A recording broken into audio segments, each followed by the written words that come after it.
Don't give me encoder overload, please.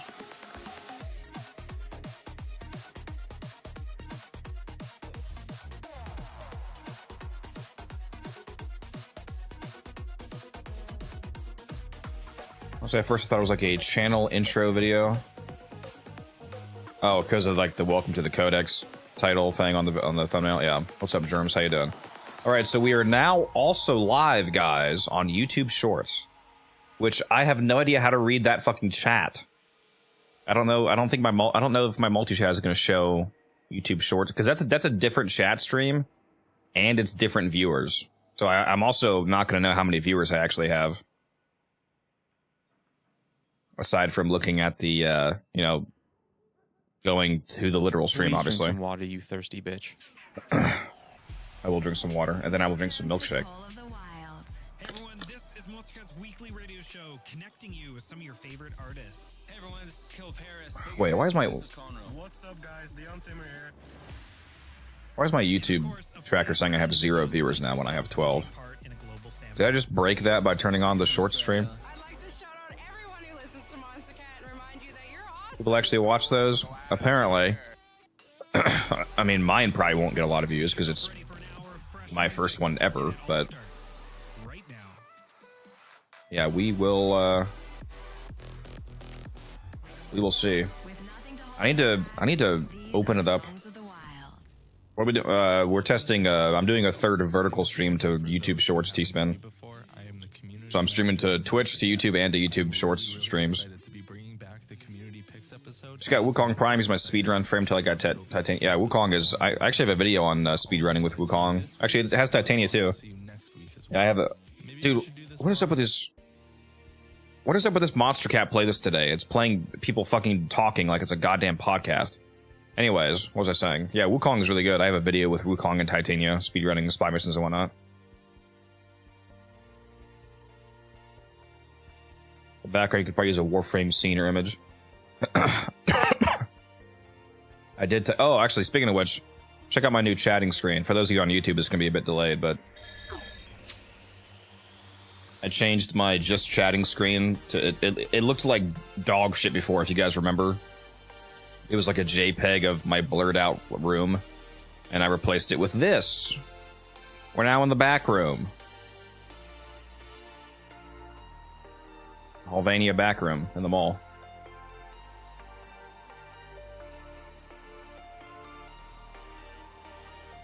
For chatting.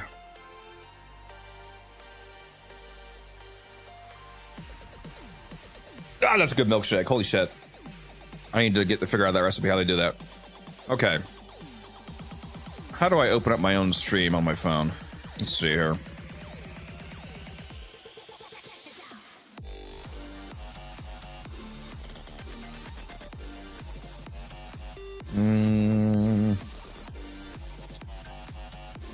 Doesn't even show up under... It doesn't show up under shorts, and it doesn't show up under live.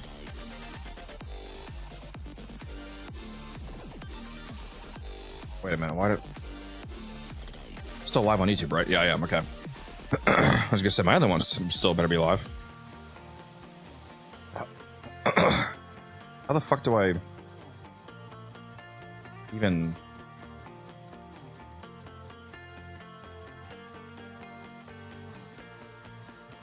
Video white. Oh, okay. Here it is. Oh, Sebastian, you just confirmed that it works apparently. Shows me a separate live when I see the channel. Yeah, Sebastian, I see you just said yo in the YouTube Shorts chat, and it popped up on my multi-chat, so it looks like it should work. Let me see what happens when I... If I type something in here, is it going to go to all three? It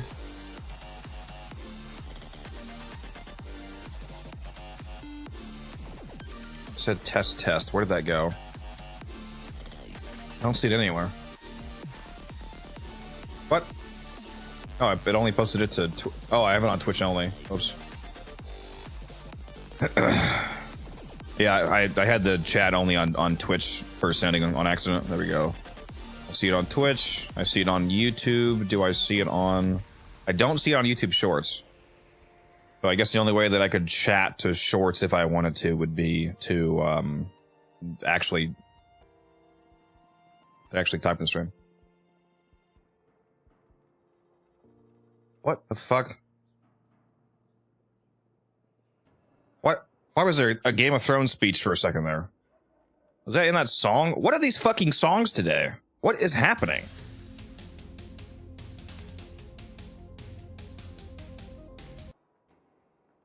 These songs are so fucking weird today, dude. Your vertical shows the Saren screen still in the... Yeah, I know. It's because it's a different canvas. I have to control the vertical separately. It's literally a different stream. You have to set it up as a... I don't know if you know what the term canvas means. I don't know if you've ever streamed, but... You have to create a vertical canvas to stream vertically because, like, it's a different layout. Like, for example, you see on the vertical, my webcam is at the bottom, and then the part of the game is above me.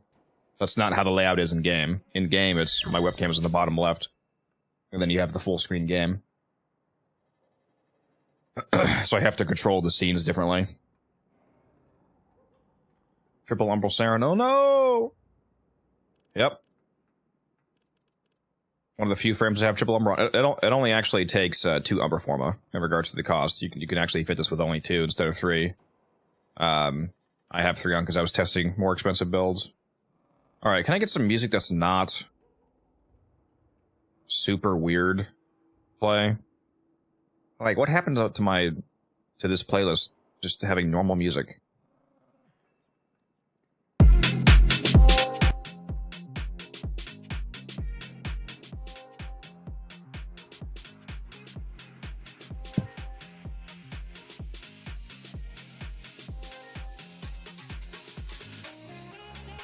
Alright, I'm gonna bring my chat back down here.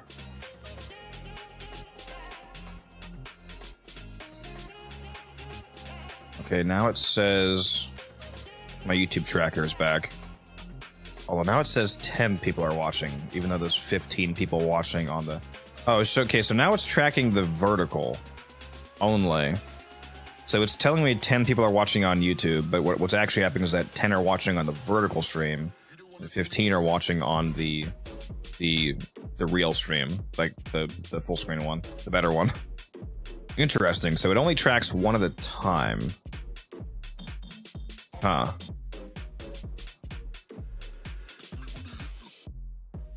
Okay. Sorry. I know, not the most exciting. Play Apex Twins or Low Spichos. What? The Cool Smitchell. Is that music allowed to be... Is it copyright free? Because I can only play music that's, that I'm allowed to.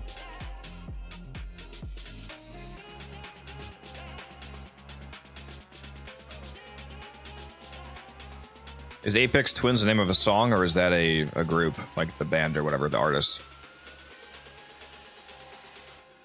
I typed in Apex Twins in a song called Computa Haka, and Watch Out came up.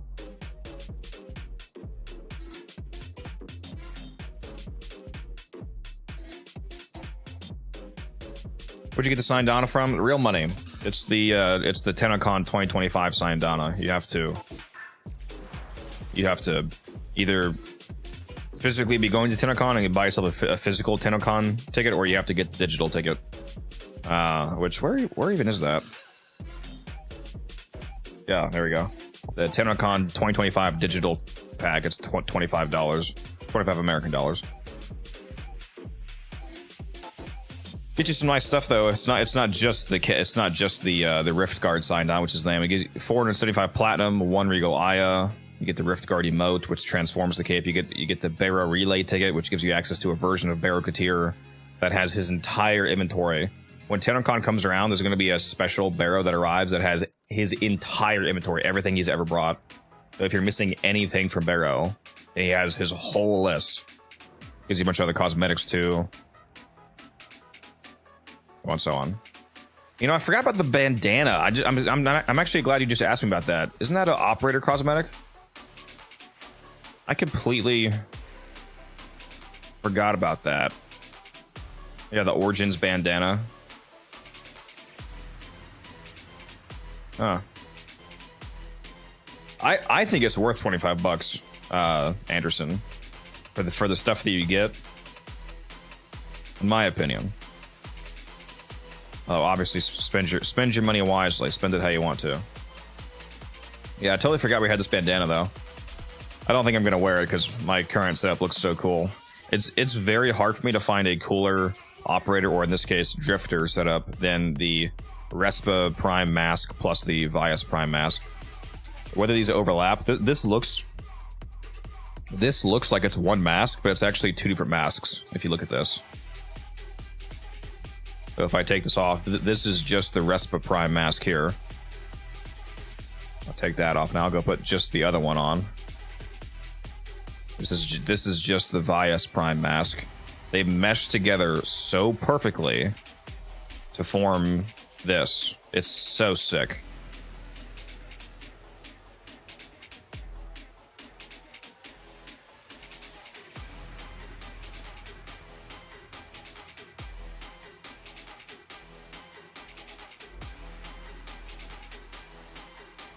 I haven't changed my operator fashion in a while.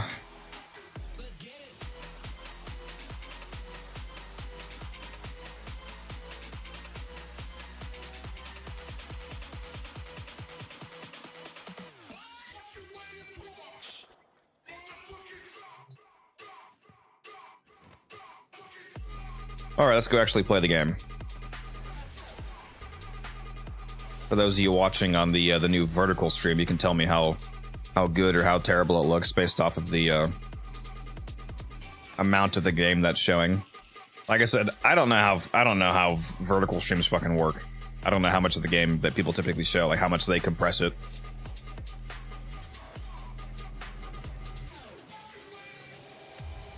Actually, let me make sure my Horizon mods are still good. Yeah, they are. I only did one stab, that's right. One more stab and I should be done. Destroy 15 speakers. Okay, well, let's pull out the miter then. Let's switch to Gara, actually. Give you guys some non-Saren gameplay here. Whip out my other goated fashion.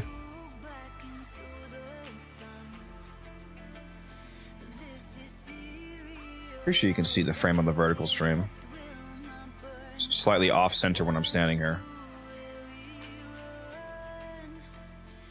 But yeah, maybe I should move this stream to the side a little bit like that.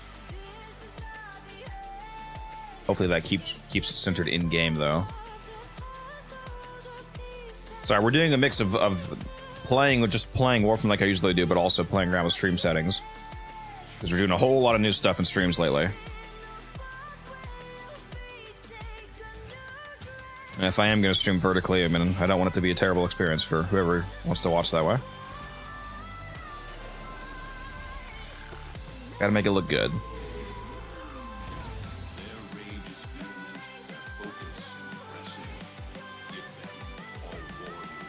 If anybody in chat has any sort of advice for how you think the vertical stream should be laid out, if any of you out there are vertical streamers, let me know. What's up, Gene? How you doing? Or Juan? However you say your name. Gene. Jayon.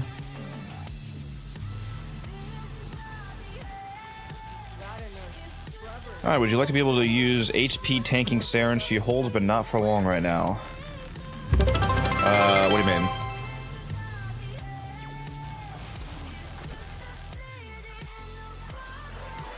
I'm not sure if you ask. I'm not sure if you're actually asking me something, or if you're just roasting the fact that I have a health tank Saren, like people often do. Also, somebody just redeemed a giveaway. Oh, speaking of giveaways, let me dock this activity feed here. Activity. Callus giveaway. Let me put that up here. Man, these browser docs are nice.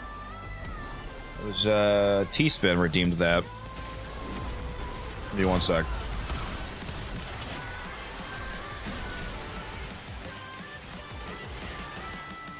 All right, crewmate, can you? Actually, I am doing survival, so this doesn't work out very well. I'm gonna run out of air. I gotta go fast. I'm trying to start the giveaway.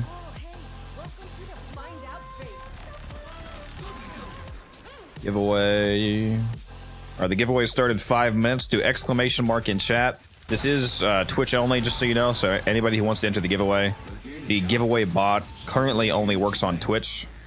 So I apologize to the other viewers. 60 seconds to critical. Activate a scrubber, set off. And they spawned already. Okay. Hell out of there.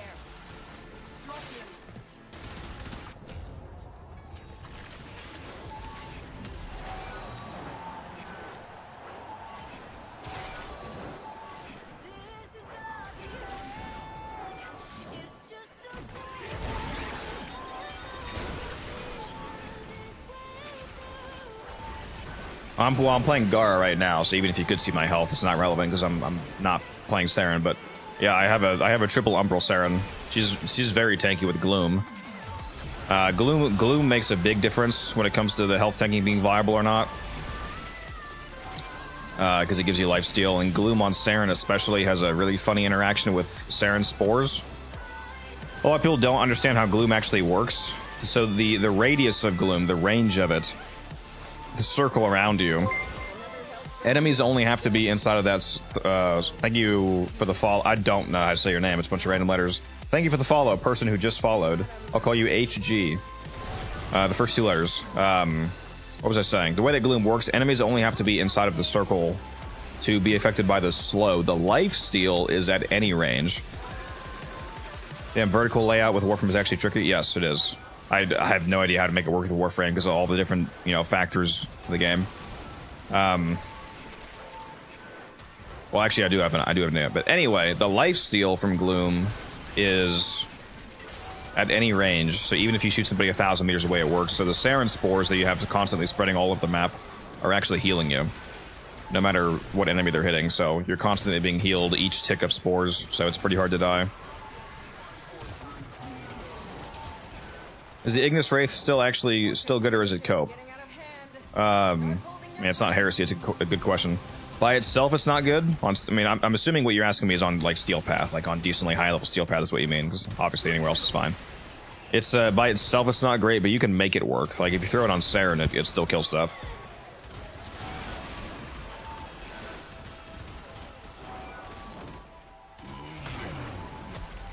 It's one of the weapons that needs a weapons platform buffer to make it be able to kill stuff properly.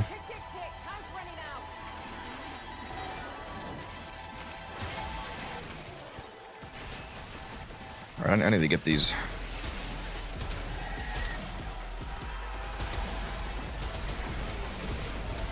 There we go. I was gonna say those speaker kills. 2 minutes left on the Twitch giveaway. Again, for those of you watching on Twitch, make sure you do exclamation mark raffle in the chat.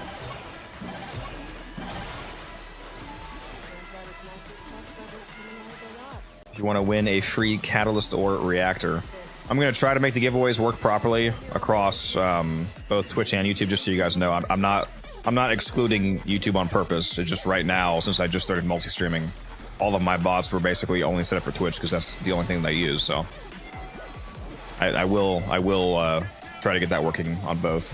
I don't know that I could get it working on YouTube Shorts. Like, so for those of you watching on Vertical, I don't know if it's even possible to get bots to work on that chat. But if I can, then I'll try. Hi, I follow your videos. What is this giveaway? It's a reactor and a catalyst. Like I said, the giveaway is only on Twitch, though. I can't actually see where you're chatting from because I'm using a multi-chat right now that doesn't have symbols. So if you're watching on Twitch, then you can enter that. With exclamation mark raffle. It's got like 40 seconds left. All right, it's time to go take these guys out.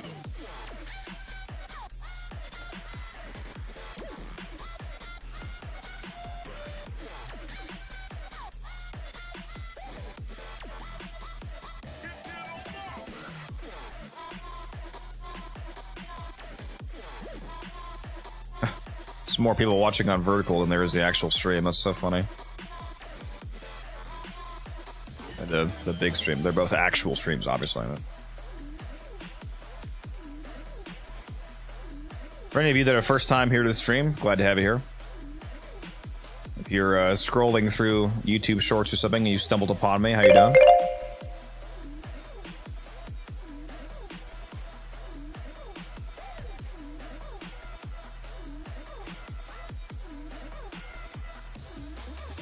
How do you get, what, the giveaway? Like I said, right now it's only on Twitch, and it actually just ended. Let's go see who the winner is. The winner is Cryomancer. You win a lot of these giveaways, damn.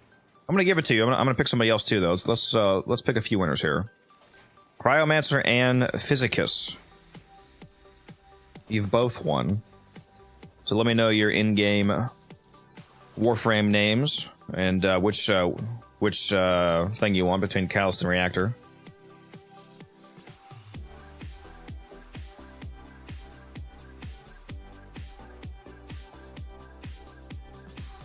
No, you won, Cryo. Fair and square. Nothing wrong with that. You just need to go to Vegas, apparently.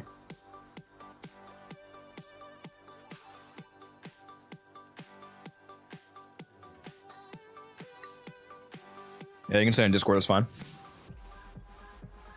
One thing I could do with vertical is I could capture the game multiple times and then cut out small portions of the game and overlap them. Like, for example, I could add another game capture and narrow it down to like just show my health and shield bar, extract that, and then pull it over to fit it inside the vertical. I could do the same thing with like the buff bar, for example, like ammo pool, whatever. I could, you know, try to rearrange it to where you can see all the game factors.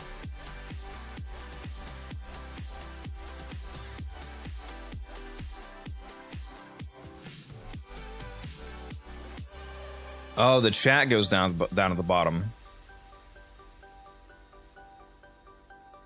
Huh.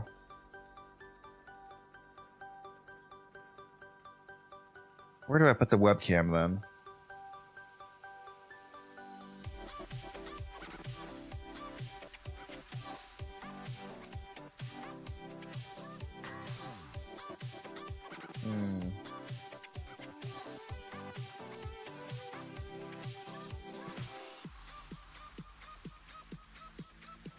Well, yeah, that's mainly what the vertical stream is for, is on phone, Cryo. Like, people actually watching vertically. I don't know why you would watch this if you're on a computer, for example.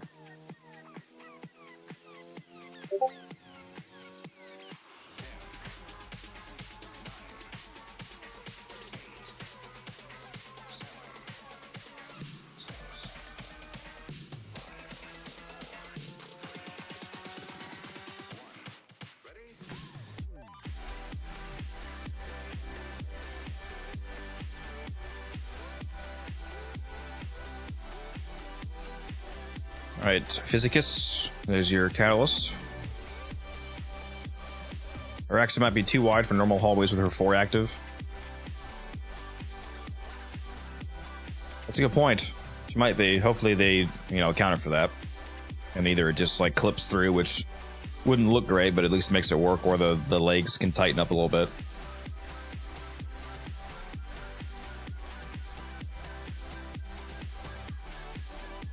All right, let me take a look at this vertical stream here, see what I can do.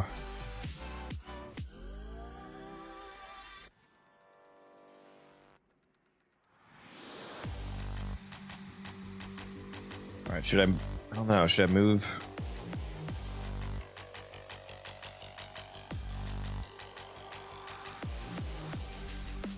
I just make the game smaller so you can see more of it, and then put my webcam, oh, whoops. Put my webcam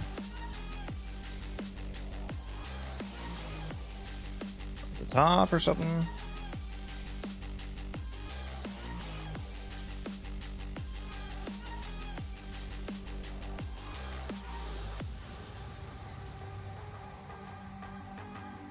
That's too big.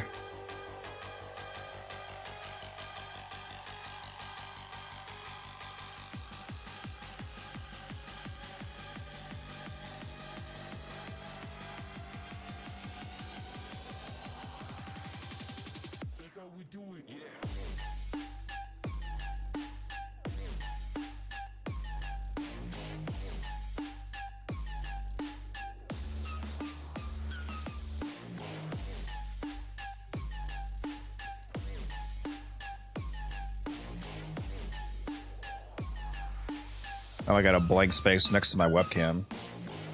I really have no idea how people make vertical look good.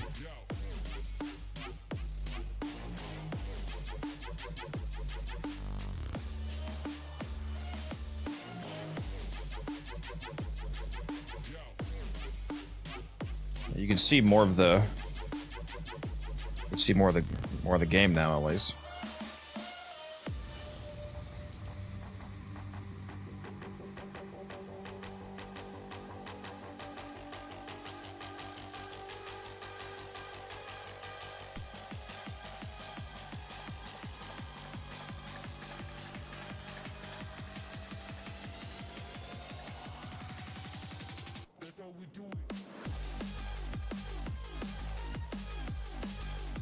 I promise we'll actually play the game.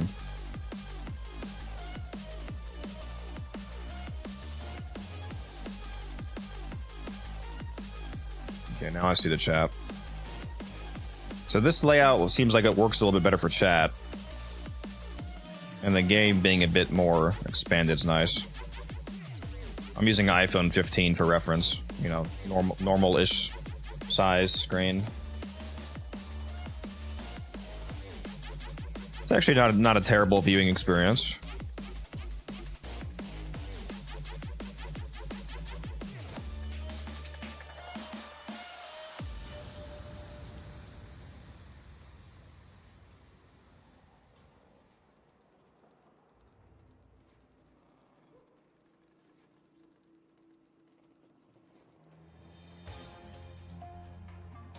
Could even show a little bit more.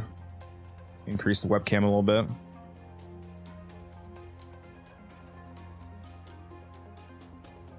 Yeah, maybe I overestimated at first how blown up the game should be.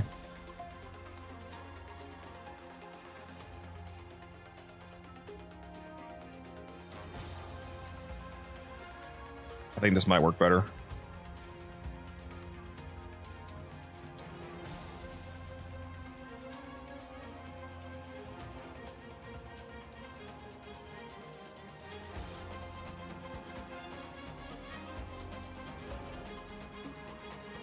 So I can clean up some of the scrap behind me.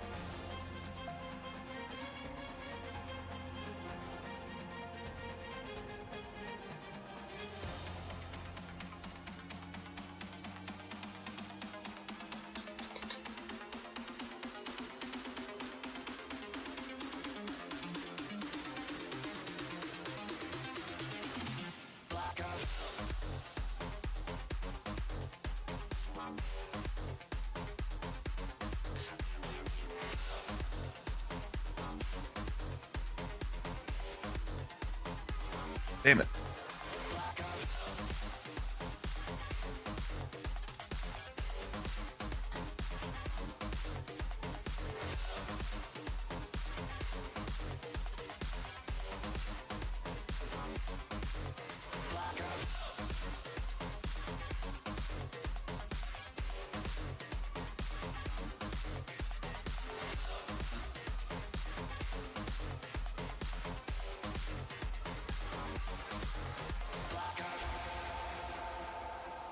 There we go.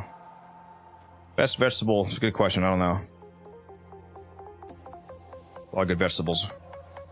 Like broccoli, squash, butter squash, cauliflower. A lot of people don't like cauliflower, even though roasted cauliflower is delicious.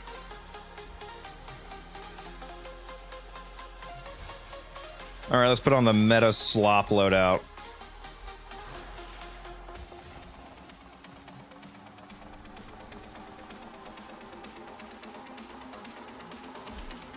Go fight these guys.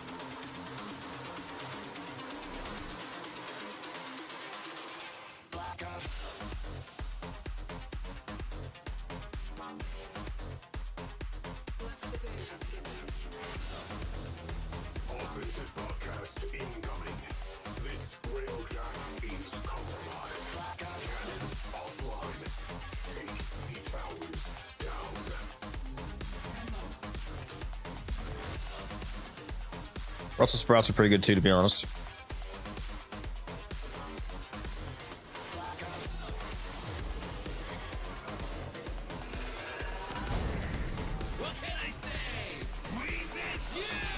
Indeed, it is meta slop.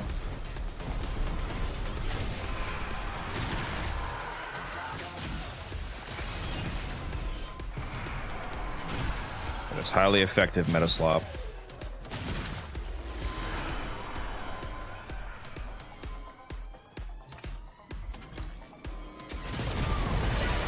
I just want to have fun, man. Is that so bad?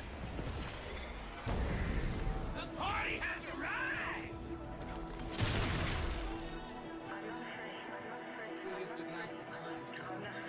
Come on, enemies, where are you?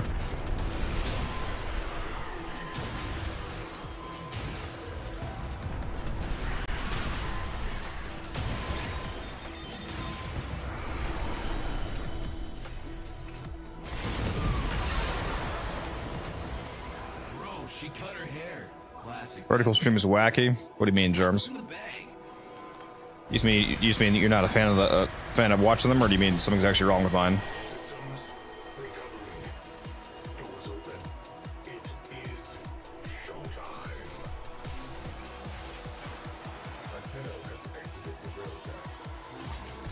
I have a regular stream going right now as well, just to be clear, if you're not aware of that. I'm streaming on Twitch, on the regular YouTube stream, and on the vertical stream. Like, you don't have to watch the vertical. Lonely? Never. Every city's got beautiful ladies. What's your issue, dude? Take a pill. Just giving people more options. There ain't bad teams, just bad leaders, bro.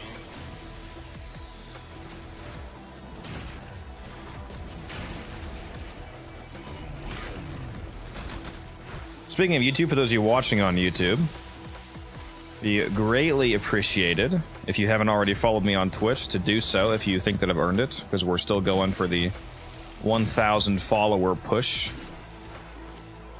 And of course, continuing towards the goal of getting partners someday, ideally. Let me post that in the chat for you. There you go. Show me what you've got.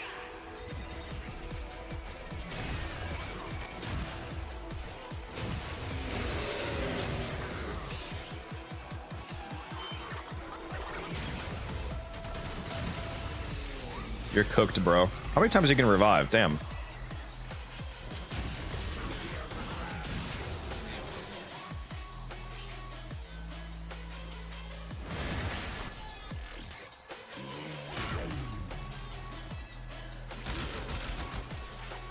Boom, headshot.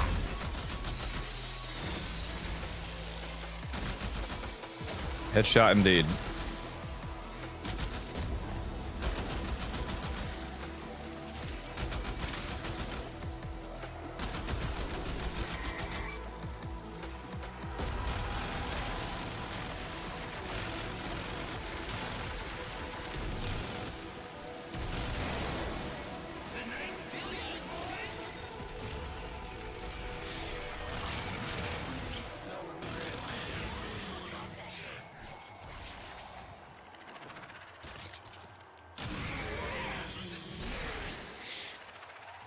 Revive again, huh?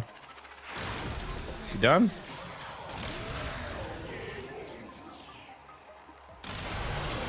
Are we done now? Okay. That's a party foul, man.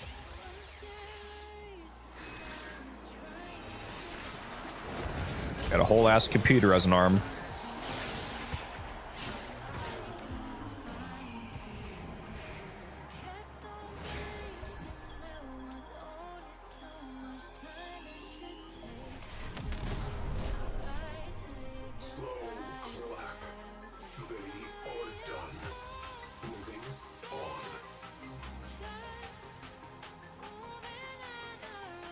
What rank on your... If you're asking what rank I'm in Warframe, I'm Legendary rank 5, which is the highest rank in the game.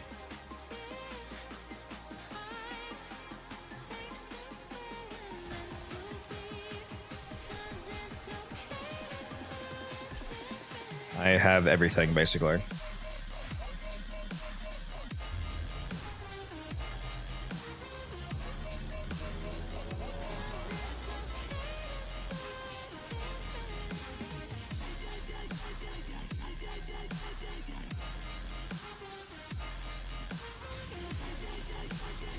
Halfway to rank 13, very nice.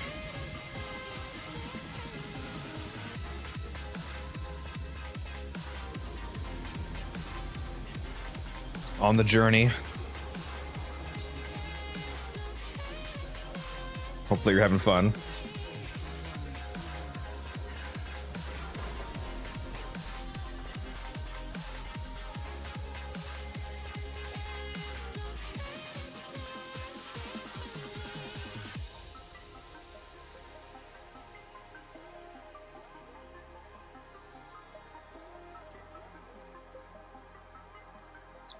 One sec.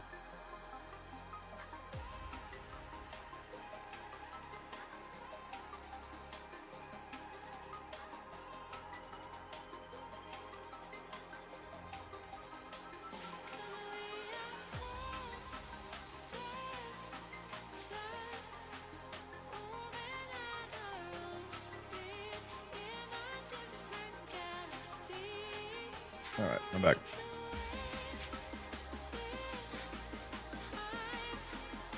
You know, I just realized, does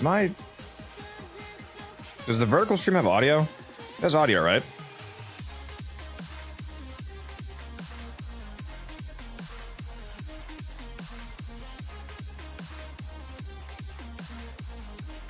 Okay, yeah, it does. Okay. I was gonna say, that'd be really awkward if it had no audio. Okay, yeah, so it's using the same global audio as the other streams. That's good.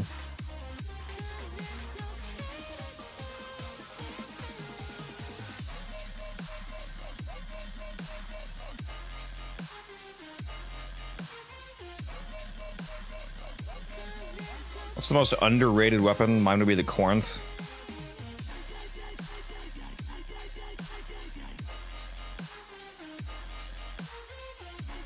Obviously the dual talks. Nobody uses those. I don't know, the Phantasma I recently did a video on. I feel like people aren't aware of how strong the Phantasma actually is all the time.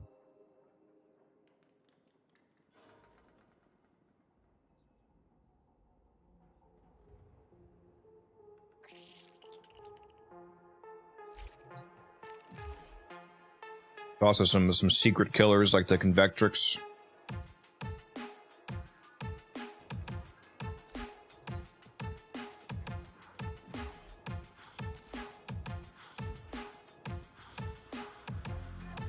It's my most used frame.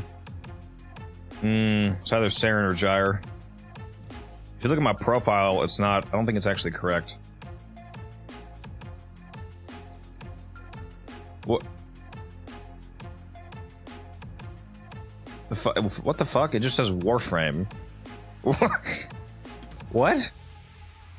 It just says Warframe. Unranked. 27 kills apparently. I am John Warframe. What the fuck is this? I can see why people like vertical streams now. What do you mean, Cryo?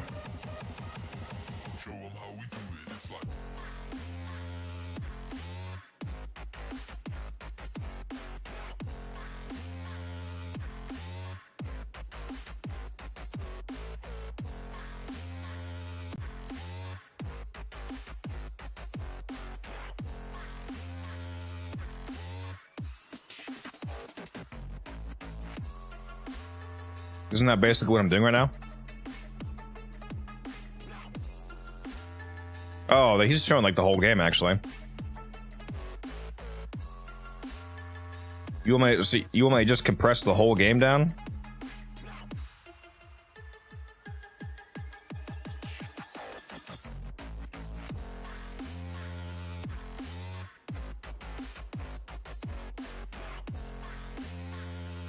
And I could show the whole game. I just thought it might be kind of small on a phone screen, but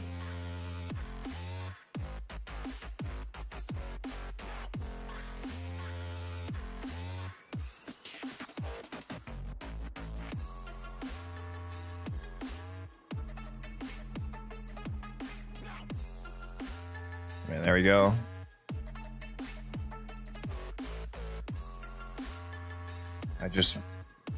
It's the whole screen now, so it's gonna be kind of small on a phone screen. I feel like, but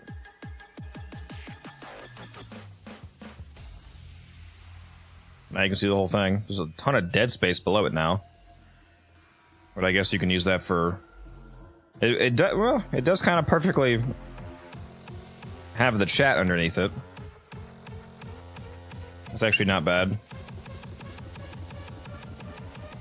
Yeah, when you're watching on mobile, that dead blank space works pretty well for the chat.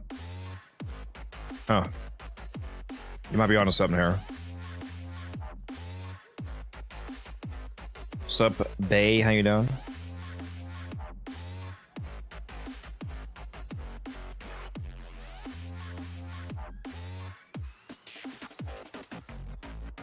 Okay. Interesting. We'll try it out.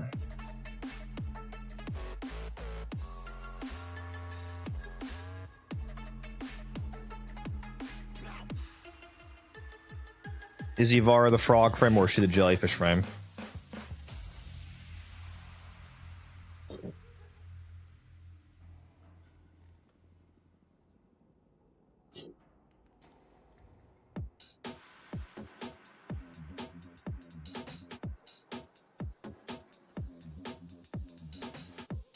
Could have a subscriber tracker there or something, Cryo. I don't know. All right, well, I guess we need to do something YouTube related, so that would make sense, actually. If I can get like a YouTube members tracker or something. Like a YouTube members goal.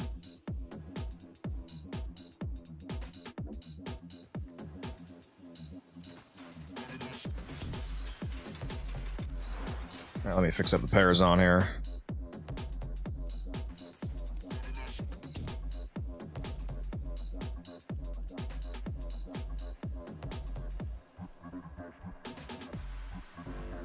Any others that are on their last leg here?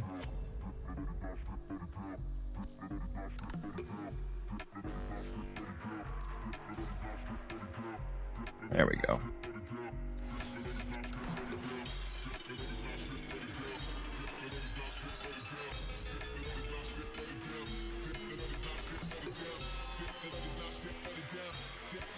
The alchemy up, tempting. Let's go see what my current circuit is. Actually, no, this is the same week. I already saw this. Yeah, longbow start, yeah. Anybody in chat want to go do an alchemy? Anybody playing right now? Do a little bit of an alchemy fisher.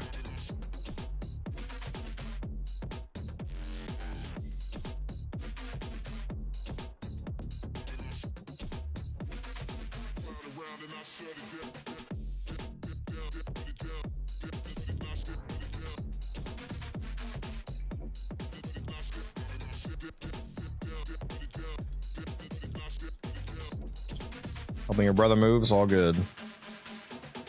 It's all good. How long? No idea.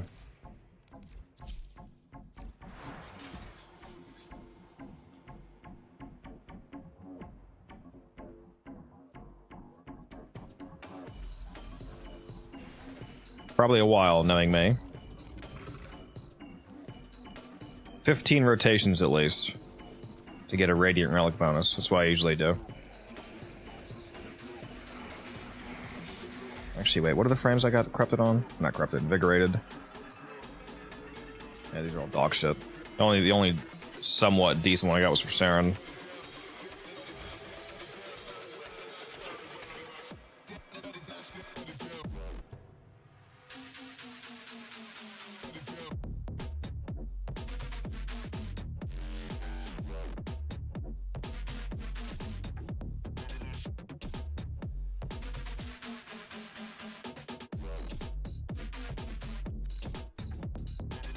What am I gonna bring to this?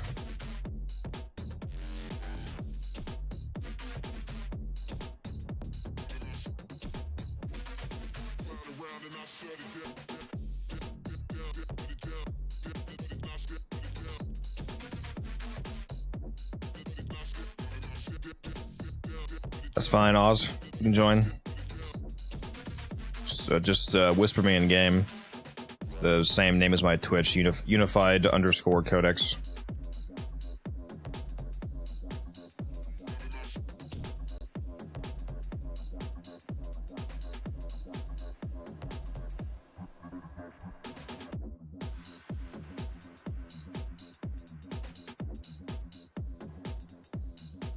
Who am I playing?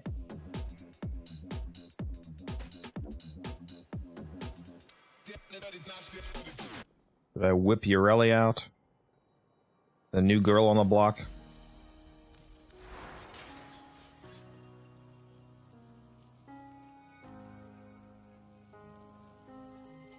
Equinox? Fuck no. No thanks. No thank you.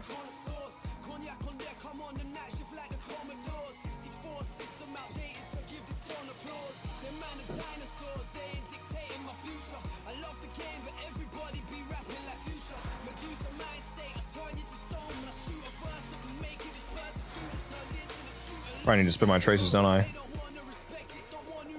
Got a little bit of them.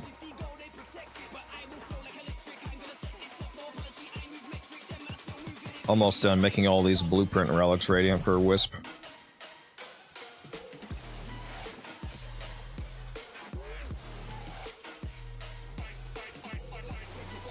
Probably spelled it wrong.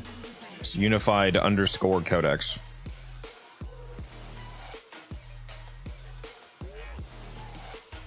Sup Acolyte, aka Onbu, how you doing?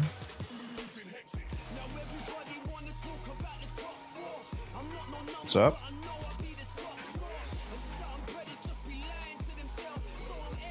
Oh shit, dude. Ugh.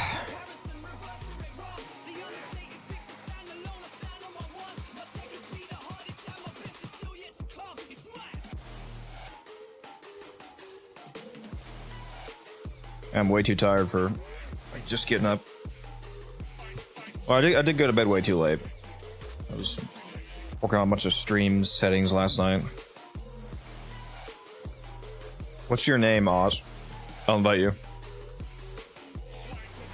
If you need me to invite you, just let me know.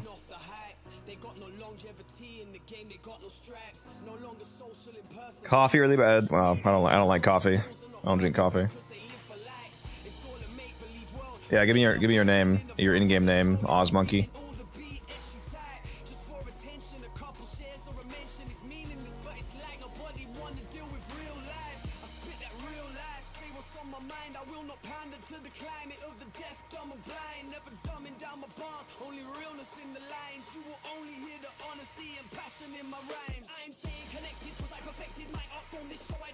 I just invited you.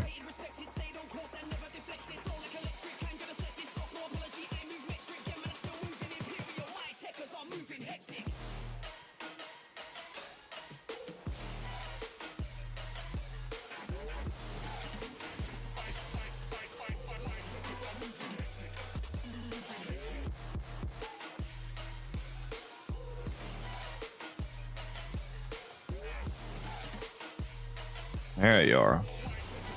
Very nice.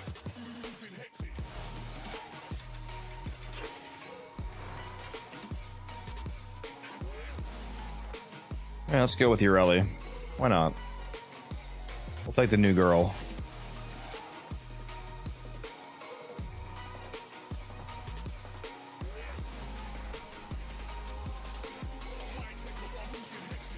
We'll put it on public, which is probably gonna regret putting it on public, but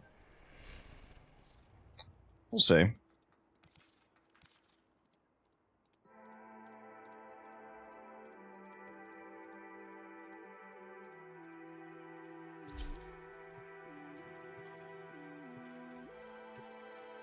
Unfortunately, it is definitely not kicking in.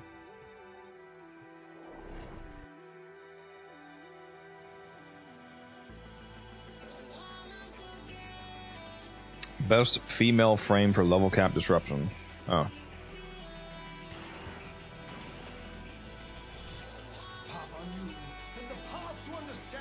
That's a good question. I don't know.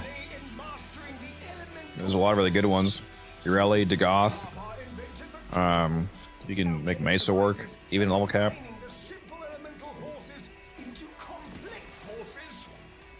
Nyx, probably.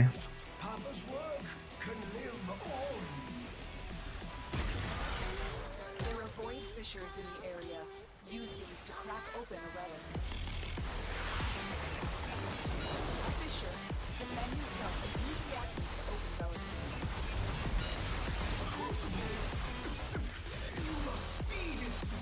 relics. We got another Ivara lover in the chat. T-Spin, you're not alone.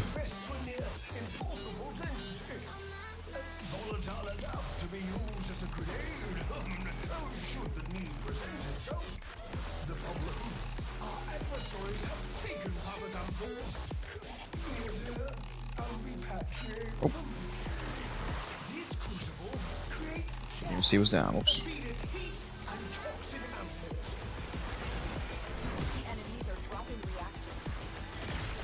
Wow, these guys are not doing too hot.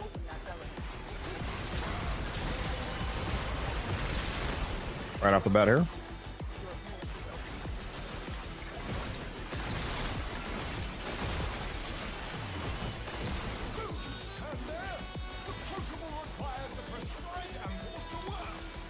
When in doubt, slamming out real.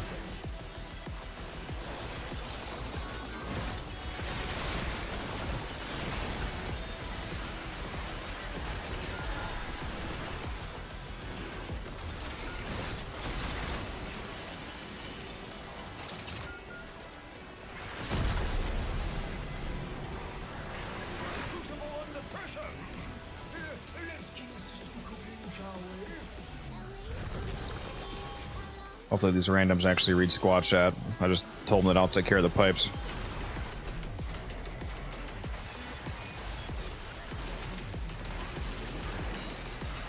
Just hop down on one. What, did you want to go, Sully? Is that what you're saying?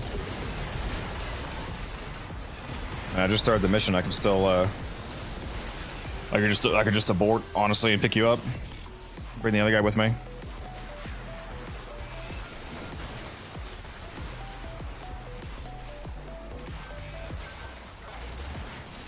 Very nice to see you live on YouTube.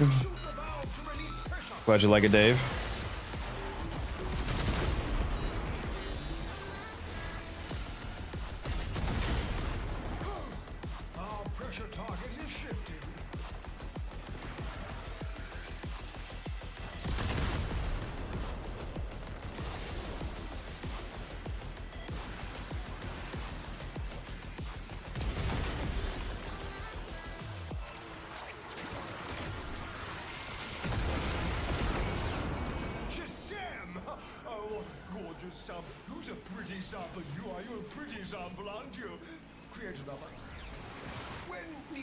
Yeah, the speed penalty in Prowl is really stupid. Not a fan of it.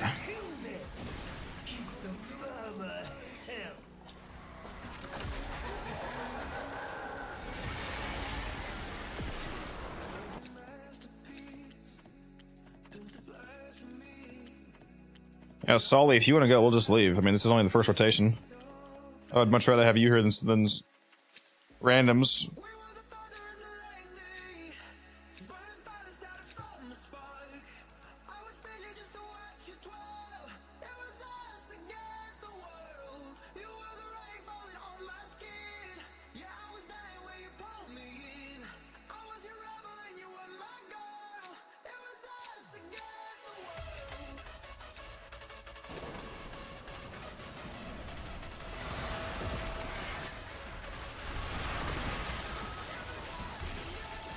We're gonna extract instead of aborting since we'd already cracked a relic, so.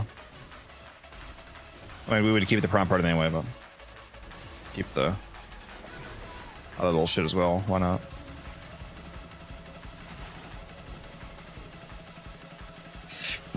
Oh yeah, the Acolyte didn't even spawn yet, so I guess it didn't matter a whole lot, but.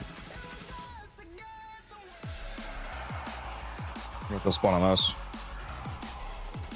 No? No, fuck it, I don't care. Yeah, Dave, I'm actually streaming on both horizontal and vertical YouTube stream right now. I got a Twitch stream, a YouTube stream, and a vertical YouTube stream going.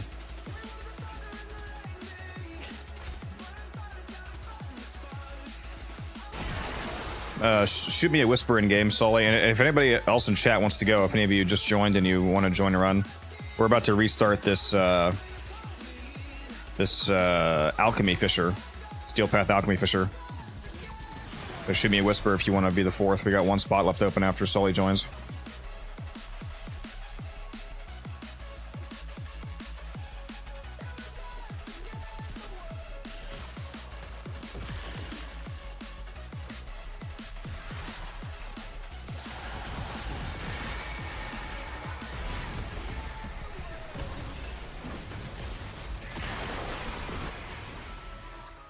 What you have learned here will serve you well.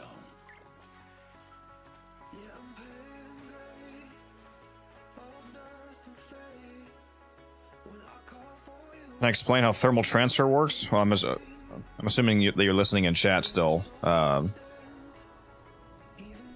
Staged. Thermal transfer, it gives you elemental damage just like, you know, how normal elemental damage works. The only thing that is different is that it doesn't combine, basically. That's about it. They recently fixed it to where the elemental damage works the way that you think it would in terms of calculating damage over time. So, like, if you give yourself a heat thermal transfer, it used to work like an elementalist mod, which was confusing. Now it just works, like, if you give yourself 100% heat thermal transfer, it gives you just 100% extra heat damage for the purposes of how it calculates the damage over time effect. The thing that's unique about thermal transfer, and is unique about every augment, any Warframe augment that gives you elemental damage, like the frost one that gives you cold, the shock trooper, electric from Volt, so on, is that they're uncombining. So thermal transfer, for example, when you give yourself heat damage, if you have a weapon, say you're using a electric, like a pure electric melee influence melee setup, if you give yourself heat thermal transfer, that heat is not going to combine with the electric and become radiation. It's going to stay separate. So you'll have pure electric and pure heat, which usually isn't possible, but that's how the augment works. And that also makes it pretty strong, because, for example, using a electric and heat influence setup is quite potent. I'm inviting both you guys. All right, again, last chance. If anybody wants to be the fourth player, we're about to go do a hopefully decently long run Steel Path Alchemy Fisher. We have one spot left open, so whisper me in game unified_codex if you want to be the fourth player. I'm going to be running lots of Radiant Relics as well, so come crack some relics with us.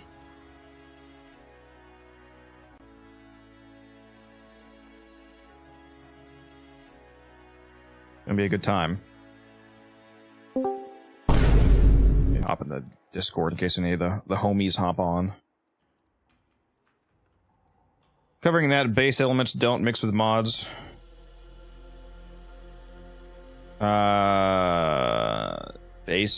That's if you're talking about weapons and innate elements, that's not true. Those do mix. The thing, what I'm talking about not mixing is elemental augment mods. So if you're using like the ice mod on Frost or the thermal transfer on Gauss, which is able to give you heat, cold, or blast if you combine them, or like Shock Trooper on Volt giving you electric, so on. Those elements do not combine with your modded elements. So if you have like pure electric modded onto your melee, for example, you can give yourself uncombined pure heat from thermal transfer, and you'll have both. You'll have heat and electric instead of them combining into radiation, like how that usually works.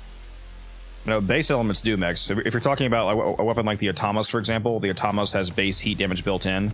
If you throw electric onto that, it's going to become radiation. They do combine.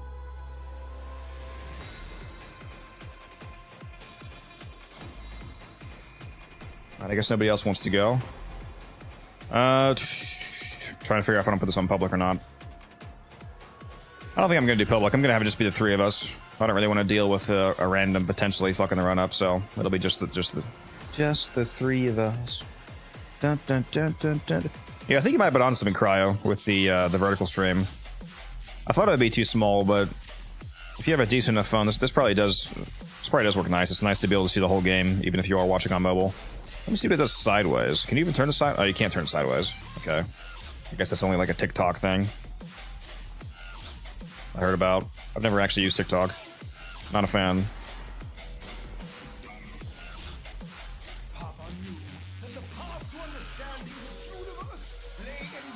If you're using my Gauss build staged, you should be functionally immortal. So earlier you said that your frames aren't very strong. If you need a Gauss build, go watch my my Gauss video that I did a few weeks back. you can make him basically unkillable. Void fissures. You need them to open the relic, but are you confident you can withstand their fury? You're near a fissure. This crucible requires feeding to the prescribed Yeah. elemental. Yeah, the main thing I was just worried about Cryo was, you know, it being too small to actually be able to, you know, like read something that someone's trying to read on screen while I'm playing, but probably works out. Works out fine. It's not too bad. Can you zoom in as well? Are you able to zoom in on streams? No, I guess not. Unlike conventional science, alchemy produces magnetic energy. Well, if people are just here to listen to me yap anyway, then it doesn't matter, I suppose. Corrupted flows are dropping reactors. Use it to crack open the relic. Don't forget the reactions. You need more to open that relic. Goss is so easy to make unkillable. Yeah, you just need Arcane Aegis and fast deflection. And then the only two things that can kill you in the game are magnetic status effects and toxin damage.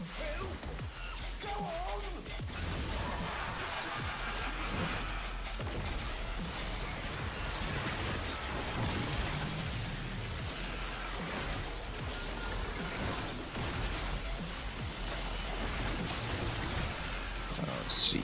Give me the cold. You know what all these streaming services need to add that make me really happy is, or maybe it's just, I don't know if it's an OBS issue or a Twitch issue. But these, whoever needs to fix it needs to allow me to play my game in HDR and still be able to stream it properly. It's really annoying having an HDR monitor, and especially knowing how amazing Warframe looks with HDR and not being able to use it while I stream. Because it makes the stream fucking black and white for some reason.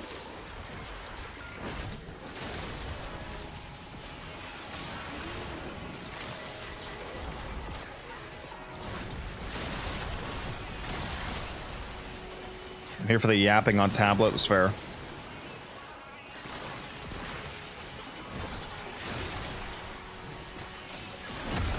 There we go. Air pressure management. Stay limber, biped. You know, with your limbs. I'll do the pipes, by the way.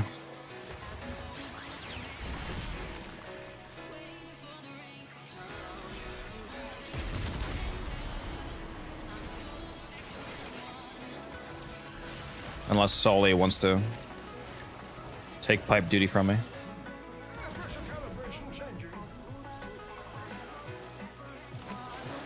Nothing rolling guard can't fix. Kind of. Rolling guard's not going to keep you from being one shot by toxin. You guys are breaking these pipes too fast. Make sure you're not hitting pipes. It shouldn't be. Rolling guard's not going to save you from being one shot by toxin damage, for example. So that, I mean, that's not going to entirely save you. Because it's not just toxin like status that's going to kill you. It's just the straight up toxin damage from the initial hit. It might save you from if you notice you get magnetic status on you, but not so much toxin. Well, that's a nice way to start the mission off.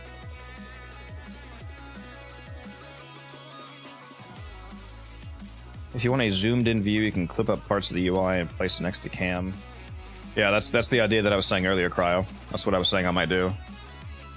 Is to apply multiple canvas layers, basically.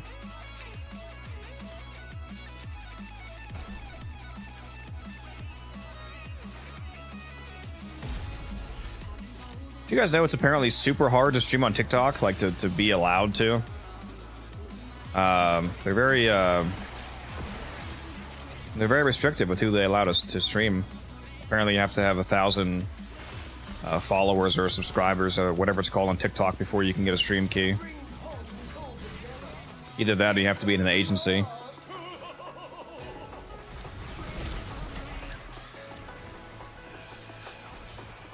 I don't even like TikTok. The only reason I was gonna somewhat tolerate using it would be for the growth potential. Where's the Acolyte? Is he back here?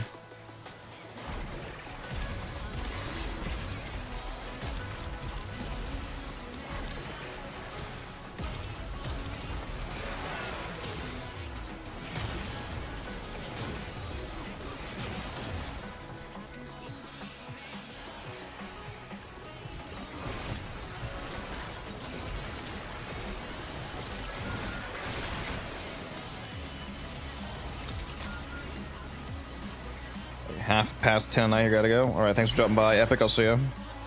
What's my favorite Warframe? Gyre. As the bot just responded to you there.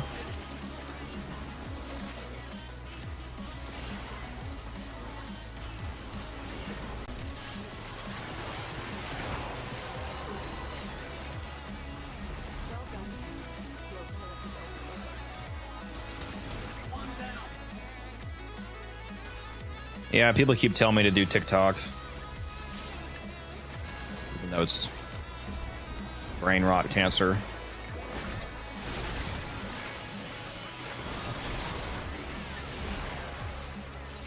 We'll see.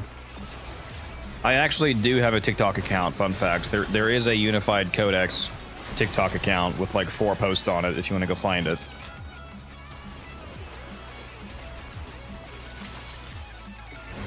I haven't really done anything else with it, though. Do have the name, though.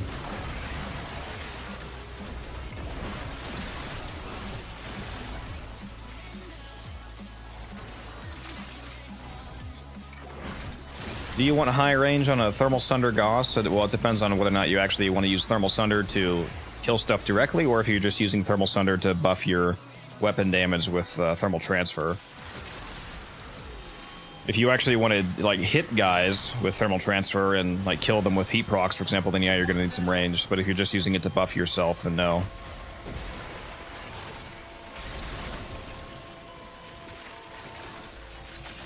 Like on my Gauss, my main Gauss build is just a immortal weapons platform, so I have negative range. I don't care about actually hitting enemies with Thermal Sunder. I just want the weapon damage. Ever heard of the new movie coming out on How to Train Your Dragon? Yeah, the live action one. I've heard about it.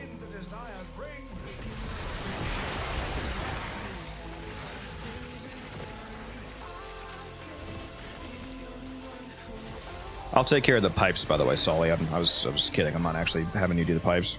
I'm not gonna make you do that. Using it to nuke the room, then yeah, you're gonna need some range, of course.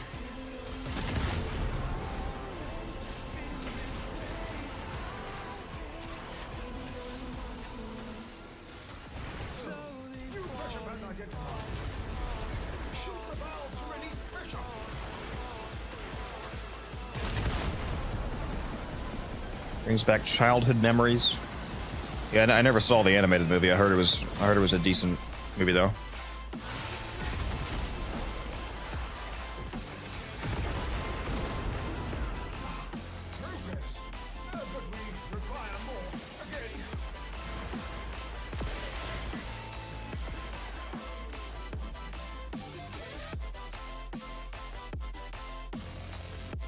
I gotta tell you, the Daikyu Prime's gotta be one of the coolest weapon designs in the game. I love the way it looks. It's also actually a really fun and good weapon. It actually slaps. Like I know a lot of you probably haven't even given it a second thought because it's a single target weapon, but you should go watch my video on it. It fucking slaps.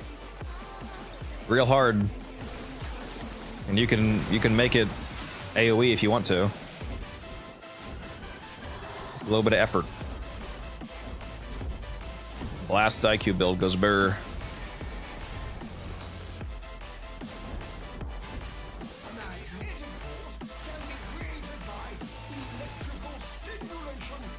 I don't have Gauss augment since I have Red Veil standing. Yeah, you can just buy it for plat off somebody. They're cheap. Augments usually only cost 10 to 20 plat.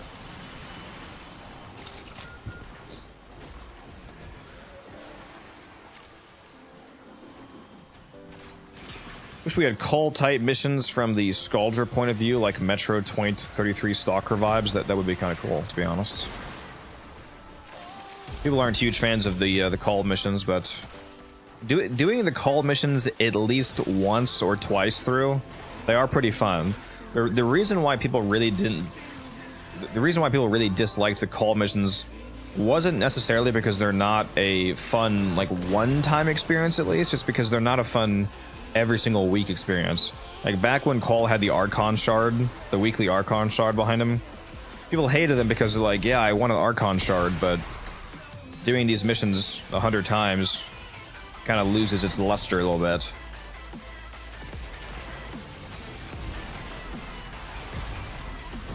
And, you know, playing as Call is obviously a completely different experience from how Warframe usually works. It's, you know, slow, clunky in comparison.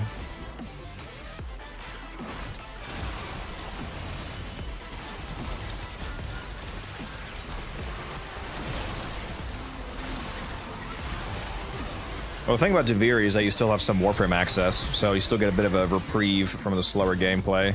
And Deviri is faster than Call is, especially if you get the literally speed-related decrees, like the 10% movement speed per decree you have. I would argue Deviri is a lot more fluid feeling than the Call missions are.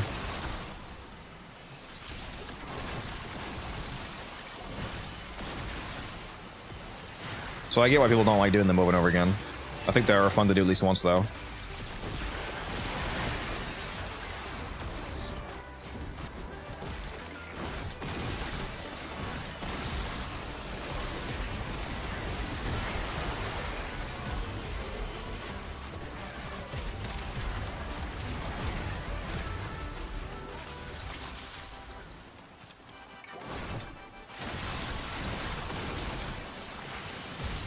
Did I just tell he whiffed that shot?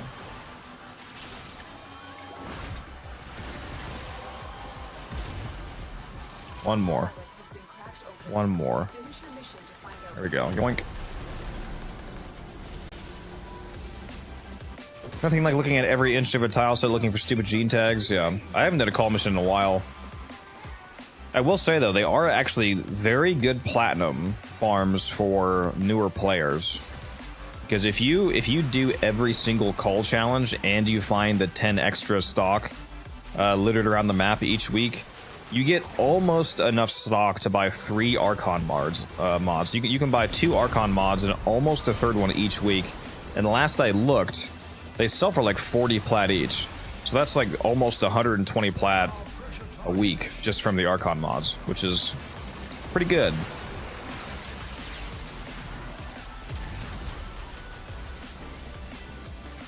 I'm getting the same 547 amp as you. It looks sick. It is pretty good. Speaking of which, I have a new. I made that command to work on. That's one of the commands that I have working on both Twitch and YouTube now. I can't speak now. What the fuck just happened? I'm having a stroke. If you type in the same trigger word as I had on Twitch, like if you say "what amp is that," the words of "what amp" will trigger the bot to respond, telling you what amp I have. It's like somebody earlier asked me, what's my favorite Warframe? That's a trigger term as well, to trigger the gyre response.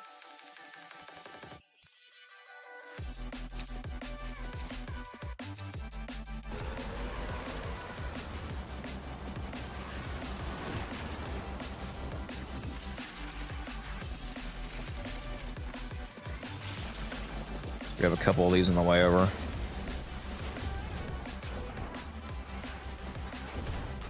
Still not sure if the next prime is Gyre or Caliban. It's should be Gyre. Gyre would be the next person in the actual order.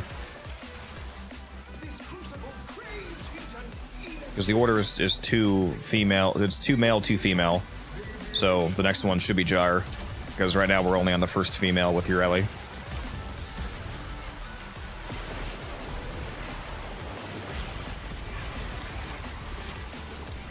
I hope it's Gyre. Don't know if this is common knowledge, but if you have an extra endo, you can just buy 0 rank Archon mods from someone and max it and you get like 3 times the value. Yep. I usually spend my... That is a good idea. I usually spend my extra endo just on prime mods. Buy prime mods from Barrow. With my extra ducats and sell those for like 150 plat each, max rank.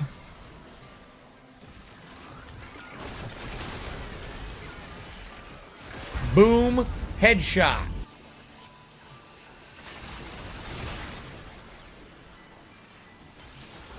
Where's the fucking acolyte? Oh, there he is. I was like, am I blind?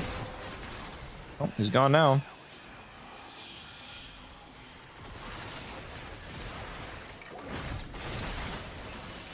Oh, should I make this super easy and throw out oh,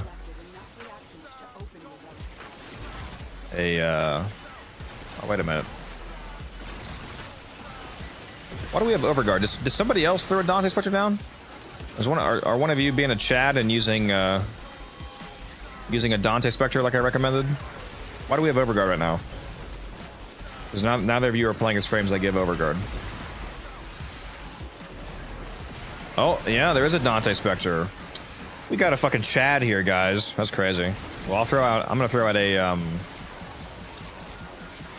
a Sight Spectre then. Oh, hopefully neither of you are playing on last gen console. I just DC'd you. If you are. Oh, you're both good, okay. Sight, let's throw out a Stalker and a Roller Spectre and a Shield Osprey and a Moa and a Charger Spectre and a Corrupted Lancer. Come, my army.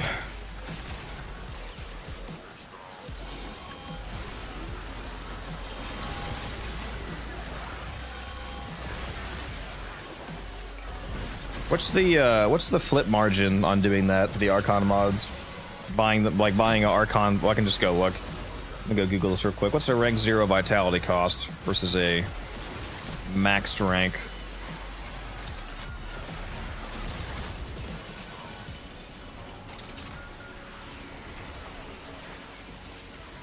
Looks like about 20 to 30 plat for rank 0, and then 100 to 110 for max rank.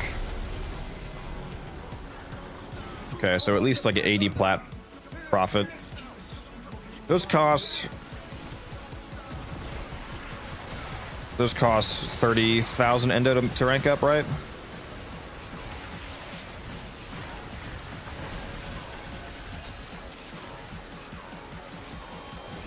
Yeah, that doesn't seem.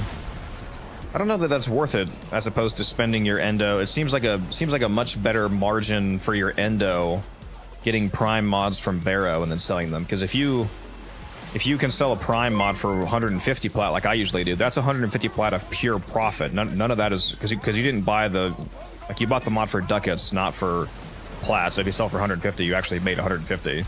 It costs more endo. It's 40,000 endo, but instead of spending 30,000 endo and getting what, like 80 plat, you're spending only 10k more endo but getting nearly double the payout.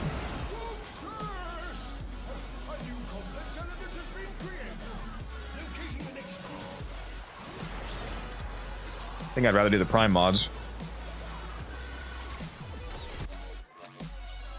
The only issue, obviously, is you need to have ducats to be able to do that.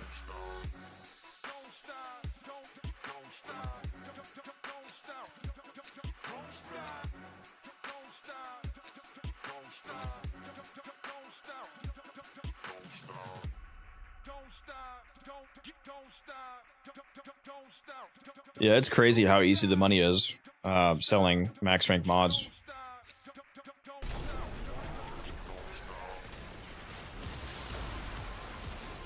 If you have any extra Hyperion thrusters, which is the Arcwing sprint speed mod, if you sell that, if you can max that out and sell that for 100 plus.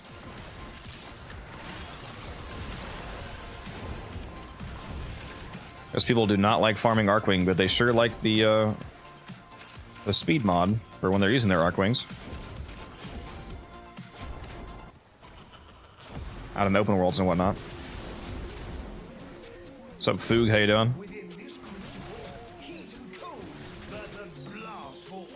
Blast, my favorite element. Ever since the rework.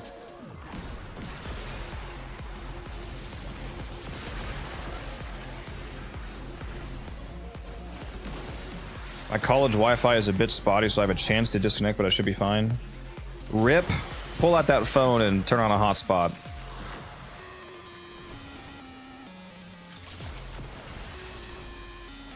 How long did it take me to get Ureli Prime? however long it took me to type in my credit card details.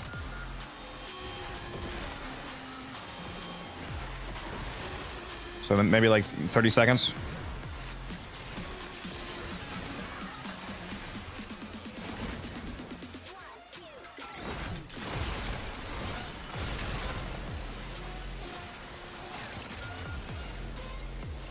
This is pretty quick farm, to be honest.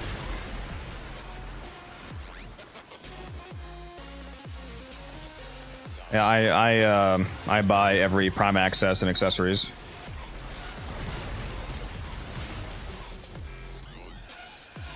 Partially just to support the game.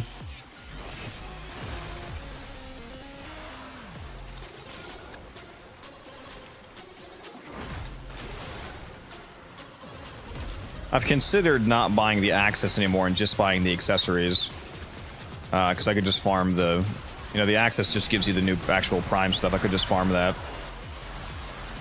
and then just buy the cosmetics and save a little bit of money. But at this point, it's kind of a tradition for me to drop the $150 every 3 months and buy the combined pack.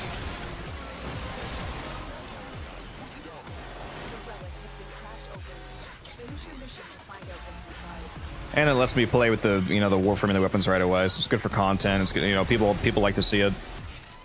You know, day 1 or day 2 streams, I can have all the stuff set up. Show you how good it is.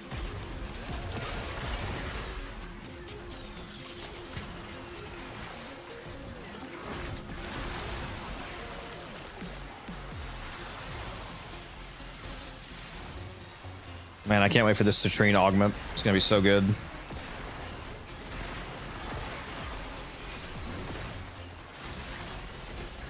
forget who it was, but somebody in chat mentioned that it's gonna be really good for the mecha set.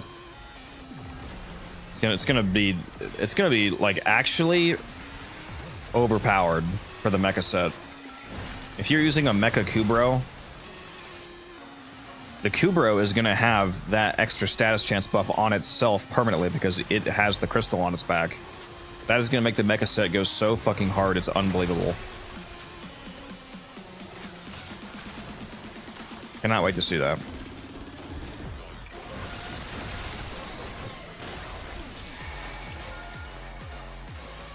Yeah, you guys can definitely expect a Citrine video from me about that little combo wombo.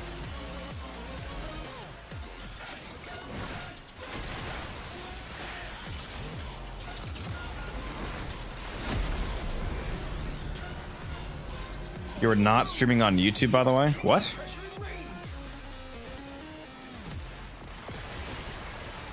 Yeah, I am.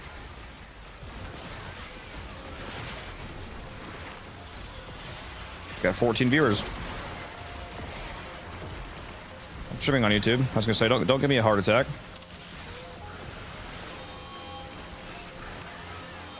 Should pressure exceed mandated tolerances, your work shall be for naught. Or just scared the fuck out of me when he said that. I was like, what?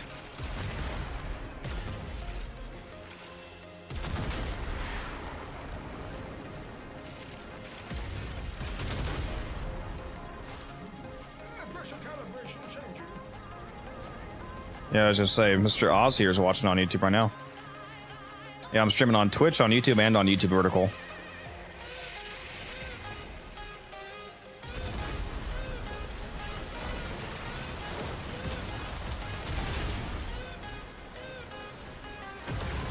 Yeah, just refresh your YouTube or something. I do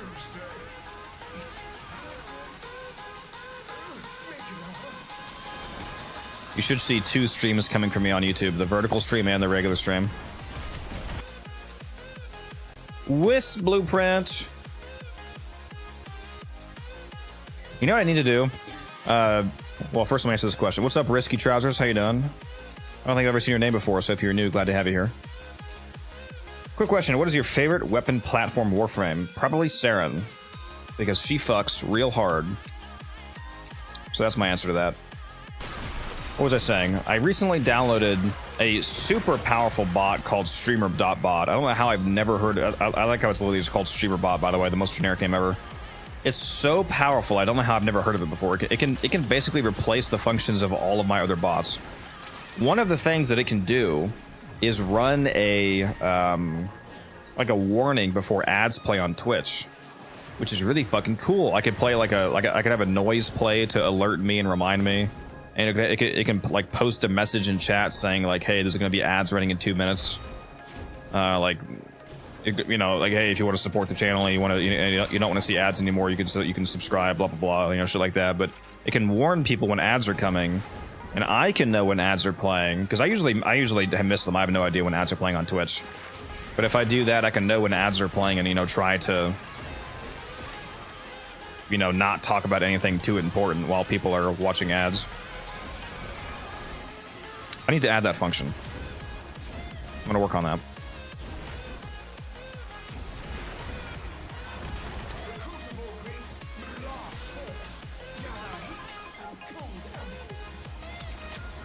But yeah, random little side note for me there. Always trying to improve the stream, ideally.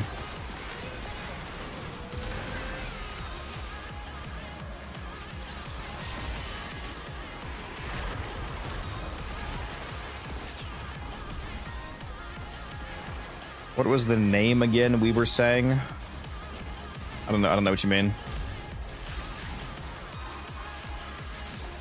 If you're talking about the question that the last guy asked me, what my favorite weapons platform Warframe is, it's Saren. I'm not sure if that's what you're asking though.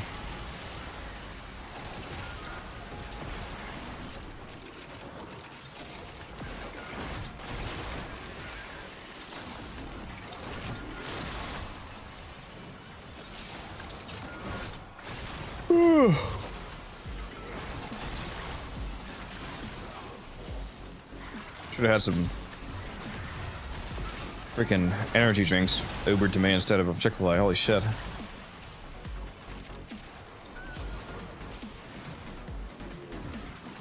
Oh, the stream. It's called streamer.bot. You don't need it. It's an application that I use. You guys don't need to have it. It's something that I set up on my computer, and then it works for all of you through the stream. Unless you're a streamer, you don't. You don't really have any use for streamer.bot. If you are a streamer though, and you're not using it, you should go download it because it's awesome.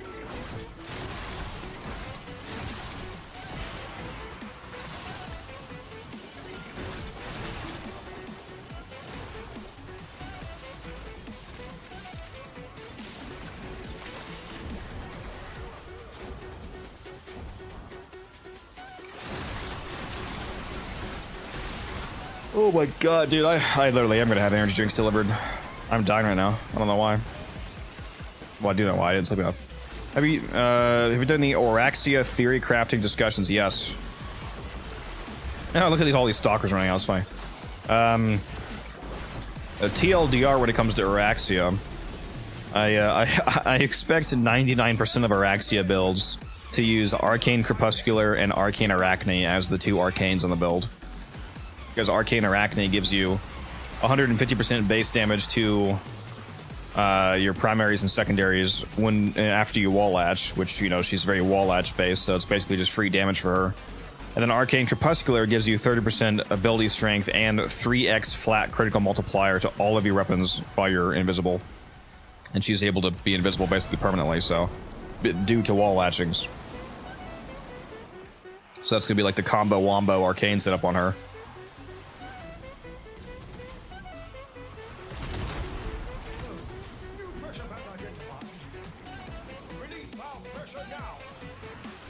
Release valve pressure. Why is this acolyte still alive, bro?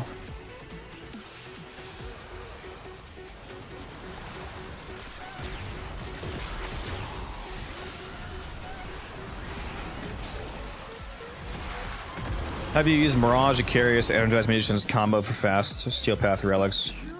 And if you have, I have not personally used it, but I know the build. That you're like, I know what you're talking about. If you're talking about like speed running exterminate fishers, for example, a lot of people would do a non-steel path fisher to kill the enemies faster because if you're doing a Steel Path Exterminate super fast, you're not going to get an Acolyte spawn anyway, so you're not going to get any extra Steel Essence from an Acolyte or the Arcane, so you would get the one Steel Essence from cracking the Relic, but if you really want to speedrun Relic Exterminates and just open Relics as fast as possible, you can use a Thermal Sunder Titania and just fly through the map, blasting Thermal Sunders out and kill everybody without even having to look at them, basically. That's a real fast speedrun right there.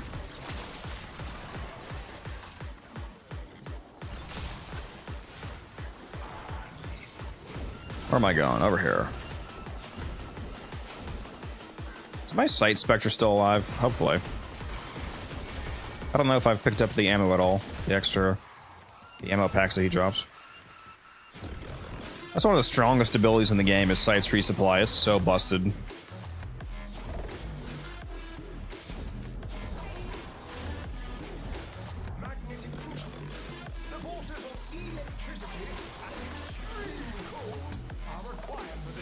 Yep, he's still alive. Nice. Oh yeah, I've got viral ammo right now on my base assist.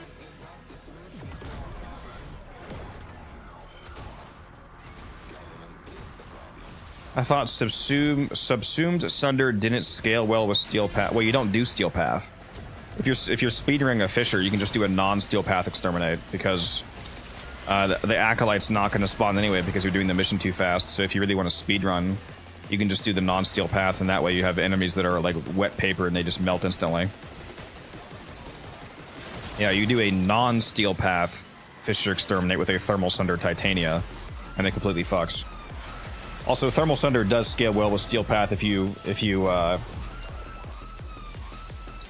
fuck around with the math a little bit. I'll put it that way. If you know what heat inherit is, you can use the heat inherit mechanics to make Thermal Sunder kill level cap enemies. Even on the subsumed frame, I'm fairly certain, but definitely on Gauss himself.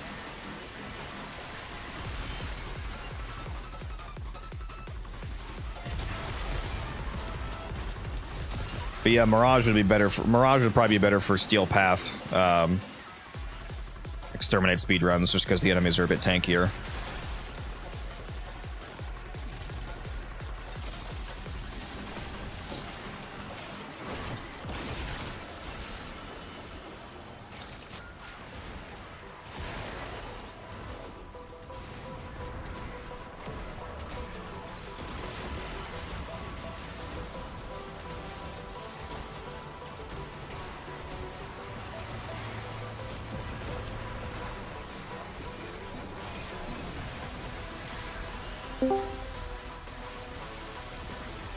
Somebody. What's up? Welcome to the stream. Howdy, howdy. You playing? I sure am. Launching right now. Very based. Guys, I'm literally gonna have some energy drinks delivered because I need it. I'm struggling.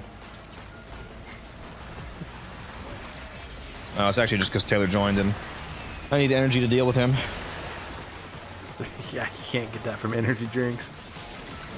Did you see the third stream that I'm now doing? The third stream? Yeah, I'm streaming vertically to YouTube Shorts as well. You can do that? That's crazy. Yeah, so I'm streaming to Twitch, to regular YouTube, and with a separate stream key to YouTube Shorts vertical format. That's sick.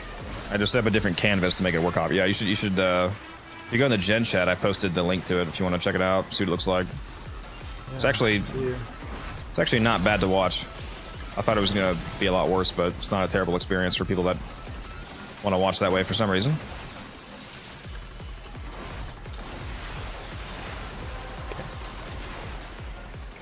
Oh yeah. Shit, it's pretty cool.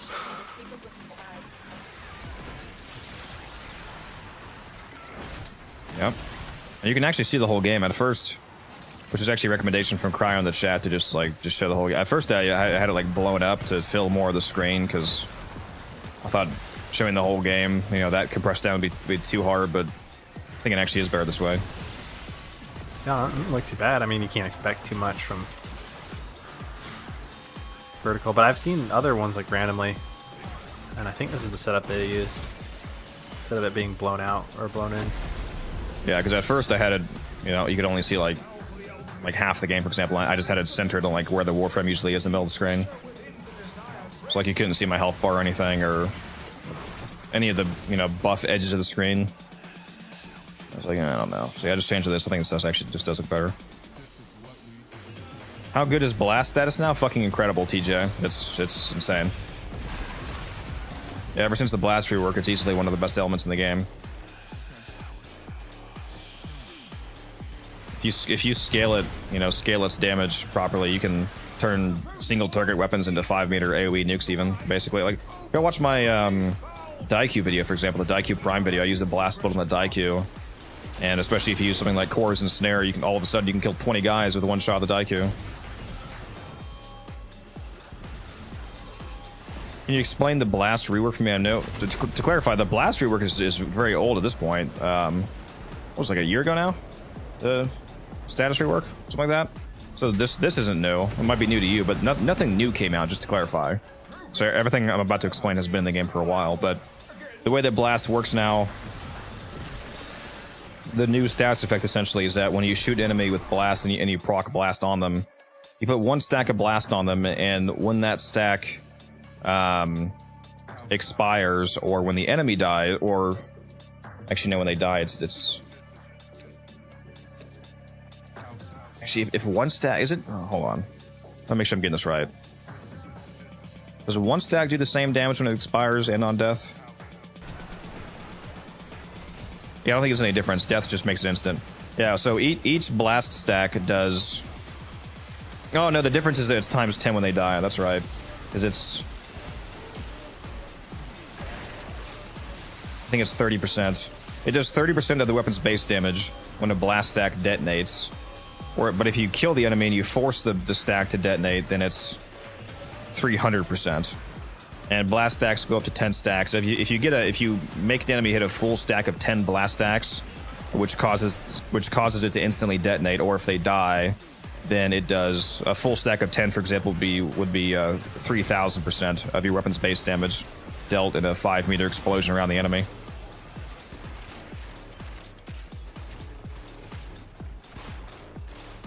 So it just procs 2 times to hit others. Well, you can stack it. The cap on the blast stack is 10 stacks. And each stack has its own base damage percentage, and if you have a full stack, it'll be, you know, the most, obviously. Blast is actually AoE now. Yeah, blast is actually blasty. Yeah, basically, one of the main uses for blast is like you can put it on a weapon that has really high damage. Like, it has decent status, but it's also a high like damage weapon, high crit, so you one-shot a lot of the guys that you shoot, binks. But when you one-shot them, you also apply a blast on that one-shot. So for example, I shoot a guy with, like, my base assist, for example, the base assist I'm using right now, I might only put like 1 or 2 blast procs on them, but I'm going to kill them in one hit. And each of those blast procs is going to do 300% of the weapon's modified base damage. And again, that would go up to 3,000% if you were to have 10 blast stacks on them. That blast status damage is basically affected by everything except for elemental damage. Just like slash damage, blast status does not scale with blast damage, which I know seems weird. But increasing the amount of blast damage that your weapon has does not actually increase the blast status explosion damage at all. The things that do affect it are base damage, bane multipliers, like faction multipliers, which apply twice, like any other damaging dot. Critical multipliers, weak point hits like headshots, for example, vulnerability multipliers, all that kind of stuff. But elemental damage does not affect it.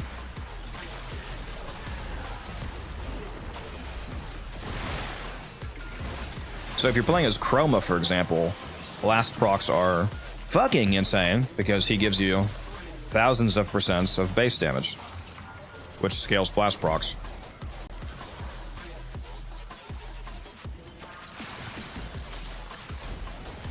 What fishers are up right now on Steel Path, Taylor? Now that you're on, might hop out of this one and. Yeah, I am running to extraction currently, and then I'll check. Hopefully something good. So I got a few hours. What, until they get home or something?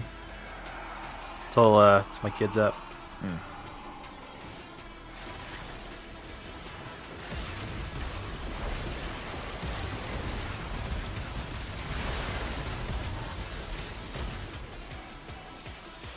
Is there a void cascade up? Somebody says. Oh, void cascade. It's not 80 cold.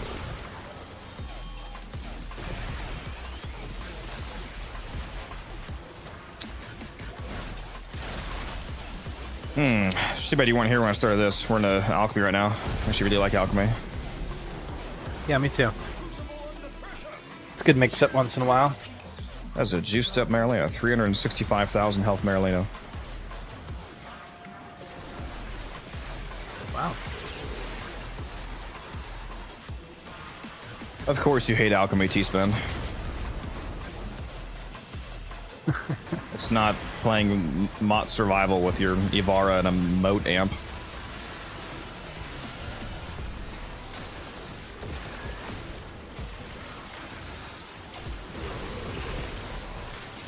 Araxia wins. Sorry, I just saw your message, Cody. Araxia comes out on Wednesday with the Isle Weaver update, which I will be streaming all day. And it sounds, if everything works out properly, like Guns is going to be playing most of the day too, which is very exciting. He managed to get work off. Our pressure target is shifting. Nice. Should pressure exceed mandated Taylor here hates us. He did not get work off. shall be Yeah. He values providing for his family over Warframe. Isn't that crazy? So cringe.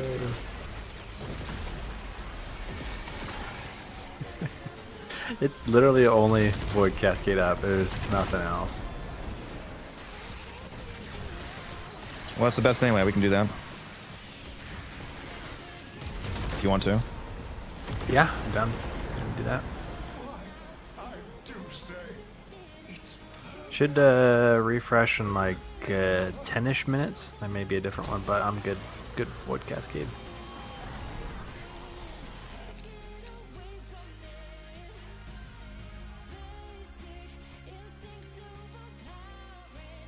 I mean, it's up to you. If you want to wait and see if it turns into an alchemy or a survival, we can.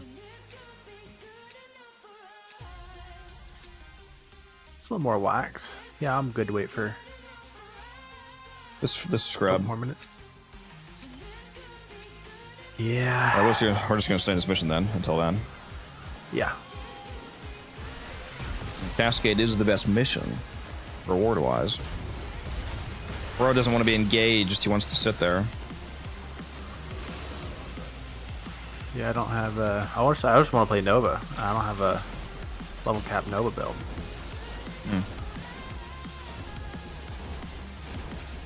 All you need is a warm coat. Just that one mod. You're fine. What am I gonna get warm coat prime? Bear keeps bringing all this stupid shit like prime redirection and prime flow. I need warm coat prime.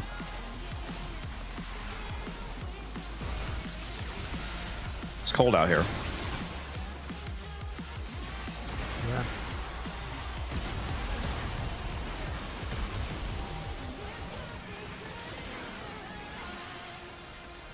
All right, how many people are actually watching on YouTube right now? 'Cause my tracker is showing my. Oh wait, no, is it showing the?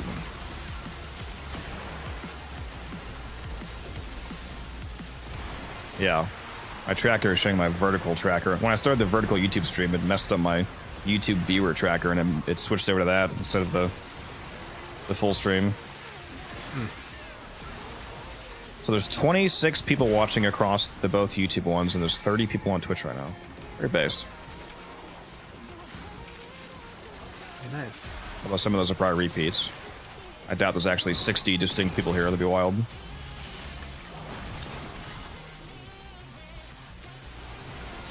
I will forever be on YouTube. It's up to you, Oz. You can do that. I wouldn't mind if you also had a Twitch tab open and muted, maybe, to help me get that partner goal. Need to have 75 average viewers on Twitch. Also, if any of you guys watching on YouTube have not already followed me on Twitch, I'd appreciate that. If you think that I've earned it, if you enjoy the content, we are going for the 1,000 follower push. We are over 80% of the way there. We're at 800 and something followers right now. We're in the early 800s. Gonna do a 1,000 plat giveaway to some lucky soul when we hit 1,000 followers on Twitch. And no, Taylor, you can't enter. Damn. I knew that was coming though. Yeah, so if you guys want me to do that 1,000 plat giveaway sooner, follow me on Twitch.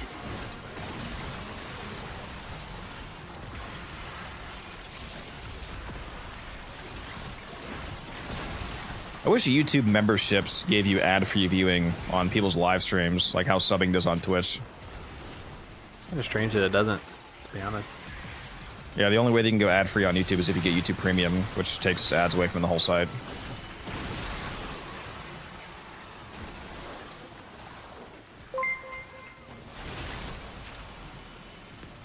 $16 Kalina, thank you for the follow, appreciate that.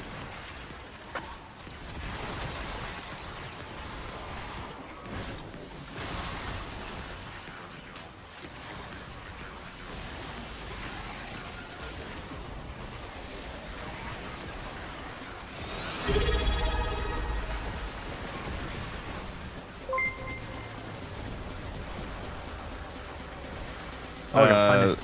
Zero, thank you for the subscription. I appreciate that very much. Thank you. Trying to... I don't know what tier was that. It didn't say for some reason. Thank you for whichever tier of sub that was. It was a prime sub, that's what it was. I didn't pop up on my tracker for some reason. What'd you say, Taylor?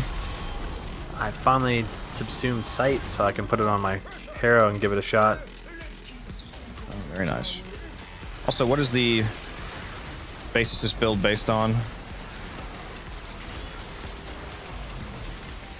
Oh, you're making the... I was so confused. You're making the based on what joke? I see. Oh, you're not making a joke. You're actually asking a question. Okay.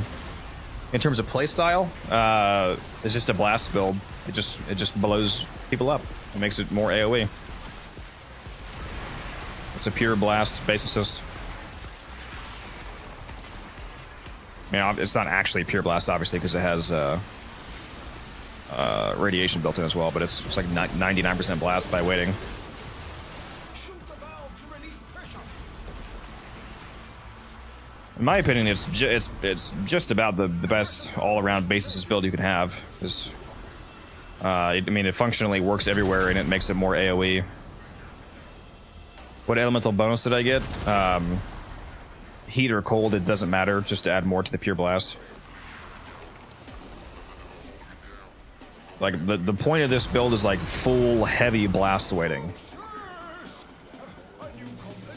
And good status chance, and crit mods, of course. You can make it really crazy by playing a frame that has like Arcane Avenger, for example, to make the crits guaranteed. Well, not 99% crit chance, because it has 54% crit chance with the critical deceleration, so Avenger puts it up to 99%, so nearly guaranteed crits. Have you tried Mag with the Sporothrix? I don't think I've used it on Mag, but I am fully aware of how good the Sporothrix is. I made a video on it.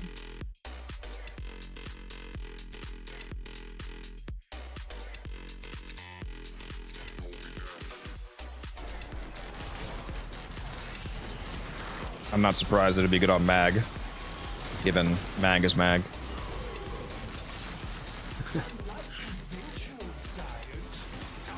Mag be doing Mag things.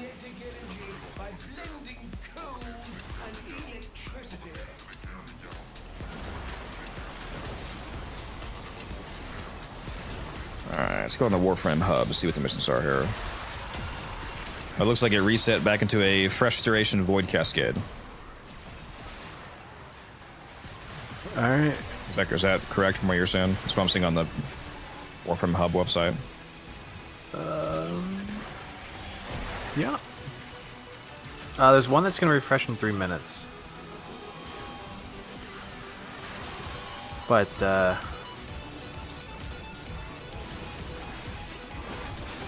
Rescue. No, I think the new one's Interception. The Void Cascade for me says it's an hour and 14 minutes. That's a new cascade. Yeah, that is, yeah, hour 13 is what I see in game, but that one was there for that amount of time before. I think it only had 10 minutes left. You're lying to me. Chassis Maybe gaslighting I me? said that.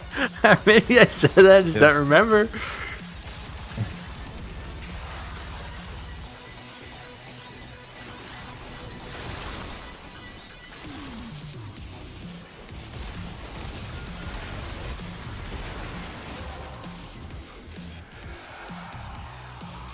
Right now, my basis just isn't doing quite as much damage cryo because I'm not keeping my deadhead stacks up like I should be. That's it. You opened the relic. Finish your mission and we'll take a look inside.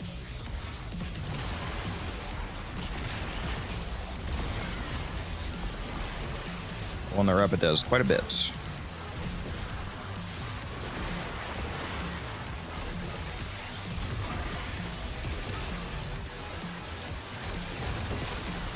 Especially with your Ellie. Now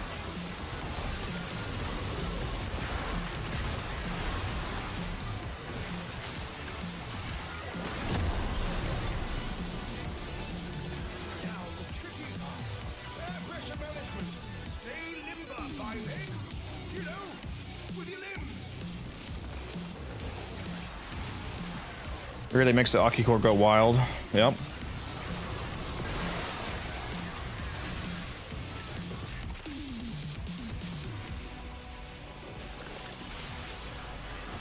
So are we doing this cascade, or are you gonna be a pansy? Yeah, it's the only thing up. So, gotta do something. Can't sit around. Really wish you were the fourth player in this mission. We even have a spot for you. New pressure target. Release valve Yeah, pressure I'll join in right now. No, I mean the alchemy that I'm currently doing, literally. Yeah, I'll join in real quick. It's built different. Just text Steve, like Steve. Hey, can you put me in this game? Put It should me do in, this coach. for you. Just replaces me with you. What's your basis this build? I'm pretty sure you should be able to. Oh, actually, are you watching on? Are you watching on? I can't see where you're talking from. If you're on Twitch, you can see my build with the loadout. The loadout plugin, whatever it's called.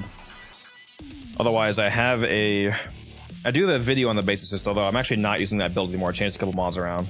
I'll show you the build when I get out of here. I'm about to extract.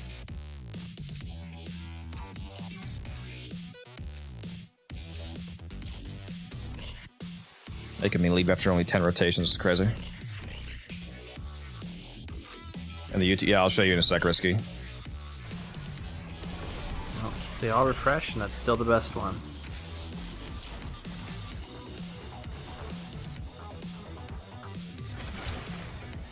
I feel like an underrated mission is the Void Interception. The, I forget the name of the mission, but the interception of the Void's actually fire.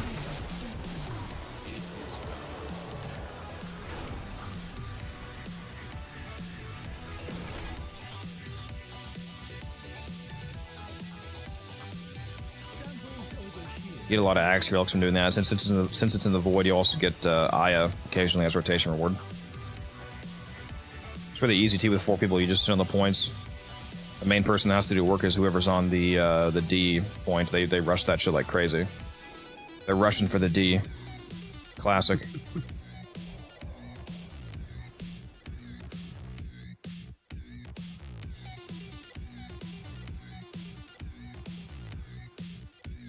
All right, whoever wants to do Void Cascade, well, first of all, make sure that you're capable of doing Void Cascade. What the fuck was that noise? Was that in that song? That was so loud. Anyway, that was loud as fuck. Okay. If anybody wants to join, we got 2 spots open. We're doing a Steel Path Void Cascade Fisher. Make sure that you understand how to play Cascade, because I'm not really in training mode right now.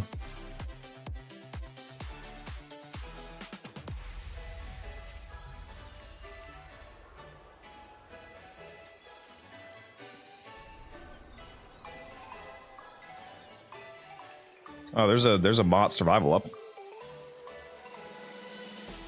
Oh, That I didn't must see that one. It probably literally just popped. It's an hour. It's an hour and 30 minutes almost. Yeah, we'll just go do that. I know you. I know you like it chill. Yeah. Also, not very fluent Cascade. Yeah, never mind. We're not doing Cascade. We're doing a Neo Mott survival. Because I know Taylor was crying on the inside doing a Cascade, even though it's the best mission of the game. you need to get better at Cascade, like get better gear for it. I don't know that you have a skill issue necessarily. I think it's just your gear. It sounds like. Yeah, I just need to throw. Usually, what it is I'm just unprepared. I don't have something. You keep built saying for it, that, and then you keep not getting prepared. It's crazy how that works. Yeah, chronically unprepared. Oh yeah, sorry, Risky. Let me pop up in the base assist here. This is the build. In terms of the element for the base assist, it doesn't matter whether you pick heat or cold. Just make sure it's either heat or cold. That way you're getting just max blast weighting.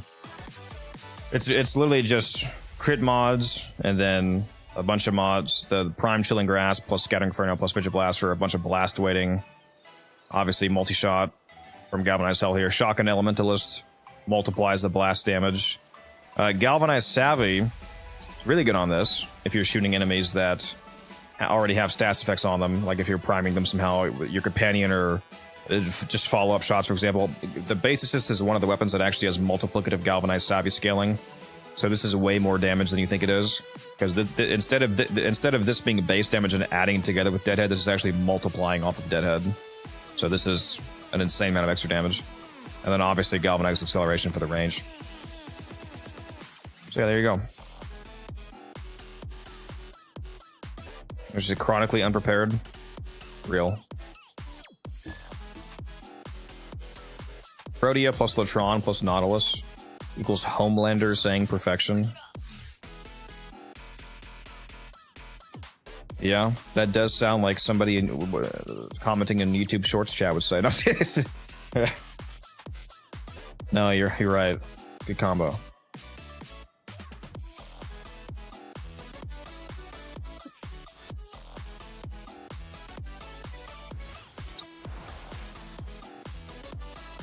Yeah, I'll get you in here, Oz. What's your name again? You were Staged Nikesh. There you go. Just invited you. You said you were just bringing Nova. Okay, what am I bringing? Who am I bringing? Yeah. Who am I bringing?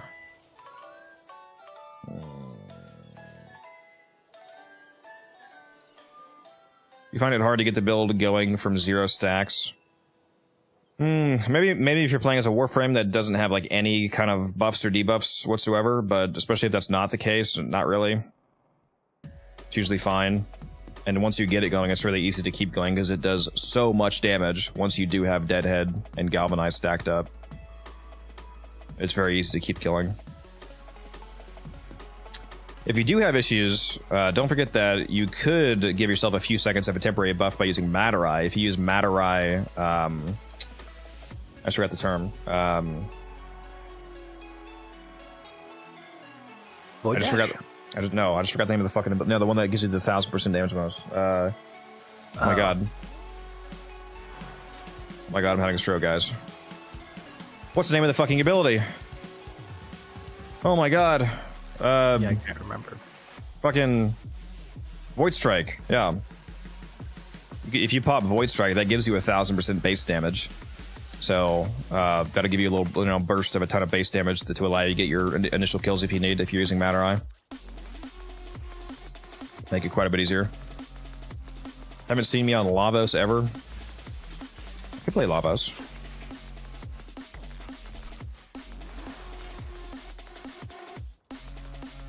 I largely play him as a weapons platform just because Valence Formation is so insane.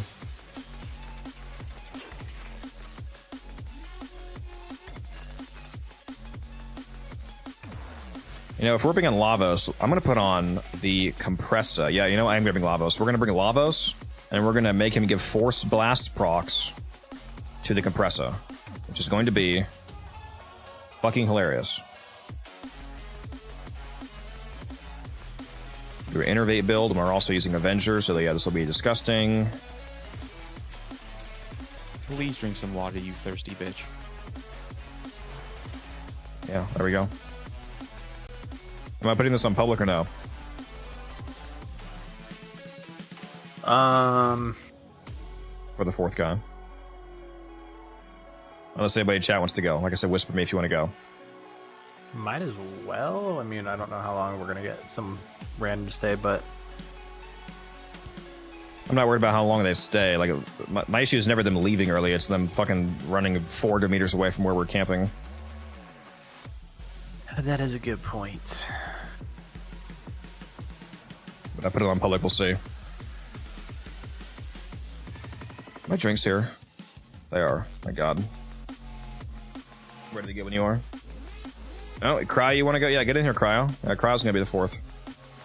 Shoot me a whisper, Cryo, and I'll pick you up. Nice. Back in a sec.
Guys, you almost lost the codex permanently. I just slipped real hard in the bathroom, almost cracked my head on the counter and died. It was close. There was almost no more welcome back to the codexes anymore. That would have been interesting. I just die on stream and see how long it takes people to notice. Yeah. 15, 20 minutes goes by, stream still live, no codex, like, everything good? I wonder how long it takes police to get to your house if... Because, like, people have died on stream. And, like, especially if they die off screen. How long does it take people to be like, maybe we should do something about this? 17 hours standing at the arsenal. Come back tomorrow. Has 800 views somehow. It's my most highest paid stream ever, and I'm dead.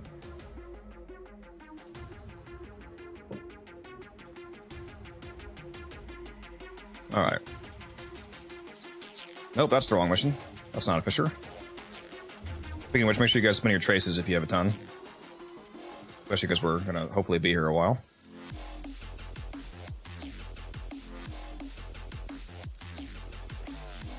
I need to go turn my heat back down.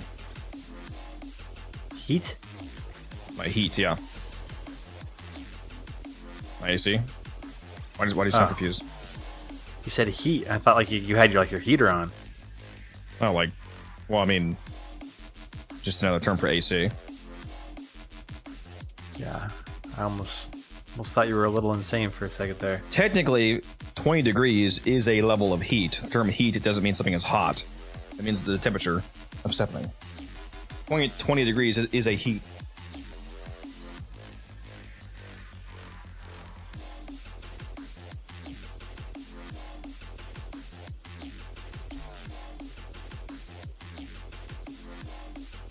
I just turned it down. For some reason it's 71 in here, even though I have it set to 69. Nice. I just turned it down to 66. I feel like, do you guys think it's easier to stay awake when it's colder? No. Oh, you think Well, it's I the guess it opposite? depends.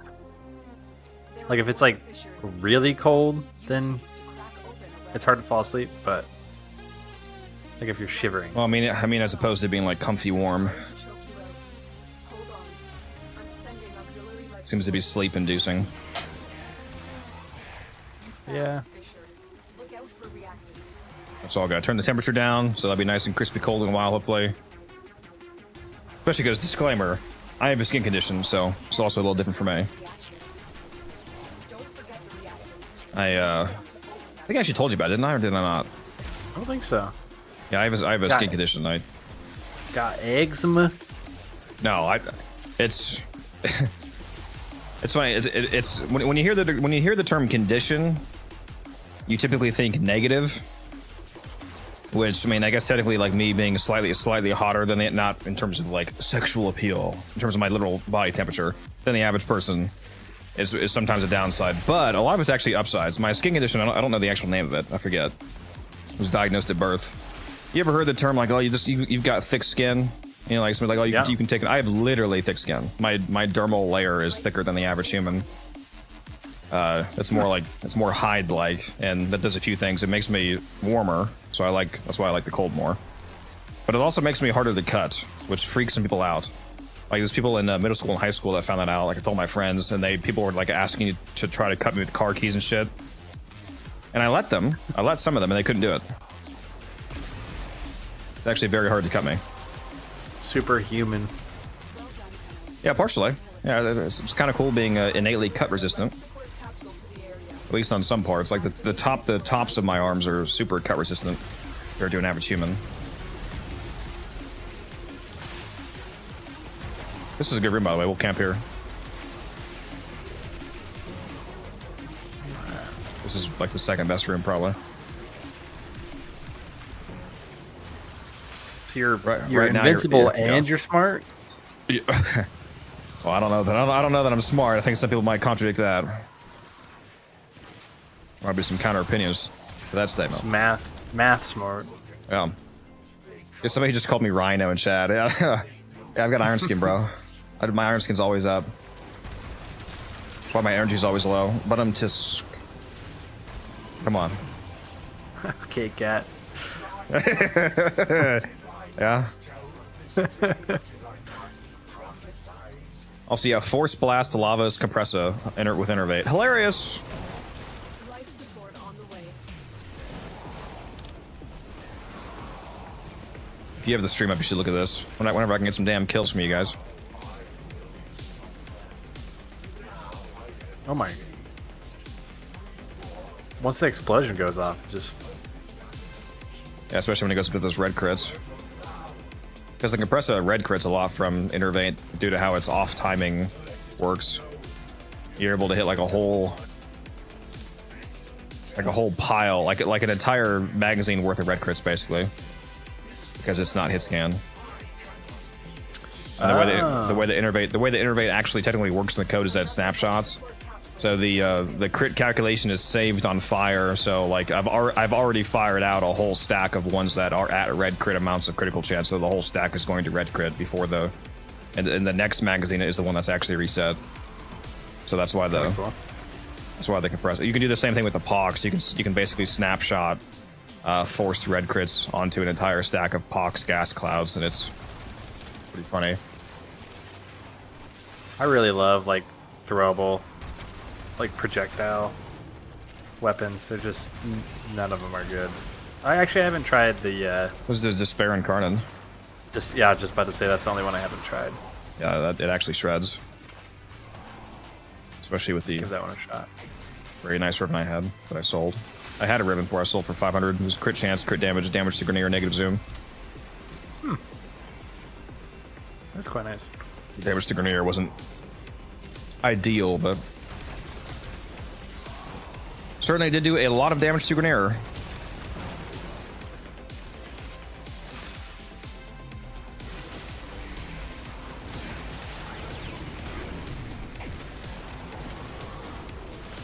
What? I don't think that you're being rude. It was funny.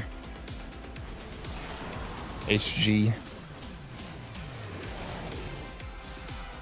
He's got thick skin. Yep. Yeah, I don't think. I'm guessing English is not your first language, HG, and that's why you. Yeah, I wasn't saying that. I wasn't saying that at all. No, it was funny.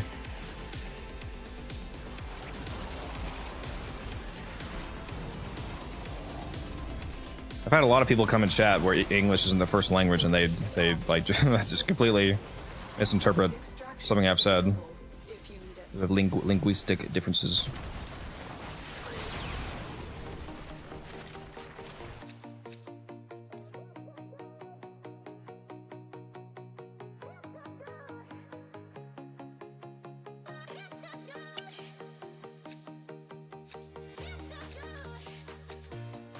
Comfy warm is known to lull you to sleep. That's why you get sleepy after a hot shower. Yeah.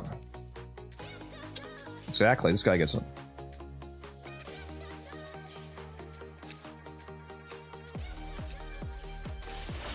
That's a good point.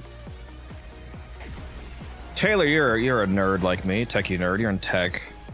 When I started my stream today, I hit my hardware encoder cap. You know how crazy that is on a 4080 Super? Wow. Is it because the triple stream or? No, well, a normal triple stream would only be 3 hardware encodes. I have a 4080 Super. Do you know how many NVENC encodes I can do at once? It's like at least 6. No. No, it's because of the, I don't know why it happened today when I didn't even have the vertical stream live. I think it's because I don't know if something happened. I tested the vertical stream. It said I was at the encoder cap, and then it like didn't start. I was like, okay, whatever. But then, just my Twitch and normal YouTube stream were hitting encoder overload. Well, technically, it was hitting encoder overload. I don't actually know for a fact it was hitting the encoding cap. That's what I'm assuming because I was hitting encoder overload, which doesn't make any sense because all of the streams that I'm doing are hardware encoded, which it should actually be like barely any work on my computer, and like effectively no CPU work. So what I'm thinking happened is, so I streamed to Twitch with the enhanced broadcaster, which instead of just streaming one quality and then everything else is transcoded, I actually send all of the native signals. So I'm actually literally streaming in 160, 240, 360, 480, 720, 1080, and in my case also 1440. So each of those is a independent encode that I'm doing, which makes it higher quality for you guys because there's no transcoding. They're actually all literally native streams at each of those qualities. So that's like 6 or 7 different qualities right there, plus the one 4K YouTube. That's another one. So like it filled up all my encoding capacity. So I wasn't able to start the vertical stream, but I ran a YouTube stream with Twitch Enhanced Broadcaster the other night and didn't hit the overload. So I don't know. I'm confused. I'm pretty sure I should be able to use Twitch Enhanced Broadcaster plus a 4K YouTube stream and not have not hit the encoder cap, or at least like be at the cap and be fine. I was watching that stream when you were on YouTube again. So like right now, for example, I turned off enhanced broadcasting. So right now on Twitch, instead of the enhanced broadcaster that I like to use, I'm doing just a pure 1080 single encode stream. So if you watch anything other than 1080, it's going to be a Twitch transcode. So right now I'm only doing 3 encodes. I'm doing the 1080p encode to Twitch, 4K to YouTube, and then another 1080p vertical to YouTube. Technically, I could have other encodes going on as well. Like if I don't think I have shadow play on. I checked that. Like if you have like shadow play recording, that allows you to like press a button.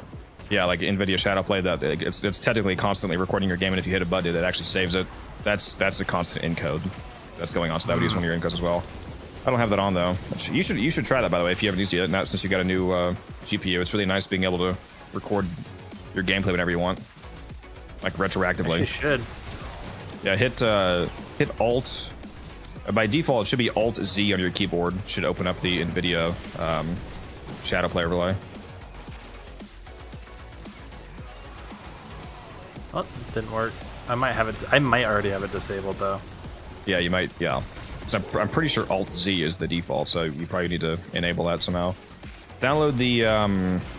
You know what you need that you don't have about the new NVIDIA app. I think you need the NVIDIA app for the overlay to work. I don't know if I have that. Yeah, the new NVIDIA app, where it's where you get your driver updates from now, instead of the old GeForce app, which is sunsetted basically. The experience, like GeForce Experience, or whatever. Yeah, GeForce Experience is no longer the primary application. It's just called the NVIDIA app now, and I'm pretty sure that the overlay runs through that, because there's a new overlay too, and it looks and runs a lot better.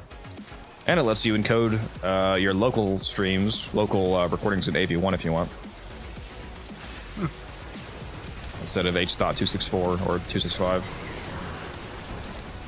AV1 is impressive. It's crazy It's crazy how low of a bit rate you can stream in and get like matching quality to higher bit rates of 264, 265.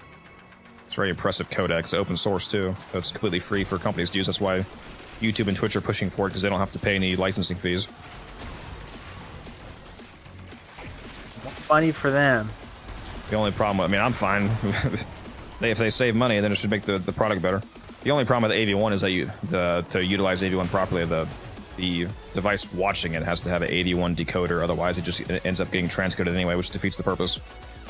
Like right now, I'm actually streaming to YouTube in AV1. My 4K stream is 20,000 bitrate AV1.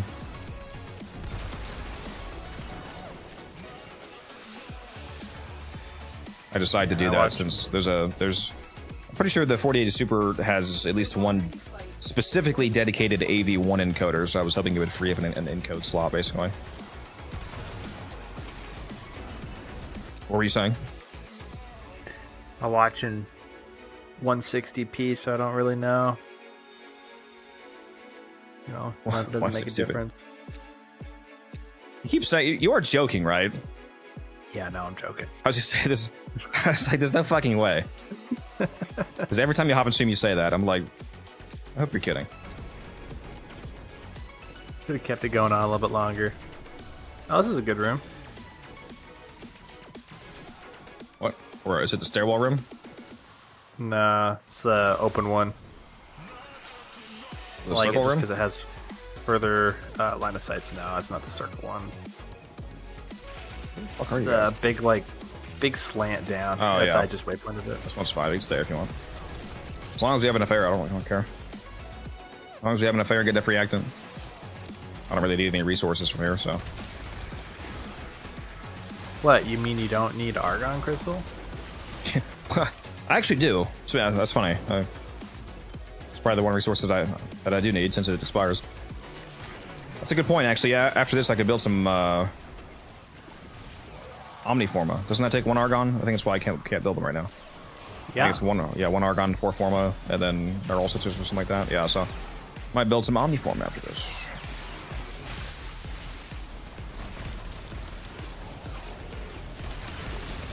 I'm glad somebody said Lavos. Alright, I don't showcase him a lot. Yeah, let me actually I haven't cast this like third or fourth like a single fucking time. I'm gonna do that. I'm mainly just weapon nuking right now. He's really good at building nuke. People don't realize that Lavos' fourth ability literally does level cap amounts of damage. If you use the heat inherit mechanic on Lavos, his fourth will literally kill a level 10,000 Grenadier with max armor.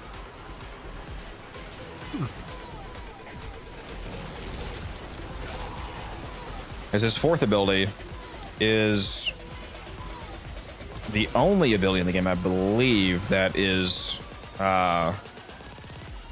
it just, how do I word this? It's not exponential. Quadratic. No, there's a lot of quadratic scaling in Warframe, especially like Calabros Wrathful Advance, for example, is a great example. Like Calabros Wrathful Advance plus an AOE makes it. Actually, is that quadratic or is that Cortex scaling? An AOE on top of a damage share.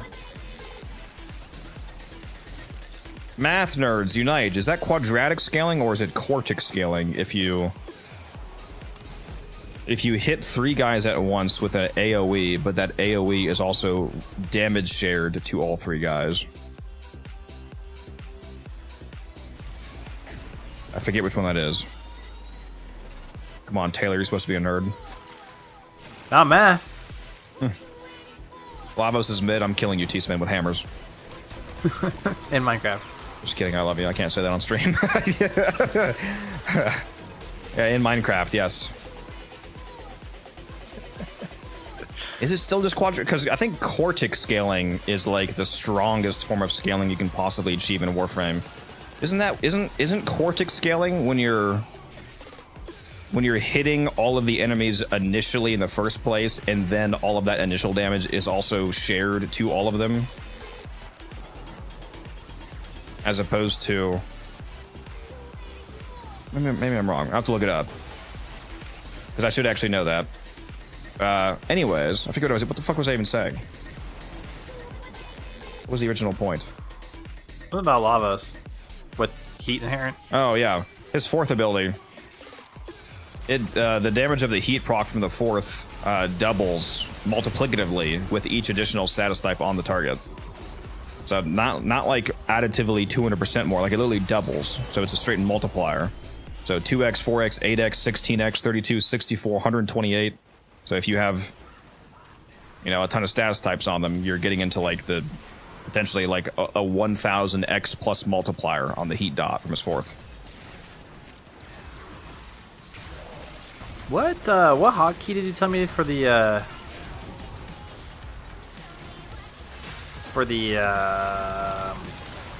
NVIDIA thing? Was it again? Alt what? It's by default it's Alt Z because I don't think I've changed mine, and that's what mine is Alt Z, the left alt. It hid my HUD, and I had to. Oh, it's yeah. Well, that's just Z in Warframe. Yeah. Just the Z key by itself. That's the.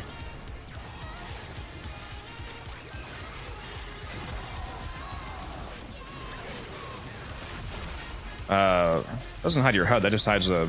By HUD, you just mean the player pop up on the side. That's yeah. Yeah. The reactant. Yeah. You can hide your HUD on Warframe.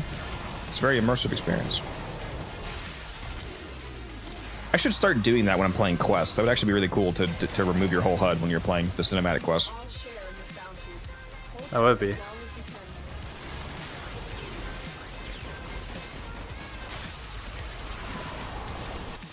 I have like no kill. There, another one. Nice. Dude, I have so many of these. This is my 16th Wisp blueprint.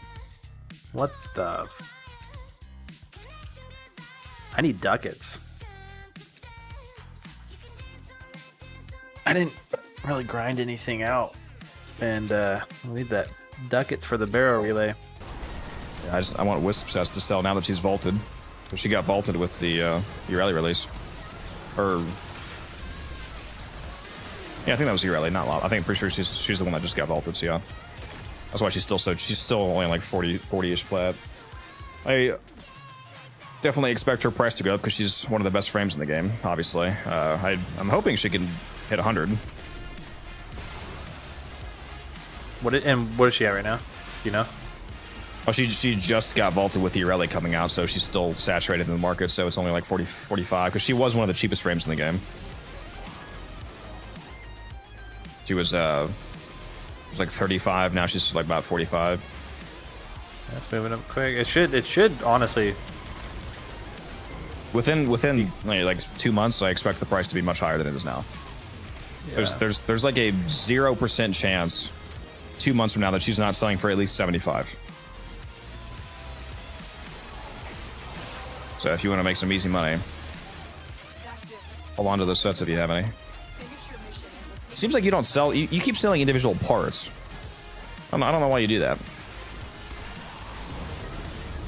And you just feel like you just feel like yeah. I was gonna say you just feel like you don't get the sets fast enough, and you just really urgently need the plat. Now I don't know what you primarily even spend plat on. Is it just Forma, or what? Forma, cosmetics. I was gonna say you're one of those cosmetic geeks like me, except Yeah. without the funding to be able to buy them. Yeah, pretty much. I was gonna say I was like, is this man still struggling with all of the shit I've sent you? Yeah, it's pretty much cosmetics and Forma. Mm. There's still occasional things where like I'll spend plat. Like I'm still missing, I think like 100 primes roughly between all the weapons, like primary, secondaries, melees. So occasionally I'll pick up parts for those. Sure, a huge portion of those aren't even vaulted. Why don't you just try to get them when we're doing Omnias?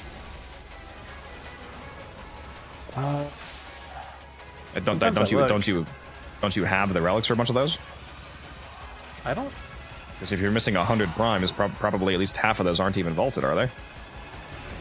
I need to go back and look again. Or even if they are vaulted, you could still have the relics for them.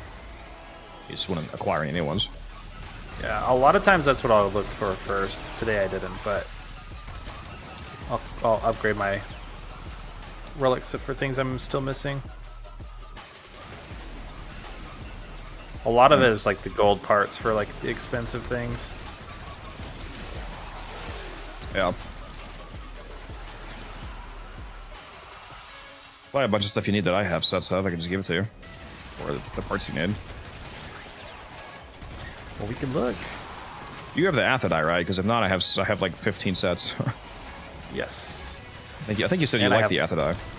Yeah, I did. I used it for a good while. I have like 5 Forma, I think, on it. Speaking of which, I need to do that daily challenge I haven't done yet. Sorry, you said 5. What'd you say after 5 Forma? I didn't hear you. Yeah, I said, speaking of Athadai, I'm still 2 tiers away from getting that augment. Yeah, I should be getting the second one soon. I'm at rank 21 right now. After this new, well, I should be able to get tomorrow with the new weeklies. I was just saying I need to do that daily. One of the dailies is the Mark 5 resources or mods. I need to do that. I'm trying to do that right now.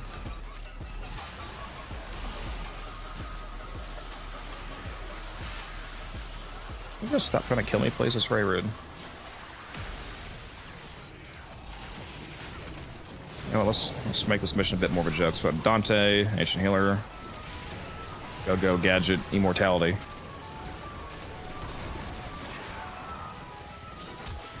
Yeah, if you haven't done that daily challenge yet, you can do that right now. It's really easy to. You just gotta. There we go. I just aim in the direction of a crowd of enemies that, you know, like where they generally die, and just spam G all over the place until it hits 5 things.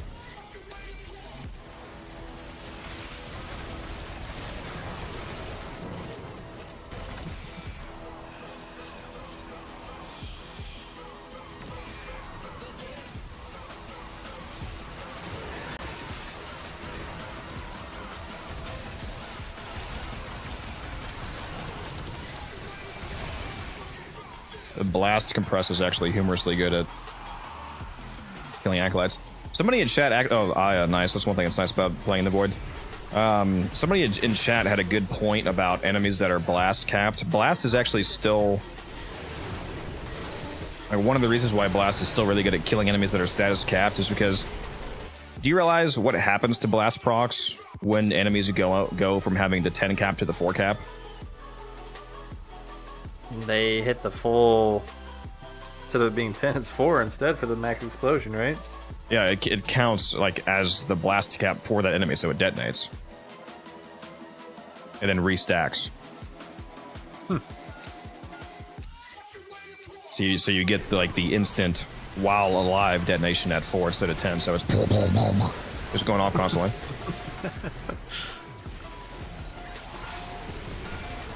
It's not as much damage, obviously, but it's triggering rapidly.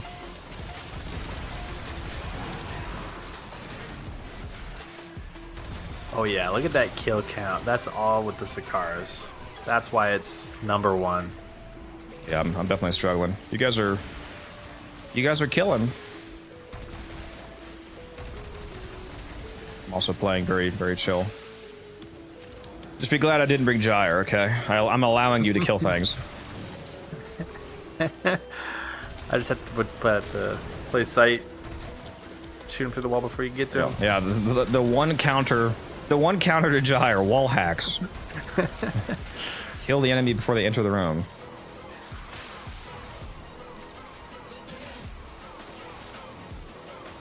How are my vertical stream watchers doing?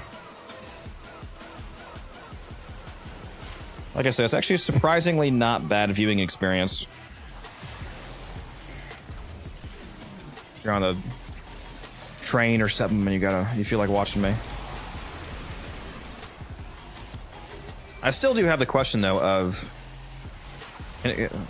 I'll take chat's opinions on this. What is the, if somebody is streaming both ways, what is the point or advantage of watching me in the vertical format as opposed to watching me like just the regular stream on your phone sideways?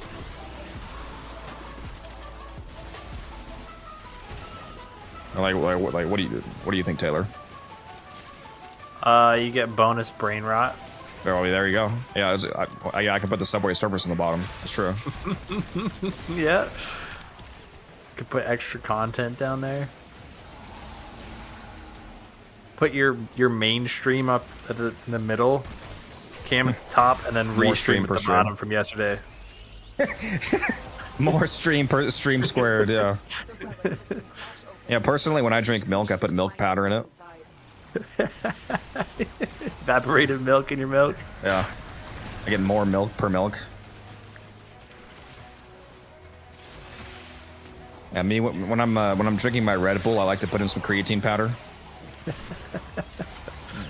Heart attack maxing. Yeah.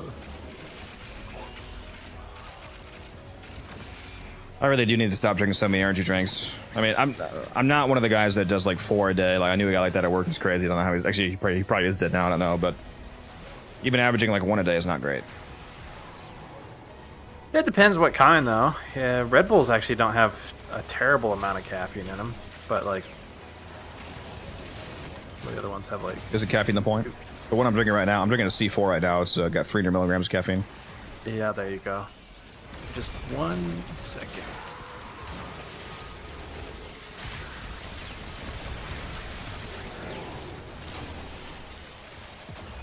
Dante Specters are so fucking busted, dude.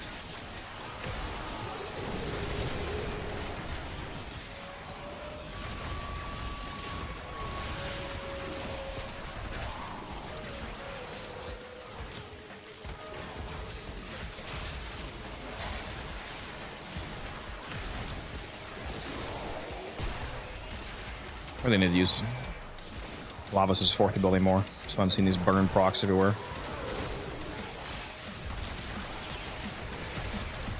Very good sign when I'm in the office and I hear a crunching noise out in the living room. Oh, your pet eating something? Sure is. Sure was, I guess. I keep forgetting what combination of pets you have.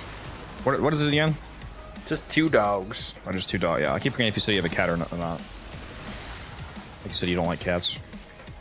It's crazy. I like to look at cats. Don't know if I could. That's at least fair. I don't know.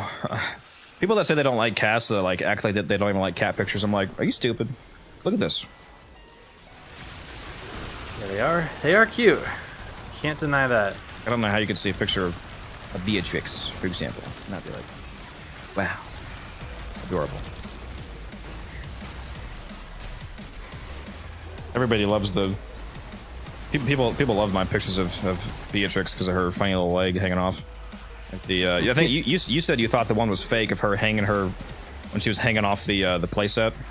Yeah. It looks so like so fake and so funny. Like too human-esque. Yeah, it's because she has a bit. It is cute. I mean, it's sad why she does it though. She does it because the last owner she had abused her and broke her leg. So I would love to meet them for entirely non-violent reasons, of course. Just for a chat.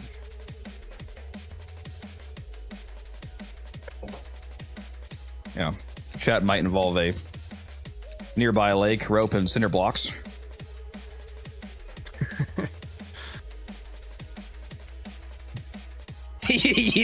Uses them as a simulacrum is crazy. Like, bro, I gotta build to test, and you're looking like a nice juicy Grenier right now.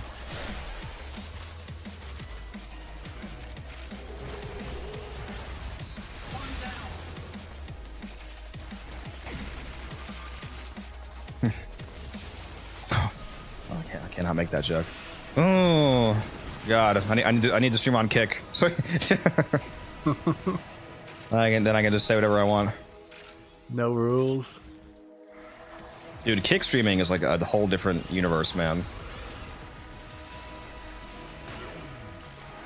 You could quad stream.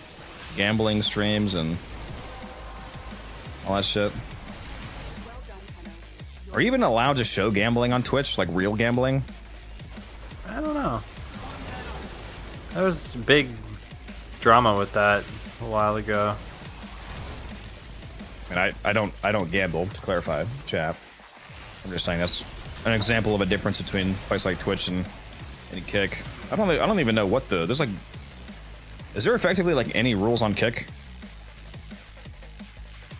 I know for sure at the very beginning there was like 0 rules, but I think they might have cracked down a little bit. Wonder what the monetization is like over there. Pretty sure it's better, but good luck getting viewers. Yep. I mean, hey, I came back to multi-streaming on YouTube and got like 20 people right away. That's true. That is true. It's almost like I have a YouTube channel. Got like a little cheat code.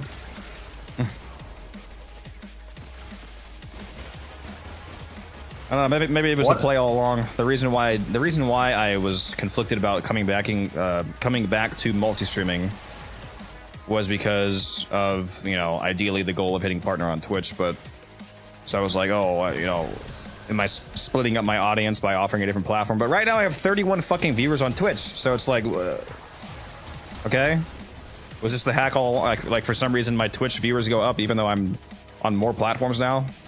How does that happen?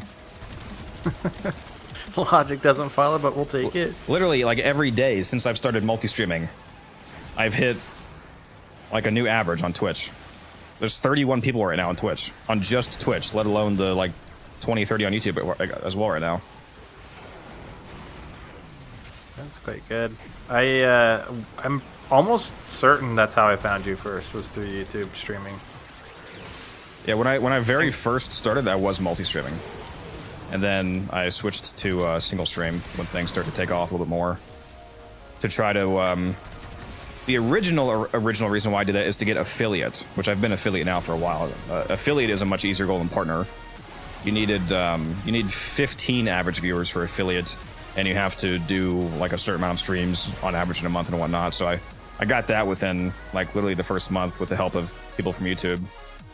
So the next goal is to be an actual partner. The partner benefits are really nice. Higher bitrate, guaranteed transcoding, you know, sponsorship opportunities probably, things like that, etc. So it would be nice to be partner someday. Probably be easier to get partnered with Warframe as well if they saw I was a Twitch partner. Yeah. Because you can't apply for Warframe partnership anymore. They just have to. They come to you and they offer it to you. So there's really nothing I can do aside from just keep going until they decide they like me.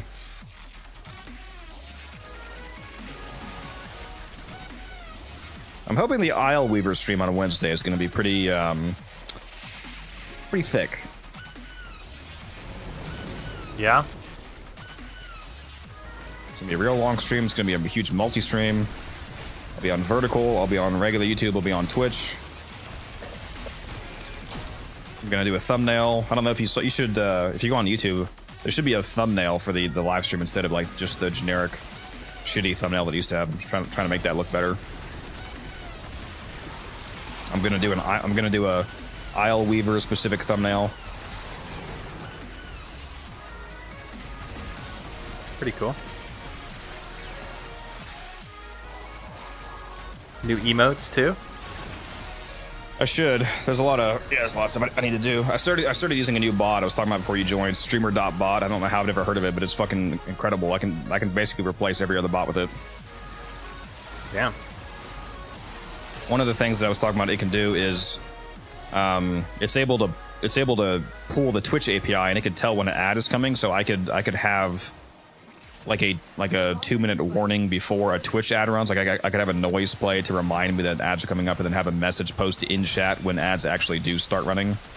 So like that way, chat knows and I know when an ad is running, so that I could attempt to, like, you know, not talk about anything too important or not play anything too important to, you know, so the people that are watching with ads don't miss anything big. Yeah, that's kind of nice. Choo-choo, motherfucker! Feels like the other streams are more of an advert for your Twitch stream. Yeah, I mean, kind of. Is that a bad thing? Boom, headshot.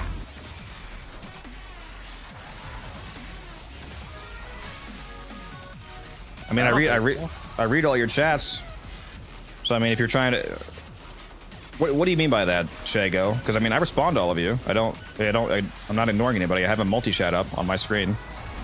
If you comment on YouTube or even on Vertical, I can see it and I respond. I've been responding this whole time, and the quality is insane on YouTube. I'm actually streaming at a quality I'm not even allowed to stream on YouTube right now. From Twitch's perspective, which I probably shouldn't say out loud, but I'm actually breaking terms of service right now by streaming at 4K on Twitch for you guys, because you're not allowed to stream on a 1080. It's on 1080. You're right. Yeah, it's 1080. Absolutely. As I said, the Twitch terms of service say that when you're multi-streaming, the other streams can't be higher quality. So don't try to make it sound like I'm shafting you guys.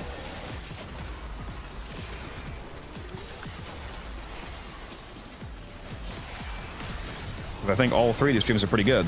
I'm giving you guys options.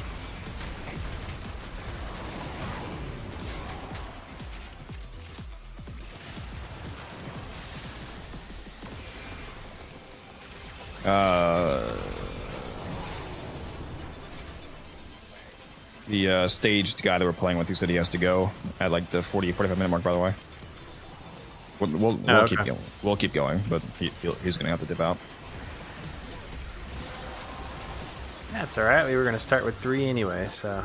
The natural stream delay and lack of interactivity on YouTube is what really kills the experience. Well, that's not me though. I can't do anything about that. I actually tried to fix that. So when you stream in 4K on YouTube, it doesn't let you turn on the ultra low latency mode. So I don't even have the option. Like, my computer would be strong enough to handle it, but for some reason they disable the setting to turn on low latency and the ultra low latency modes. So the delay is, it's quite long. And in terms of what YouTube themselves offer for chat stuff, I mean, obviously that I can't control that, like lack of emotes and whatnot. None of that is up to me. Now, I could stream in a lower quality to YouTube. Like, if I were to do a 1080p stream, then I could do low latency or ultra low latency mode, and it would be more responsive. But the main point of me wanting to multi-stream to YouTube was to have a super high quality side grade stream option and also an automatic high quality VOD. Because another thing that streaming to YouTube does is that the stream is automatically saved as a video to my channel. So if you aren't even here for any of the stream, but you're interested in like watching it, seeing what we talked about and whatnot, you can go and watch it later as a VOD, and it'll be really high quality because it's 4K.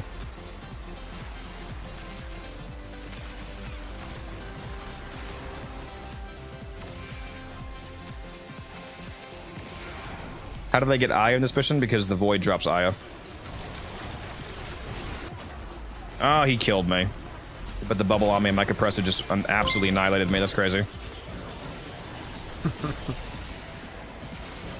Sticky, thanks for the follow. Appreciate that.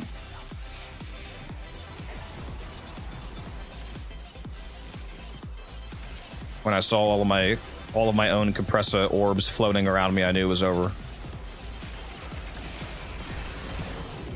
Yeah, you're not surviving that one. It's like the Willem Dafoe meme when he's looking up in horror out of the 900 bubbles coming down on him.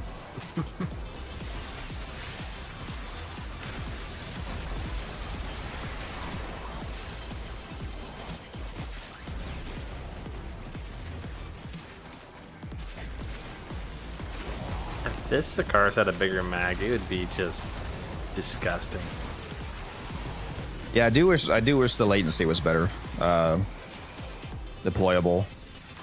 I mean, I would use my computer power to make it run better if they let me, but like I said, they don't allow you to select low latency when you're doing 4K. You said you wish the Sakaris had a bigger magazine? Yeah. So you think that's a bad incarnate magazine? Go look at the miter.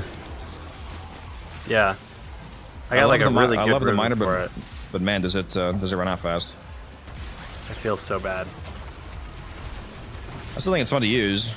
It does a ton of damage. It bounces around, explodes in each bounce. It's really nice. Just very small magazine. Who was that frame? This is Lavos Prime. The frame that primed himself.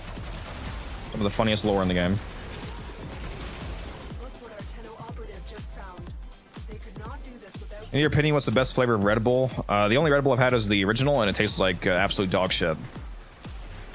I was actually just roasting Red Bull yesterday for being the worst energy drink of all of them, but that's only with my experience with the original. People have said the other flavors are a lot better, so you know, take it. Pear. What'd you say? So I think it's cinnamon pear. It's one of the holiday, like seasonal. Yeah, coconut Red Bull. That's what you said yesterday, Teaspoon. Yeah. Yeah, I need to try some of like the fruit flavors, like whatever the one you just said.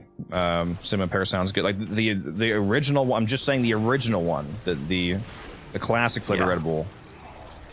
Horrendous.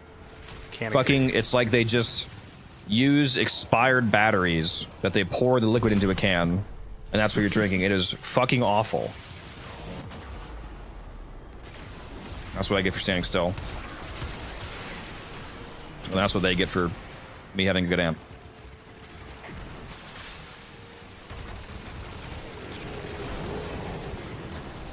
I should have had Red Bulls delivered, so I'll have to do a Red Bull tasting stream, guys, next time. It's gonna be a 6-hour stream of me just testing every Red Bull flavor. By the time that I finish, I've ingested the equivalent of like 9 Red Bulls, and I just die on stream. There you go. You can make a tier list. Put that at the bottom of the YouTube short stream. Yeah. Subway surface on one side, and the have you seen the like the looping video of people like cutting that magnetic putty stuff? I don't think so. Is that one of the other like? Yeah, it's like another brain rot thing. It's just a video of somebody playing. You know what magnetic putty is? I don't think It's so. literally just like magnetic putty. It's magnetic Play-Doh, essentially. Like it sticks to metal and whatnot, so you can form it and whatnot and stick it to things. It's just a brain rot loop of somebody like cutting up and meshing putty, and just like a bunch of different colors and blending colors together. It's just pure absolute brain rot. Have that in one corner and have Subway Surface in the other. Have like I said, a previous VOD of my own playing while I'm live streaming. Just make sure there's lots of stimulation for the Gen Alphas. Isn't that what we're on now? Is Gen Alpha? Even worse than Zoomers? Yeah, I think there's one before Gen Alpha, but I don't know. You know what's funny is technically I could be a Zoomer. I think isn't the classification of Zoomer the farthest back it goes is 96, which is the year I was born in. That's what I thought I heard was 96. Now, I'm 28, so I feel like more associated with millennial. Personality-wise, I'm not really like either. I'm more of a mix, but yeah, I'm 28 years old. What's up, Dogma? How you doing? Yeah, I heard Gen Z goes all the way back to 96. Oh, that's interesting. And then Alpha's, you know, like 2000 something, like 2004 something like that. You'd figure it'd be like. Yeah, I didn't mean to say. Yeah, Gen Z is what I'm talking about. Gen Z goes back to 96. That's why I'm saying they're the one that goes back farther because they're older. And then Gen Alpha is in like the 2000s. Pickle. What'd you say, Taylor? You'd figure it'd be by like increments of like even amounts of years. Do you know how long you've seen videos and like generations have passed, like, you know, like the Warframe. Do you know how long a generation actually is? Isn't it just? Wait, no, I don't know. 70 years. Oh. I'm pretty sure 70 years is technically a generation. Which, by that definition, you would think that generations are separated by like the classifications of people's descriptors are separated by 70 years, but I don't know. Gen Z is 1996 to 2010. Yeah, there it is, 96. Yeah, so technically I could be just barely Gen Z. Am I brain rot? Yeah. Warframe brain rot?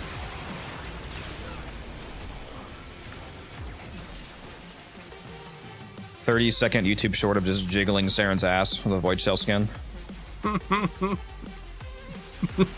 No music. Upscale to 8K. Oh no, there's gonna be music. It's just gonna be, whoa, skibbity toilet. Oh no.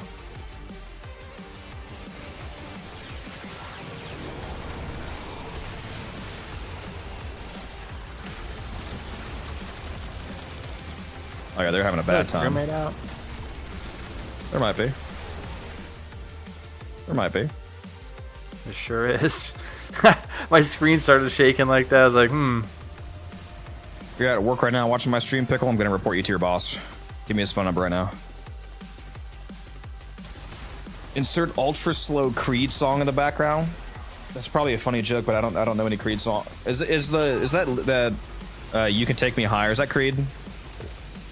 How's the song go? Take me high. Is that Creed? That's the only part of that song that I know is that exact lyric. Yeah, is that Creed? That's a Creed song, isn't it? I think it's the only one I know. so. Or rather, the only one that I know like one lyric from. Yeah, just have the Sarin ass shaking at like 0.20 slow speed. Take me higher. Just bass boosted, slowed down, just absolute dog shit. Make sure to deep fry the image too.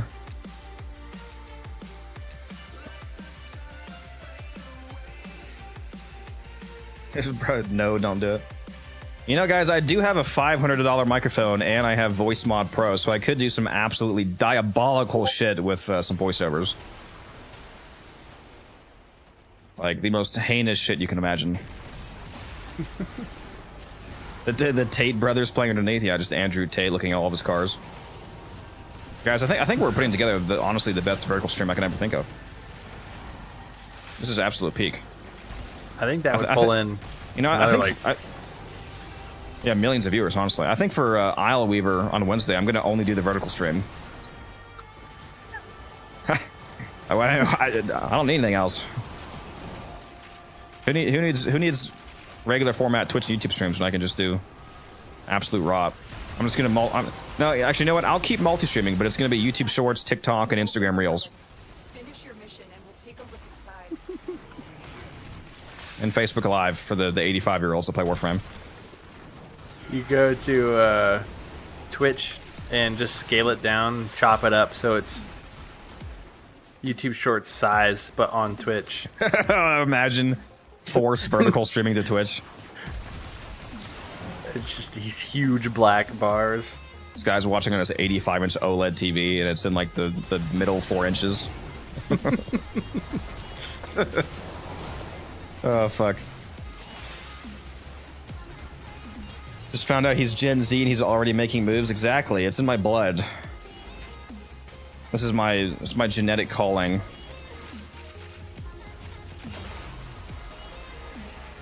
They do say the rot consumes us all.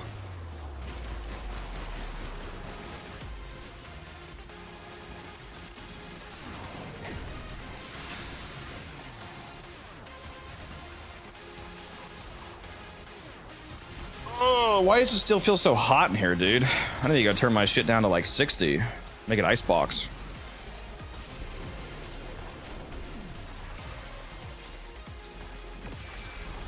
$60 degrees is crazy. The lowest I think I've ever put it is, here. well, technically the lowest I've set to is 50, but that's because it was broken. It didn't actually go down to that. I was testing it. The lowest that I've actually had it set to, I think, was like 63. It was very crispy in here.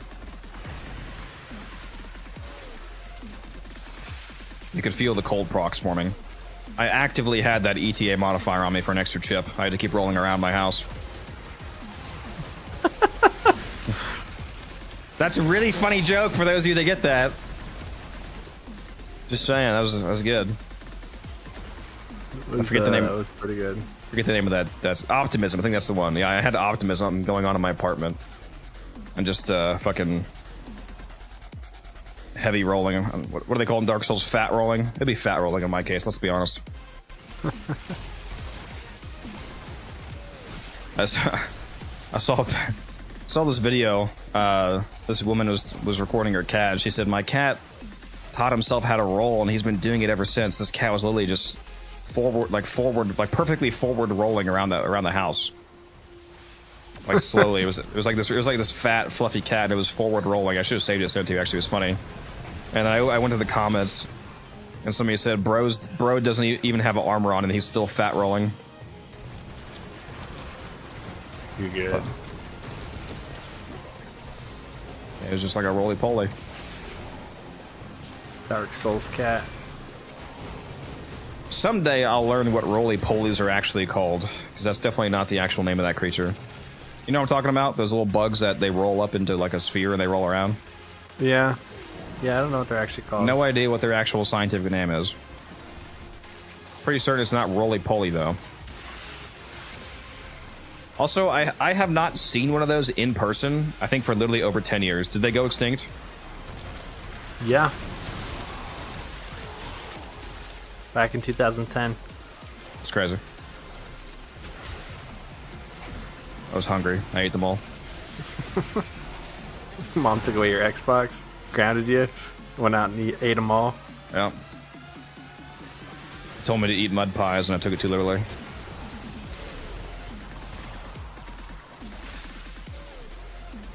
Back to work you go. Have fun, pickles.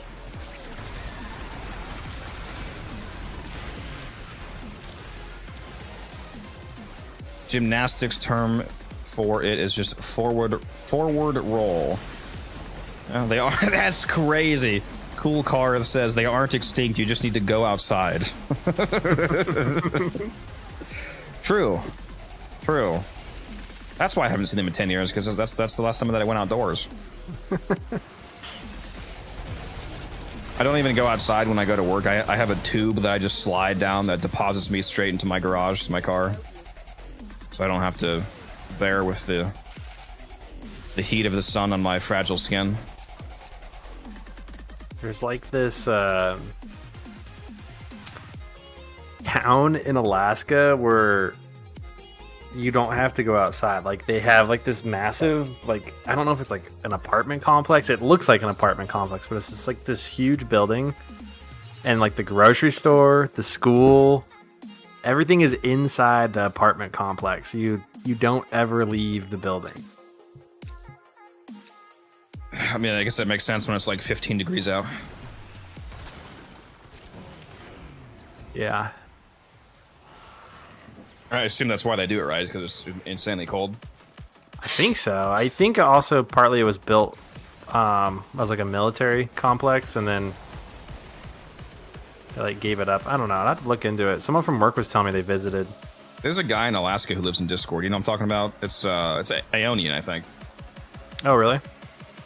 He posts the most insane pictures. He just lives in like fucking paradise. He's like, hey guys, just playing with my dog, and he posts a picture of his quote-unquote backyard, and it's like a fucking Windows like mountain wallpaper. Acres and acres of land. I'm like, holy fuck, dude.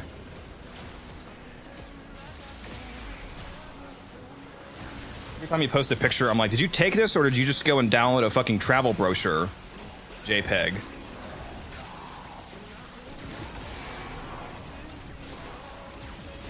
Sounds like something built by Umbrella Corp, yeah. If only Resident Evil movies were still good. Well, maybe they never were, but they were enjoyable zombie slop. Goodbye, Mikesh. See you later.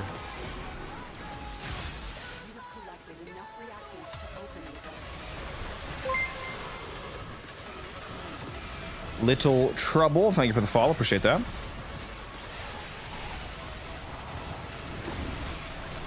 Yeah, dude, what the hell happened there? With the movies? I don't know. The first few of them were actually pretty enjoyable. With what's the name of that actress who's like the main character in a lot of them? She has like the psychic superpowers from having the T virus in her blood, but not turning. Forget her name. I forget her character name and her real name, but she's in a lot of those like, you know, B, C tier action movies. But like she is good though. I feel like she's the reason why those movies are good. Have you seen any of those, Taylor? No, I'm not really a movie guy. I haven't really seen. That's why you did say that. A lot of movies. I think I've said this before though. You need to see. Everybody in chat, this applies to all of you. I'm pretty sure it's still in theaters. Because it still came out like less than 2 months ago, I think. You need to go see Sinners in theaters. Is that a scary movie? Yes. Yeah. Yeah, no. Not a fan. No. No, the story is really. It's not like a. It's not like. It's scary. It's not like a. Is it a gore thriller horror or video. is it a? Okay. It's not like a gore. I mean, there is gore. It's not the point. It's not like one of the Terrifier movies where the point is just seeing people getting shredded apart. It has a very good story. It's one of the best movies I've ever seen. I'll just put it that way. Wow. And I have seen a lot of movies, and I have very critical opinions of movies. Yeah, no, it's the Michael B. It's the movie where Michael B. Jordan plays two different. He plays twins, so he plays both twins. Yeah, it's very That's impressive. crazy. It's a very impressive performance. It's very impressive from a technical standpoint, obviously, of them having to splice every frame together where they're together, because it's literally only one person. Him interacting with, handing himself stuff. That's impressive. So obviously that's a spliced frame. And from a character standpoint, the way that he actually plays two clearly distinct people is impressive. The thing that, okay, now we're getting into the apparently the film theory portion of the stream. The really impressive thing about how he played two characters is that the easy way to play two different characters, like to play two brothers, for example, would just be to have them be like polar opposites of each other. You know what I mean? Like have one be like super outgoing and annoying, and then have other be like a grumpy introverted guy. So it's like, oh, okay, that's how you tell them apart. Now they were actually they were similar. Like they were like brothers in real life that grew up together, and they shared a lot of the same life experiences. They were similar in a lot of ways with nuanced differences. And you still have the ability to they were two distinctly different characters. That is an impressive performance. It's an impressive performance when the differences are from nuance and not from like glaring, reversed perspective, like exaggerated reversals that you could do to try to separate them. Yeah. Yeah, all of the actors in the movie were super good. This Irish guy I've never seen before in like anything. He did a insanely good job. I won't give any details. It's a vampire movie, technically. The guy who plays like the head vampire did an incredible acting job. Hold out as long as you can. Yeah, you should see it if you can build up the courage to watch a scary movie. We'll see. John Warframe, that is me, Jinx. Hello.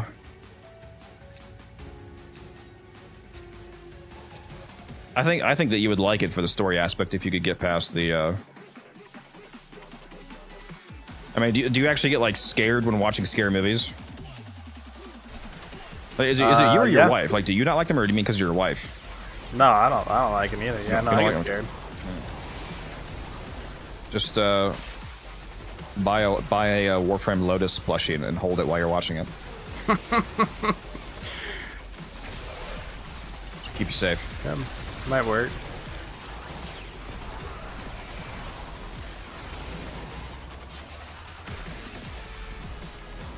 Oh, very extremely random fun fact that has nothing to do with what we're currently talking about. Back to when I was talking about how Lavos is crazy. Another reason why Lavos' damage is able to scale so hard with the fourth ability Catalyze the Heat procs is because if you're using Valence Formation, which if you forget what Valence Formation is, it adds 200% of whatever element you infuse, and you can infuse every element in the game, all of the singles and all the hybrids. If you infuse Pure Heat, that also infuses onto your abilities, and that 200% heat is calculated, and in fact, I believe it actually double dips into the fourth ability calculation, because if you give yourself 200 heat from Valence Formation, you're giving your weapons 200% heat, but you're also directly giving the ability 200% heat. So if you're using a weapon, do you know what Heat Inherit is, Taylor? I have a rough idea, but it's been a really long time since. So the way that Heat procs, video about it. The way that Heat procs work is different from every other dot in the game. The very first Heat proc on an enemy determines the multipliers on the entire stack. So it determines the faction bonus they have, and the heat percent they have as the two main things. So however much heat percent weighting you have, and faction multipliers on the first, like on the shot that triggers the first heat proc, is applied to the entire stack. So it's called a Heat Inherit because you can use a secondary, for example, like an Epitaph with primed heated charge and Scorch, which is 165 plus 60%. So you have a lot of heat weighting, and then you can also have like a primed expel mod, and it'll apply those multipliers to the entire stack. So you form the stack with that, And then if you were to cast Catalyze is multiplied by that heat percent and that faction multiplier, and it double dips and whatnot. The reason why, so before I even tell you, can you, since you use your weapon first and then Catalyze, can you see why Valence is really busted for that? Because the valence gives you the element on top of it as well, right? Yeah, but there's one more thing. With valence formation specifically? Yes. With it being 200% or what? It's applying twice. Because Valence Formation applies directly to your abilities and to your weapons. So you're heat inheriting 200% extra valence off of your weapon, and then it's still getting the 200% valence again directly to Catalyze. You're double dipping the valence bonus.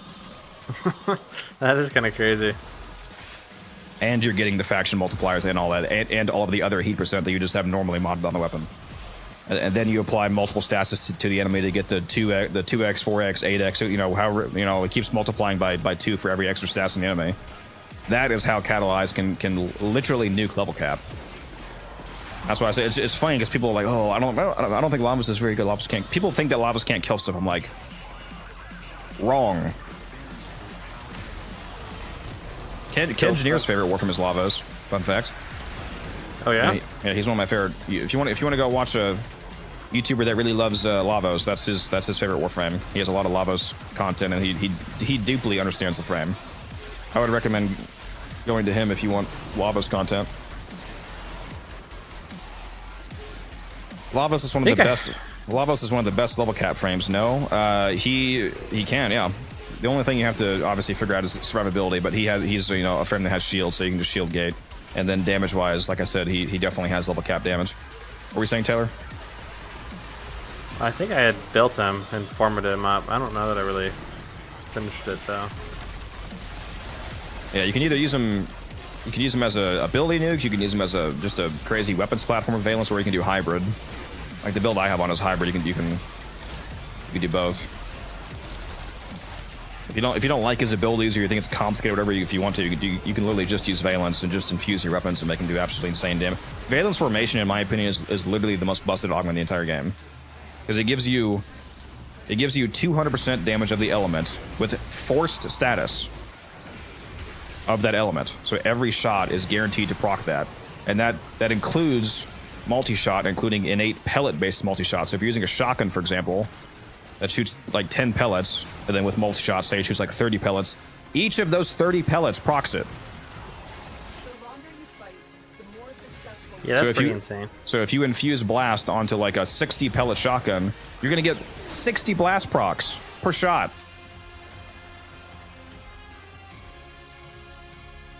My friend has a Lavos Sambatis build. He's named Mods Ban Him. True. Yeah, like 99% of the time when I'm playing Lavos, I infuse blast, because force blast is just so funny. That's why I love the Sabaris Incarnate, for example. I don't know if you like that gun or not, but it's probably my favorite primary. It's time to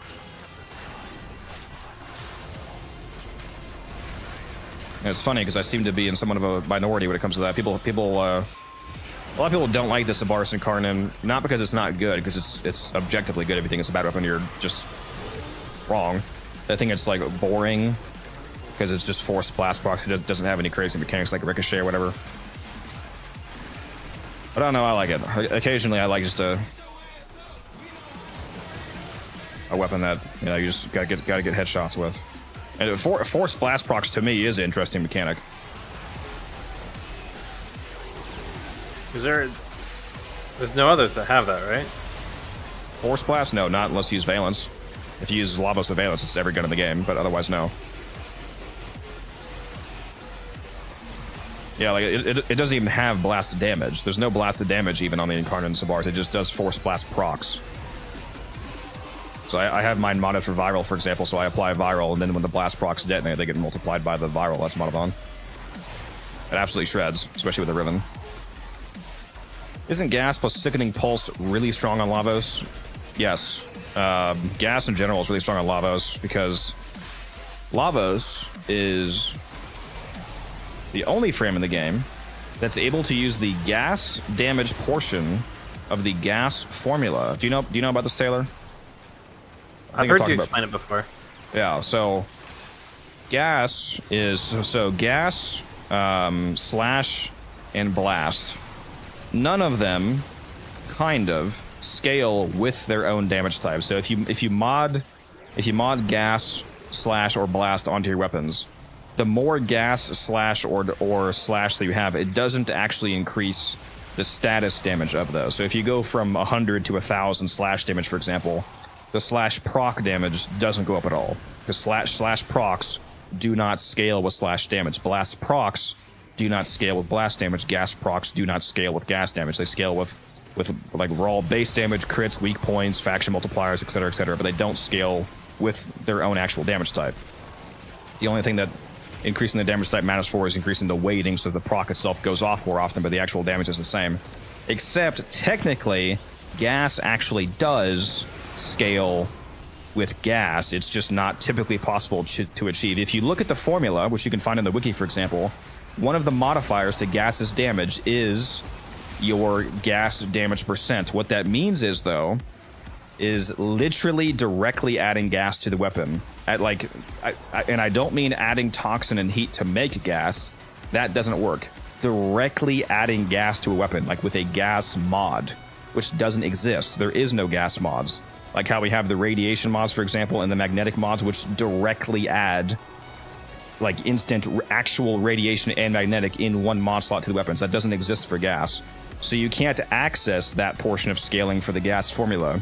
When you're using Valence Formation on Lavos, however, and you directly add 200% gas damage to your weapons by infusing gas, that's calculated as a 200% gas mod. So Lavos triples the normal damage of gas procs because he actually has access to that portion of the multiplier in the gas formula. What about leaded gas? Does that count? Towards that formula? Yes, it does. Leaded gas is a gas mod, yes. Leaded gas is the only actual gas mod. What about sight packs? I don't believe sight packs are actually coded as a gas mod. I don't believe. I don't think sight packs work for that. But yes, the gas augment for the... There is a gas augment for Vesper and Dual Vistus. You mean the... Oh yeah, the Dual Vistus has a special trait, right? Is that what it is, where it adds gas damage, or are you talking about innate gas? Because innate gas doesn't count. That's... I'm not sure if you're correct about the Vistus, but yes, the Vesper augment does count because it directly adds gas to your weapon. Now, it didn't actually work because when the augment first came out, it just didn't do that. I don't know if they fixed that yet. I think they did. Fun fact, the Vesper augment was actually like only a fourth as strong as it's supposed to be because it actually was not applying gas as gas to the formula. I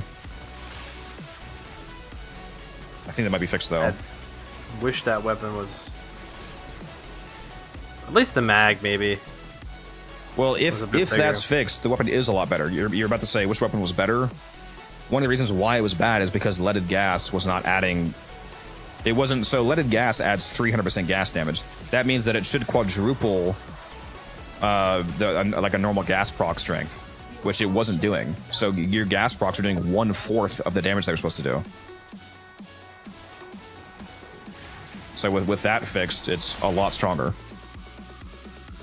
This has innate gas. That doesn't count though.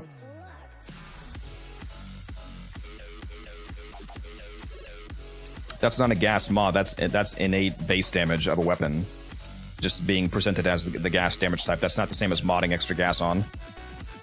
That's just base damage. For the purposes of status calculations, anything that a weapon comes with is just the base damage portion of the calculation.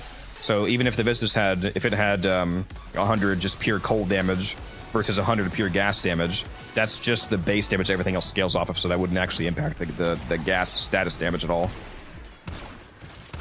That confuses. Yeah, that has absolutely nothing to do with it.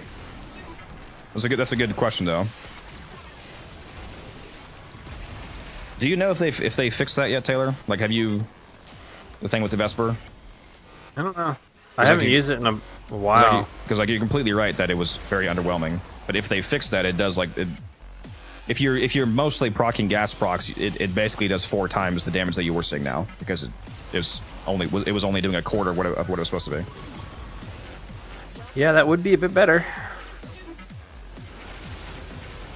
That magazine though just kills. This magazine, it's actually not even the magazine, it's just the reload speed. It's a combination of the two together. It's horrendous. Yeah. I just typed in leaded gas on Google as if that's not a term in real life and Warframe would come up first. No, so it's a wiki article about leaded gas, not the fucking Warframe mod. I'm like, oh yeah, I should probably type in a Warframe too. There's so many times I do that. I type in something that like exists in real life looking for a Warframe link and it just brings up a random article. Type in like corrosive and it brings up a wiki article about corrosive chemicals. I'm like, no! The corrosive damage type. Chronically online. That's all that matters.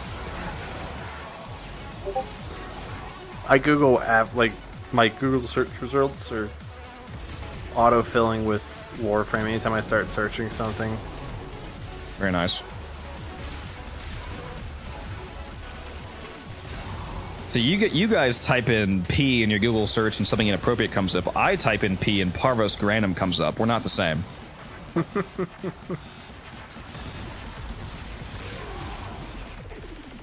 How you doing, Molten? I wonder if Tord or Spore Lacer primary counts as gas. No. Not in terms of... Again, no innate damage has anything to do with the gas formula. You have to mod on gas directly. Like the leaded... So the only 2 things that can do that are this leaded gas augment and valence formation. As far as I'm aware. Because again, making gas with toxin and heat does not count. You have to directly add a gas mod, which doesn't exist for the most part. If they ever actually add those, ooh, I'm gonna have some fun. Yeah, it could be a really good element. Yeah. Like not like yeah, like for one it'd be convenient just being able to make with one mod slot. And also, if they released like a 60% gas mod, that would be a gas mod. So it would increase the gas proc damage by 60%. Because we now actually have gas mods for that portion of the formula.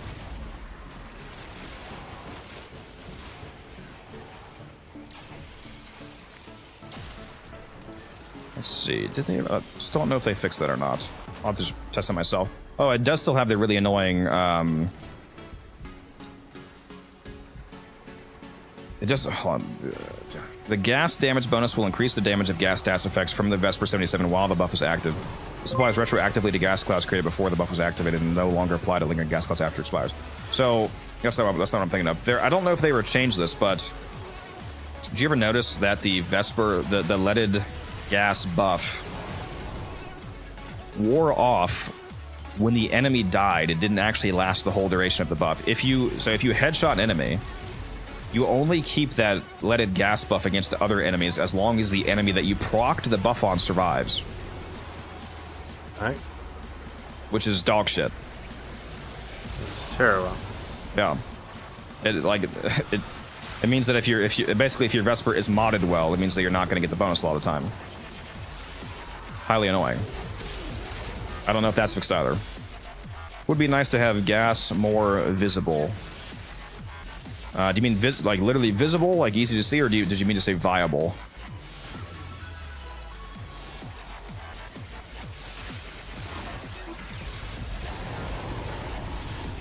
This is definitely viable. It's already viable if you know how to manipulate how good it is. I have a really funny gas Atlas build.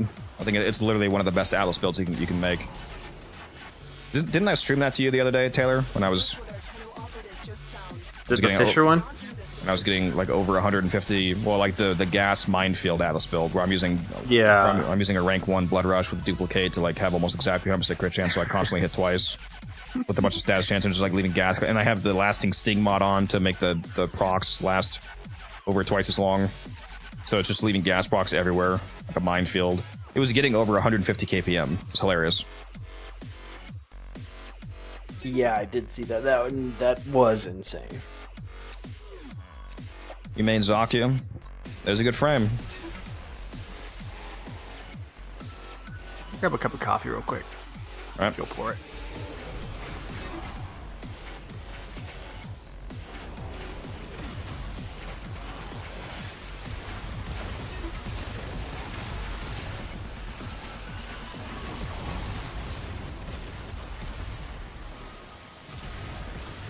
Stop teleporting away. What are you doing?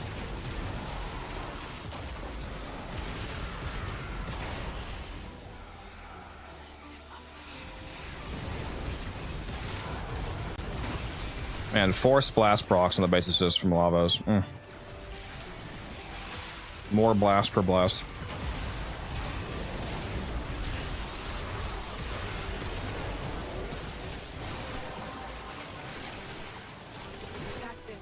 What do I think of Oraxia, the new frame coming out? Looks interesting. I like the 4th ability to be interesting to see how many people actually utilize a wall latch playstyle.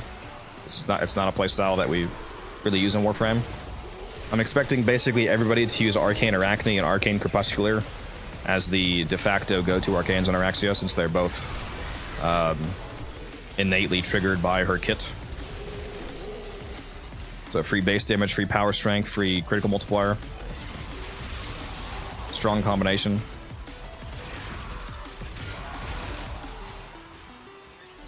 I'm interested to see how good her Toxic Lash-esque ability is. I forget the name of it, but the one that makes you do toxin damage on your guns, similar to Toxic Lash, and the effects of the Toxic Nova that she can, when she kills enemies marked by her her web ability, I think they explode in a Toxin Nova.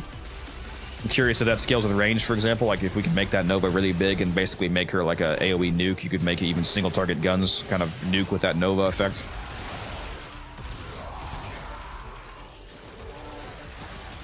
I wonder if her Toxin weapon damage buff ability will triple dip Bane mods like how Toxic Lash does, since it's a non-combining Toxic, similar to Toxic Lash, and then a quadruple dip on melee influence setups, similar to how Toxic Lash does, because if that's the case, she could do a lot of damage.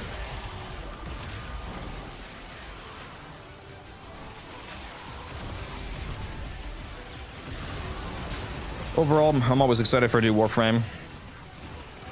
Also got to test out the Valkyr rework, which is basically another new Warframe, fundamentally.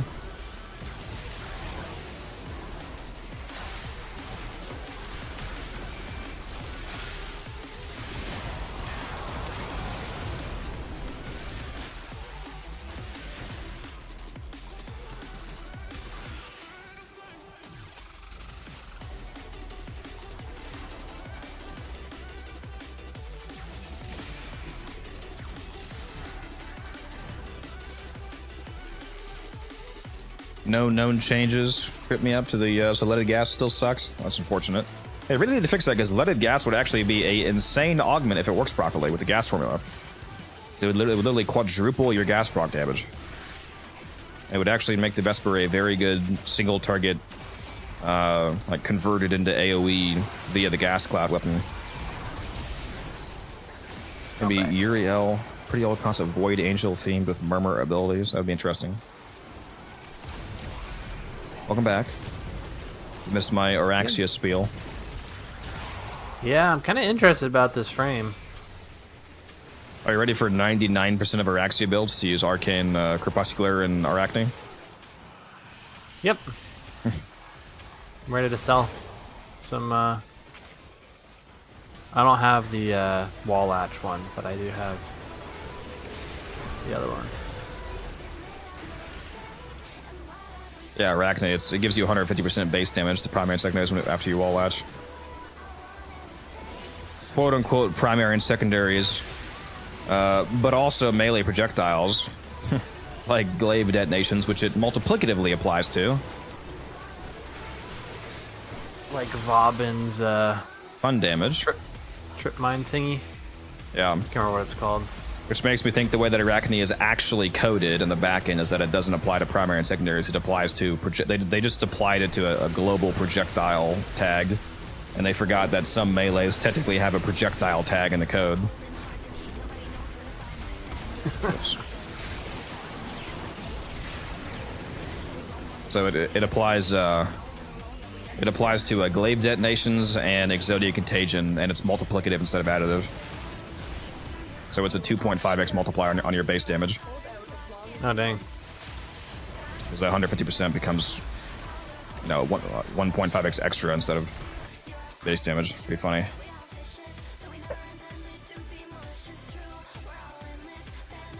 Something spaghetti code, yeah. It's actually not even like spaghetti code. It's not. Spaghetti code to me is more like bad unintentional code. Technically, it's like it's code working exactly as intended. They were just lazy with it. A lot of like the really busted things in Warframe aren't from some like crazy, I can't possibly understand how they work modifiers. It's just them taking shortcuts basically. Because if you think about it, if you remove those projectile melees, from a coding perspective, it is pretty efficient code to, instead of having to manually make it apply to specifically the primary category, like for example, say in the code base, you have to make it specifically apply to the shotgun category, specifically apply to the rifle category, so on. So like all like these 11 different categories, you just apply a global tag that says multiply all projectile coded damage or add 150% base damage. It makes sense. They just forgot that some melees are technically coded as projectiles, along with, old guns. So all of these projectile-based melees, like, glaives and Exodia Contagion, essentially, also got it because of that efficient/lazy coding. So, kind of makes sense if you think about it that way. The same thing with the headshot multiplier. I had a revelation with the help of some YouTube comments the other day about how I think the headshot multiplier actually works. Did you see my big math breakdown that I posted in Gen Chat one day, Taylor, about how I realized that the primary and secondary acuity and the new pain points mod, I don't think they're actually broken. Yeah, someone was describing something with in your comments about how the I just kind of expanded upon that to fully explain that. I realized I think that's actually exactly what's going on, because now that there's two distinctly different mods that are both doing that, and given the old history of Warframe, it actually makes complete sense. So here's a little fun little math history lesson for you guys here. This is some crazy Warframe lore here. If this ever gets validated, come back and be like, yeah, you were right. So a few years ago, like ever since Warframe came out, the original headshot multiplier was 2x, not 3x. So if you did 100 damage and you shot somebody in the head, you did 200 damage instead, and then critical hits, they double your damage, which, well, it doesn't matter for this point. At some point, a few years ago, like 2 or 3 years ago, whatever it was, they decided that they wanted to make weak point damage more rewarding. They wanted to, basically they were trying to balance single target precision weapons against AoE, so they bumped up the headshot multiplier, the base multiplier, from 2x to 3x, which is a 50% damage bump. So think about how all these acuity mods work. We all talk about how primary and secondary acuity and the new pain point mods, it's funny how they're all bugged to be 1.5 times stronger than they're supposed to be. Acuity says that it gives you 350% increased weak point damage, which means plus 3.5x. So it's supposed to take you from 3x to 3.5x damage, but it actually takes you to 8.25x because it's quote-unquote bugged to be 50% or 1.5x stronger than it's supposed to be. So instead of giving you 3.5x, it's giving you 5.25x. So 5.25 plus 3 gives you 8.25x. And the new pain points mod that we just got from Nightwave, a completely different mod that is only for the Athadai, is supposed to give you plus 6x because it says 600%, but it actually gives us 9x. So that's also 50% stronger than it's supposed to be. I don't think either of those mods are broken. I think both of those mods actually do give what they say they give. They give 6x and they give 3.5x. So how are we getting these numbers? I think that back when they changed the headshot multiplier from 2x to 3x, they didn't change the headshot multiplier from 2x to 3x. They applied a global, they applied a new code layer to make it easy. And instead of re-hard coding the 2x to 3x, they applied a global 1.5x multiplier to weak point damage, which back when you didn't have mods that affected weak point damage, that's fine because there's nothing that manipulated the headshot multiplier basically, aside from a few things like the synapse and whatnot. So adding a 1.5x multiplier on top of 2 takes you from 2 to 3x, because 50% of 2 is plus 1. So that accomplishes the same thing, basically. So effectively you go from 2x to 3x. The problem, though, is that since they didn't technically change it from a hard 2x to a hard 3x, and it's instead a 1.5x global multiplier, that global multiplier is also globally multiplying any effect that multiplies weak point damage on top of the base value. So Acuity is actually only giving the 3.5 it's supposed to do. Headshot damage is still actually only 2x, so it's the 2x that has always been since Warframe came out, plus 3.5x, and then those are both combined being globally multiplied by 1.5, and guess what that results in? 8.25x. Same thing with pain points. Pain points is only giving 6. You add 6 to 2, that's 8. What's 8 times 1.5 globally? The 12x that we see. Those mods aren't bugged. There's a global multiplier that affects both headshot damage, which is still actually 2x, not 3x, and the mods. That's what it is. There's my spiel. What do you think of that, Taylor? Pretty good explanation. I mean, I don't know how else you could explain it. I think it's fascinating. Or like, it's one of the most fascinating things that I have like uncovered. Can we get someone at DE to admit? I actually have a source that's tied to DE that is attempting to confirm my theory on that. Yeah. Because if that gets admitted, that's fixed it. Yeah. Yeah, because if they did fix it, then it would, yeah, we would lose like a third of our current damage basically for the headshot mods, but it would work as intended. Yeah, that really started to make sense after a entirely new mod came out that somehow was 50% stronger again. Made me realize, especially when somebody brought it up in the comments, I was like, yeah, this is a global multiplier. These mods aren't broken. They do what they say. It's just all being multiplied by 1.5, not just these mods. It's just everybody thinks that the mods have 50% strong because the math works out the same way. Was the source for that theory revealed to you in a fate dream by Kome? Yeah. I went to Cetus and I rolled the dice and I rolled all 6s and I was just imbued with knowledge, with revelation.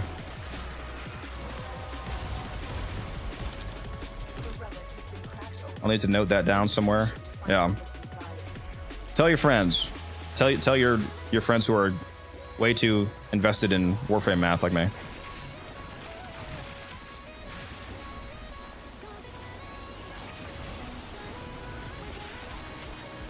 My account stats, like my profile, like the equipment stats, are gonna be so difficult to like fix. I must have like, because I played when the game originally came out, like whatever it was, like 2015, and like still to this day my most used secondary is the kunai. I like to say fixed, like it's shameful. Just straight up, not like.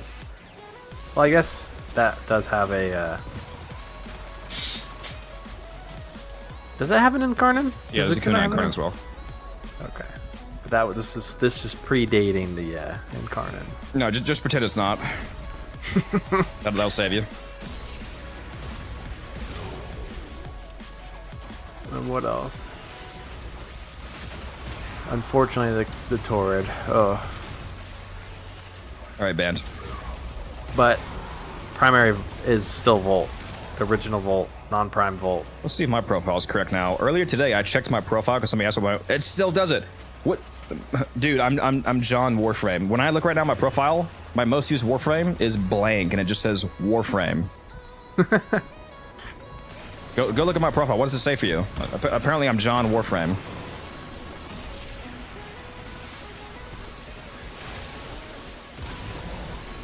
If it'll load, there we go. Yeah. 0 XP, just Warframe. Yeah, I don't know why it does that. Yeah, John Tenno. Yeah.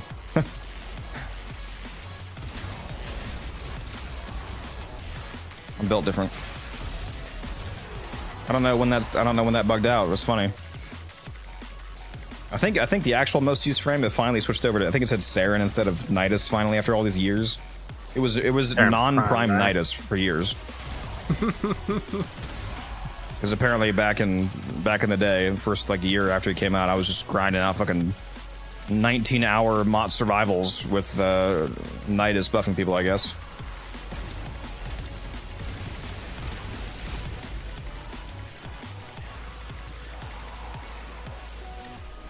Oh my god, I'll be back. Dude, why is it still so fucking hot in here? I'll be back in a sec.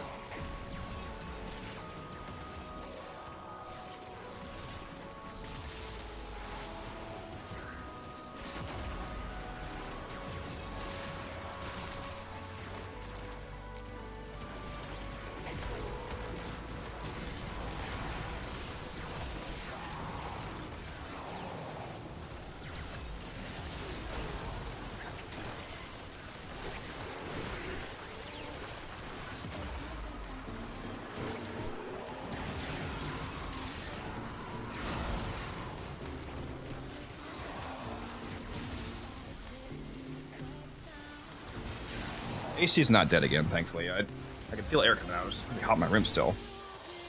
I just turned it down to 64. I'm going for the ice box. Yeah.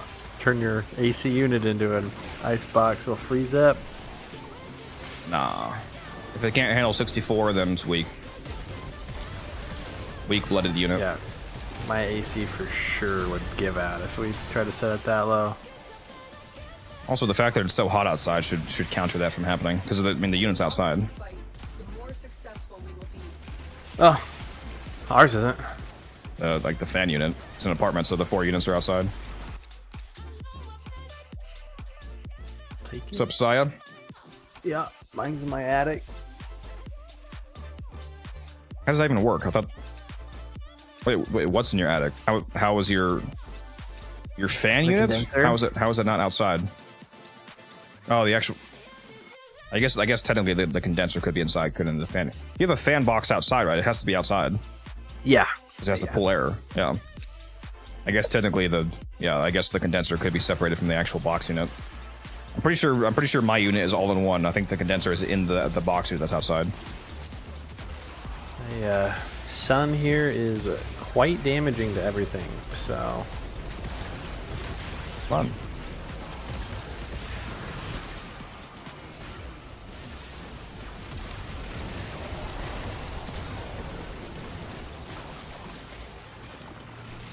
Actually see right now it is only a slight 101 right now.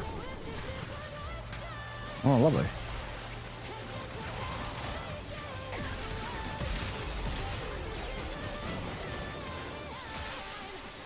Are rad relics actually bugged? Some guys were saying that in my clan chat. Rad are broken and not giving increased chances for gold rewards. What makes him think that? Because that would be incredibly hard to prove. And that would be a major bug that would presumably get fixed insanely fast, because that would be like critically game breaking. Are you sure he's not just coping because he ran 1 Radiant Relic and didn't get a rare drop? I was thinking. A lot of people don't understand the math of how, well, not just Radiance, but like just how basic probability math actually works. If you make a Relic Radiant, which gives the rare drop a 10% drop chance, a 10% drop chance does not mean that 10 relics is going to magically give you 1 guaranteed rare. Each relic that you run doesn't like remember the other relics that you ran. It's not 10% adding up each time until you hit 100, then all of a sudden you get a rare. That's not how that works. It's a Boolean logic probability formula. Like if it actually takes, if you want to calculate the 99% probability of getting at least one rare drop, for example, with 99% probability, it actually takes 44 Radiant Relics. Because you multiply the 0.9 odds of not getting it times the run count, and that comes out to 44 for a 99% probability. Yeah, as the old adage, the coin doesn't remember what its last flip was. Yeah, exactly. It doesn't just like stack up the percent. That's not how that works. It's a new independent 10% each time. The coin flip is always 50-50, yeah, but you are able to calculate conjunctive odds across multiple flips. People just do it wrong. Like there is a probabilistic increase if the question you're asking is the odds of at least one occurrence within a certain amount of flips, for example, you can calculate that, but they don't add up. It's always 50-50. You either get it or you don't. Real, yeah. Yeah, fuck probability. That's it. I have a friend who used to always say that was funny. Well, actually, I wouldn't call him a friend. It's actually quite the opposite. He's actually an asshole, and everybody blocked him. I knew a guy who used to say that.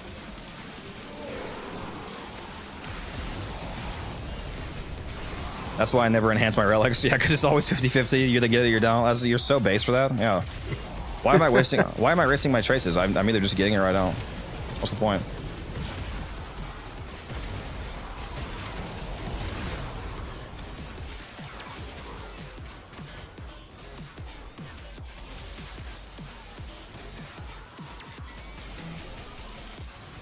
Oh, it is by chance, but there's a bug when you select a relic from upgrade, it gives you the base relic instead. Well, that's unrelated. That's just a selection bug. That's not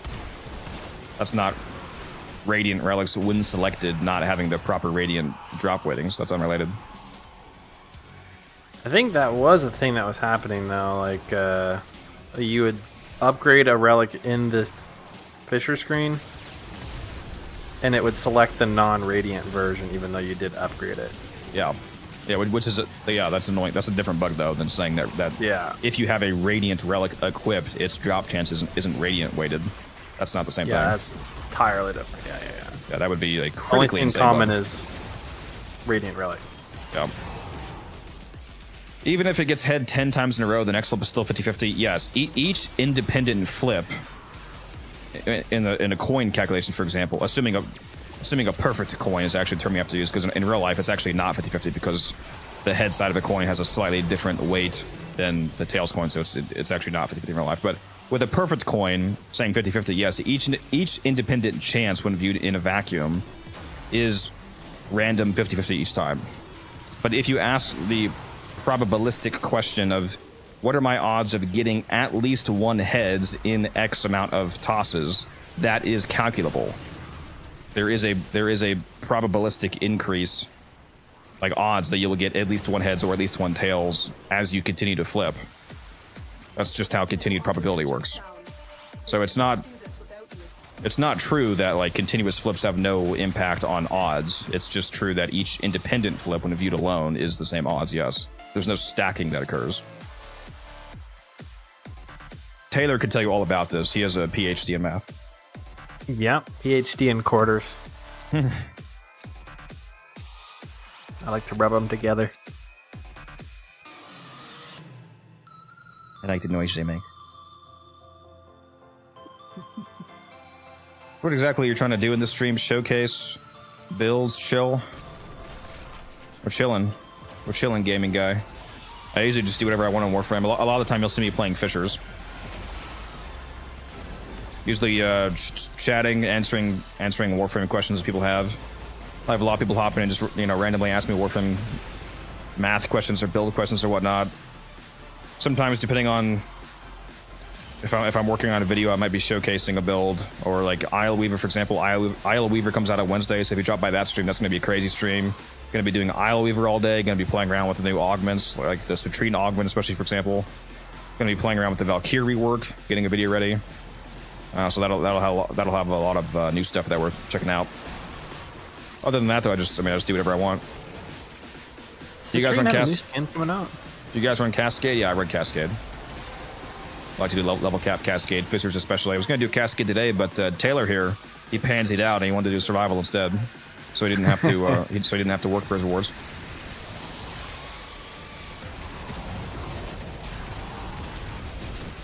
Bro complains about not having enough platinum and then doesn't do the most rewarding mission. It's true. That is true. Beggars can't be choosers.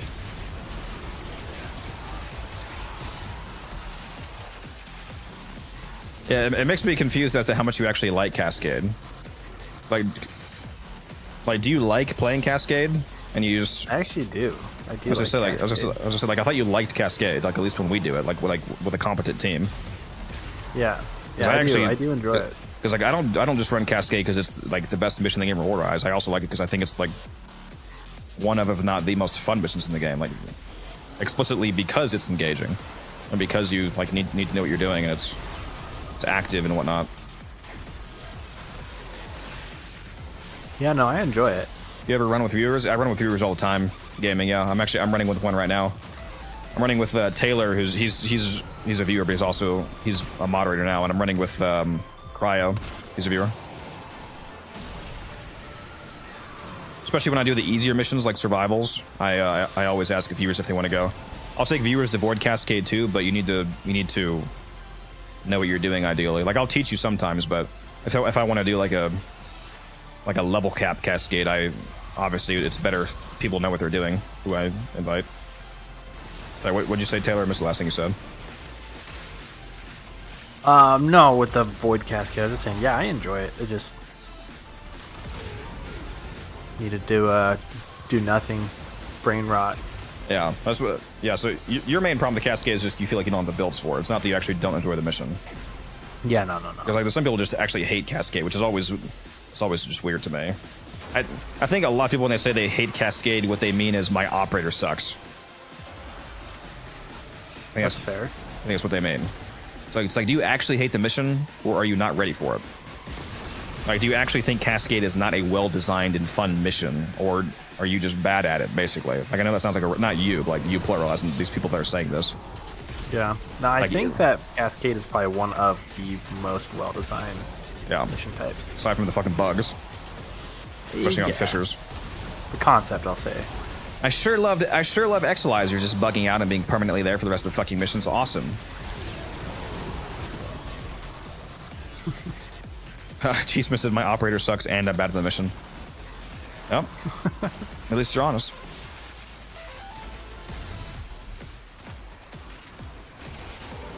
Imagine if T-Smith just spent like just 1 week on Warframe doing all the stuff that he's been complaining about not having for the last year. Like he finishes his Fortuna, his Cetus, gets a good amp, gets all the arcanes, finishes his standing everywhere, gets a crewmate. And he's like, wait a minute. This shit's all really good. I should have done this a long time ago. What's crazy is when I started playing again, like a little bit over a year ago, I had none of that done. They were like all rank 0.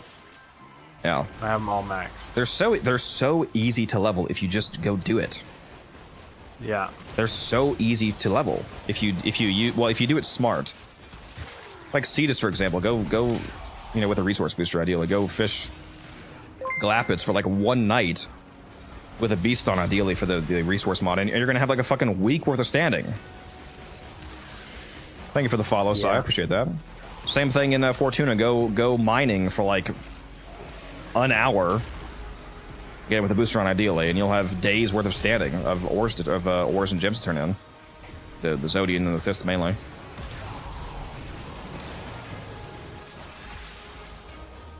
Yeah, It says C, but that's not a mod survival. True. The only only one that felt bad was Deimos. What? One of the token system? The best one? The actual standing itself was very, very easy to get, but the resources to trade in were like I think for 4 and 5 they were annoying to get. One of them's a shard, which is 20 grandmother tokens, I think. Oh, that's right. We're only doing a Neo because it's not an Omni. I'm out of Radiance. No! Yeah. I'm a scrub. I can't remember what rank 4 is for Deimos. Can we just replace all fishes with Omnia, please? Yeah, no kidding. No, I actually don't want that. I like the lore relics at the very least. The lore relics is cool. Do you know why Axie relics are like more rare in lore? Like, do you know what Lith, Meso, Neo, Axie actually are? No. What'd you say? No, sorry, I got distracted. My kid's just sitting there yelling in his room. This guy's just ready to He's watching my stream because he knows the answer and you don't. That's why he's screaming. No, but what's this lore behind the Axie relics being rare? I was asking, do you know like what the words are, like what they mean? No. It's eras in Warframe history. The Lith era is the most recent era. So Lith is the most, historically, is the closest to where we are currently on the timeline. Meso is farther in the past, Neo is even farther in the past, and then Axii is the farthest away in the past. Axii relics are the rarest relics because they're literally the oldest. Makes so much more sense. Yeah, Like, Axii makes like logical sense. Yeah, Axii relics are literally the rarest because they're the hardest to literally uncover because they're so old and buried, basically. Makes Like so much sense. relics, they are relics. They're ancient, a lot of them, compared to what we currently are on the timeline. I mean, it's not like millions. Well, I mean, I guess it could be millions. We don't actually know the timeline. It's not like they're not like 10 million years old. I don't think, but or like hundreds at least. Yeah, they're eras. So almost nobody knows that. Like I can't recall talking to somebody who actually did know that. It's some of the coolest lore in the game, though. I like when most of them, like most of the items in a game, actually have like lore associated with their function, like with their existence. Yeah, I need to go back, and my problem is I was like speedrunning all this campaigns and stuff so I could get back into. Yeah, that was a mistake. So I missed- especially the I missed new a ones. lot The of quests are so good. You should honestly replay all the main story quests before we go to Tau. We're going to Tau in December. I'm calling it right now, boys. We're going to Tau. As Albert Andrade said in the nuclear room during the 99 quest, he had a voice line. He said this: "The Tau is in sight." He said that. And now, can I stop going down, please? I need to use my damn burst ability more. Yeah, we're going to Tau, baby. Can you imagine if they actually drop a whole new star chart? That'd be pretty crazy. Go, gadget crewmate, kill this motherfucker. There's no enemies to kill. There we go. Do you have any ancient healers on? Before I went out, I just put down mine and Dante again. Oh yeah. I'm gonna be Sometimes I lazy. forget because it's not my first slot. I had to like do the wheel and a half where you make the full rotation.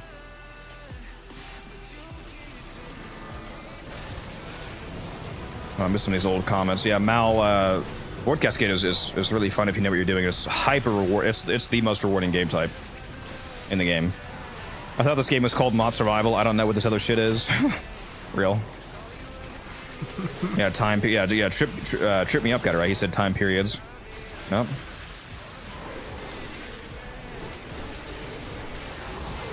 And how does Axii Irelie relics work lore-wise? Do you work and make a singular part of the Irelie Prime each era?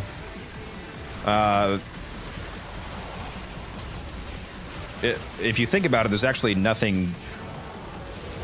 There's theoretically nothing actually contradictory with a Warframe being spread across multiple eras, because if a Warframe was made, if we assume that a Warframe was made in the oldest era, for example, Axii relics, why would they not also be able to continue to put that Warframe's parts in what are the newer relics?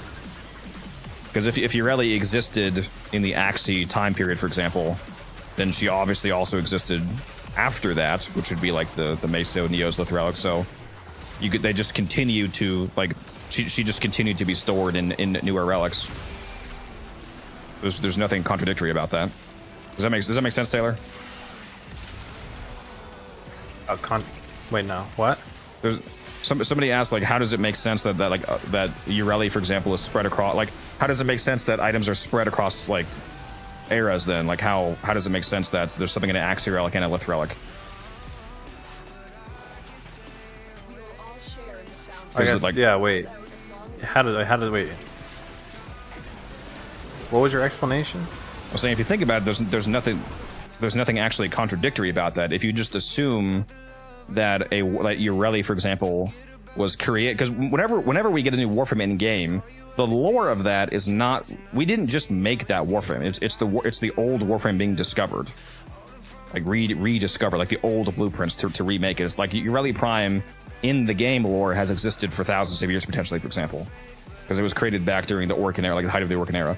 So if you assume that a Warframe like Irelie Prime, for example, was created in the Axii era, the oldest era, why would they not be able to just continue to store her in relics after that. Because like if she was invented in the Axie era, Oh, I see. why would she? They could have just kept storing her in newer relics, like you know, Lith, Meso, Neo, etc. Because she already existed. Yeah. Yeah. So it's not. that's- So okay. it's not that she was. It's not that she was invented in segments over time. It's that the full Urelli existed in the Axie period, and then she just kept being stored as time went on. So naturally, she'll be stored in newer relics, along with the original relics, when back closer to when she was first invented. So that there's nothing contradictory about that in the timeline. Yeah, no, that makes sense. When you say it that way. Because like right now, for example, if I go make a hot dog, today is today is Saturday. If I go make a hot dog, I can put it in my fridge, and then on Monday I can open up my fridge and it's now Monday and there's a hot dog. Nuh-uh. The hot dog was still made on Friday though. Nuh-uh. Nuh-uh. You made the hot dog across multiple days. I saw you take it out and put it back in.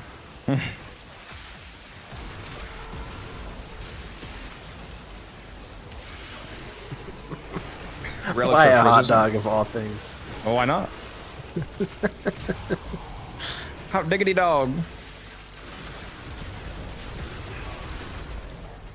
Rhino Prime got that hot dog, you know what I'm saying? Yeah. Well, they did call you Rhino earlier. oh. Thank you. That's crazy. That's why I modded you, gassing me up.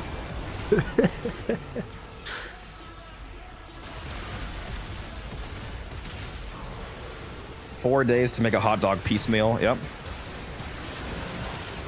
I assembled it over time.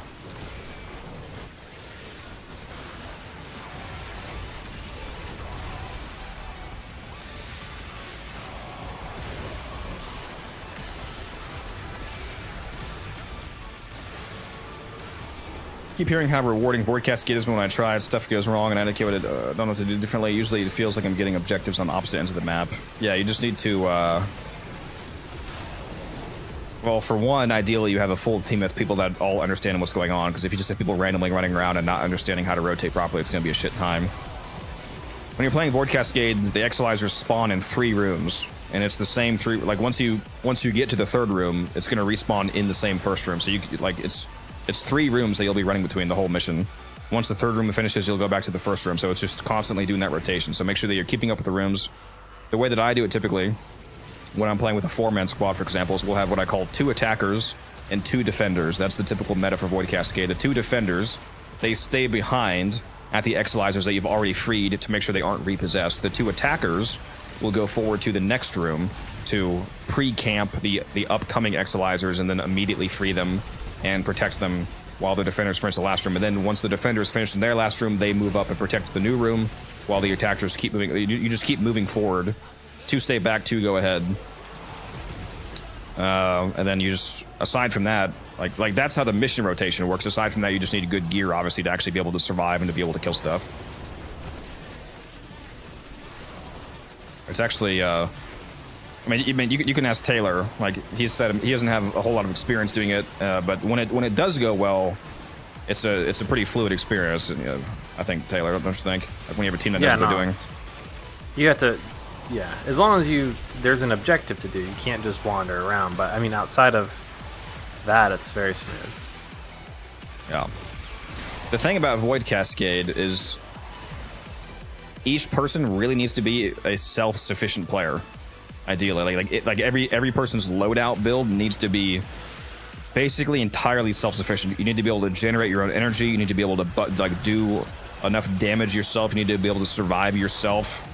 Because Void Cascade is a very fluid, fast-moving game mode. If you want to do it, if you want to do it well, if you want to do it fast, especially if you're doing a non-Fisher, like just a regular Void Cascade, you can burn through that if you have a good team. Void Cascade is the fastest level cap in the entire game. If you're going as fast as possible, you can get to level 10,000 in 70 minutes. Barely over an hour, you'll get to level 10,000 enemies because it scales so fast. And the farther you go, the better the rewards are, because the main reason why Void Cascade is so rewarding is because the Thrax there, they have a 5% chance to drop the Zeramin Arcanes. And arcane drop rate scales with mod drop chance boosters. If you play on Steel Path has a built-in mod drop chance boost of 100%, so that doubles that 5% to 10%. If you then also have your own mod booster that you get from Barrow, for example, or like from Archon reward, that multiplicatively doubles it again.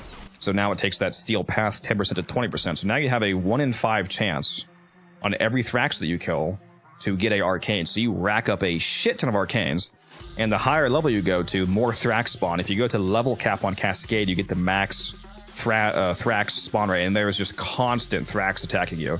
And if you have a good team that can handle that amount of Thrax, you basically just shit out arcanes. And then if you're also doing a Fisher, then you're also cracking relics at the same time and getting extra essence and whatnot, and it's just fucking amazing. You've done at least one level cap run with me, haven't you, Taylor? Like all the way to 10k? Yeah, we've done a couple at least. Yeah, 2, 3 maybe. Yeah, the rewards are fucking crazy. I couldn't imagine what they were like when it first released. It must have been insane. What do you mean? Like, because this is the price of arcanes have gone down so much. Yeah, no, it was crazy. Like, yeah, when you could sell augmented for like 150, 200. Oh yeah. Yeah. It's still really good though, and now we have an alternate use for the arcanes as well, thanks to Vosper. So it's a very good Vosper grind. That is true. So you can still sell the arcane, like you can still make, you'll still make some decent little plat side. Like even if augmented only sells for 80 plat a set, you're still gonna be racking up augmented sets a lot faster than the average player. Yeah, that is true. Do they go for 80 plat? I sure hope so. At least that. Unless it gone not even more, I can go look. Let's go see. I think the last time I was going to look, I was like heartbroken how little everything was going for. It's looks like it's around 65, 70 right now. You could probably sell for 8. You can sell for 80 if you just list it for 80 and wait. I've done that. It's still gonna be the best. There's nothing else that you're gonna get. Because even if you just get it, then sell it for Vosper. Be stupid to sell those specifically for Vosper, but like all the other arcanes. Man, you need to start doing, if you feel like you don't have time to like grind out stuff like I do to sell, just spend your fucking plat to make plat. Do buy order flipping. I did a hilarious flip yesterday. I put in a buy. I've told you about buy order flipping. You know what I'm talking about, right? Just buying stuff for less with a buy order and then just reselling it with a regular sell order. I put in the buy order for Arachne, rank 5 Arachne for 160. I got it last night, turned around, sold for 190. I just made 30 plat for doing nothing. Should do that. Because buy orders are always cheaper than sell orders because they're paying a profit cost for the convenience of going to somebody who is actively seeking to buy it because it gets them to trade faster.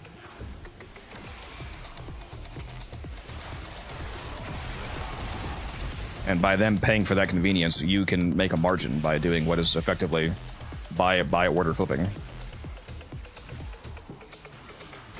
Sold a couple yesterday for 50 to 60. What, individual Arachnes?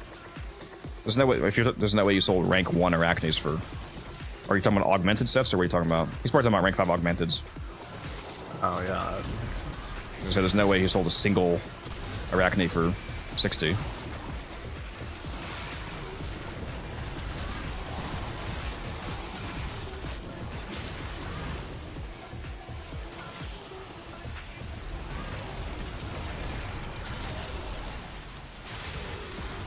Yeah, augmented, yeah. I wouldn't sell augmented for less than 70, Shago. If you post it for 70, it'll sell. I just won't sell immediately. If you post it for 80, it'll sell. Again, you'll just have to wait. But you should definitely sell for at least 70, in my opinion. Unless you like really need the plat right now. That's always the difference for me. I'm never in that situation anymore where like the plat that I make is just me keeping my reserves up. It's never me desperately needing plat, so that's a different situation. Sometimes you have to make sacrifices on gains if you needed it imminently. Yeah. I also just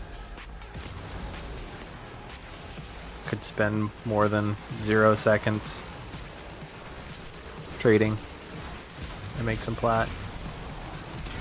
It really is pretty easy.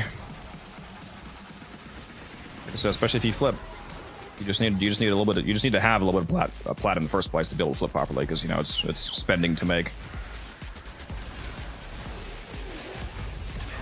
Just gotta stop spending on cosmetics for 2 seconds. Anybody have any Lato Vandal barrels they want to sell me to flip? If I were to spend, dude, imagine that'd be a funny stream. Imagine if I just spent like 10 hours not actually playing in the game, but instead just sitting in my back room, or in my dojo rather, doing buy order flips. I don't think you understand how much plat I would make. You get capped out on trades pretty quick. Yes. Yeah, you have to try to be efficient ideally, like getting multiple things flipped in one trade, but even with the trade cap, I don't think you understand how much plat I would make. Literally just spending my plat to utilize other people's farming work. Not doing a single ounce of gameplay work myself, just using my plat to buy other people's shit and then resell it. Just like you can do in real life. Yeah. And the thing for me is I actually find that fun. I don't do it on stream because it'd be boring for everybody. Well, some people probably actually enjoy watching it. The traders like me, but that'd be super boring. I do it sometimes off stream, stuff like that. Not that intense, but I actually find trading enjoyable. So it's easier for me to make plat because I don't find the process tedious. So I think you seem to find it more tedious than I do. The actual process of trading, I find it enjoyable seeing number go up, and you know, like manipulating the market to get deals and whatnot, and then flipping. And man, I love flipping, like the arcane flip from Jade. Fucking absolutely crazy flip. That is, yeah, it was a crazy flip. I think if I had more time, like my problem is like when I get on, I want to play. I want to play the game. I want to shoot stuff. Well, you can just turn on Warframe Market and go do the occasional trade you get pinged for. You don't have to sit there doing nothing. I'm min-maxing gameplay time. Yeah. Even though I sit in dojo and stare at the appearance screen for like 40 minutes every single time I get on. You know, I have offered this to people before, and I've had some people take me up. But if you really dislike trading, and you're not going to take the time to sell stuff, but you have stuff that would sell, you could sell it to me at a loss, like for me to make a margin, but I pay you up front for it. And then I take on the time workload of actually selling it. So like, for example, if you have a set of something that sells brokerage, essentially, like, yeah, I'm arbitraging myself. So like, if you have a set that sells for 60, I buy it off you for 45 or whatever, so that I expect to sell for 60 to make a margin of 15, but you immediately make 45 without having to go through the time process. Yeah, that would be pretty efficient. But just and being fully transparent that like I would be paying you less than it's worth, because that's it has to be worth it for me, obviously, because I'll be spending the time selling it. Right. So, as long as you fully understand the transparency of it, it would technically be a bad deal for you compared to the market rate, but it could be a good deal for you if you are not going to sell anyway. Then you are making 0 plat from it. Yeah. This is gonna be my last one, by the way. Oh, rip. Kid waking up? Yes, sir. It's already awake. All right. That's good, because I got to use the restroom for the last 40 minutes.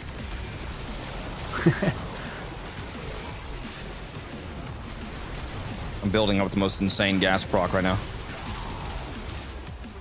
It's going to be deadly. You said you're building it? I said I'm building up the most deadly gas proc right now. Yeah, makes sense. Prime Bane of Toilet. I'm going to double dip that. Absolutely insane dot damage. Bane of Porcelain.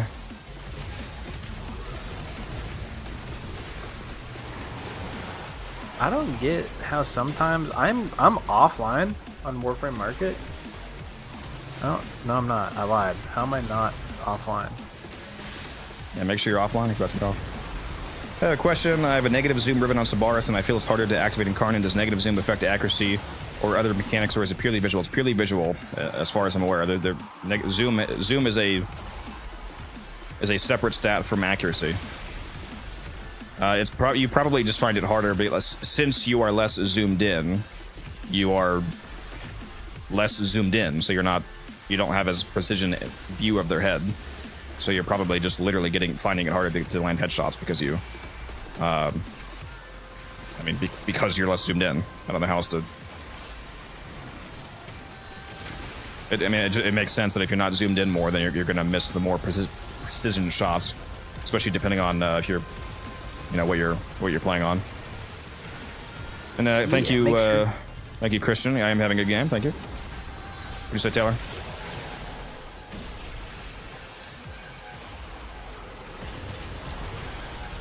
You say something? I didn't hear you. He died. Okay.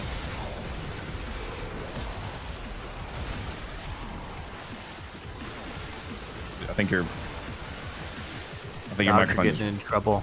Oh, there you go. Okay. I went to go yell, and I was like, "Holy shit, I'm not muted." All right, we can head to extraction. Yeah, I love the base assist. No Thrax in this mission, Rip. Yeah, Rip.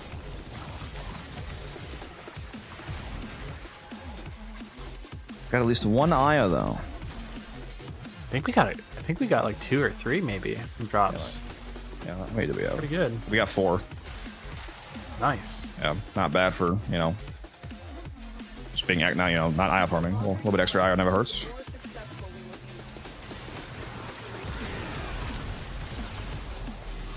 I think I picked up Revenant Relics. I think I just spent all mine. Real gamers sit on a bucket to play games. True. My bucket's full right now, so I have to go do it the old-fashioned way.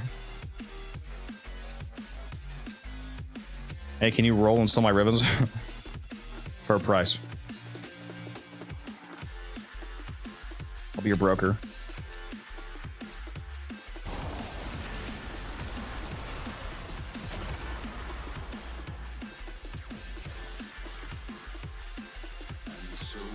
Easy.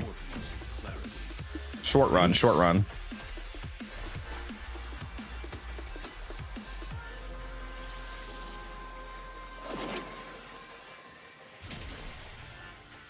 Yeah, ribbons are very good money if you have good ones, crowd. Just gotta get the right roll.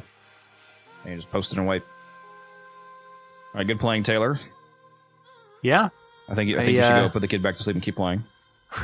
I may chat with you again tonight, depending on how it works out. I have 32,000 ribbon slivers. You can craft 76 Omniforma. Yeah, if I rush them. I'm gonna start crafting one. I'll see you. Enjoy the stream. See ya. All right, and with that, I'm also gonna be back in a few minutes here, however long. Within 10, probably. Hang around, lads. I need to add a BRB screen to the vertical stream. I don't have that yet. For those of you watching on vertical, it's gonna just stay on gameplay while I'm gone here. So, yeah, I will be back. Don't go anywhere.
All right, we're so back. Sorry for the wait, lads. Going until midnight. You're like my biggest fan, T-Spin. And you don't know my stream schedule by now? Yeah, we're going until midnight, just like every Saturday. Saturday Super Stream, 2 p.m. to midnight. Yearly Prime Access pack ought to include a bidet for the back room is crazy. Marilena bidet.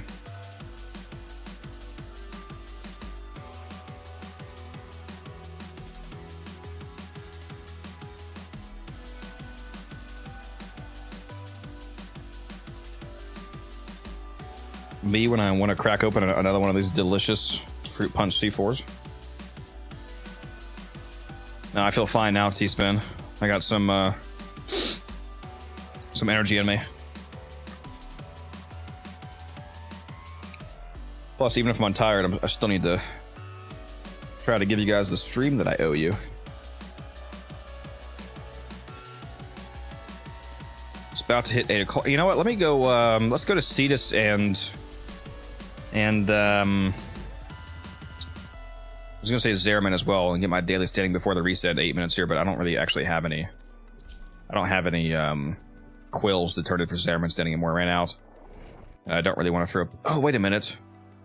That reminds me. Did I go to Zerman this week for the Kuva, the 35k Kuva? That might be the one the weekly I forgot to do. Let's go double check that anyway. Where am I going? Where am I going? Quill Onko. Yes. Commit.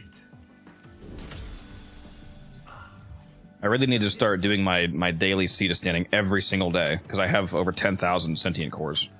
It's so much free Vosphor, dude, from getting those arcanes. It's almost a Vosphor pack a day. At my mastery rank, I can turn in enough cores to get like 160, 170 Vosphor worth of arcanes a day, so like almost a whole pack per day. It's time to gobble some Glapids. You think so? Can you join me? I'm not doing anything right now, so there's nothing to join.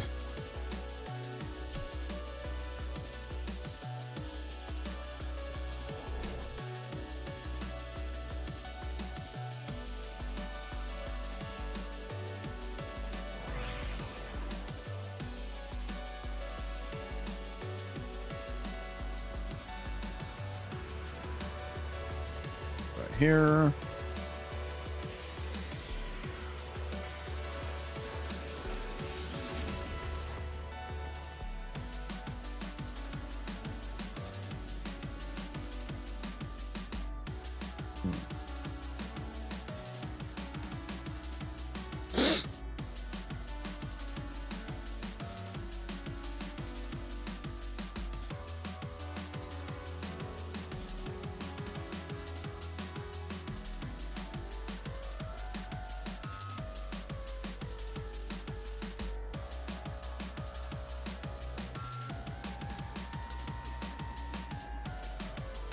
All right, let's go check out Ianta and see if I got this Kuva. I did not. I almost let the week reset tomorrow without grabbing that. That would have been awkward. Look at all these arcane blessings I could buy. 114 arcane blessings. We're gonna keep on racking it up. My patience is almost. If only you could turn in the extra Varuna, Seraphang, and Paragel parts you get for Luithrax Plasma or something. That'd be cool. Keep your secrets.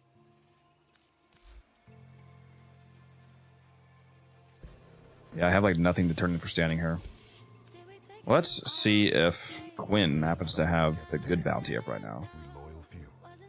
He does not, sadly. Only a tier 3 exterminate. I wonder if there's any Discord bots that would have the ability to ping when there's a tier 5 exterminate up in Zeraman. If I could pull that API from Warframe. Also, whoever said, who said that? Cryo, need the Octavia dancing on BRB screens. I'm not gonna lie, I might actually steal that idea and do that. That's actually really funny and would work. I could probably do that pretty easily. Just need to download an Octavia dancing media file somewhere. Should work though. That'd be funny. I might actually do that. I want to buy Arcane Guardian for 150. Okay.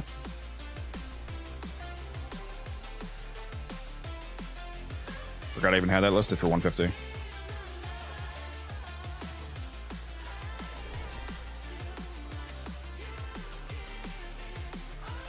Wow, he is super overpaying compared to the... There's somebody listing it for 115, so I'm guessing they're not responding.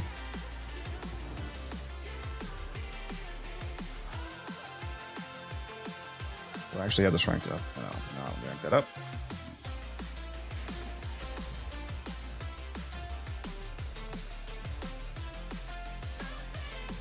I don't see the person here. Please don't. Are they out of trades?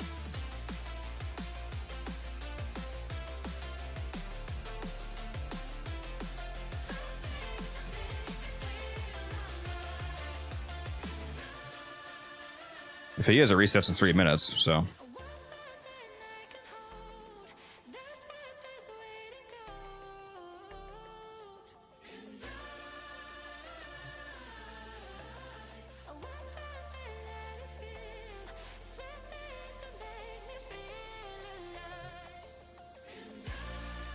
Yeah, it's gonna reset. It's gonna reset in 2 minutes.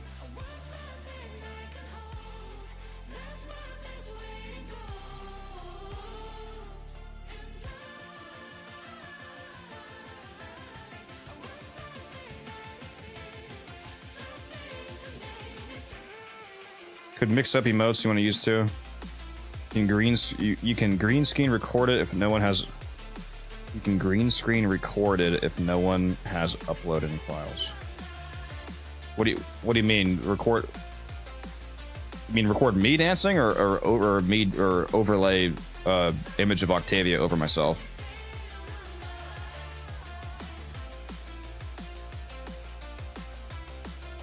Or do you mean? Oh, or are you talking about? No, you're talking about. You're talking about capturing it in game and then removing the background. Yeah. Yeah, I could do that. I have the background. I have the background removal feature on Canva as well. Canva is the program I use for my thumbnails, and they have a background removing tool that I use with the paid version at least.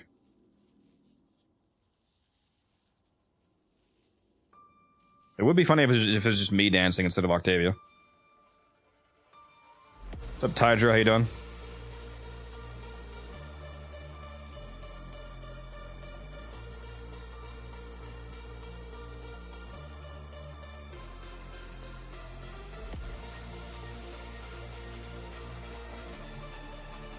It would be kind of cool to green screen it too, because then it would be my Octavia.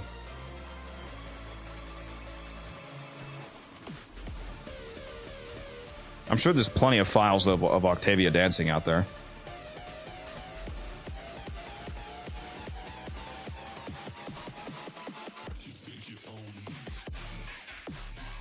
I need to get some cooler transitions for my stream, like the really cool stinger transitions.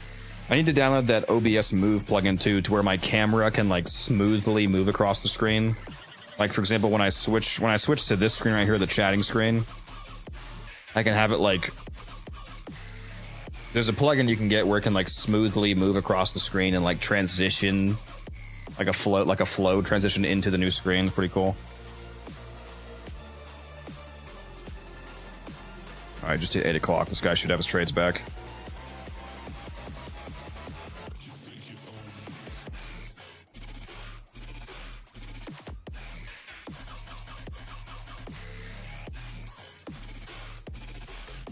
I told him it's now 300 plat instead of 150 for the weight. Just kidding. Should make it gyre. Yeah.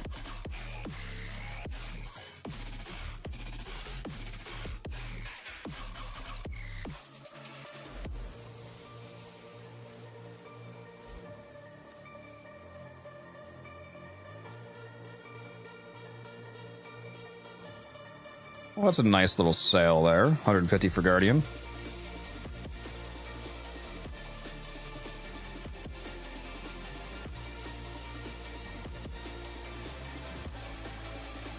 pure profit too, because that's not one of the ones that I flipped. That's one of the ones that I just got from the event. So that's 150 of just straight profit.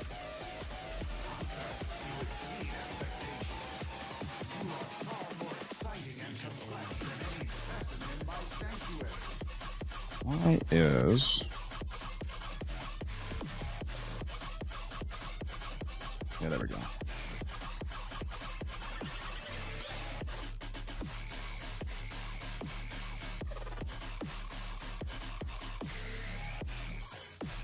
Let me reconnect my phone to my headset. One of the super cool features about these headsets they have, these are the Astro A50X, not the regular A50, the A50X, the new ones. After Logitech bought them, you can simultaneously Bluetooth pair them to your phone, so that you can hear anything playing on your phone simultaneously with whatever is playing on my computer. I can answer phone calls too. If somebody calls me, I can put down my microphone on the headset, click a button on the headset, and answer my phone and talk to them through the microphone. It's fucking awesome.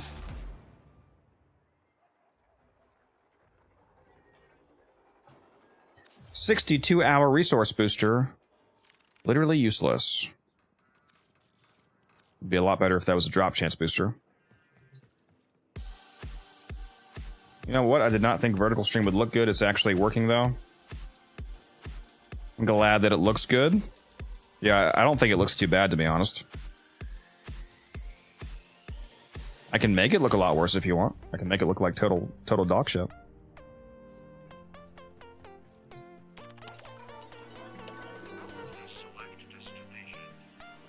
Alright, now that it's a new day, I can go back to Cetus again and turn in my daily standing again.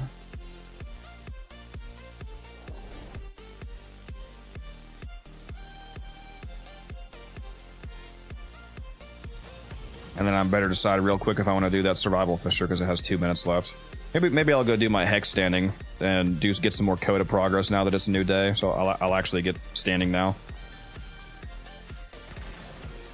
What things are, yes, commit. The history you will have.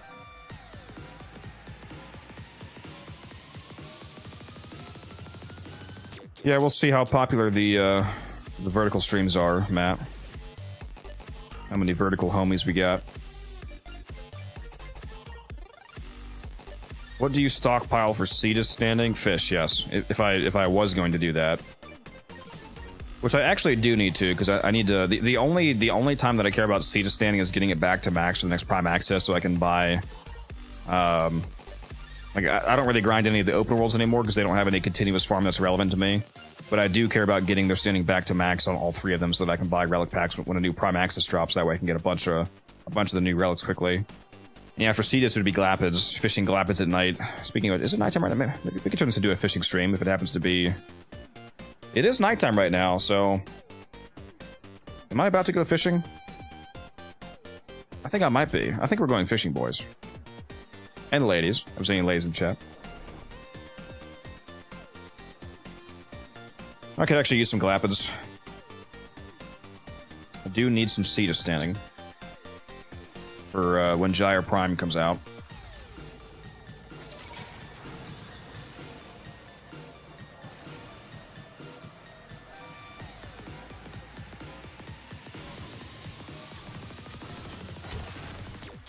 Yar, there she blows. There's a hotspot.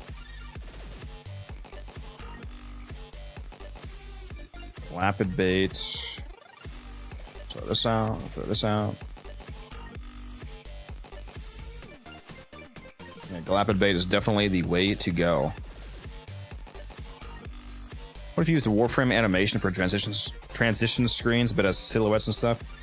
Warframe animations. What do you mean by that? Give me an example.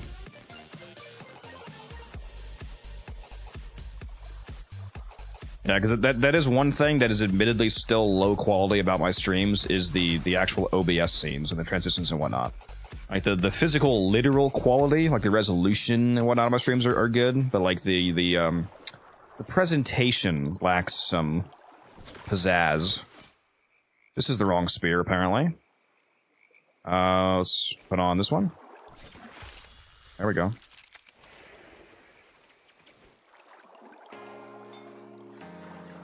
That's a big ass goop. That's a goopala, but I'm gonna get it because it's so big.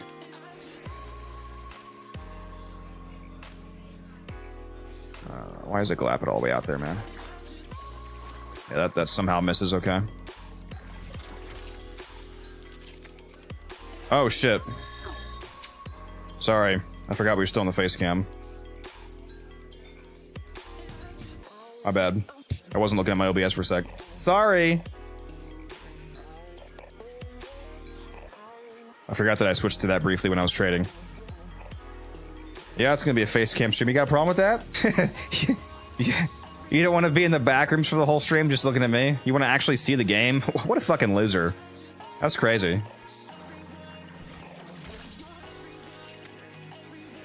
Yeah, I was completely lying about the big fish. I just knew you couldn't see it to disprove me. How did that miss? Bro. Please. Oh, that's a big ass Galapid.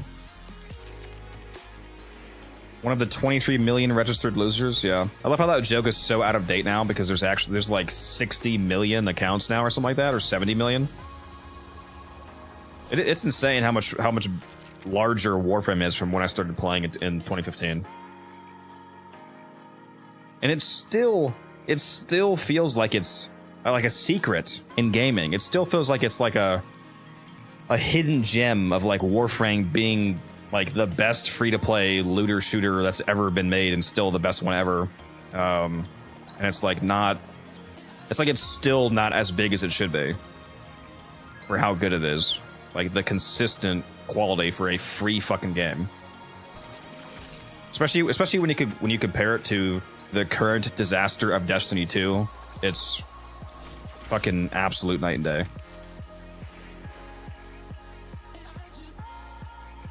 What's up, Hudson? How you doing? Bro, how does that miss? See, I'm almost as bad in Warframe at fishing as I am in real life. Went fishing with my grandpa and he told me that he was gonna disown me. It's like, that's fair. That's fair. I understand.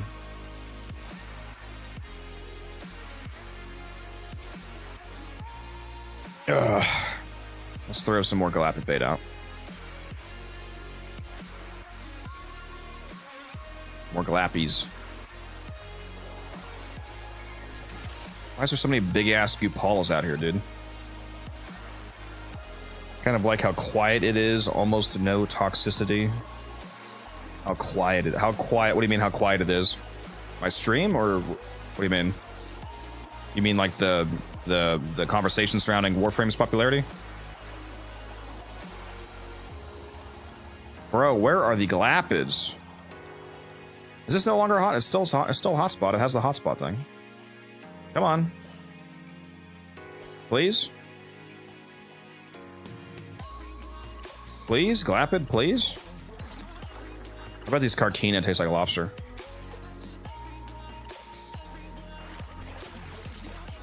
Okay, that's the wrong spear for them, apparently. Bro, why is there so many Carkina all of a sudden? Not the fish I want, bro. Please. Please. Why do I feel like this is no longer a hotspot, even though there's a hotspot there? I think this game could have grown way more if the D2 content creators that jumped to Warframe actually stuck to Warframe. You know, I was wondering about that. All the people that are like, oh my god, I'm playing Warframe now. I should have been playing this the whole time. If they're like actually really playing Warframe, or if they're, you know, getting the Warframe bag for like a month and then never fucking playing the game again, even though it's literally better in like every way.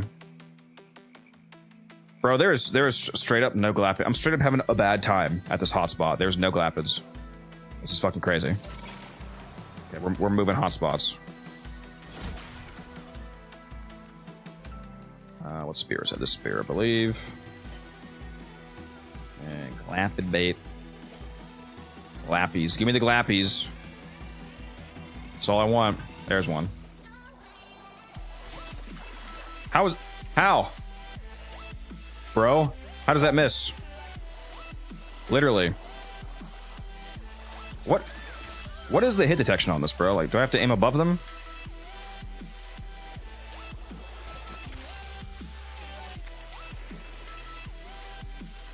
Alright, there's 2. There's a 3rd one. Okay, we're liking this hotspot better. When are DE adding raids back to the game? Probably next year. That's not confirmed, by the way, but next year, most likely. I'm sure people have mentioned it over the years, but I never discovered it recently. I'm not even upset. I love binging everything Warframe has to offer. Yeah, Warframe is based. There's a reason I've played this game for almost 11,000 hours at this point. And it's not because it's bad.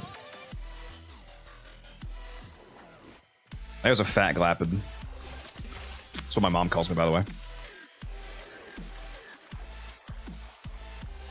Next year is how I cope, LOL. Well, I mean, I'm actually saying that based off of information that we do have. It's not confirmed, but based off of what I have put together of what they have said about raids. Raids are effectively confirmed to be coming back, just not when.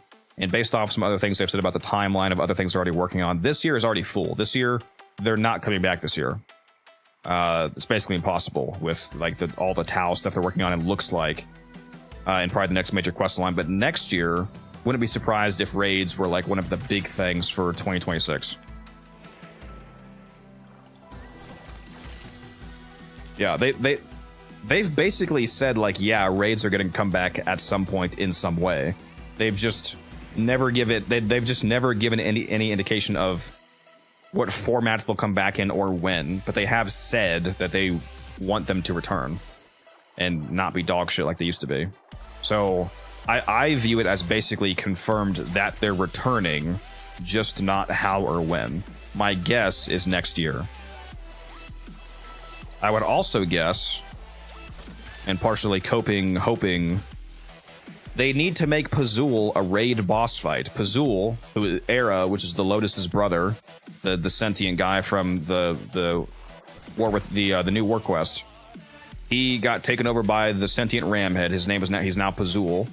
He leads the Archons. We only hear his dialogue in the Archon missions. Turn him into an actual in-game presence by making him a raid boss. And have him drop Onyx Archon shards. Just saying. Banger idea.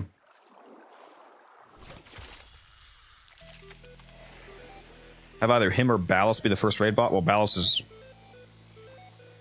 is dead, but so that'd be interesting, but yeah.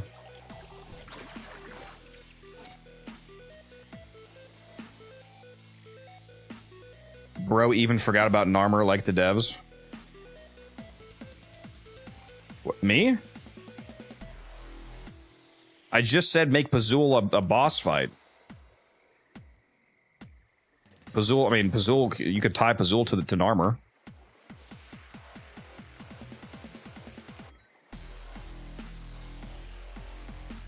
Wouldn't Pazul like naturally be the Narmer leader with Ballast no longer being in play?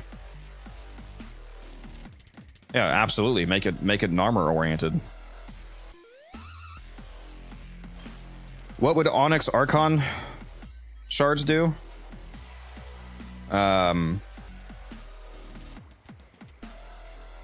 a good question. They could either just have, it could either just be a new Archon shard with new effects, like how every shard works, or it could be a, maybe, for example, somebody in Discord actually talked about this idea as well. Maybe instead of Onyx shards having their own effect, they act as Archon enhancers. You're only allowed to put one Onyx shard on a frame, but when you do put an Onyx shard on a frame, it multiplies the effects of all other regular Archon shards in the frame. So, for example, if you have a Talforged Crimson shard on your Warframe, say you have 4 Talforged Crimson shards, which gives 15% strength each, and then the 5th shard slot, you slot in the Onyx. The Onyx, like, elevates the Crimsons, and they give beyond 15% strength each. Something like that. Or there could even be like a 6th. There could even be like a 6th Archon slot that's only for Onyxes, and it's like Onyx shards are a exceedingly rare drop from the Pazul raid, but when you get them, you can permanently upgrade a Warframe by permanently enhancing them with a Onyx shard, and that Onyx shard, like I said, it elevates the 5 regular shard slots that you have, or something like that.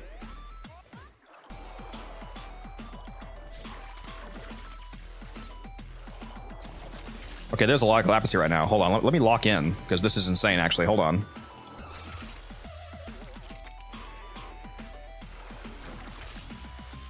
Hold on.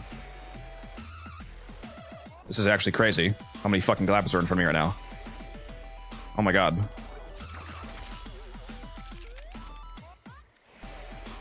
Bro. Oh. Lock in, hit. Yeah, baby.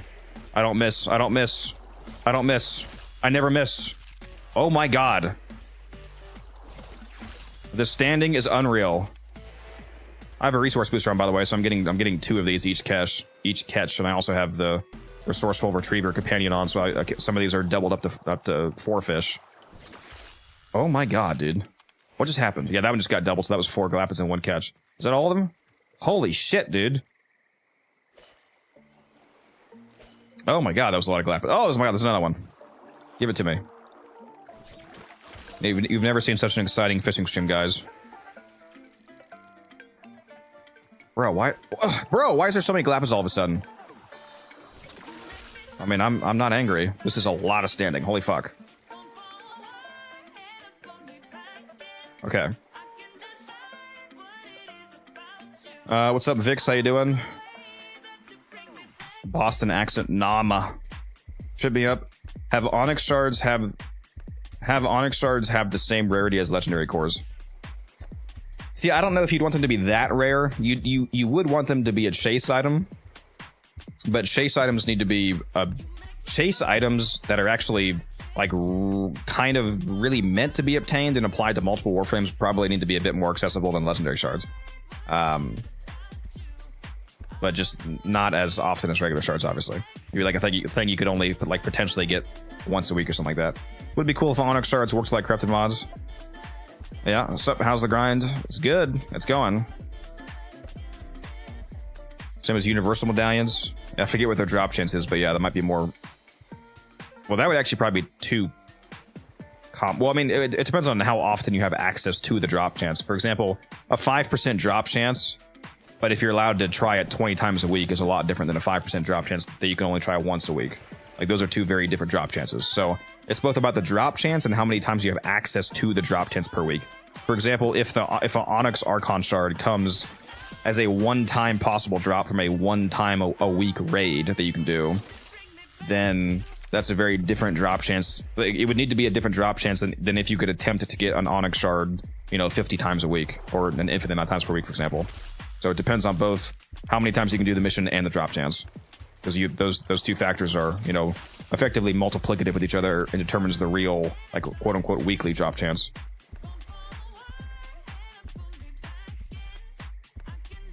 What's up, Persian? I forgot if I said hi to you. How you doing?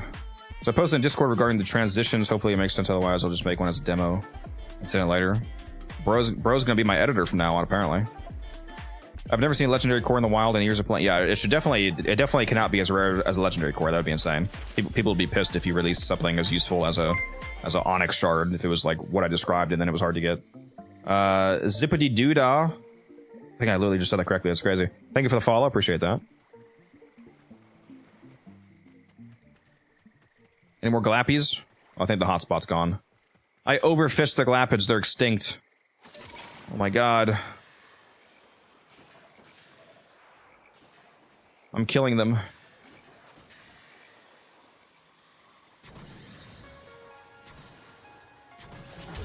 Let's try right here.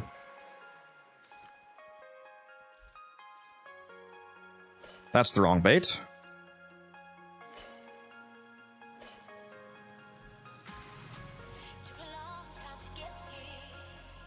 Bro, this is like the most Galapagos it feels like they fixed the fishing drop chance. Like, holy shit. This is the most Galapagos I've ever gotten in a fishing session.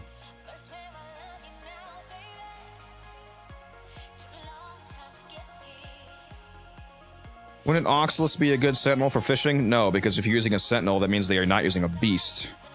And if you're not using a beast, that means that you're not utilizing this mod right here, Resourceful Retriever, which is a beast exclusive mod. 18% chance to double resource pickups. This includes fish. So occasionally, basically 18% of the fish that I catch are doubled.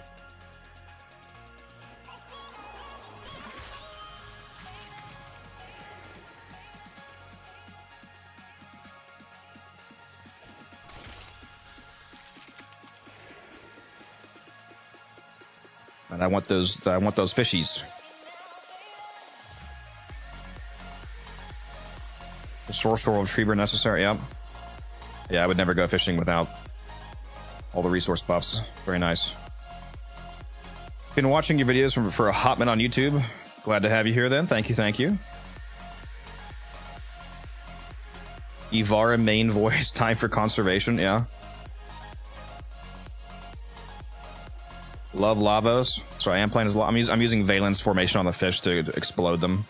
I actually haven't caught a single fish yet because I've been infusing my spear with blast, so every fish that I catch is just exploding into blood mist. It's highly unfortunate.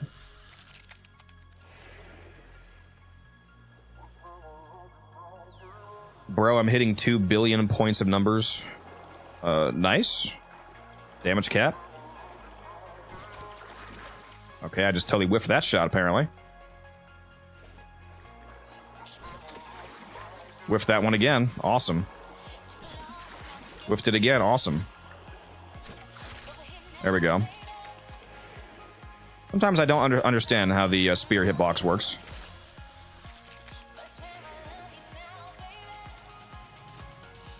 Been here since 800. Have you been here that long, Matt? That's pretty based of you. Were any of you here? Well, you were, Matt, because if you were here 800. Were any of you here when I got the burst of 1,600 subscribers in 2 days when Jade first came out? Back, like, what was it, partway through last year? When the Jade Shadows update first came out, I posted video covering that content, and I went to sleep, and I woke up and I had 800 more subscribers. I was like, holy fucking shit, what happened? And then I went to sleep again, and I got another overnight 800 subscribers. I got 1,600 subscribers in 2 days, and before that I only had like 400. So I went from 400 to 2,000 subscribers, and I was like, what the fuck is going on? Biggest burst of subscribers I've ever had, aside from the how to do enough damage video.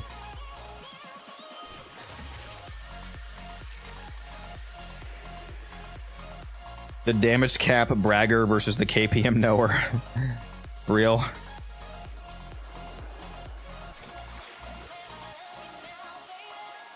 Did you guys fucking see that? That fish just juked me out. It just dodged the spear. That fish just moved before the spear hit the water. Okay. Ultra Instinct Glapid. What's the name of the video you just said? How to do enough damage. It has almost 175,000 views as of right now, and has made me a lot of money. That video has made over 15% of my entire channel's income, which is fucking insane. If every video made that much money, I would not need a job. So maybe I should make every video that good. That would help. That fish was in a razor wing, yeah. Bro, how do I keep missing this shit?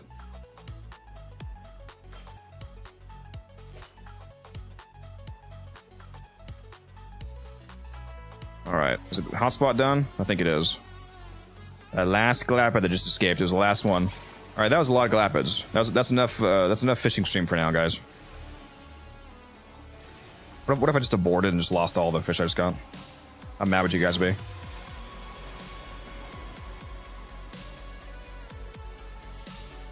Came back after 10 years vacation, and people kept mentioning the game got revived from Jade Shadows. Yeah. That's completely incorrect. The game was doing totally fine before that, but yeah, it was a good update. How many Glapids did I just get from that, dude? 28 large Glapids, 22 mediums, 54 smalls. Holy shit. 28, 22, 54. How much standing is that?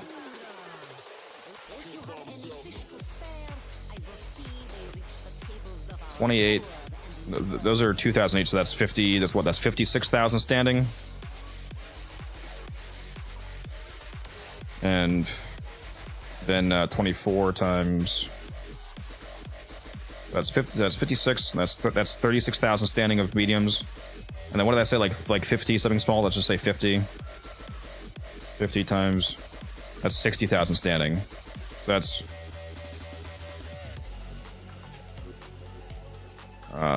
what is that, like 150-ish thousand standing right there? That's crazy.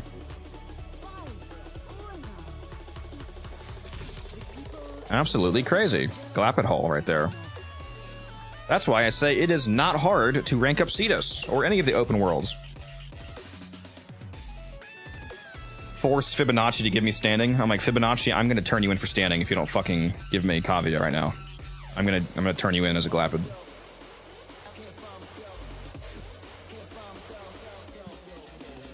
I'm like, Fibonacci, you're looking real grillable right now.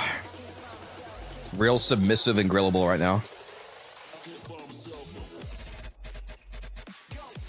If any of you clip me saying submissive and grillable, I'm banning you, by the way. Fun fact. Please don't. Now get Norgfish, get a monopoly on Norgs in the market, real. Splendid Murgu, easy standing farm, also for ranking up. Splendid Murgu. Is that another fish name? Is that another one of the...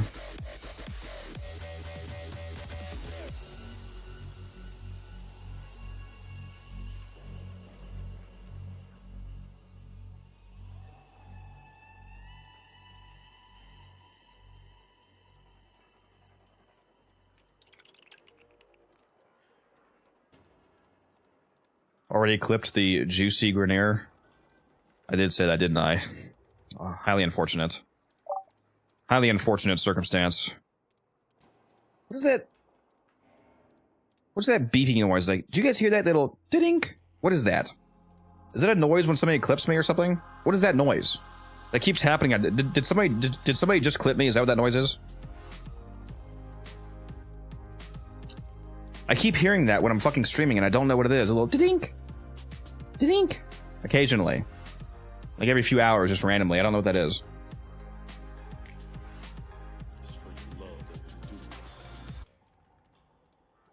Literally have no idea, but whatever.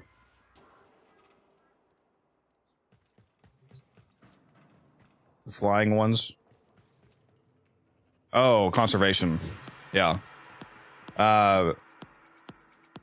Yeah, conservation isn't as convenient as fish, because fish don't give you standing directly, you turn them in for standing, which means that you can stock up for days. Doing conservation will only give you standing for that day, because doing conservation actively gives you standing directly. So it's not something you can stock up on. As opposed to fish, you could stock up on like 100,000 standing worth of fish and then turn them in.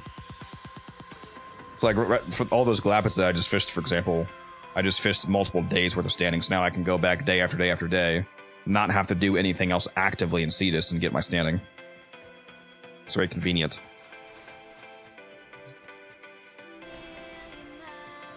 But yeah, conservation is really a really fast way to get your current daily standing, though. I agree.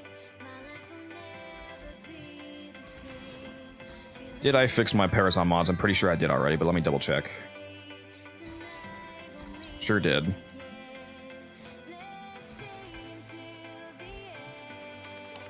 Oh yeah, I need to go get a new coda, don't I?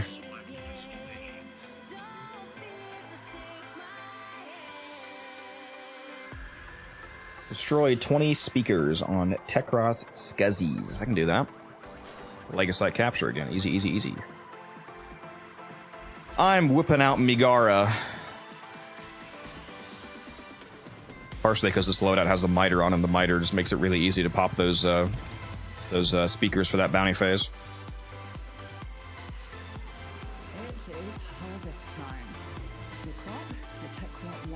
Does Steel Path affect conservation fishing rewards? Steel Path does affect fishing because Steel Path has a built-in 100% resource drop chance booster, and drop chance boosters affect the hotspot spawns. You'll get more fishing hotspots, and it also affects the gem spawn rate for mining. So indirectly, yeah, playing on Steel Path does actually give you better resource collection for both mining and fishing.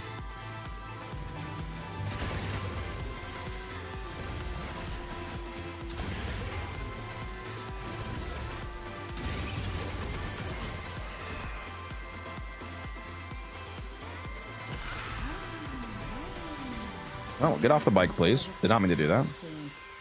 Ensure her safety.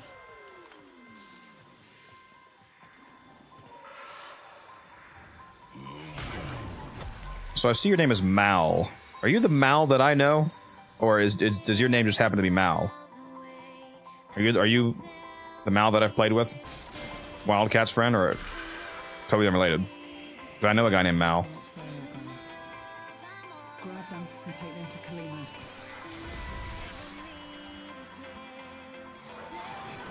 Because if that's you, what's up?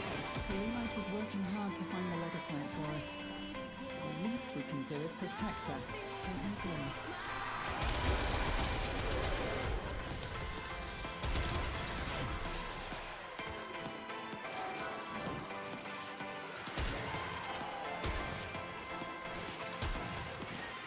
Come on, let me hit you.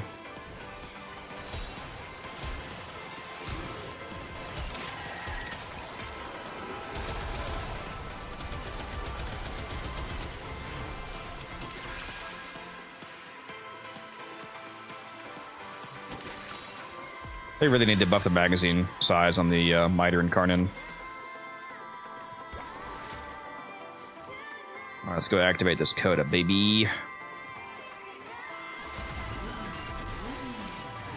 Okay, gotta get my bike off the computer, apparently.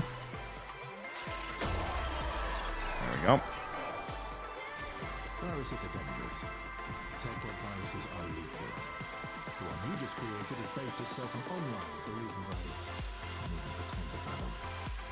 And I doubt mimicking a boy band will make it any less of a headache. Agreed, I like it, but it feels lacking when there's a 1,000 enemies rushing you. I've been watching some of your vids lately because I took a couple year hiatus from Warframe catching up back with mode. Okay, so you're not who I thought you were then, okay.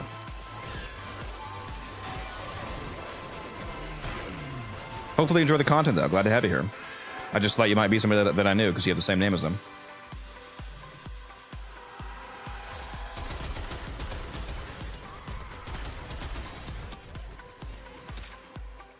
Come on, I need some more freaking...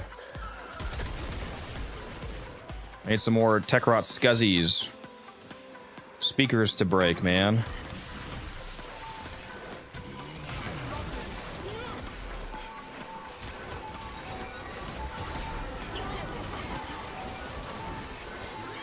on the move.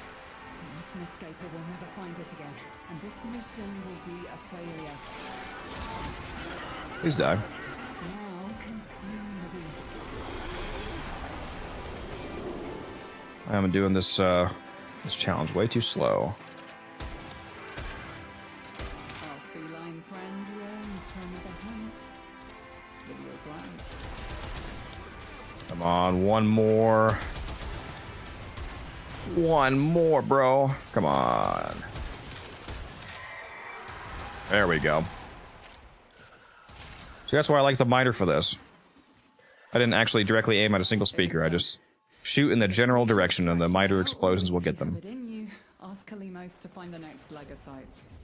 Remember, the tech rot evolves quickly and your next battle will be harder still. A formidable effort. Do you think you can do?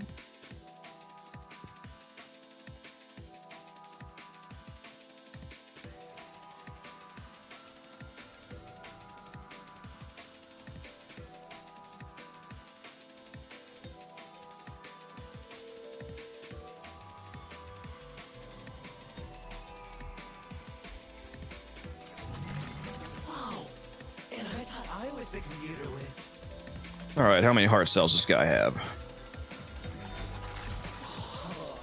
Only 11. Rip. He's a weak ass guy though. All he has is weaknesses. He's weak to radiation, weak to slash, weak to toxin. He's a weakling. No resistances, no immunities.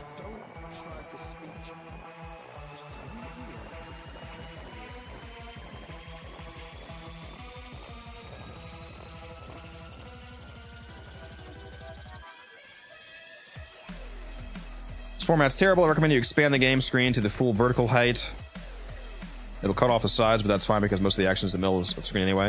If I expanded it all the way to fill from top to bottom, you would barely be able to see anything. That's far too expanded. I do agree that I could probably expand it out a bit, but I could not fill it all the way vertically.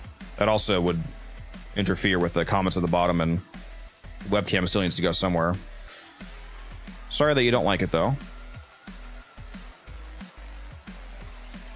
Still playing around with it. This is the first vertical stream. Just kind of experimenting. I think some people probably do like it, that you can still see the whole game this way.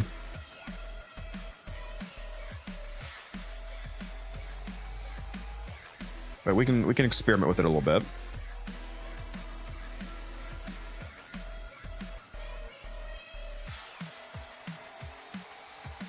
Can reduce the webcam a little bit, blow this up a little bit.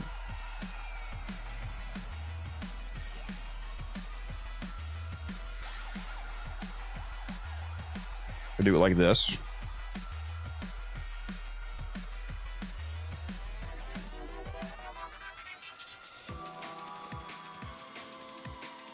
And then just have to figure out what to do with the dead space next to my webcam. Per usual. Actually, this should go over here.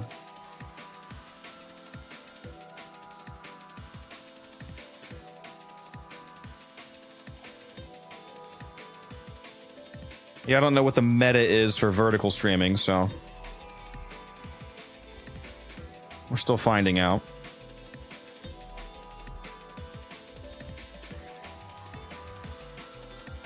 Already looks better. There you go. There you go. Just for you. All right, let's go do that capture again, because why not? Quick mission. It'll help me keep stocked up on these antivirus mods. We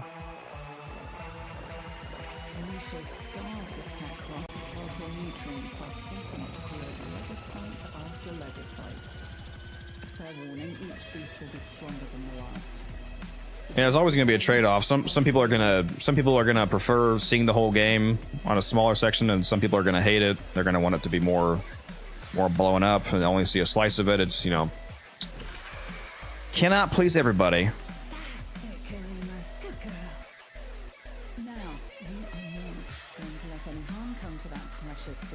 Been watching your video very long. Appreciate that, HG. Thank you. Glad to have you here.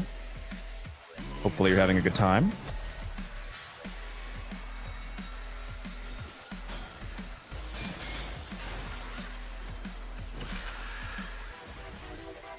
Grab those ferroglands and let Helenos have a whiff of them. That way I might have found our target.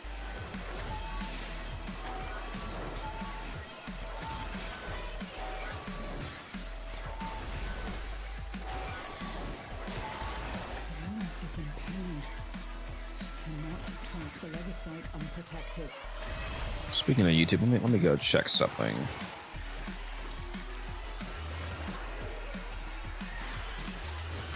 Has this bot been working?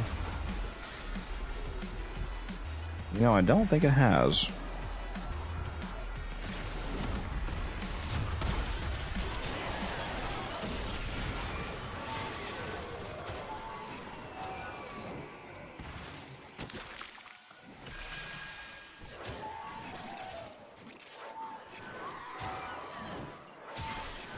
There's supposed to be a message that automatically posts in the YouTube chat. Not seeing it post, though.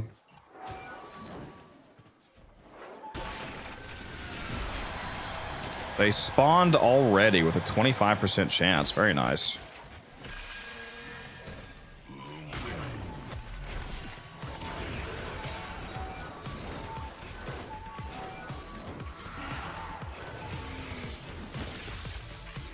Not one of the correct mods, though, sadly. Everyone's entitled to their own opinions, even wrong ones.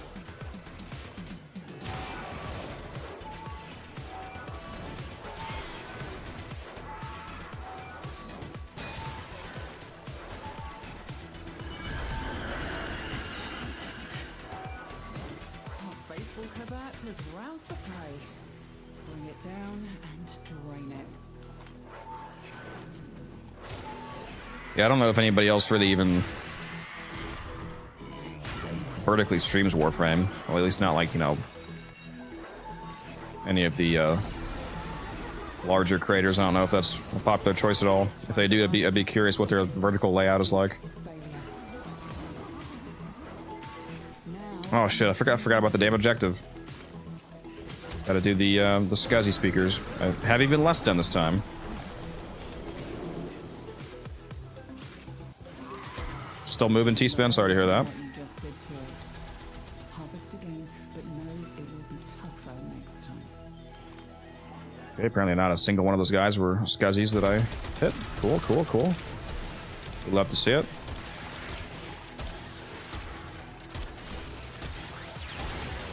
None of that was a headshot. Amazing. All right, crewman, I need you to stay there. You're messing me up right now, dude.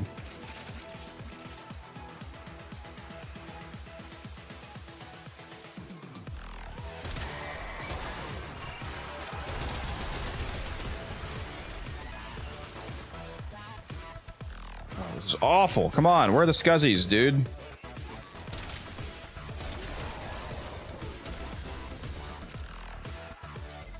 Find Kalimos. Let him know you're ready.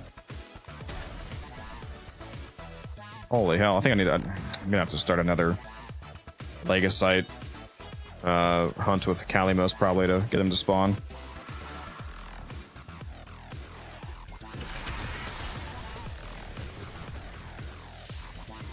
Another Legasite has finished gestating. Kalimos is the scent.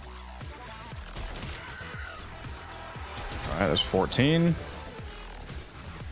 We're so close. 16. 17.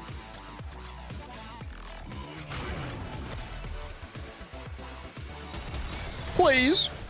18. There we go. Finally. Only took 19 extra years. And of course, I have to go back the way I just came from. Classic. Classic. It's a good thing I'm fast.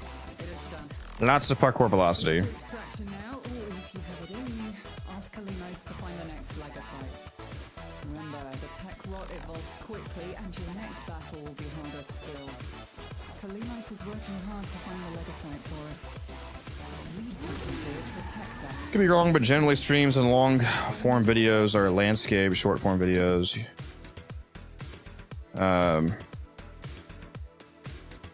I am streaming in landscape. If you're not aware, Generic, I'm currently triple streaming. I'm streaming on Twitch. I'm doing a regular YouTube stream, and I'm doing this YouTube short stream in vertical format. So if you want to watch me in portrait, you can. It's live right now.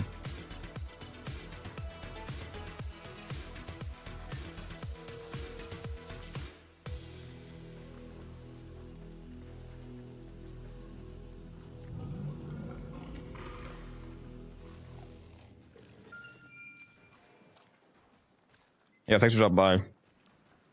Yeah, hopefully he hears me say that before he leaves, because I know there's a lot of delay on YouTube, I think. But yeah, I'm currently Please drink some water, you thirsty bitch. currently am streaming portrait. If you want to watch it that way. Yeah, baby, triple streaming.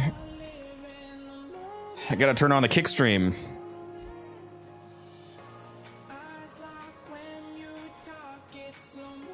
Yeah, Generic, you can watch me. You can watch me in full screen right now if you want on both Twitch and my other YouTube stream. Yeah, this is the third one.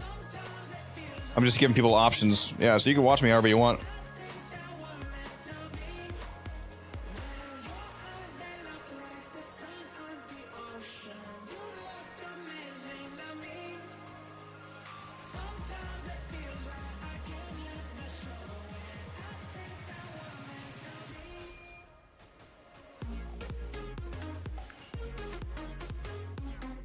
Just trying to reach more people, along with giving you guys options so you can really watch however you want.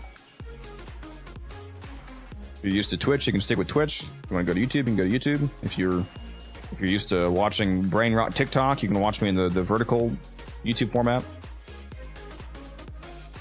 However you want to do it.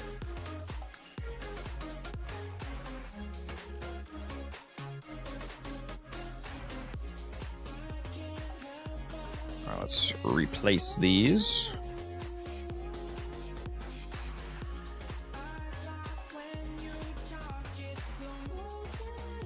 Worm away. Worm away. In. Keep clean. There we go. You started on YouTube, right? I remember seeing you there before. Streaming, yes. When I first started streaming, I was multi-streaming, and then I stopped multi-streaming to get affiliate on Twitch, which I did. I've had that for a while. And then I kept only streaming on Twitch because I still want to hit partner. And hitting partner on Twitch requires 75 average viewers, so I was like, I don't know if multi-streaming would hurt me by splitting up the audience, but I finally decided to come back to doing it just because I wanted to give you guys options, even if it hurts me a little bit. You know, I like giving you guys options to watch how you want, so. Along that same note, for those of you watching on YouTube, if you do want to help me hit my other Twitch goal of 1,000 Twitch followers, it would be very appreciated if you would hop over there and drop a follow on Twitch, because we are currently at 800 and something. We're on our way to 1,000. I'll drop that in the YouTube chat right now if you are interested in doing that. I appreciate anybody who does that. And if anybody's following on Twitch and you haven't followed yet, then of course, hit that follow button. Greatly appreciated. Trying to hit that big 1K. Gonna do a 1,000 platinum giveaway once we hit that.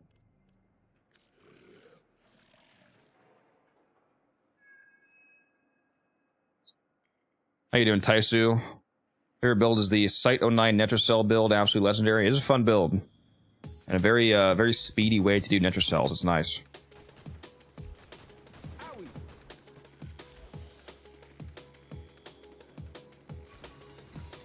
Oh, the mission's rotated. I can do this one again. Get another antivirus mod. Tekrot Survival, sure. Sure. Let's throw on Excalibur this time. We don't get to see a whole lot of Excalibur gameplay. Let's do that.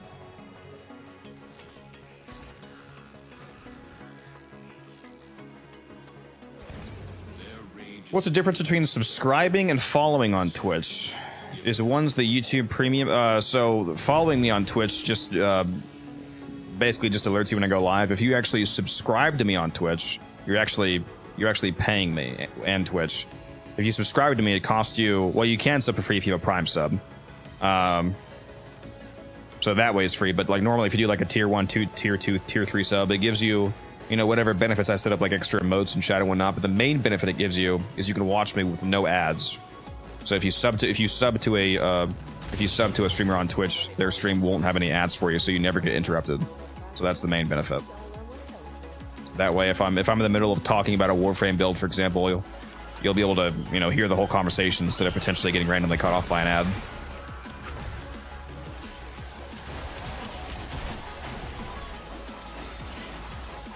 And then it, you know, obviously supports me as a streamer. For me as a smaller streamer, I get the normal like 50-50 split. So if you sub to me with a tier 1 subscription, for example, which costs $5, I'll get half of that. So that's $2.50 a month for me, for every, you know, person that does that. Same thing with the Prime sub. If you have Amazon Prime, if you're not, a lot of people aren't aware of this. If you have Amazon Prime, if you link your Twitch account to your Amazon Prime account, you have a free Prime sub that you can use every month. Now, Prime subs do not auto-renew, so you have to keep reapplying them each month. But a Prime sub is a free subscription, one per month, to a streamer of your choice. And it costs you absolutely nothing, and it still pays me. It's the equivalent of a tier 1 sub. So even though it's completely free to you, it still gives me $2.50 a month per Prime sub. So it's a good deal. So if you have those laying around, just saying you could drop that and watch ad-free.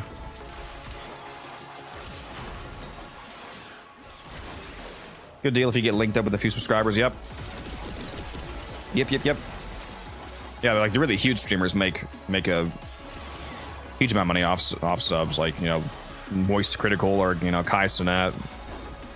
There was one month during, I think it was like the September push.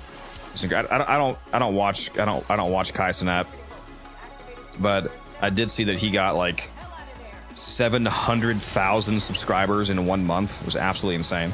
Doesn't Twitch Turbo also help out streamers more than a sub? I don't know if it helps more than a sub, but it does pay more than somebody watching an ad. So just like YouTube Premium, if you have YouTube Premium, which means that you don't watch ads, I actually get more money from your premium view than somebody actually watching an ad on my YouTube video. I assume that I also get more money from somebody watching my Twitch stream with no ads because they have Turbo than somebody who watches the ads, is what I assume. It probably doesn't pay as much as somebody actually subscribing, though. I would be surprised if Turbo paid that much. That seems impossible because that would cost Twitch more than a sub. There's no way that Turbo is paying every single person you like. If you watch 100 people, there's no way that your Turbo sub is giving 100 people $2.50 worth of a view per month, for example. That wouldn't make any sense business wise. So I'm sure an actual sub is more helpful, monetarily wise, to the streamer. Everything is appreciated though. I don't care how you watch. Just you being here and having a good time, hopefully, is good.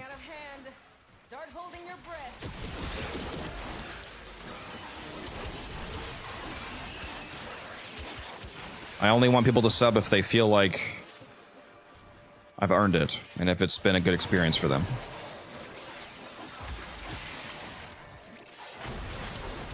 Let me kill this Balby. This Balby.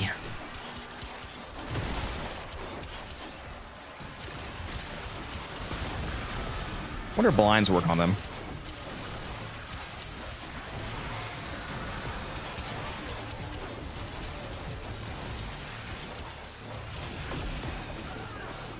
Oh man, I can only imagine the money they make. Yeah, he made. I mean, if you do the math on that, especially because I think he actually gets I think he probably gets like a 70-30 split instead of a 50-50. But even if it was only 50-50, even if every single one of those subs was only a tier 1, 700,000 times 2.5 is like $2 million. And that's just from sub revenue, not the hundreds of thousands of dollars that he makes just from ad revenue, just from people watching the stream, because he has, you know, like 50, 100, 200,000 people watching him at one time. Yeah, no, he's a millionaire off Twitch. Yeah, he probably made like $5 million in 1 month from that subathon.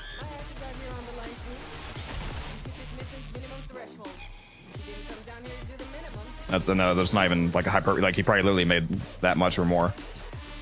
Especially if he did any sponsorship deals. Like a single sponsorship for Kai Cenat, because he's so popular. He probably has like the kind of sponsor deals where he talks about a product for like 30 seconds and gets paid 20 grand.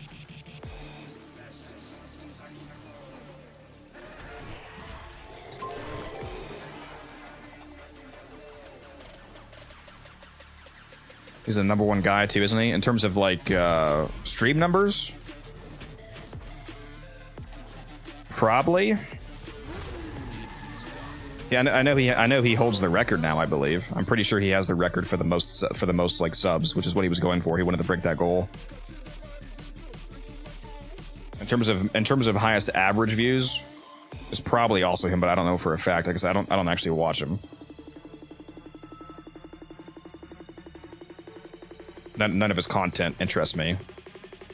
He doesn't play Warframe, so why would I give a shit?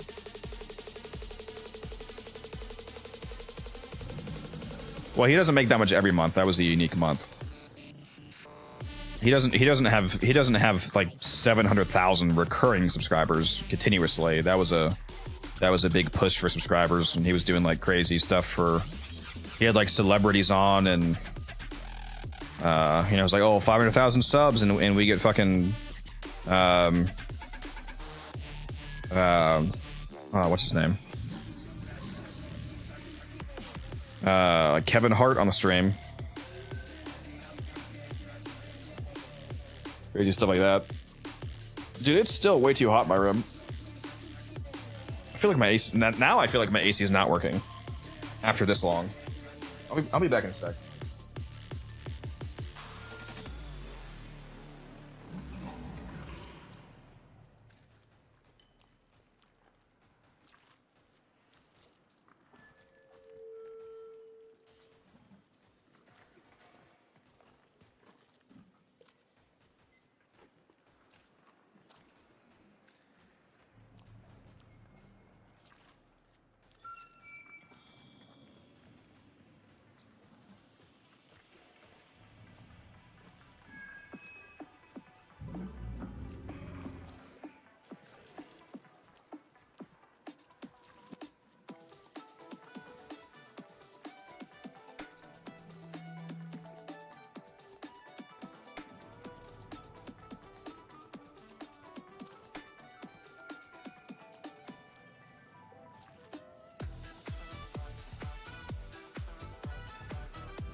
1 hour later.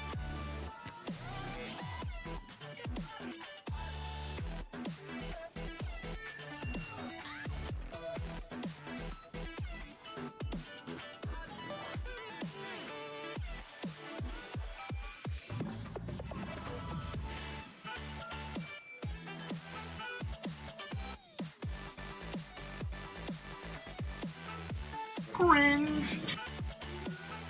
Hey, I have a wireless headset. Who redeemed 1 hour later? I'm banning you. That's crazy.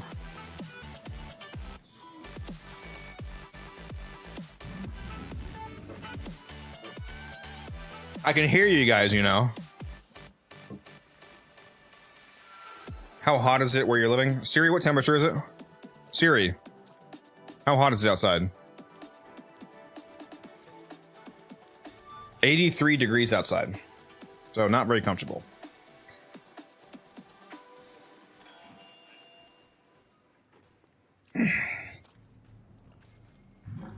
Yeah, it's 71 degrees currently in my apartment.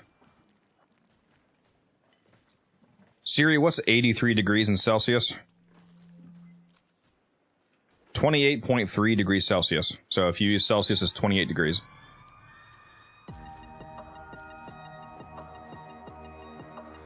$83 Celsius.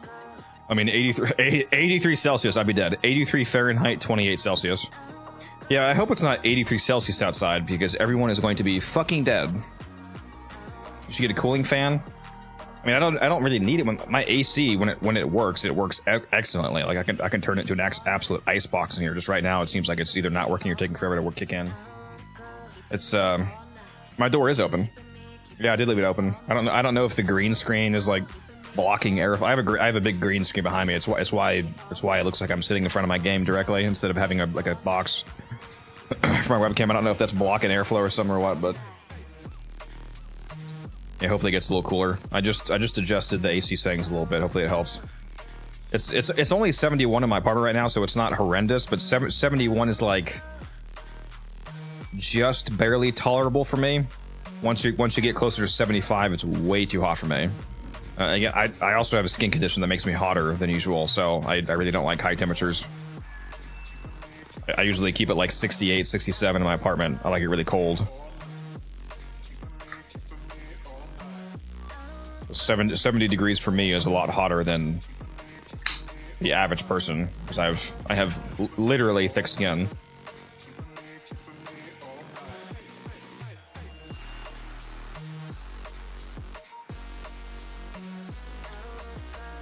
Energy drink number 2 of the day. One of those rare days where I'll drink 2. I don't usually like to do that, but we're powering through. I'll try to only drink some of this, not the whole thing. Okay, I am having a stroke. I did not try these new mods yet, did I? No, yeah, they haven't spawned again yet. 70s when it starts to get cold. I think a lot of people probably agree with that. Yeah.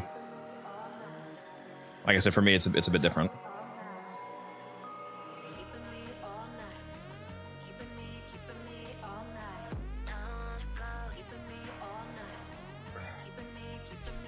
Scaldra Exterminate. You know what I should do? Somebody mentioned the Mirage Icarius setup. I don't think I even have a build on my Icarius. I know about the... or I guess I kind of do. Huh.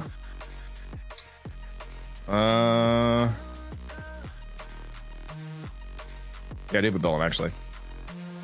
So it's dexterity instead of it should probably be merciless.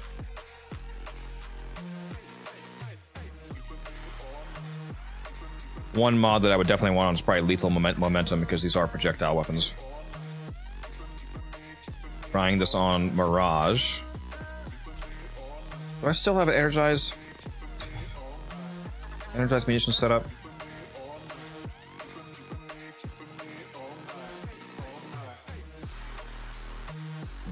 No, okay. Let's turn...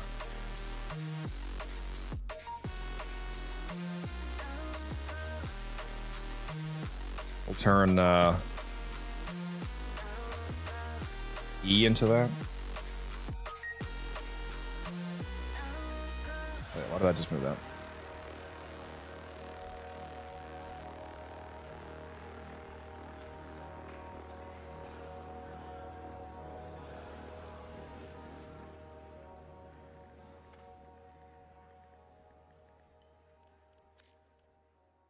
I love that you can name loadouts now.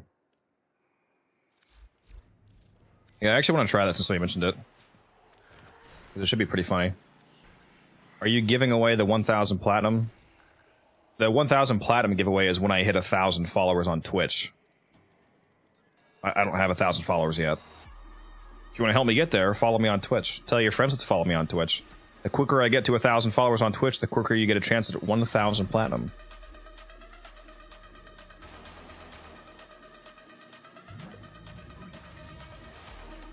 Energize munitions. Hello there. Over, doesn't really matter. Either the, we'll just put over 2. It doesn't matter 2 or 4 either way.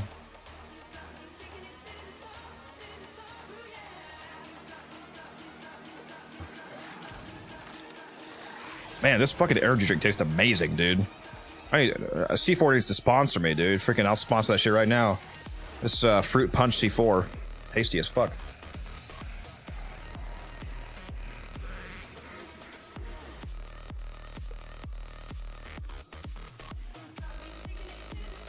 Skittles one is fire. I don't know if I've had that. Actually, I think I did. I think I thought it was a bit too chemically for my taste. That one tasted a bit too fake, I feel like.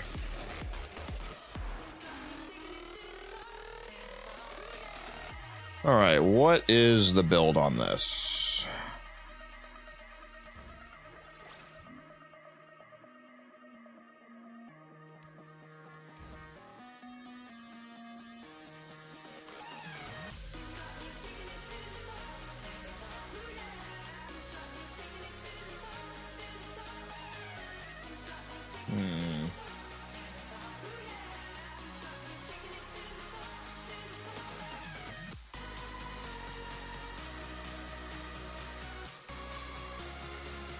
I don't know if combat discipline in the Avenger actually makes sense. I'd probably kill myself because I don't have gloom or any kind of heal or any kind of damage reduction unless I want to sacrifice the damage from Eclipse and use the dark version.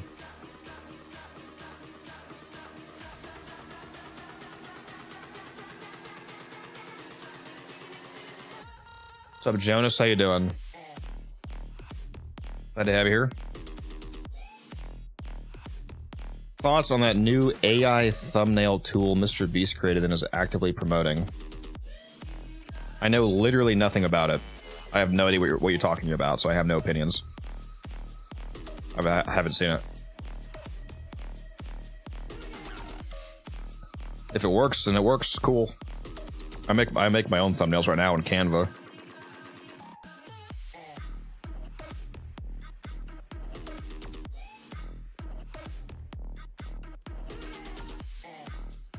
If I ever actually got a headshot, then Arcane Precision would be good, but I'm going to be spraying and praying with AoE explosions, so that's probably not really going to do anything.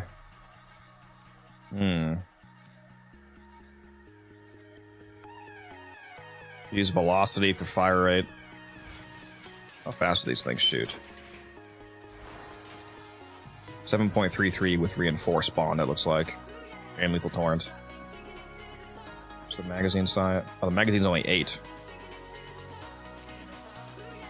Okay, so that's gonna empty real fast. Maybe velocity doesn't really make sense. And what's the crit chance? It's only 54%. Avenger would be really nice because they're not guaranteed crit. So that would be a large damage increase. Oh, what if I just use a partially ranked comment? How much can I fit if I just use a rank 0? What if I do that?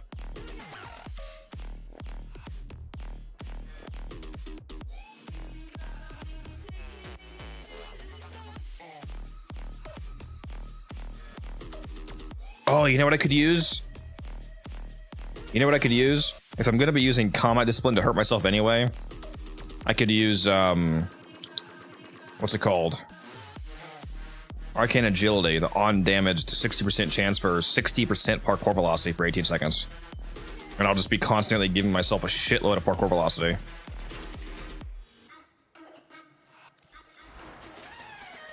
That's how you speedrun, baby. I think we're gonna try that, yeah. Alright, let's turn this into an Omni polarity. There's too many different builds in Mirage.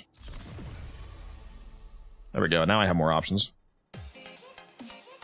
These are both Omnis. What do I want?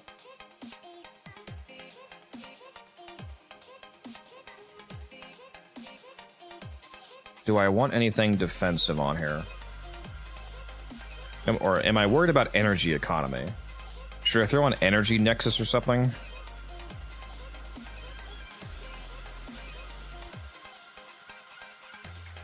Maybe...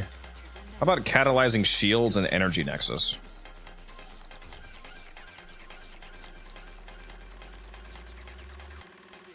Catalyzing shields would give me, you know, a little bit of a shield gate from casting primarily energized munitions.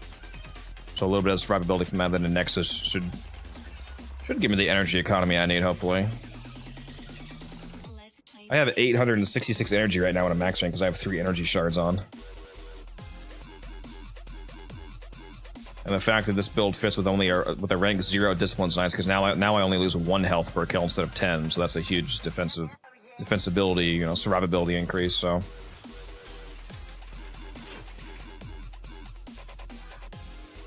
Interesting. You're not going to be casting that much, though. We're going to be casting constantly. Energized munitions. Has a very short duration. It's a munitions Icarius setup.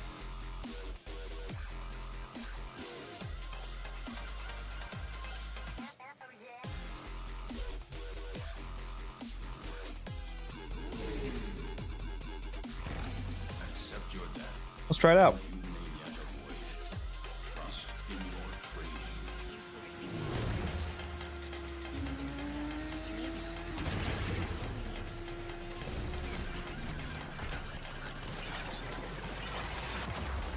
Okay, that didn't work.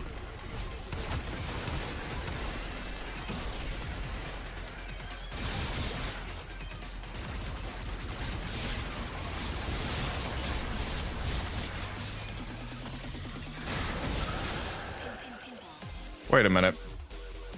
Wait a minute. Wait a minute. Do I have fulmination on these? If I don't have fulmination on these, you should all unfollow me immediately. I don't think I have the fucking AoE mod on these. Do I?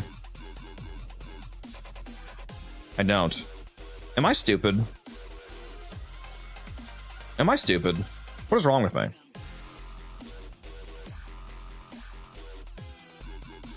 Like, really? Come on. What am I replacing here? Am I replacing... It's either Lethal Torn or Magnetic Might. I can't actually... Can I fit that? I can't fit that right now. Let's put on... Let's put on the regular Convulsion instead of Prime, and then I can probably fit that.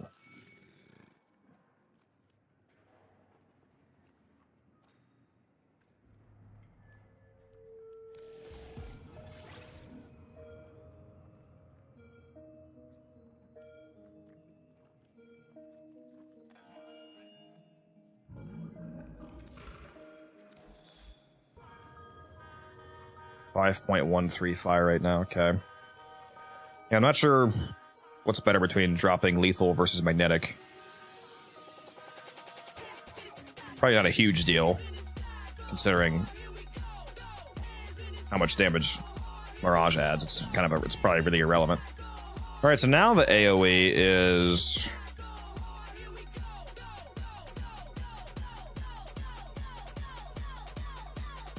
Why did it not go up?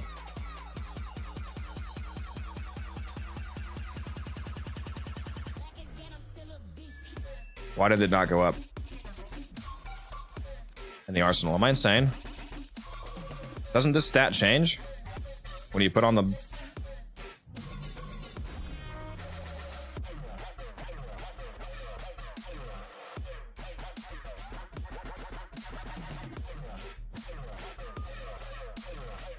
Doesn't this show in the arsenal when you equip this? I swear that this changes in the arsenal. Where is my range? 10 point, yeah. Yeah, like this. On my Zara, it goes from 7 meters to 10 meters with Firestorm. Why is it not changing on the Icarius? Please tell me there's not some stupid random thing where it's like, oh, by the way, this doesn't work on the Icarius for some fucking reason.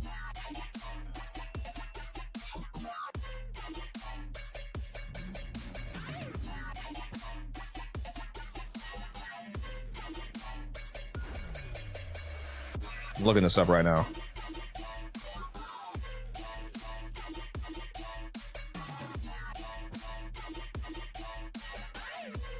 No, it works. It says it works on the Icarius.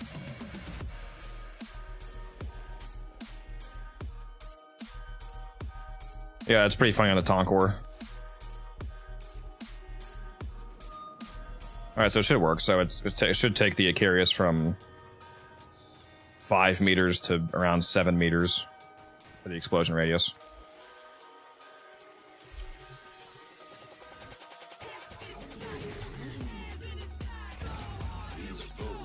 Yeah, these weapons are basically only usable with something like munitions because they have such low ammo pool. Whoops, didn't mean to do that.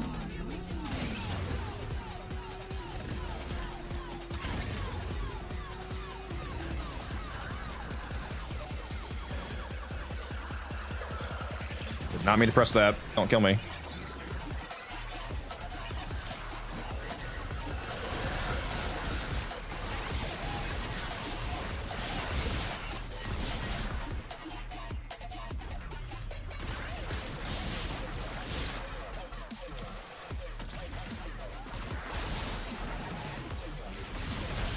It's definitely nice to have at least one casting speed shard on this build with the kind of long cast time of energized munitions.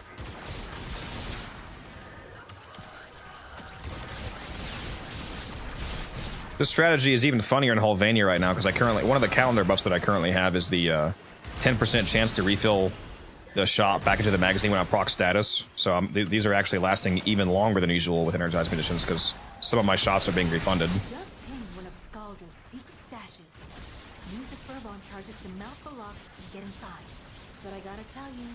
Yeah, look at that. Dude, look at this refund. Oh my god, did you see that? It just kept refilling.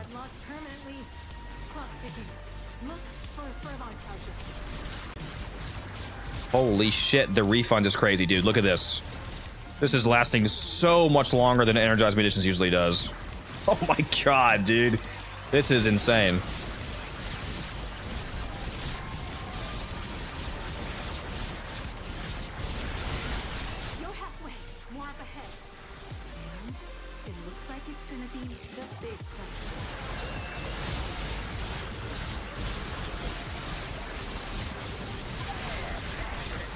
I'm glad somebody mentioned this because I actually meant to play around with these and I just never got around to it.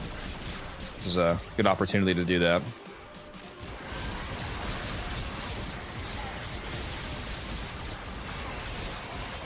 I hope you guys like not being able to see anything on the screen.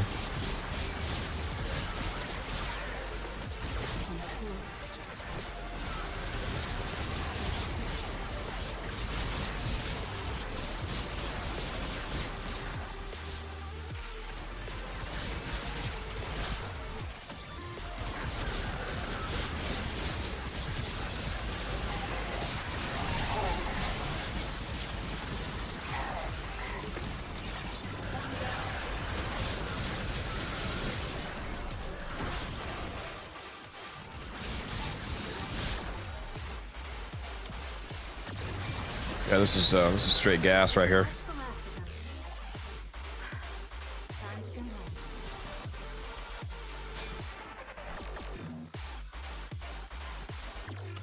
I love that Mirage's passive ability. Passive effect is increased spark core velocity too.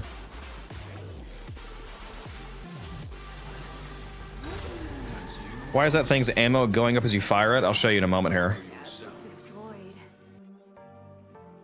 What's up, Wrathful? How you doing? Just tune back in what's going on. We're going crazy with the Icarius on a Mirage build.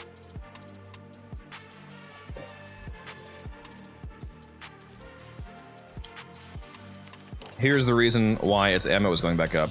It's one of my hex buffs right here. Free shot. Triggering a status proc has a 10% chance to reload the triggering bullet back into the clip, which is hilarious when you combine that with energized munitions. So we have 75% ammo efficiency plus a refilling magazine. It basically makes it so that when you have energized munitions up, it's just actually an infinite magazine instead of being effectively 4 times larger like it usually is. Especially because I think the ammo was refilling so fast, it seems like maybe the clone shots were counting as hits, like weapon hits as well. So it was just refilling absolutely constantly. It's hilarious.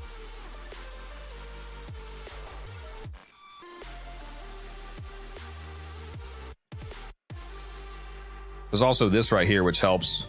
Plus 1% status chance per shot until reload. So as I keep firing, I'm also building up status chance, which makes this easier to trigger. I love the hex buffs, dude. The calendar, I always get all my weekly calendar buffs because they're so fun to stack up all these buffs. This one's super overpowered. Increase overshield's cap by 50% and kills grant 50 shields.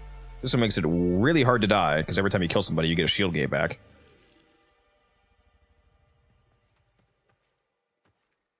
Which is pretty nutty.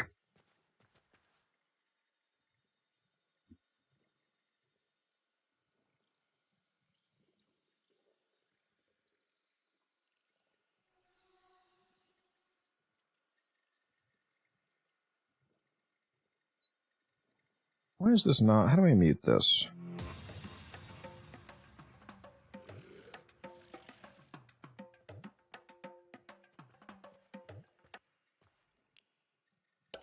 Anyways, that was fun.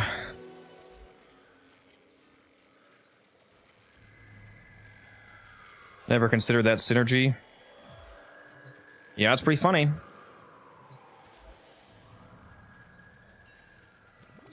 Oh, look at that. Another exterminate mission for my Coda. Try the Tonkor. I've already done that.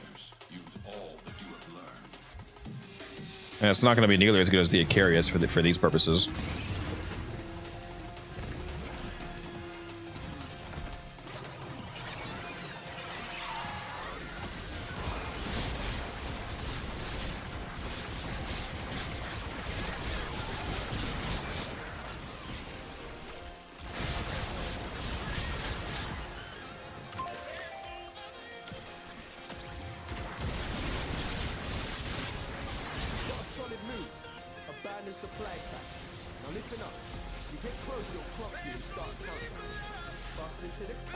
Yeah, this is insane, dude.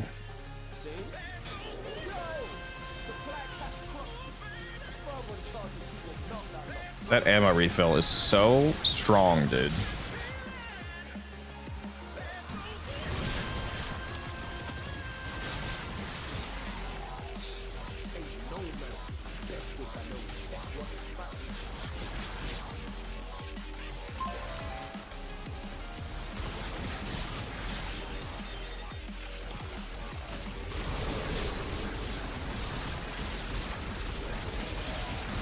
Yeah, this is completely busted.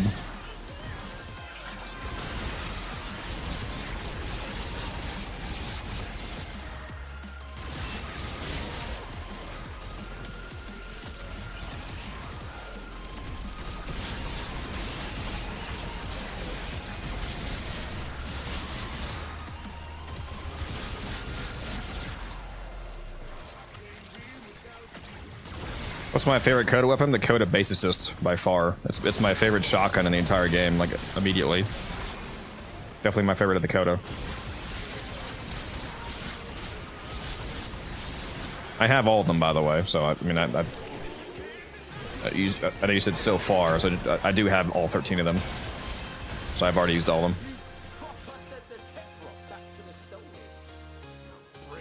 them. I had all 13 of them 5 days after the update came out. Or 6 days. Like, within the first week, I had all 13 of them. Am I running Innervate? No. I'm running Merciless, partially for the reload speed. Oh man, I gotta grab a base assist. I'm waiting for a higher percent. Mine's already 60. Got it maxed out.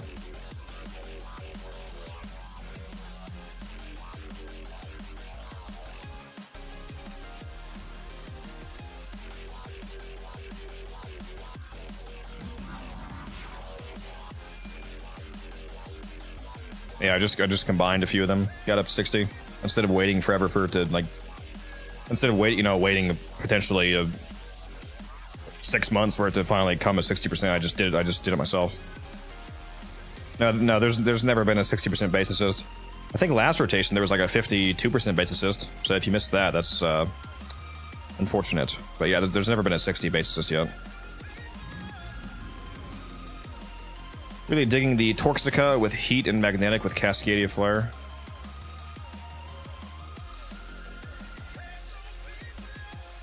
Looking for a weapon deforma. You have the Phantasma Prime set up. I just did a video recently on the Phantasma Prime. Thing's absolutely goated.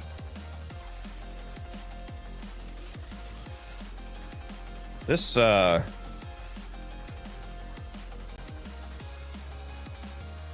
this interaction is so funny that I'm thinking about recording a super quick video right now. I am going to, because why not? We're gonna record it live. It's gonna be a low effort video, but I just want to be like, hey, look, this shit's hilarious. It's not really gonna be like a in-depth Mirage build video or anything, but yeah, let's do it. A YouTube short. That is true. I just need to figure out how to upload shorts properly, like with it actually looking good. I need to figure out how to edit YouTube shorts basically. If I need to show like different sections of the screen, because it's a vertical slice. So I'm just gonna do it as a video for right now. All right, we're about to record.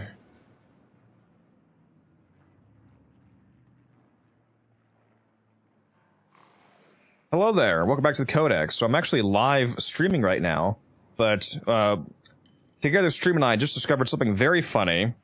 It's a bit of an elevation on an already known build, which is Mirage using the Icarius, which I was already aware of that build, but it turns out it's very funny, specifically in Hulvania. For those of you that aren't already aware of this synergy, we're running a Energized Munitions Mirage, which is just Mirage doing Mirage things. We're using our 1 and 3 per usual, of course. But we're also benefiting from Energized Munitions, ideally with a whole lot of duration.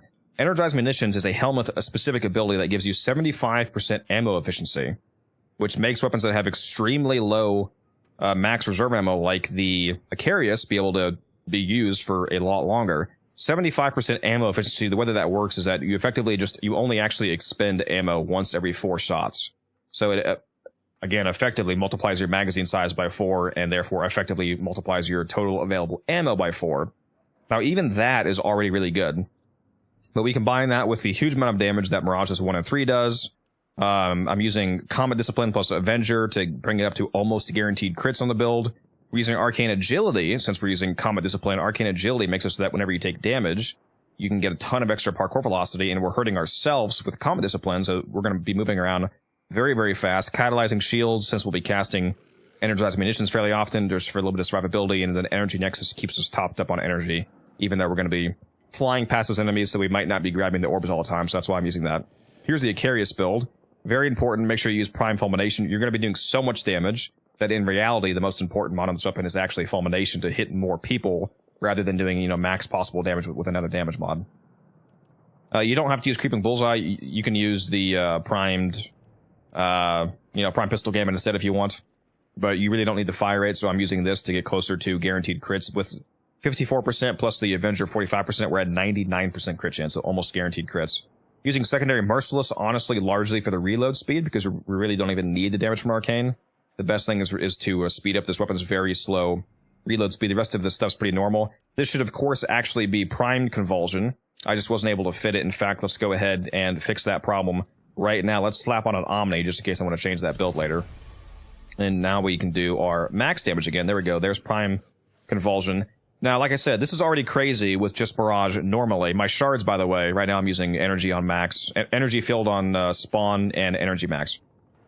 You can change this around to whatever you want. Now, this is already crazy on just Mirage, but when you combine this with doing missions in the 1999 section of the game, and you have all these calendar buffs, if you want to like speed run the Exterminate bounties here, for example, this is a hilarious build if you've been keeping up with your calendar buffs and taking some of the buffs that I've gotten. Like, for example, Toxin Shot gives me extra gas status, power gains. My Mirage will have even more power strength, so on and so on. Harden Up gives me shields on kills, makes you a lot tankier. But one of the really crazy buffs that we can specifically have this calendar period that I picked is Free Shot. This says, triggering a status proc has a 10% chance to reload the triggering bullet back into the clip. Combining this with the 75% ammo efficiency from energized munitions gives you a near bottomless Icarius magazine, as you are about to see here. Let's go ahead and hop into the mission, and you'll see how absolutely absurd this is. All right, just paused it there. Gonna go ahead and go into the mission and resume the video there. Let's just do the Scaldra Exterminate. I hate the auto zoom on shorts.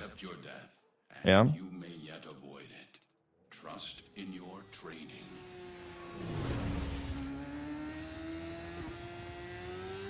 All right, we're flying into the mission here. Thanks to the energy on max, I can go ahead and immediately cast all my abilities, basically. Whip out the Icarius. And just start absolutely slaying. Now you'll see when I'm shooting into crowds of enemies, not only am I spending ammo slower, but thanks to that 1 hex calendar buff, I'm getting ammo back extremely often, to the point where some of these magazines are bottomless for the entire 12 seconds of energized munitions being up, which is absolutely insane to make the Icarius be able to fire that long consistently. And the damage, of course, that it does, thanks to the combination of the 1 and the 3, is absurd. Everything here gets absolutely melted. If you wanted to, you could... Honestly, it's probably more min-maxed to replace another one of the damage mods on the build with a reload speed mod, because you do so much damage that is probably actually better kills per minute to have better reload speed, just for that little reload downtime that it has. Because, like, I don't need to do 200 million damage to these guys if they have 100,000 health, you know? So yeah, this is a hilarious way to do these exterminates. Once my freaking waypoint updates so I can figure out where I'm going here. And if you're somehow here long enough for an Acolyte to spawn, you'll completely decimate the Acolyte with this amount of damage, of course. But ideally, you can get through this mission so fast that you're not going to even see an Acolyte, so that's not really a relevant concern most of the time. Of course, I'm recording the YouTube video, and I got one of the worst maps imaginable for this, where I can't seem to find my way around. But yeah, look at that ammo refill. It's refilling so fast that I'm thinking that the shots from the clones, like my Mirage clones, are also counting as weapon hits for the purposes of that hex calendar buff. So that's why it's refilling so consistently, even though it's only a 10% chance on hit. Yeah, really not a fan of this this layout. Incredibly annoying, to be honest. Is this where I'm going? Am I going this way? There we go. So it just blew up that truck instantly. Another one of the calendar buffs I have, by the way, that I didn't show you is the plus 1% status chance per hit until reload. Combine that with how long this magazine is lasting, and all that extra status chance from that one makes the reload on status proc one even easier to trigger, thanks to all the free extra status chance. So again, really play around with these buffs that you get from the hex calendar. You can do these absolutely crazy builds like this. I am curious if you guys like videos like this, by the way, where it's just me showing you totally random, wildly overpowered stuff that you can do with interesting combinations in the game, as opposed to, you know, the more normal build videos that you can always replicate. I like this kind of crazy stuff that you can't always do, just because it's interesting, it's fresh, it changes things up, it gives you something to play around with, even if it's only temporary. So just let me know. We're almost done here. This has taken a little longer than I wanted it to, because this map layout, again, is absolutely horrendous, but we're getting there. There's a 4.7 mil orange crit. That's fun. Especially considering our crit chance isn't even 100%. So how am I hitting orange crits? Fun fact, Mirage's clones only have 40% of your crit chance and status chance, but it scales with power strength. So if you go past 250% power strength, which makes them equal to you, they actually have more crit chance and status chance than you. And I do have more than that, so even though I can't orange crit, my clones can. Just another weird thing about how Mirage works. So yeah, the exterminate's finally done. Took longer than it usually does. If you get a better map, obviously. But yeah, there you go. Mirage is absolutely insane with the Icarius. Even more insane when you have these hex calendar buffs. Let me know in the comments. Did you enjoy the video? Do you want to see more crazy videos like this with weird build combinations? And I'll see you guys in the next one.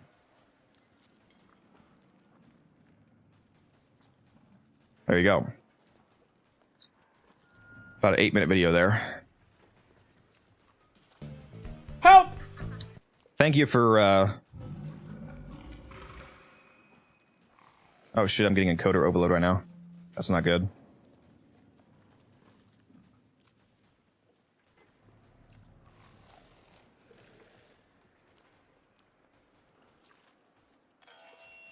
Ah, shit. Did any of that even record properly? Damn.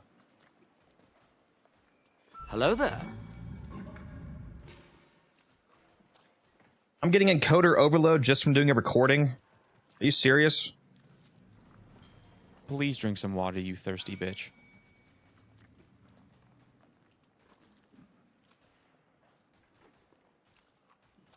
The video is not ending. Okay. Are we good?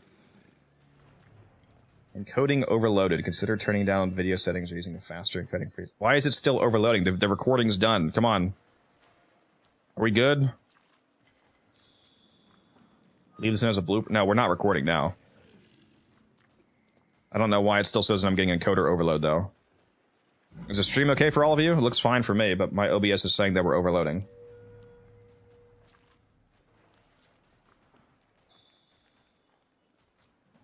I'm not even recording anymore, though. How is it overloading? What the fuck? Stop lying to me, OBS. It says I have 0 dropped frames. So.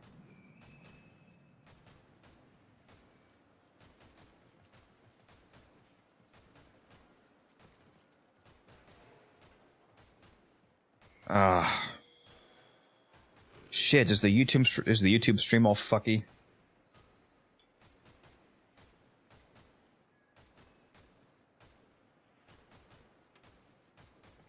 I think I fucked the YouTube stream. Are you kidding me? I can't record while doing this?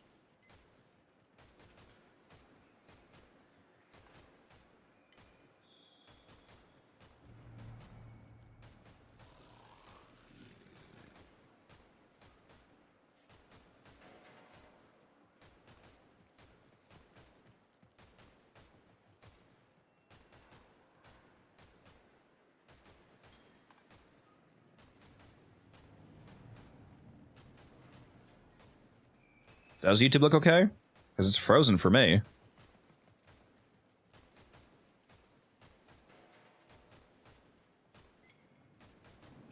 Or are you on vertical? If you're on vertical, vertical is fine. But the actual... If you're responding from vertical... Yeah, the vertical stream is okay, but the main stream is not.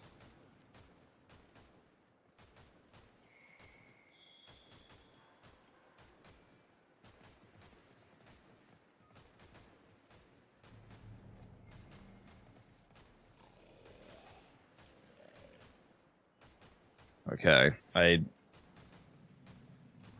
just stopped and restarted it real quick. It should be good now.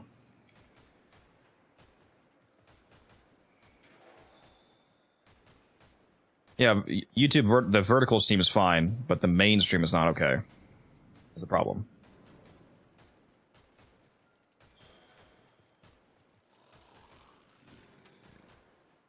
Now we're good. Now we're good. Okay.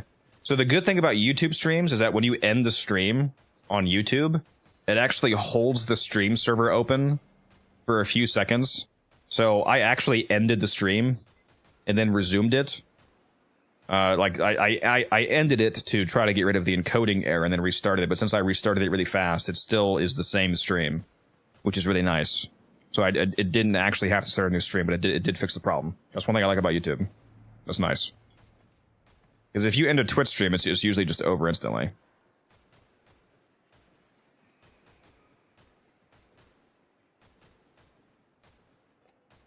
All right, we're good. Yeah, for those of you watching on YouTube Vertical, if you're not aware, I'm currently doing 3 streams. I'm streaming on Twitch, I'm streaming on normal YouTube stream, and I'm streaming YouTube Vertical. Just so you know. So that's what I'm talking about when I'm talking about the other stream. Have you seen the Pyrotechnics mag build? I have not.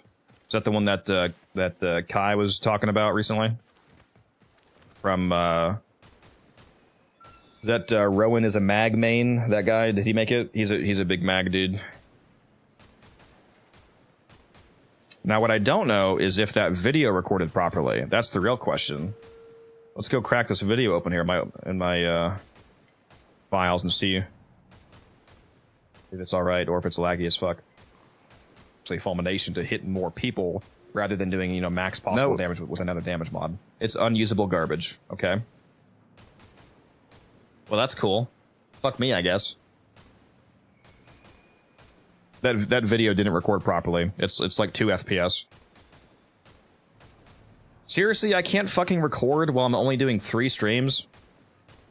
I'm not even using enhanced broadcast. I'm only encoding 3 streams right now. How am I not able to record locally at the same time? That makes no fucking sense. What am I what am I recording? Am I recording an AV1? Is that why?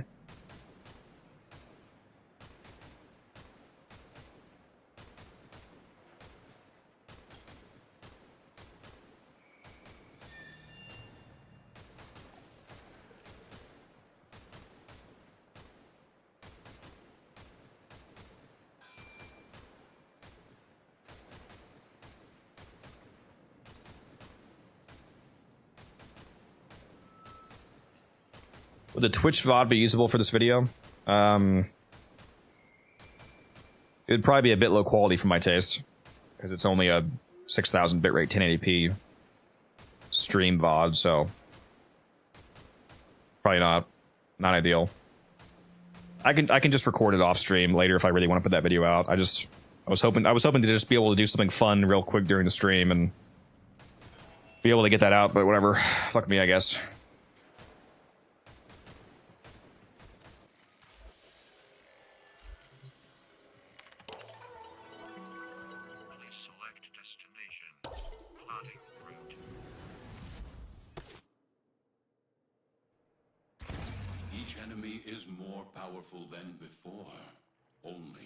At least we'll get a better map for the show. Yeah, for real, right? It's fucking...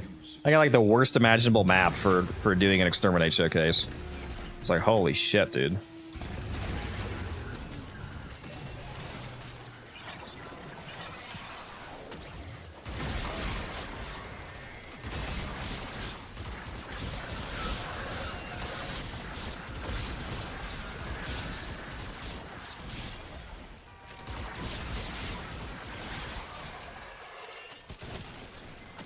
Remember that chili con carne I left in the fridge for 2 months?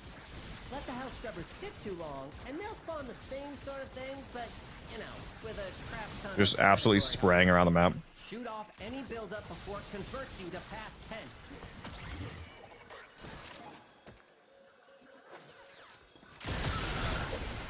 Scrubber overwhelmed.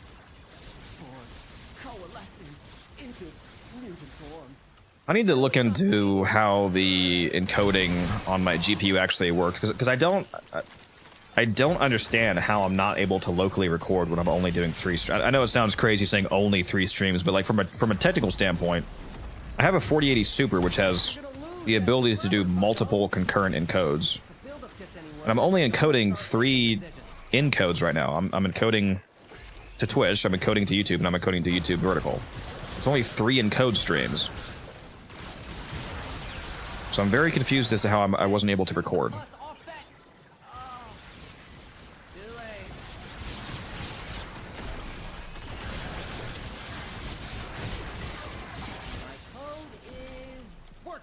Got any nerds in the chat who can answer that question? Watch out for Scaldra. They want those scrubbers back to protect their own bases.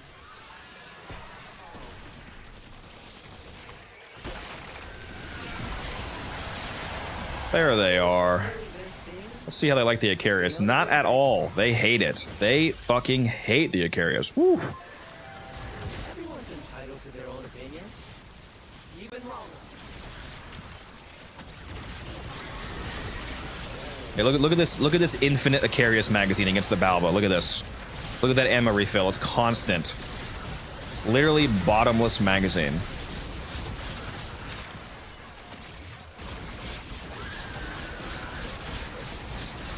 100% DPS uptime.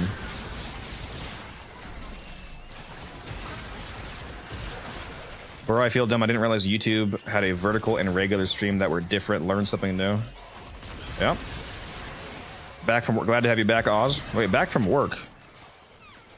You had a really short work day, or did you leave like towards the start of my stream? Haven't you only been gone for like 4 hours? Or something like that? Bro's a hitman. He took somebody out real quick and now he's back for Warframe. Another house scrubber, and wherever you are. You missed all the fun of me almost ruining my my stream, Oz.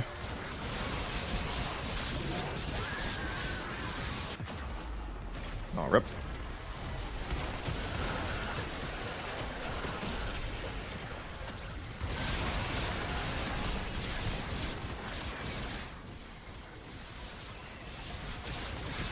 Did the half day today. Very nice. Okay, now this is crazy. I don't have energized munitions up right now, and it's still infinite magazine. I don't even have the efficiency going, and it's still... Oh my god, dude. Dude, that hex buff is insane. I literally didn't even have energized munitions up, and I was still able to maintain an infinite magazine on a Balba. That is fucking insane. Swap out for Roar then while you have hex buff. No. That was infinite ammo because I was sustained bursting on an enemy that wasn't dying, a Balba. When I'm actually clearing through and exterminate on enemies that are dying, it's not as sustained as that. Trust me, you still definitely want to use energized munitions if you're using this for like an exterminate. This is a different situation. The reason a Balba keeps your magazine alive constantly is because because all of those hits are constantly hitting an enemy that's not dying, and all of the status procs that both the direct hit and all of the AoE detonations all have an independent 10% chance to refill the magazine. So it's so many chances to refill the magazine constantly that it's basically infinite. But that's not applicable when you're hitting regular enemies that die quicker.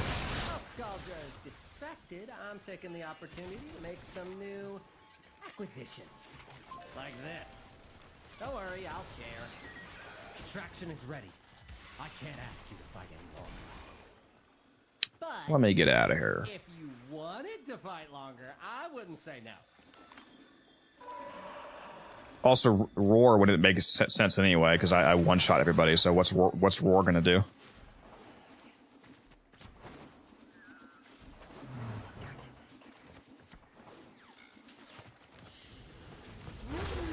Helmet thing on a damage bonus would have... Also, I can't use Roar with that unless I replace Eclipse,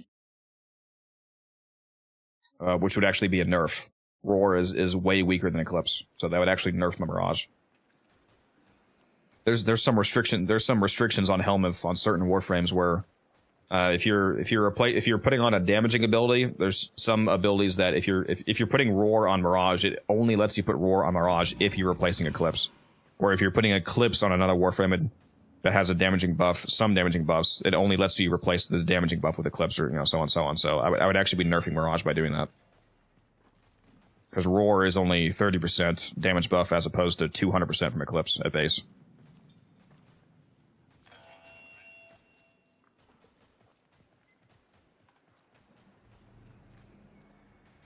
I think I recall that from Zaku. No, you can have both on Zaku.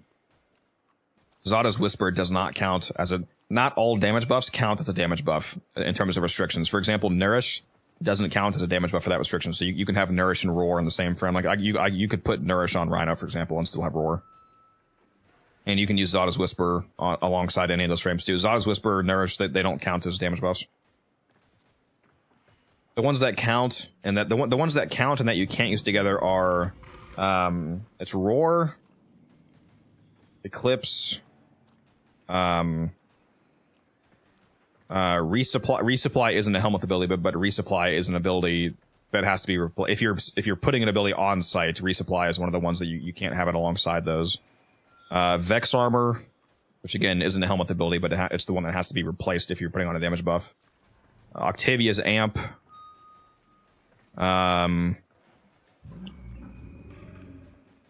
Well, those are all the ones I can think of. But yeah, it's not all of them across the board. Like, for example, if you're using Saren and you're using the Venom Dose Augment, like, technically Spores is a damage buff because you have the Augment for it, but that doesn't affect Helmeth at all, so it's not, like, across the board uniform.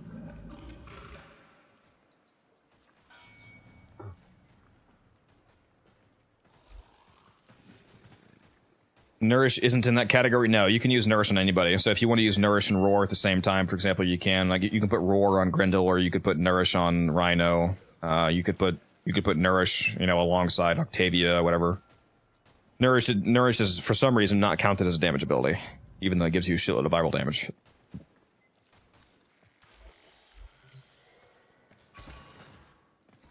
I have Nourish over Rhinos once. That would make sense. I keep Rhinos 1 because it gives you a shitload of armor with the augment.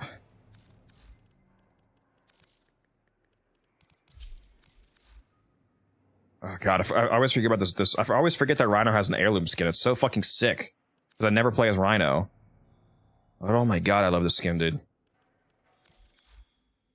Yeah, my Rhino build looks very weird if you don't know, like, the armor math, because you're like, why the fuck do you have redirection on Rhino? It's because I'm using parasitic armor over his sacrifice shields to reinforce armor for a period of time.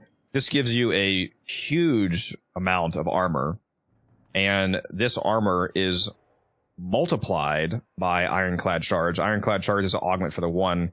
As each enemy hit increases Rhino's armor rating by 50% for 10 seconds. This even multiplies temporary armor buffs, not just like your base arsenal armor. So all of the fucking enormous amount of armor that you get from parasitic armor by converting your shields, which is why I'm using primary direction, because more shields means more armor, gets multiplied by Ironclad Charge, and then you get a crazy high Iron Skin, because Iron Skin doesn't just scale with power strength, it scales with your armor. So this is how you get like an easy 500,000 Iron Skin.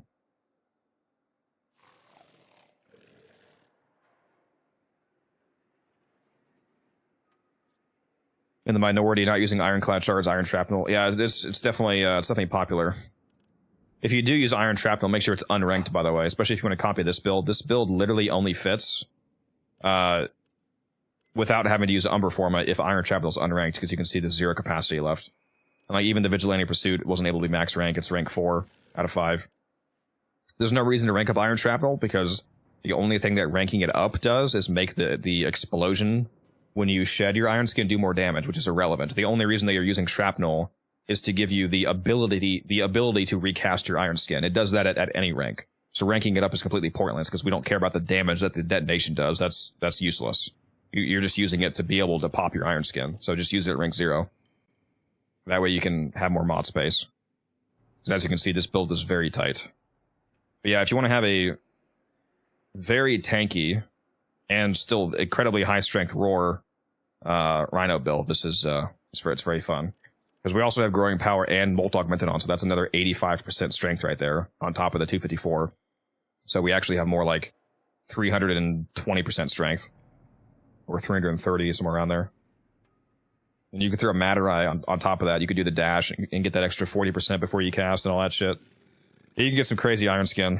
Throw a Night Inspector down, give yourself a multiplicative 28% increase, etc., etc. Crazy numbers.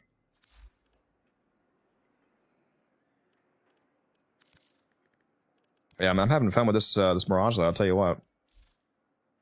Is there any way that we can min-max this build more, mod-wise?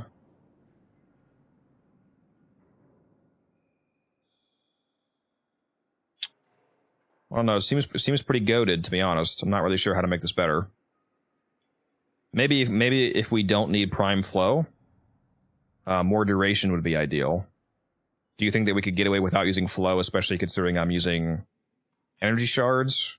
Or would that be too little energy? That gives us 450 energy with the shards I have on. Do you think we could survive that with Energy Nexus? Battery on Mirage is 185 armor. How would that work? Yeah, if we can get rid of Flow, we could put on Augur Message, for example, for some more duration. Oh, I was gonna say putting battery on Mirage would be insane. On Rhino, yeah, he would have a lot of armor if he did that. You'd probably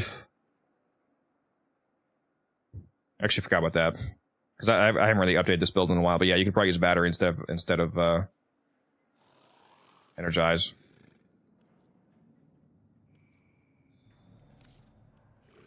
How much would that give you? Without flow, for example, give you 350 as opposed to 427, and then you would get even more after you when you trigger either parasitic armor and or ironclad charge. That temporary armor would also scale up battery, so when you're actually in a mission, you would have more energy. So yeah, that probably actually is better. I just forgot to swap that. It's a good thing you pointed that out. And you can replace. You could replace flow too, doing that potentially. Well, shit! Now I can rework this build a little bit. What would I put here?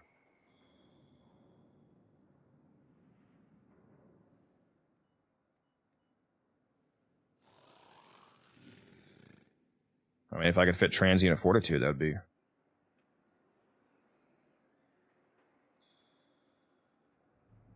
Stretch for his 4. My 4 is parasitic armor though. I replaced the 4.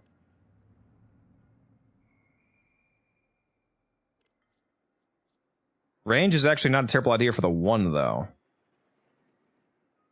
Because more range for the charge means you have a better opportunity to hit more people more consistently to build up that armor percent. So it also gives you more range to hit your teammates with roar, so that's not terrible.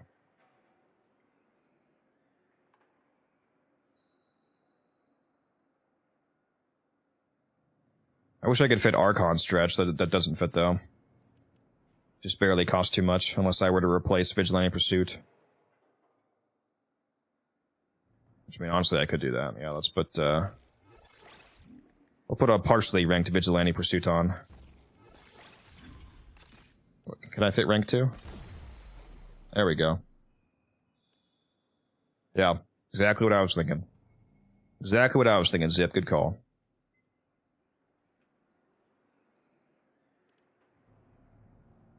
Now, the reason why I want to ideally use Archon stretch and oh, let's put the music back on, by the way. My bad. Forgot to do that. Because I had to pause for the video. It's frozen? What the fuck? Come on, Monster Cat, play me my damn music, man.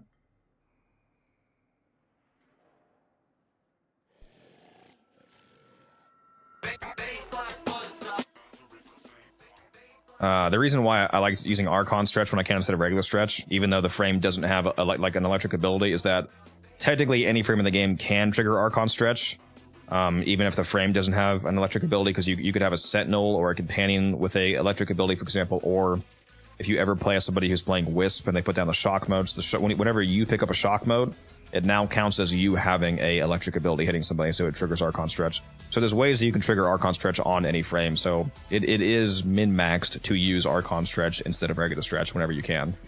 It's not like a huge deal though, obviously, it's kind of irrelevant. Yeah, exactly.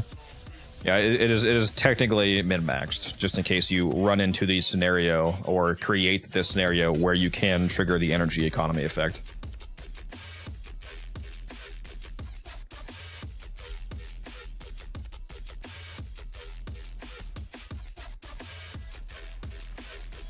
All right. Oh, didn't I?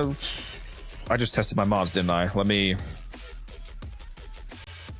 It's crazy. I have to do the third stab. It's the Trojan and the soft save.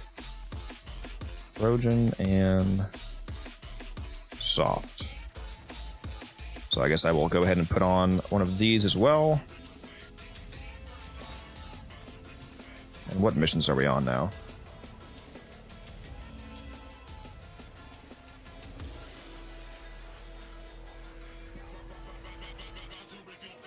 Oh shit! I haven't been earning standing like this whole fucking time because I'm capped, dude. Am I stupid? Oh my god! I was like, how do I still have 28,000 standing left after all those missions? I'm fucking capped on standing, dude.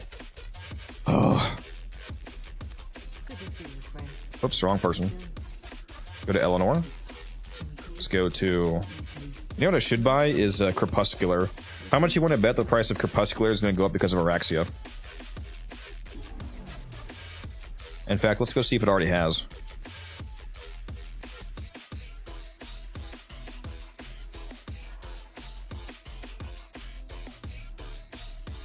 Let's go look at the statistics.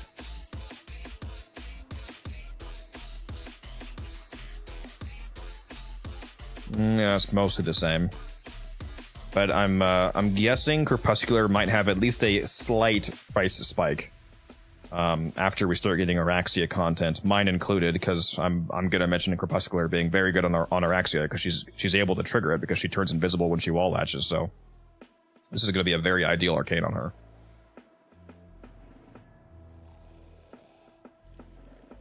Take good care of it. It was lovely catching up.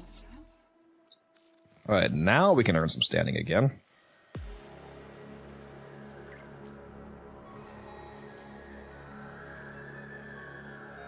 Oh, let me see what this guy wants.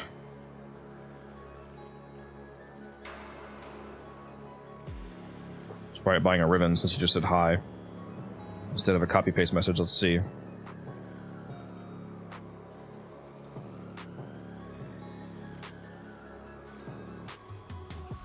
Oh, nope. He wants to sell me an Athodai for 75 plat.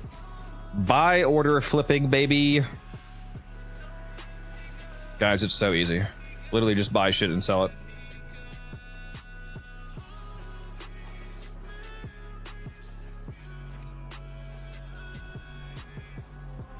That's at least a 25 plat margin. Because it will definitely sell for 100. I sold one for 110. If I sold it for 110, that's a 35 plat margin. For no work. Just buy it and then resell it.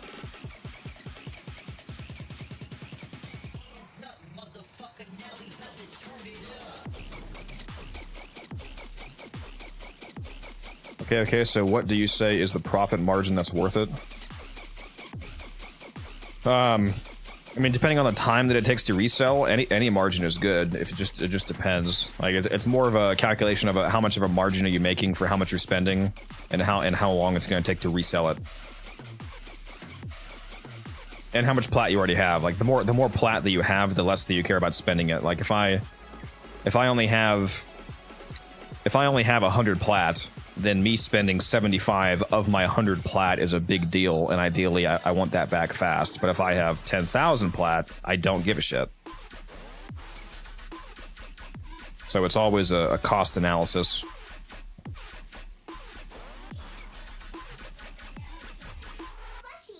Just got snow cone, it's so good. Very nice. Didn't even offer me one, that's crazy. I hunt low prices for myself and keep thinking, should I flip one too? Yeah, flipping is one of the best ways in the game to make money. I don't actively look for prices. If you're not using Warframe Market, you should. I just use the Warframe.market. I put in a buy order. Like that guy that just traded me, he came to me. I don't know who that guy is. He messaged me asking to sell it because on Warframe.market, I have a buy order listed saying that I want to buy Athodai sets for 75 plat. And then I sell them for 100 or 110. So I'm just flipping stuff for more than I bought it for. Zero work, basically. Investing in the fish market? Exactly. I should do that, honestly. Well, let's go do this exterminate here.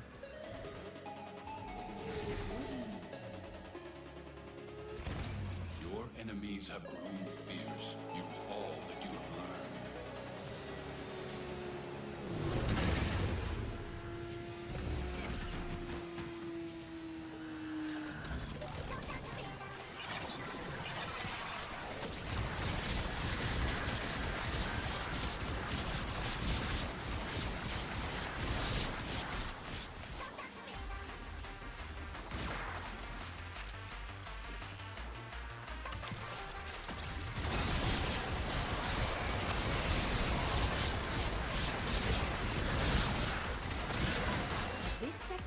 Yeah, these things are cracked.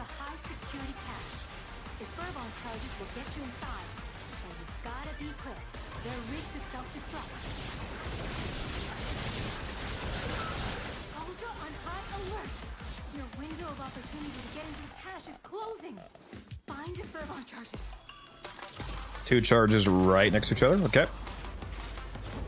Can't really say no to that, can I? You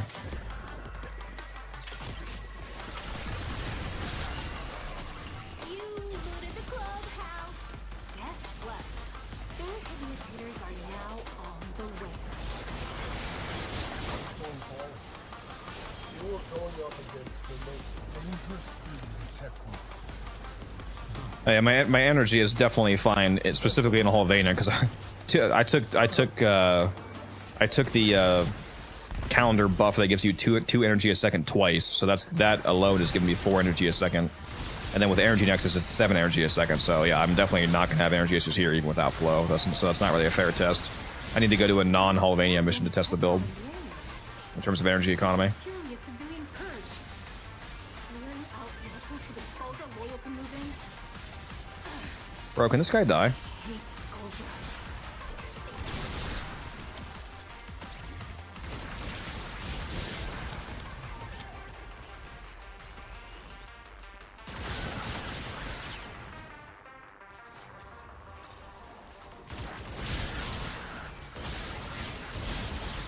I really do not care about killing the Dedicants. Can I just move on to the regular enemies? Can I please see them on the minimap, dude? Okay, it's somewhere over here. Where the fuck am I going? This way? This where I'm going? No?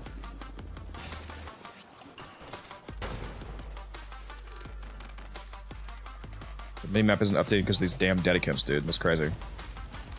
Gotta be over here. Here we are. There we go. I hate that, dude.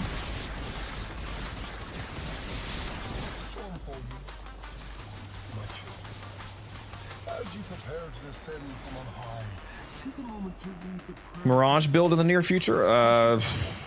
Well, I tried to actually record a quick video of just me doing this exterminate, showing how funny Mirage is with the Icarius with all the hex buffs. But the video did not work. The fact that I'm streaming made the video shit quality for some reason. So it made it unusable. Unfortunately.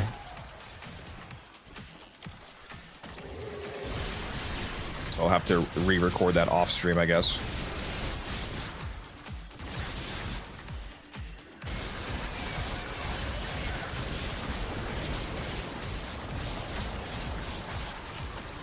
Maybe I should just do an actual Mirage build video and then have part of that video be showing this. That way I can also go into more detail about, you know, the mechanics of Mirage like I usually do.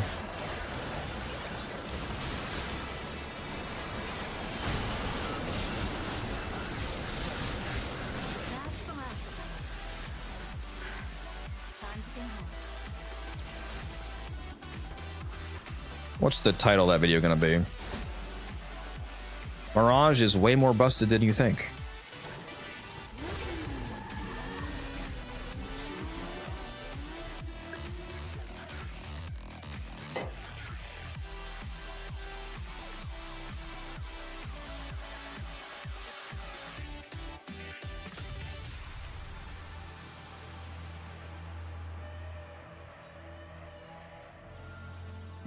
What, something wrong with the stream? Stream looks fine on my end. What happened?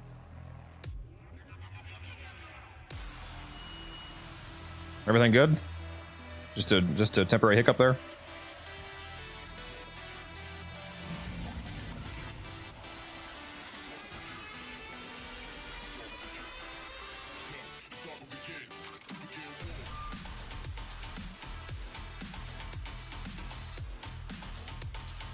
Lagging a lot on your screen. Could also be your download speed. I am streaming in 20,000 bitrate on YouTube, so if you have bad download speed, it's gonna lag for you occasionally. It's a lot harder to watch than Twitch because the bitrate is so much higher. That's why it looks so good, though.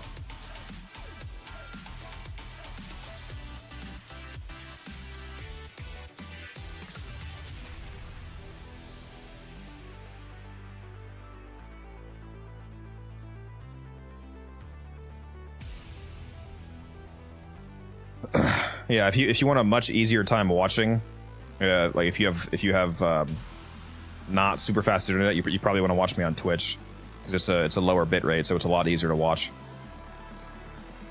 So on Twitch right now, I'm only streaming in 6,000 bit rate as opposed to 20,000, so much easier to handle.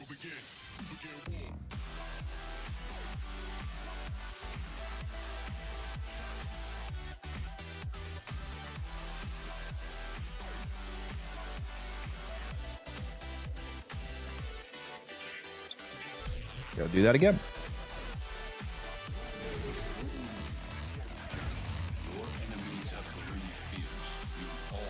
I'll post that that Twitch link for you if you need that. Just post that YouTube chat.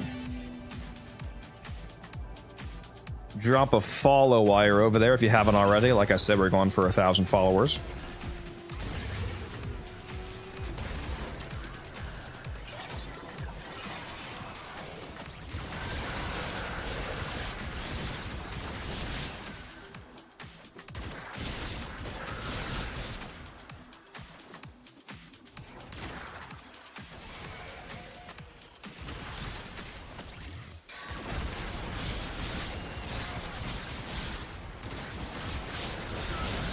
We love parkour velocity. This sector is home to a Scaldra high security cache. Yeah, this is hilarious. This is power creep right here. Gotta be quick. They're rigged to self-destruct. Scaldra on high alert. Your window of opportunity to get into the cache is closing. Find your fervon charges.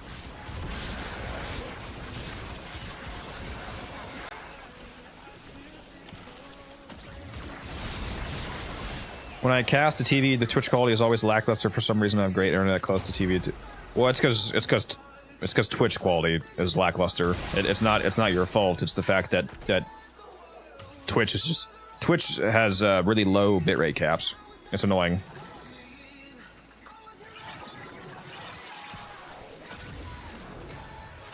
Like basically the max bitrate you can get out of Twitch is 8,000. And they cap most people's streams to 1080p. I'm allowed to stream in 1440p because I got into the 1440p enhanced broadcasting beta. But yeah, you just can't go super high quality on Twitch in general.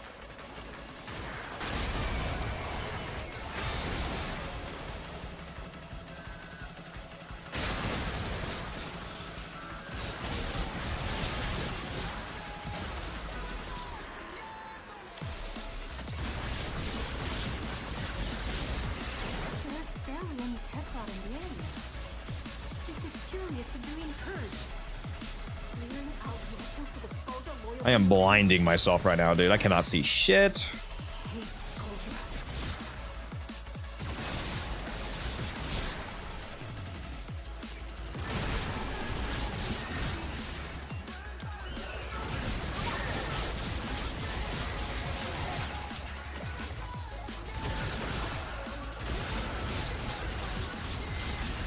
If I replace another damage mod on this build, should I replace it with a magazine capacity mod or a reload speed mod? What? Oh man. Thought for sure you'd be able to break into that cache.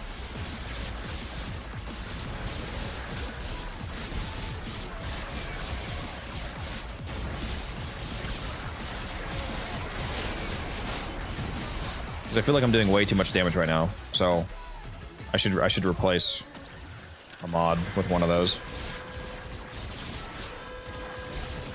That's the last of them. Time to come home.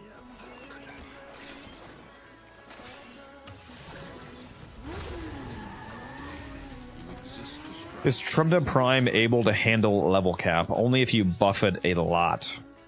Trumda Prime, it doesn't have like multiplicative gun co or anything like that. Like nothing weird about its scaling that allows it to go to level cap like other guns like the Stalta, for example. So if you want to go level cap, you'd have to bring a really hardcore weapon buffing frame for that to work.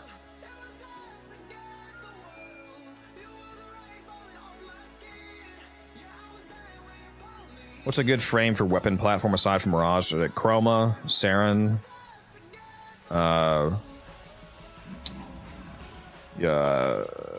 anybody with Roar on, especially if it's a status weapon. Anybody with, you know, Nourish on. Ureli's good. Let's see. Mag. Lavos with the Valence Formation augment. Gyre with her new augment. Nova makes everybody take double damage with her fourth ability. I mean, so on. Wisp gives you a ton of fire rate, so on, so on. There's a bunch. Dagoth. Dagoth is goated. People need to use Dagoth, dude. Go watch my Dagoth video. If you don't know how fucking insane Dagoth actually is, take some time to go watch my old Dagoth video and try her out, because she's fucking wild, and people don't seem to understand how good she is. Yeah, Dagoth is incredible. Very underrated Warframe. I love this augment, Spectral Spirit, that she has. Especially with Phantom Eyes, Helmeth Dawn. Very funny build. Very funny. Waiting for her prime to invest in. What's Mirage Belt? What is it? I don't know what that means.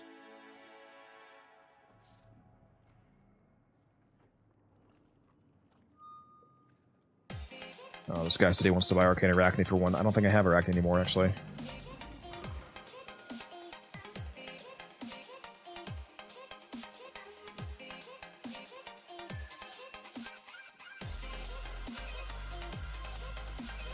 I forgot to unlist that. My bad.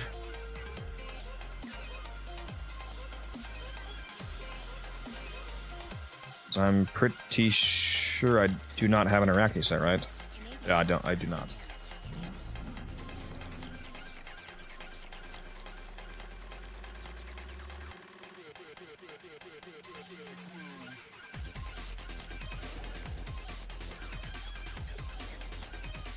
What's up, Shiv? How you doing? Wukong Prime build for Steel Path. Any tips? I really only use Wukong for speedrunning, to be honest.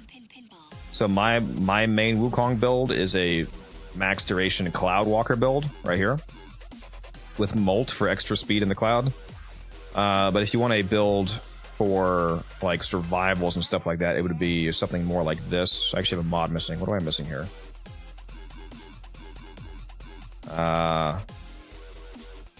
It'd probably be like Transient Fortitude. I just can't quite fit it right now. Just pretend Transient Fortitude was in this empty space here. Got Nourish over the 4. It's a well, actually, the ideal third mod would be the third Umbral mod. If you wanted to invest multiple Umbral Forma, if you're going triple Umbral on him to make him decently health tanky for like normal Steel Path, otherwise you can just put like Transient Fortitude here or something, or Rolling Guard. It really doesn't matter. Rolling Guard, whatever you want to put here. This is just basically a generic health tank Wukong setup with Guardian and plus Grace. If you want to go a melee build, you could replace Grace with Arcane Reaper, and you'd probably replace Guardian too if you did that, since Reaper gives you health regen and armor, so you can basically replace both of these by just running Reaper. That's a rare and expensive arcane to get though, so if you don't have that, then you use whatever else you have, augmented or whatnot. But yeah, the main way that I use Wukong is like this. Just an absolutely max duration speedrunning build for the Cloud ability.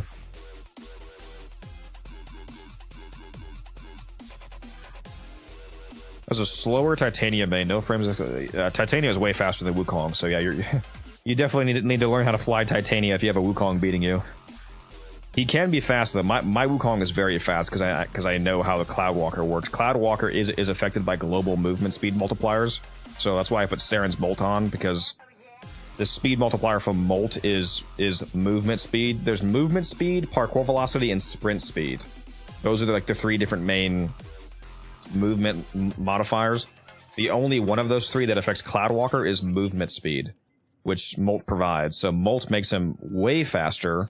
I'm also using you can use the Okina Incarnon with this evolution right here, plus 30% movement speed. So just for having the Okina equipped, that's another 30% generic movement speed, which again affects the Cloud.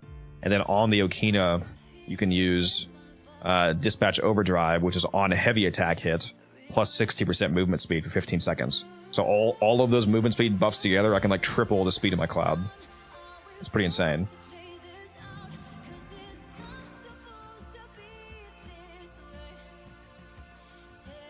Where do I get them red mods? Red mods? Oh, these? The Archon mods? Yeah, this is from it's from Cull's Garrison. You have to do the Veilbreaker quest, which is after the new war. You have to do the new war quest basically, and then you can do Veilbreaker.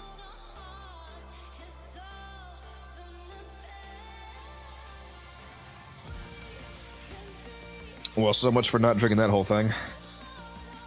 Guess I'm having 2 of these today. Oh shit, I just spilled some.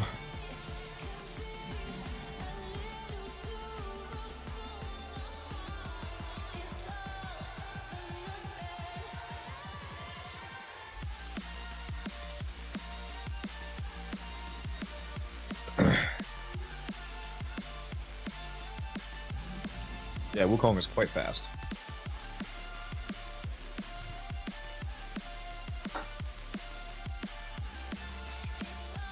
Be back in a sec.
Almost out of my fish oil pills.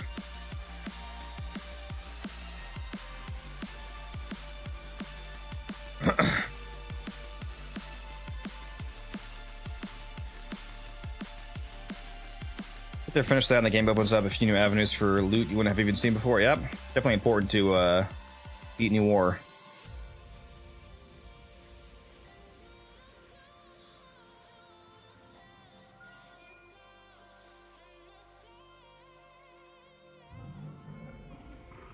Yeah, this Latrine augment's gonna be insane.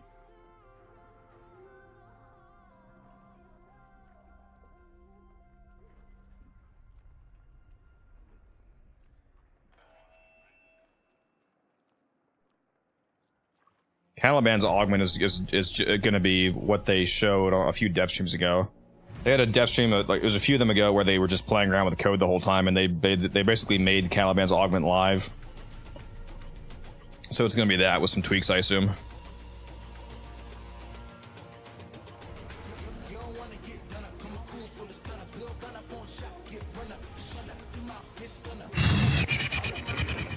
Right.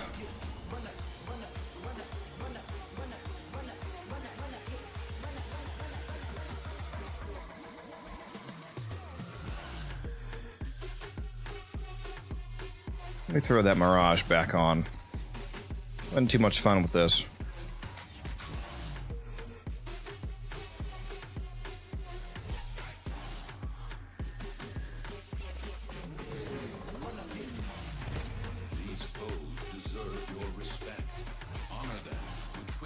Are you scared? My goal. I tried to buy some new beanies off Amazon. I bought a pack of 2 of them to try and have some beanie variety on stream, you know. But they ended up being totally dog shit. So, if any of you know where I can get some good beanies, let me know in the Discord or something. Cause I wear the same beanie every stream. I need to get a Warframe beanie, but all the ones that I find for Warframe, they're not like not the kind that I like.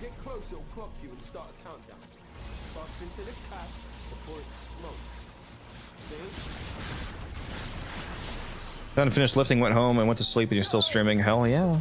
Hell yeah, brother. It's Saturday, my man. We're out here.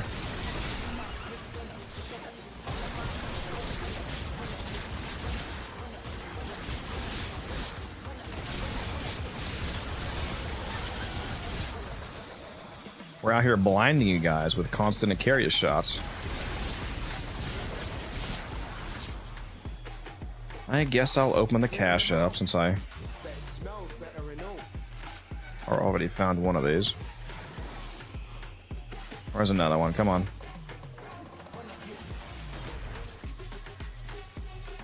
Where is it?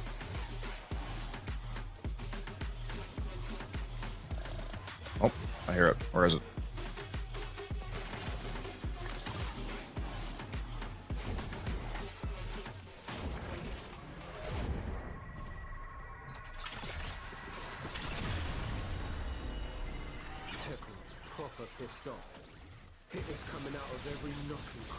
What can you replace Avenger with on this build, if anything? I don't think I would replace Avenger. They only have 54% crit chance without it. I mean, it's Mirage, so they would probably kill anyway, but we like the crit consistency. I mean, if you want to replace it, just I don't know, man. I don't know, honestly. There's a lot of options. Around velocity if you wanted more fire rate.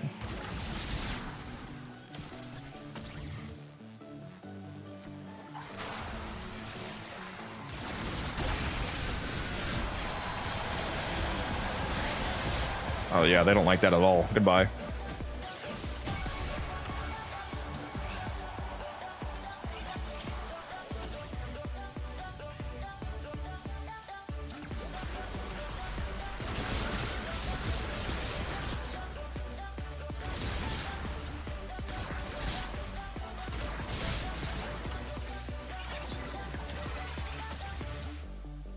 I made the mistake of not having rank 0 combat discipline. Yeah. Yeah. Running with rank 0 makes it really easy to maintain, so you only lose 1 health per kill instead of 10. Yeah, if I was running a max rank, I'd be killing myself.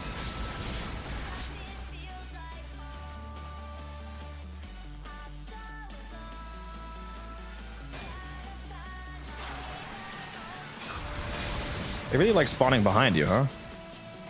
Gonna sneak up on you.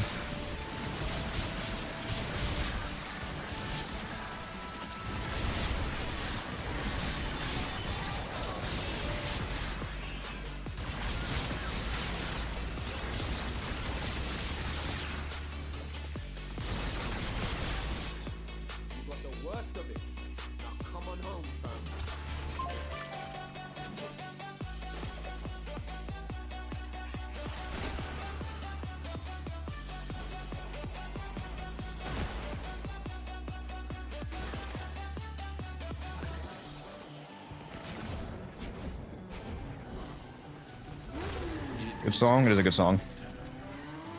Classic song. Wonder if Citrine can do level cap solo comfortably. I mean, she has shields, so just shield gate. Anybody that has shields can level cap by just shield gating.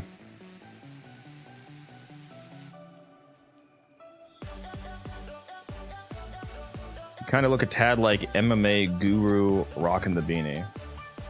The screen's in super small mode. I don't know if it's a good thing or a bad thing, but alright. MMA Guru. I don't know who that is, but I'll take it. You think they'll do some touch-ups to Vauban for his heirloom? Hopefully.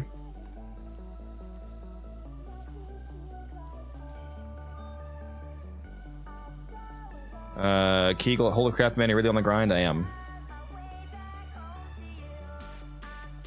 I'm gonna go look him up. What's it called? MMA Guru? Let's go look that up.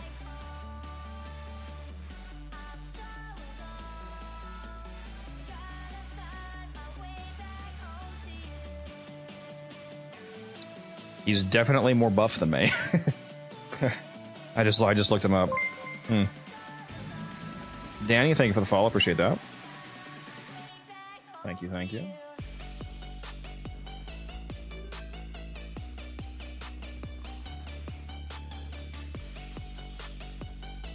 I think my Parazon mods might have just burned out. Yep. Need some new ones. What's my percent at right now?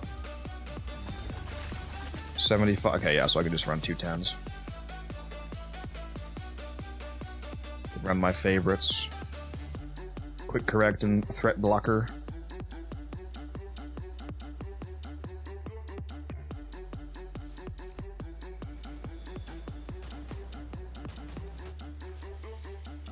Just started building Nova. She's so funny. Yeah, Nova is cracked.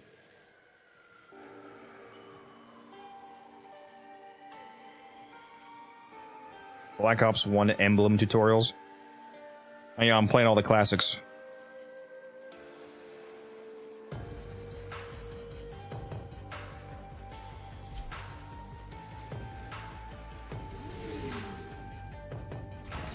Your weapons make music, and the enemy calls for a song.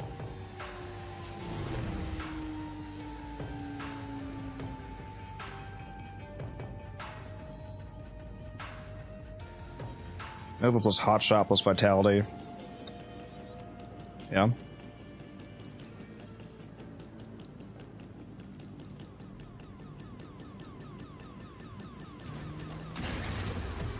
If you use Arcane Avenger, you can make the Null Stars crit.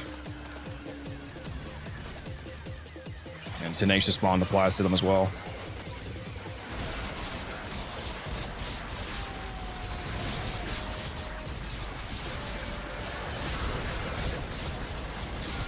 This sector is home to a Skullgirl high security cache. The Furball charges will get you inside. You gotta be quick. They're rigged to self-destruct. Skullgirl on high alert. Your window of opportunity to get into the cache is closing. Find the Furball charges. We are tearing these dudes up.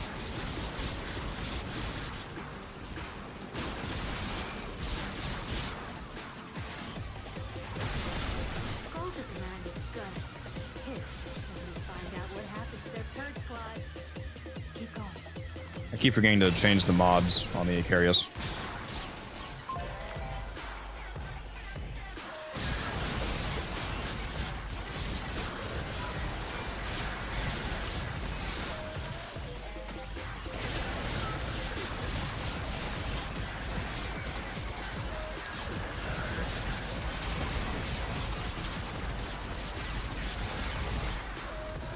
Might have been one of your videos, put me on the Crit Nova.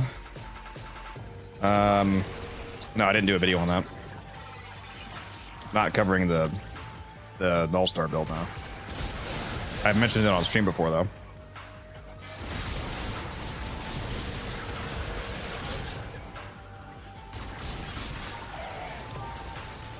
Hotshot doesn't work, by the way. If the reason why you're using a Hotshot is because of Null Star, that doesn't work on Null Star. An all-star has a 0% crit chance, so 300% of 0 is 0. Avenger works because it's adding a flat 45% crit chance. Time to go home. For her weapons, okay. I just want to make sure that you didn't think it worked on the stars, because it doesn't.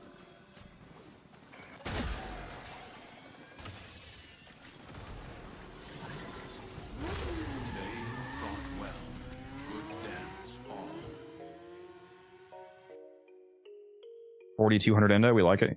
Yeah, 4,500 endo in total for less than 3 minutes in the mission. Pretty tasty. I like that.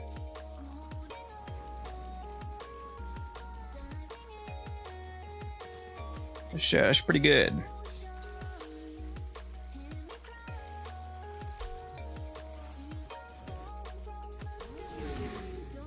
Gara 1111111 supremacy. True.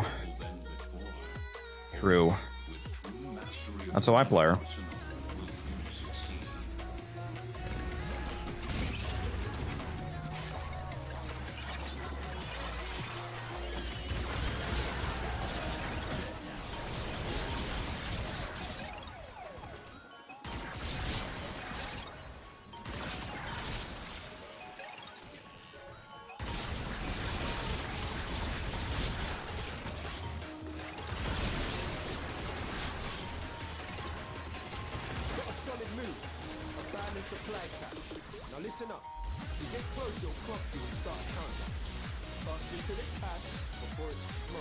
Yes, Quincy.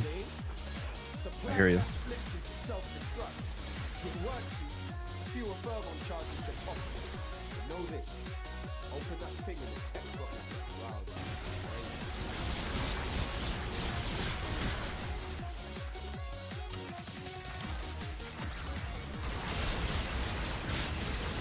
Imagine if energized munitions was like 10 seconds at base instead of fucking 4 or whatever it is.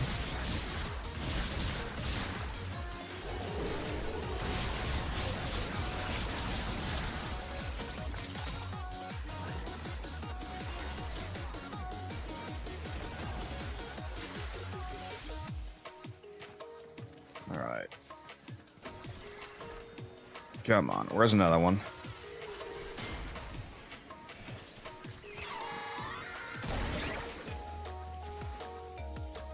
Come on, what's another Fervon charge? Halfway there. On the job, no quits.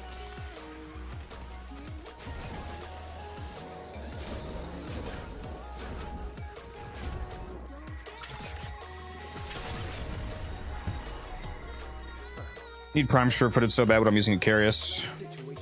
Sort of close to around 30-50 days. Well, pro tip for you.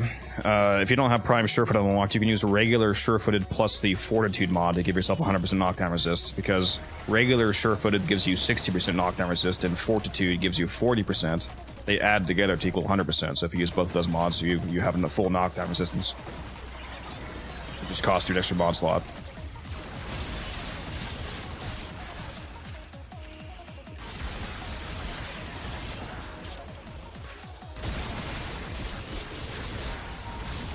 It's nice, though, if you want to spam a Carius at your feet.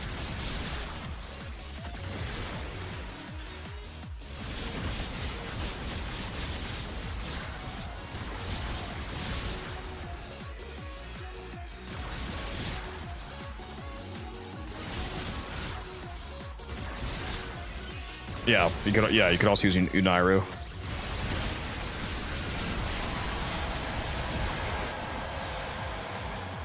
Just instantly evaporated the Coda. And now they're sent off to Railjack as well.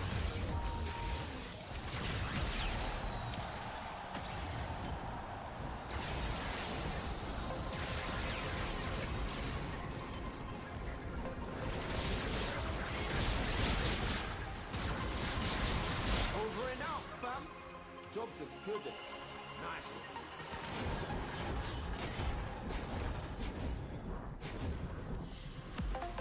That operator movement, though.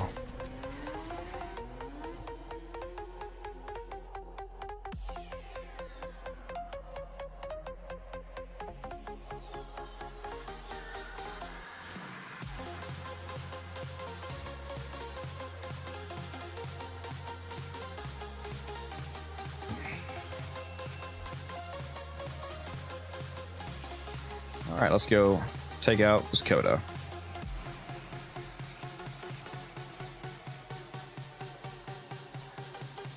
I did just build Mirage with the Karis. That's why I went Prime sure-footed. Very nice.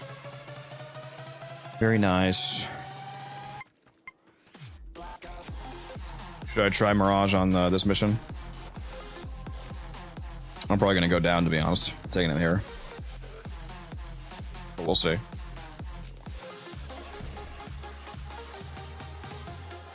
I usually bring my Meta Slop Revenant loadout here.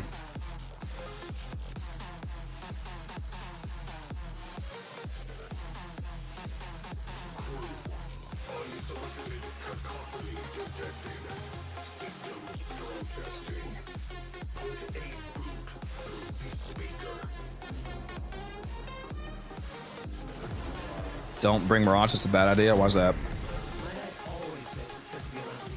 Learn that the hard way?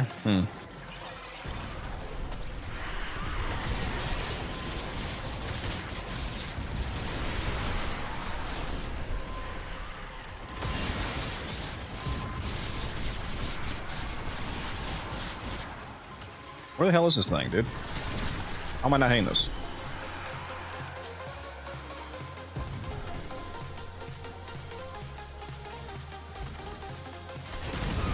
It's just gonna be really awkward for you now, Teasman, if I don't go down a single time. Now that you said that.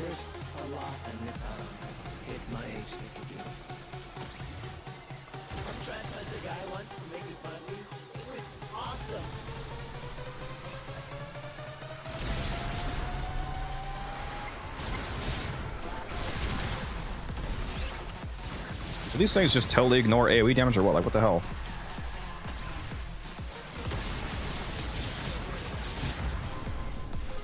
No, I'm definitely gonna go down though in the stage fight. There's like no way I'm not going to in this build.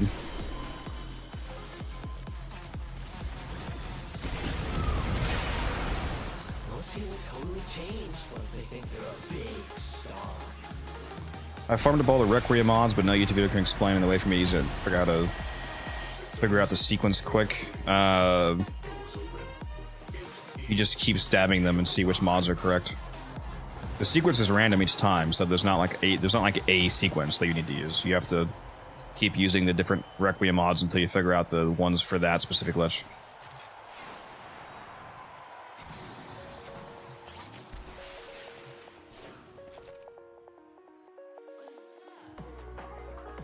Thank you, Nina. Appreciate it. How you doing? Need to get this lich out of the way so I can start a coda. Yep.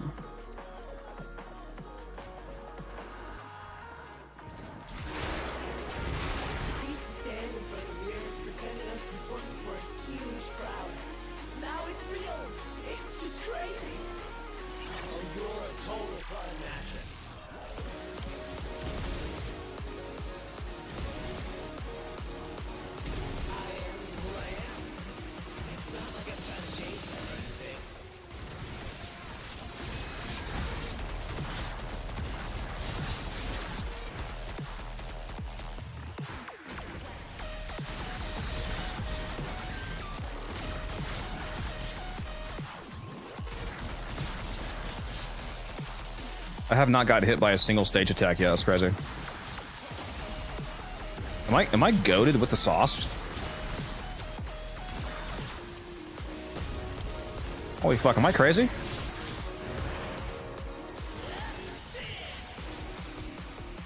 I didn't take a single stage hit for the debuff. That is wild.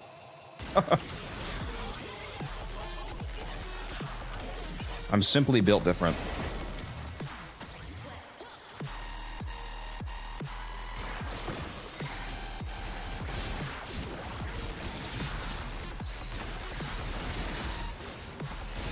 Oh, that one got me.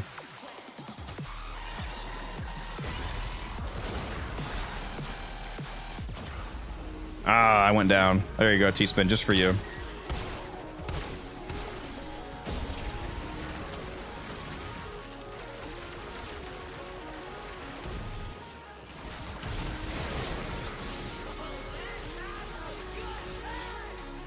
Still not too bad, though. Man, that was pretty smooth.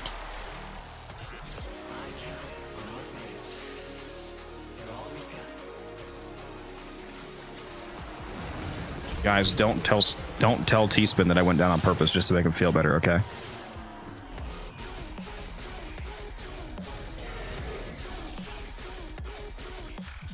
Love the look from Mirage, yeah. She does look pretty nice.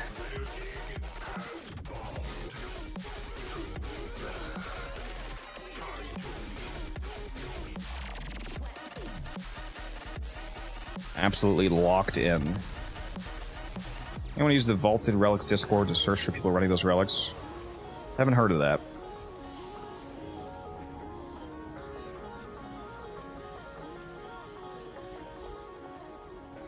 This guy wants to sell me Arcane Arachne for 160.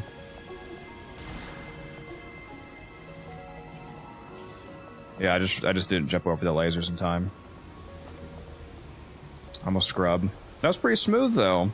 Please only going down once. Thirsty bitch. The revive was easy with the operator anyway, so not bad.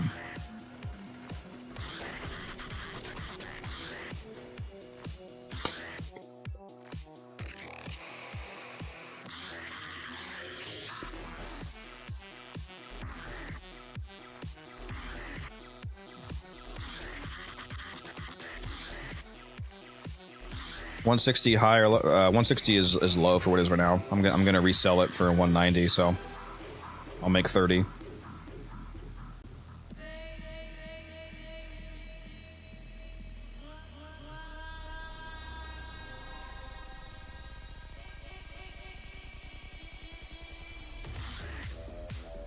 If he joins me.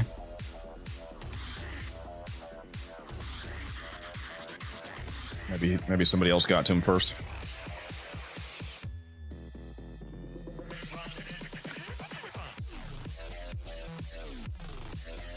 Looks like I might have lost him. Rip.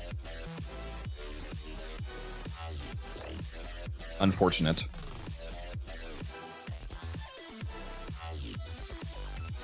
I responded quick too.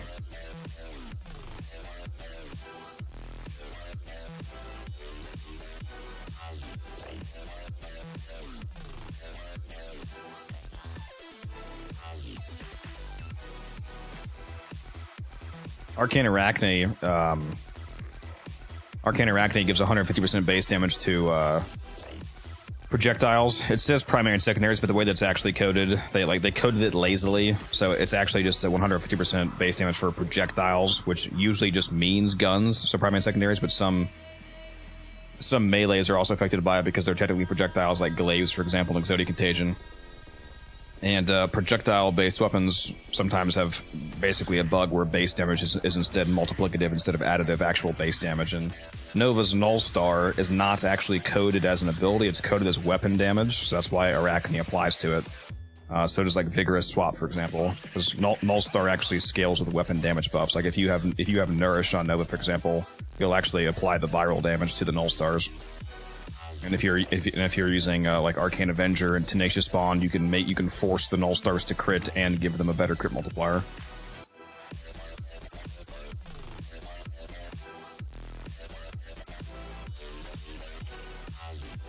So hopefully that makes sense. Basically just fucky coding. Is the Kuva heck good with Nova? I can't. I should build it. Just got it from Kuva Lich.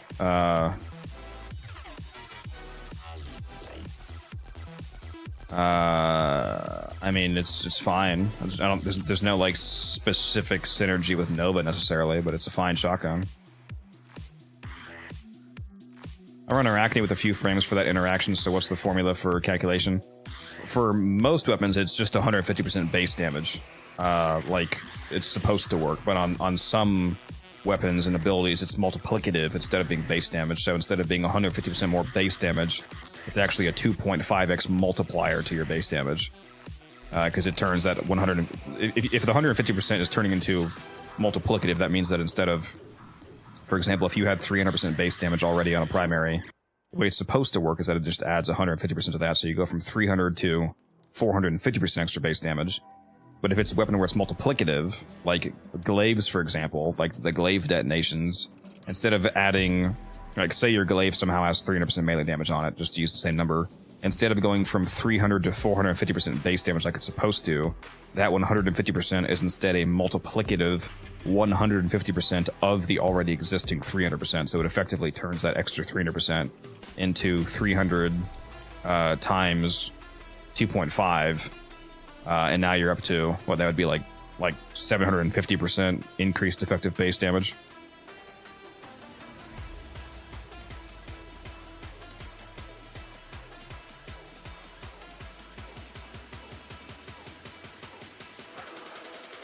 On glaives, like all of the regular glaives and the wolf sledge, and on Exodia Contagion projectiles, if you're using a Zal with Exodia Contagion, it's multiplicative on all of those. And then some abilities as well. If you look at the wiki, you can see what it's multiplicative versus additive on.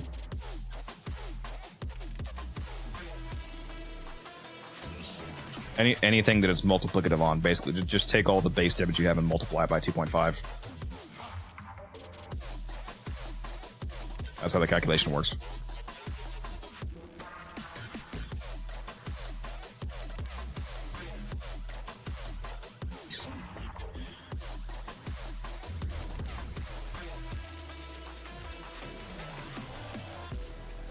Well, too bad I didn't get that trade. Best Kuva / Tenant / Coda gun, or which one to go for first? I mean, obviously the generic answer is whichever ones interest you, but in terms of ones that are like really good, when it comes to Kuva weapons, the Kuva Nuke Ore is exceptionally good with Innervate. Absolutely insane secondary. The Kuva Czar for your crewmate, like the best crewmate weapon in the game, basically. What else would I say? The Kuva weapons. Just any of the ones that interest you. And for Tenant, the like the Cycron, the Tenant Archiplasmor. I think I'm forgetting some. I need to go look at my weapons. Oh, the Tenant Galaxion. I love the Tenant Galaxion. Tenant Envoy, decent AoE weapon. Yeah, Tenant Detron's kind of fun. All the Beleys those are different. Those aren't from Sisters. Those are from Ergo Glass. And then in terms of Coda, definitely get the Coda Base Assist. The Coda Base Assist is my favorite Coda weapon. The thing is crazy. The Coda Path Assist, the Coda Base Assist, the Coda Catabolist, especially if you have the Nightwave augment's really good.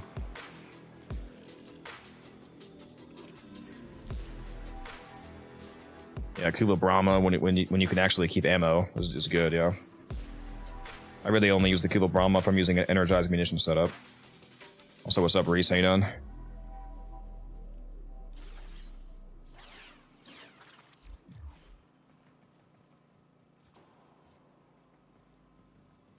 Yeah, the Nuke Ore is fucking stupid with Innervate.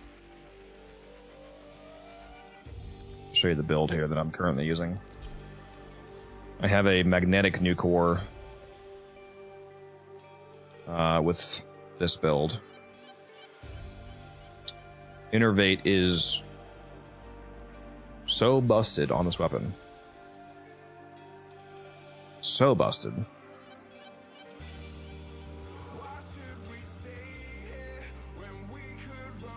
Stream going's good. I'm actually, I'm also streaming to YouTube Vertical right now, Reese. You want to check that out? I'm streaming to Twitch, to YouTube, and to YouTube Vertical, like the shorts format.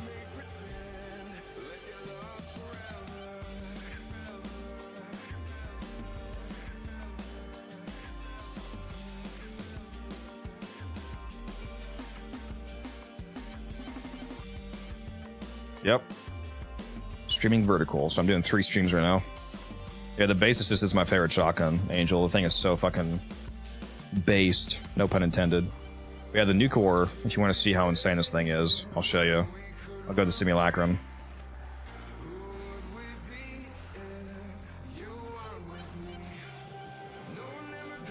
Let's do my standing. Let's buy some phosphor. Do I still have any daily to get? 1,300 left I can get, okay.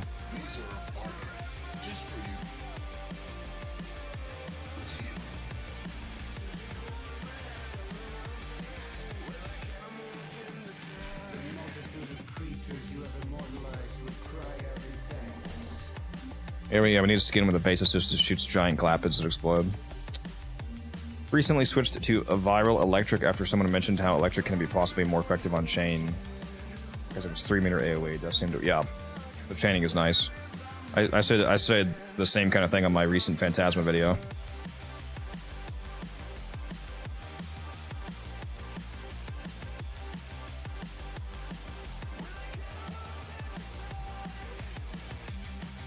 Yeah, here's 20 level 230 corrupted steel path heavy gunners.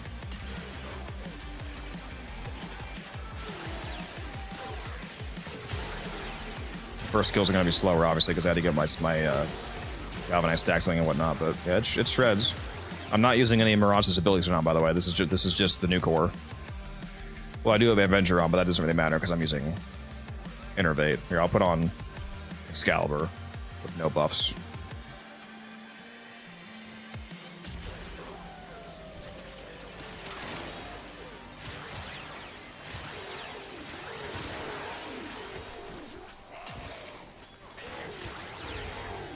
Yeah, completely shreds, as you can see. And again, this isn't even realistic because this is no buffs. Typically, you will be buffing yourself somehow. If you want to see it on Saren, for example, with both Venom Dose and Toxic Lash up, it's really funny. Whoops, that's the wrong gun. Yeah, just like insta melts. Yeah, let's summon those guys. And again, these are level 230 steel path heavy gunners.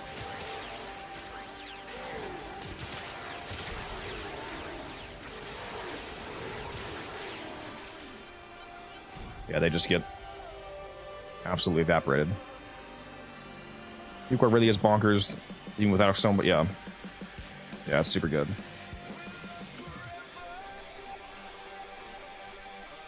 Yeah, not using Innervate on the new core is actually insane. It's like the best gun for utilizing Innervate because of its extremely high crit multiplier and how fast it shoots.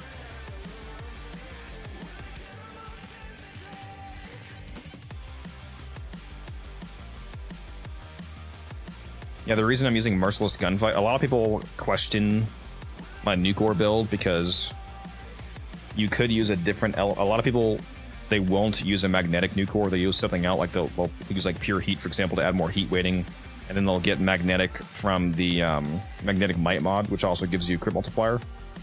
The reason why I went with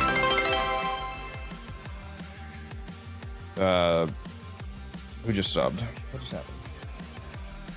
It's not telling me.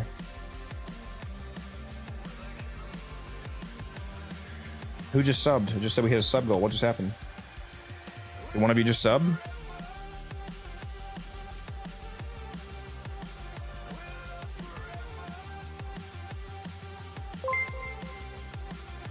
Oh, it's Reese. Okay, there we go. That was super delayed. I don't know why it took me so long. I don't know why that popped up so slowly. Thank you, Reese. Appreciate that. Gonna need that OF.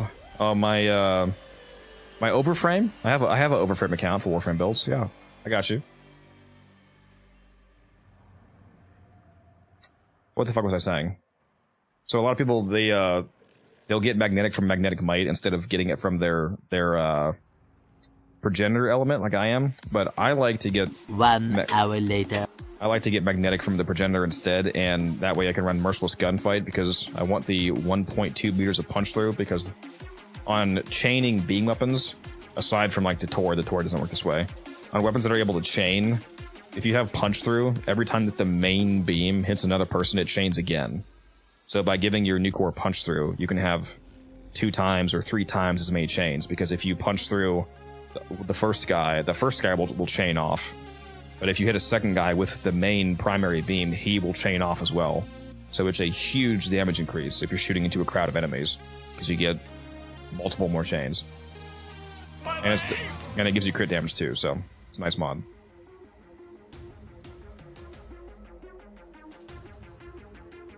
As soon as I hit share, it came through.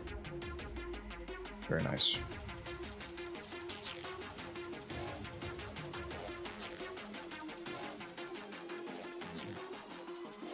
What about the basis of shooting exploding galapids? Is your stream super delayed? I said that like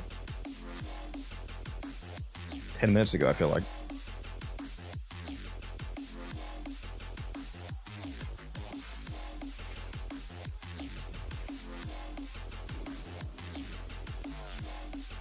Go back to my room here. Cycron luckily came with a base one punch through. Yes, sir, the Nuclear really liked that Merciless Gunfight. Yeah. Yeah, Merciless Gunfight's goated. You just catching up on chat, T. Smith. Yeah. I was gonna say, if you just heard me say that, you are superbly delayed. If you're playing Reese, by the way, I'm in the voice chat if you want to join. If you need help doing anything.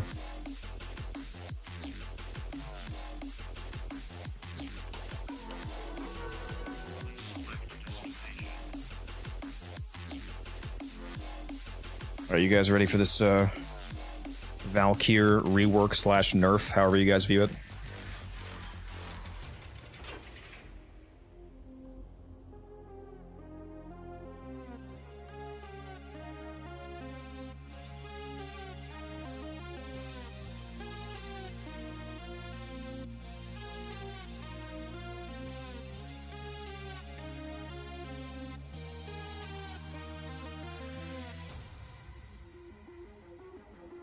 Right, webcam is back. I turned it off on purpose for a second there.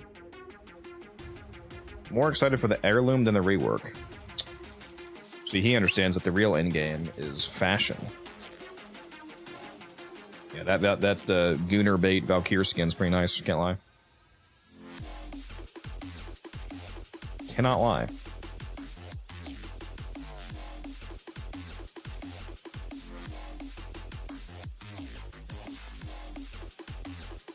Ass man, you're honest about it at least. It's crazy.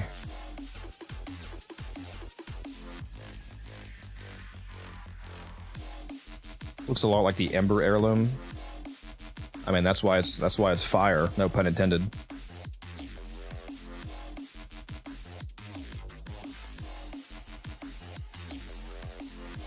I'll be back in a hot second here.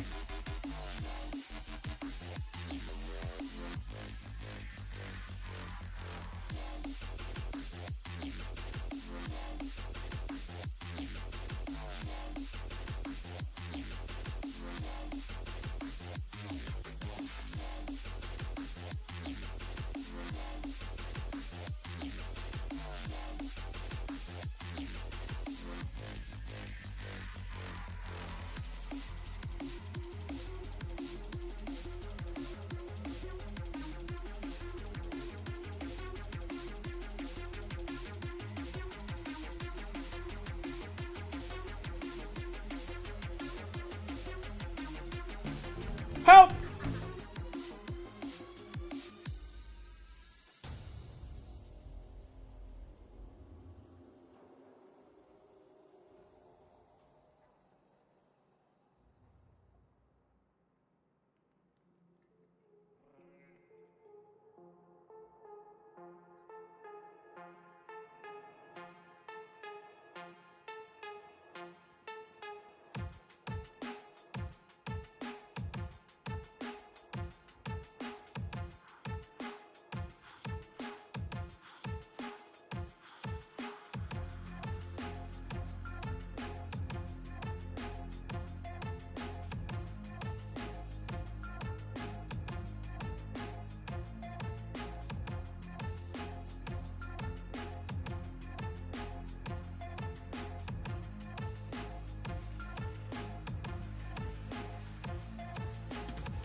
I am back.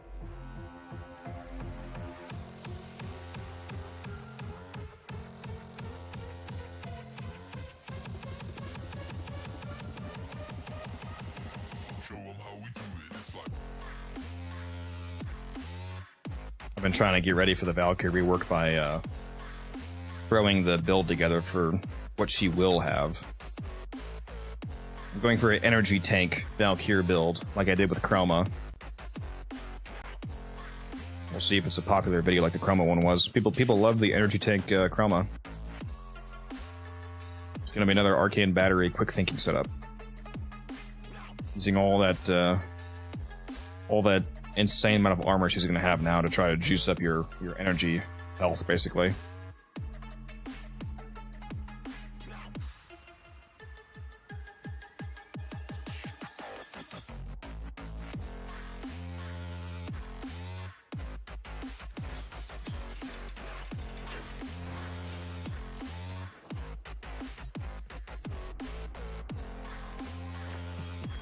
Who have we got on the line?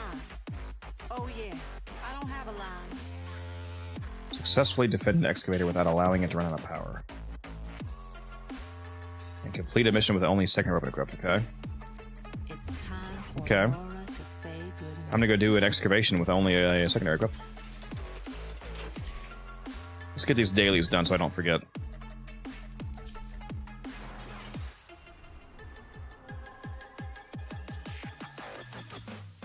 Just go do some random... that's a sortie excavation, I don't want to do that. But you know what? Fuck it. I will do that. It's an excavation, a spy, a rescue. That's a quick sortie. Watch me get another legendary core from this. We'll do the sortie, why not?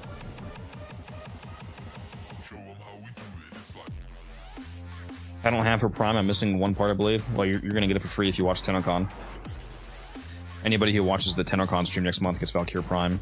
If you have your account linked to your Twitch.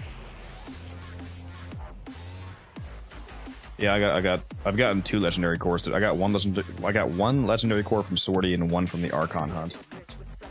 And I got 5 from legendary. I'm legendary rank 5, and every time you go up a legendary rank, you get a free legendary core. So I've gotten 5 just from leveling up my mastery / legendary ranks.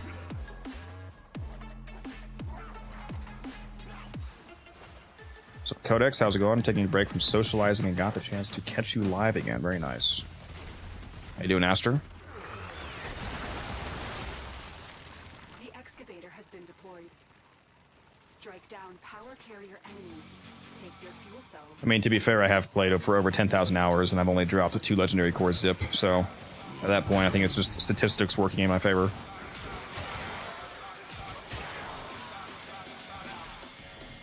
The excavator has lost power. Find another cell and bring it to an unpowered excavator. I'm flexing on you guys with the heirloom frost skin right now. Stunting on you.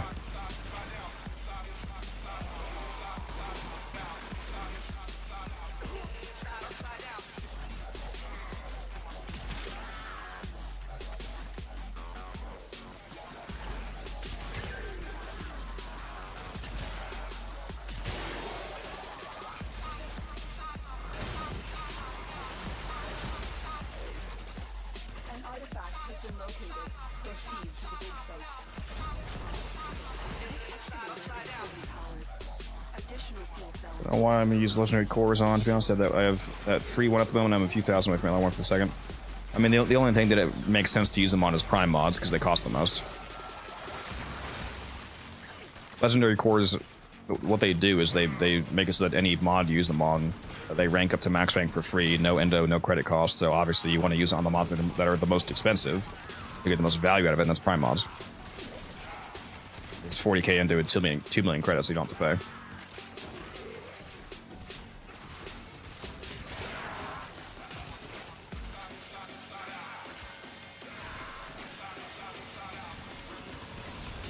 I already have every prime mod in the game maxed out, basically, so I just use it on the extra ones that I sell, because I buy prime mods from Barrow, then max them to sell, so if I happen to get a legendary core, I just use it on that to rank it up for free, because I don't really have any other use for it. I could also just sell the legendary core, because I have enough endo to level stuff anyway.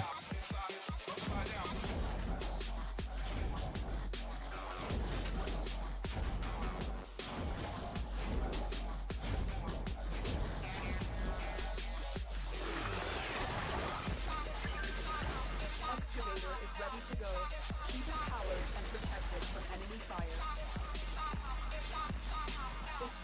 Yeah, you should only use it on a prime mod that you haven't ranked at all yet. Because if you've already partially ranked up the mod, then you're getting less value out of it because you've already spent some end-to-end credits.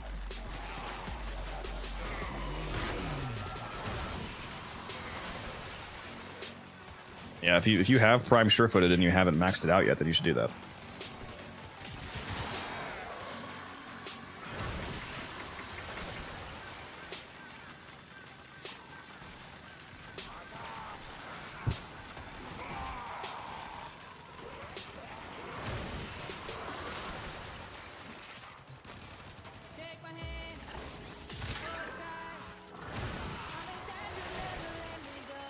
Yeah, I'm definitely not beating the streamer luck allegations after opening 2 Tora Drivens on stream. After saying, wouldn't it be funny if I got a Tora Driven, and then getting one.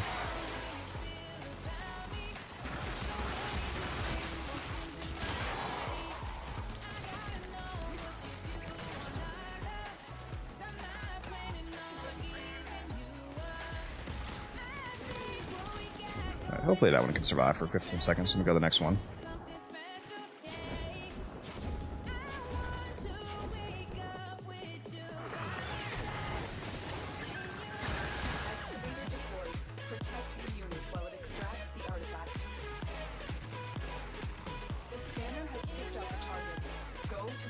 My first and so far only. Oh no, I already read that. Yeah, I've gotten 1 from Archon, 1 from Sortie. Hopefully this Sortie makes it 2 from Sorties. We'll see.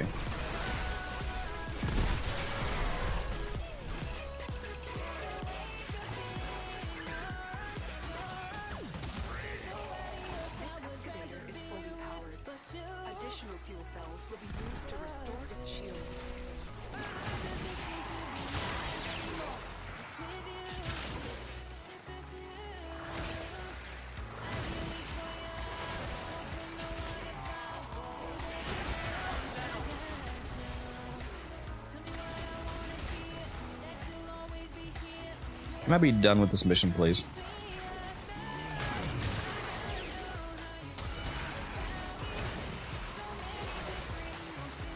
Be back in a second. I'm gonna go check my damn AC again. It's still too fucking hot in here.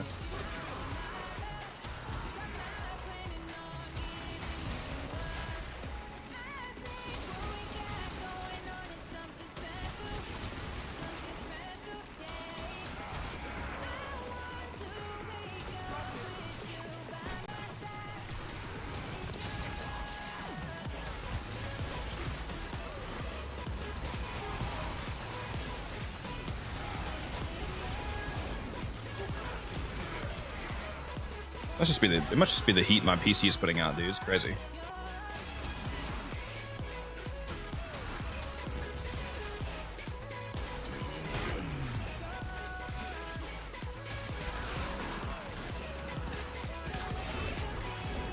Got the AC cranked down. Still hot here. It's definitely colder when I go outside of my room, away from the PC.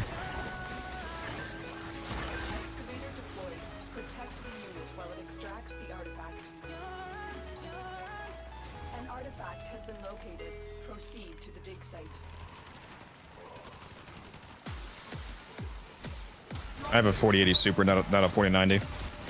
Unfortunately, not quite a 4090.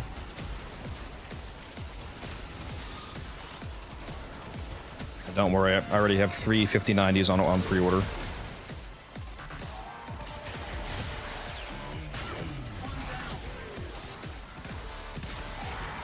I'm gonna solder them all together, put them in as one unit.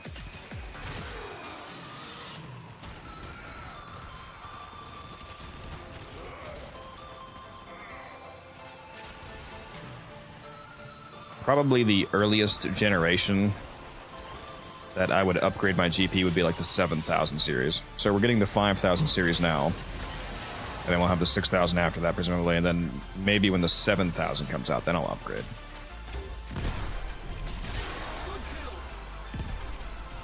Three generations.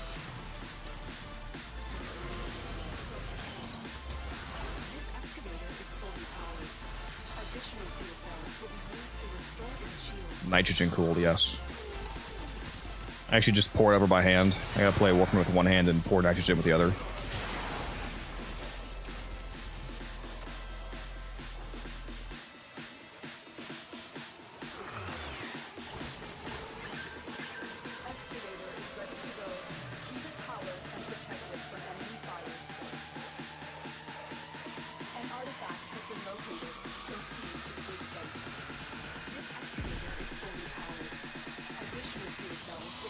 Oh my god, this is taking forever, dude. I mean, it's not even 10 minutes yet, it just feels like forever because it's a excavation.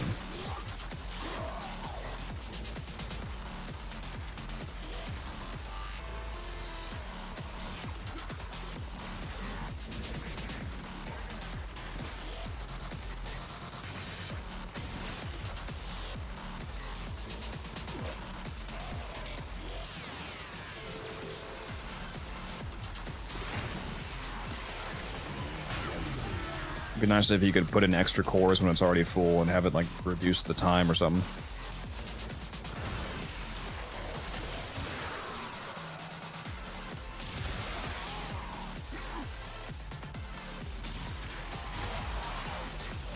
Each core takes 5 seconds off or something like that. Each extra core after it's already fully powered.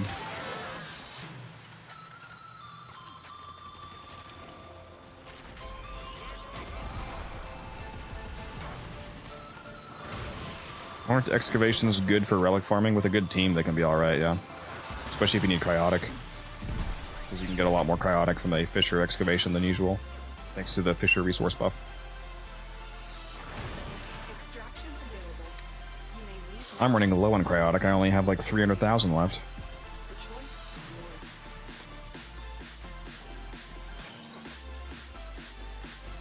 I can only build 10 Cybears.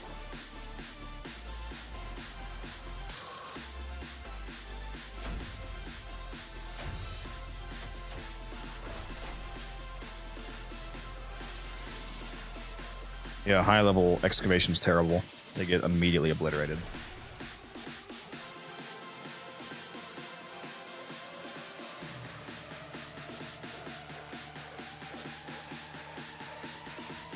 They need to give them a shield gate. That's what they need.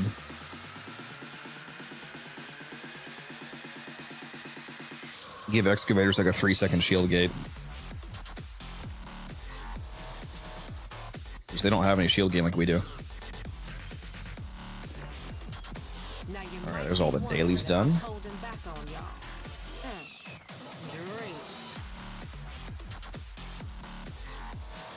Yeah. We're almost ranked 22, so once we get the new weeklies tomorrow, we'll have enough standing to get to the spontaneous singularity simulor augment.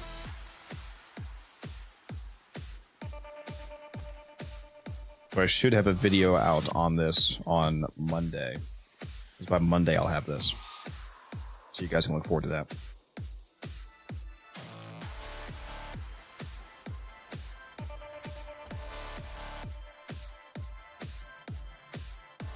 It's time for Nora to say goodnight. Let's do a giveaway. I haven't done a giveaway this stream, I don't think. Well, no, I did do one, didn't I, at the beginning? But whatever, let's do another one.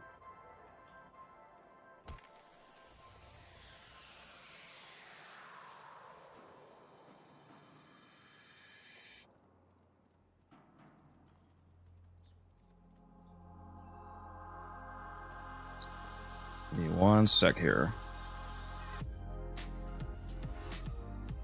This is only on Twitch, by the way. Again, I haven't set up giveaways on YouTube yet, so if you want to enter the giveaway, you gotta be watching on Twitch. Let's do a Omni Forma bundle. 150 plat value giveaway. I just started it. Exclamation mark raffle in the Twitch chat to enter. If you want to win some Omni Forma.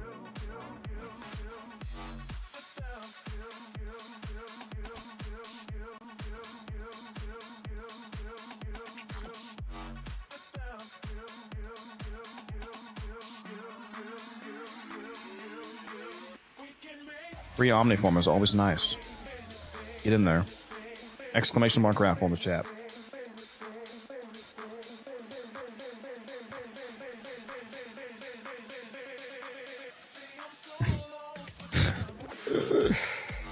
Nice.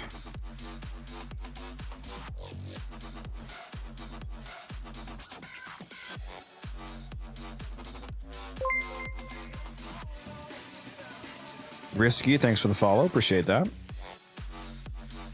How many followers are we up to now? 818. Excellent. Excellent.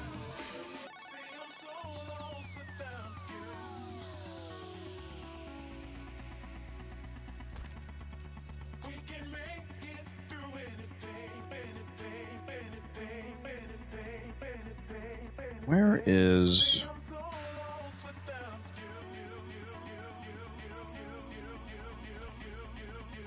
Like the bitrate over there better? That's fair.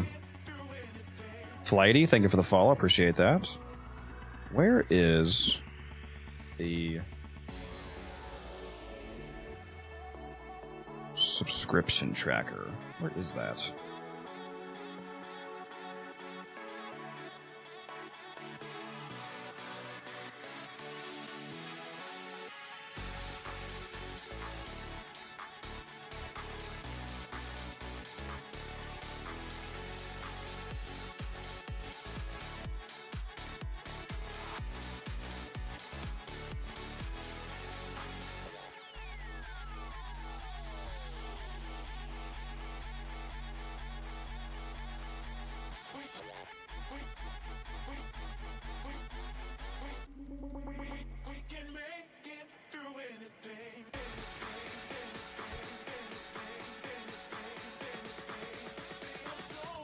Wait, what?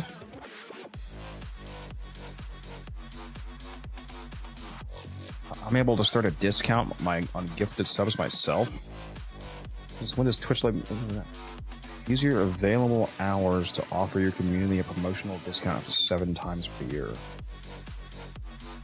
You must have both hours and occurrences remaining to run a promo.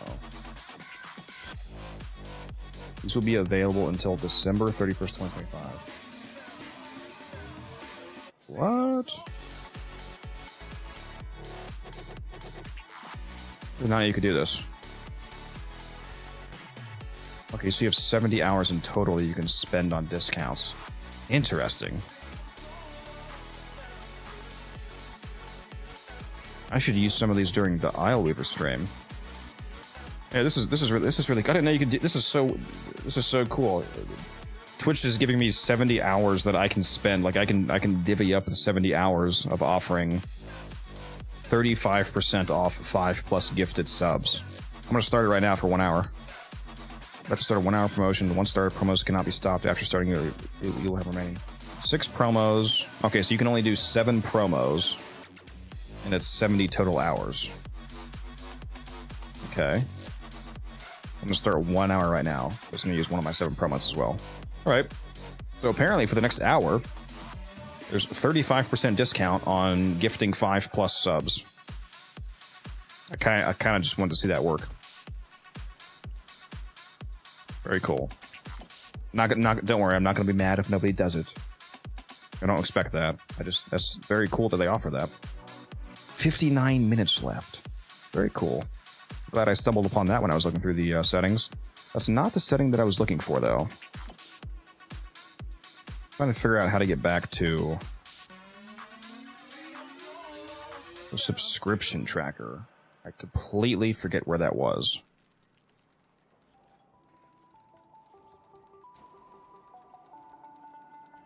I'm trying to update my sub goal.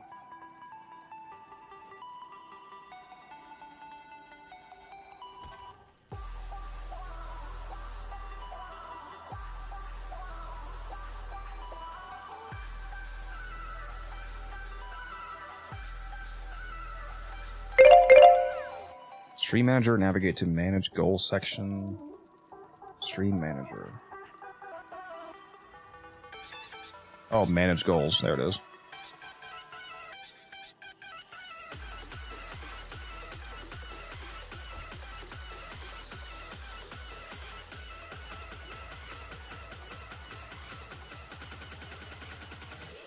How do I... Oh, now it says 70. Okay.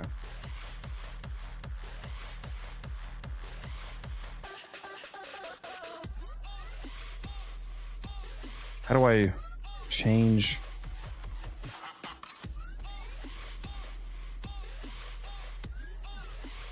Oh, I'm blind. There it is.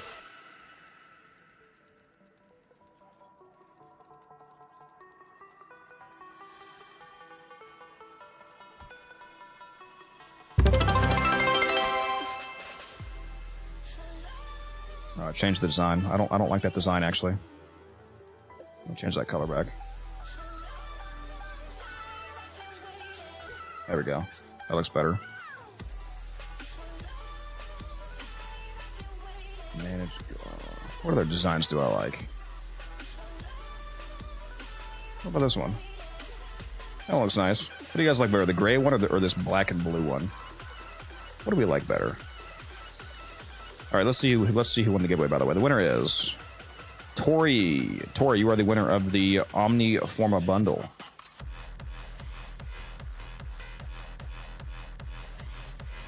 Let me know your in-game name and I'll send that to you. Congrats.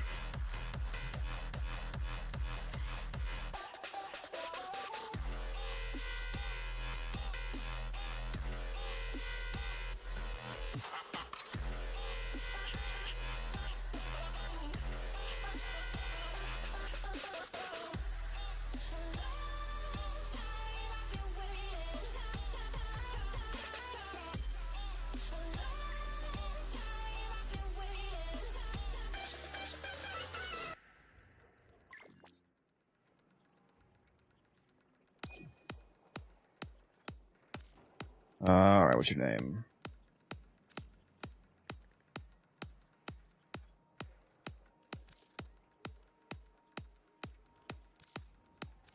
Let's see. Sunny. There you go.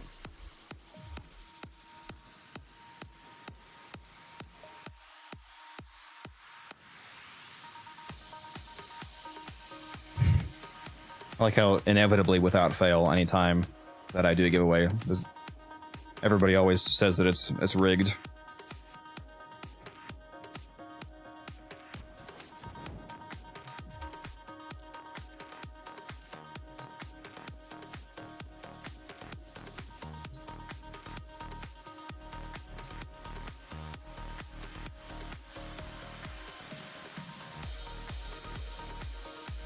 Plat for volatile variant, hell yes. Is there no regular emojis on Twitch? I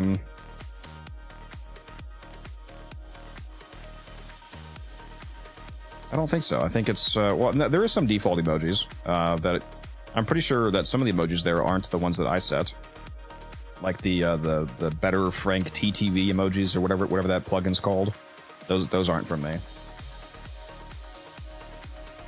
Yeah, there should be regular emojis on Twitch.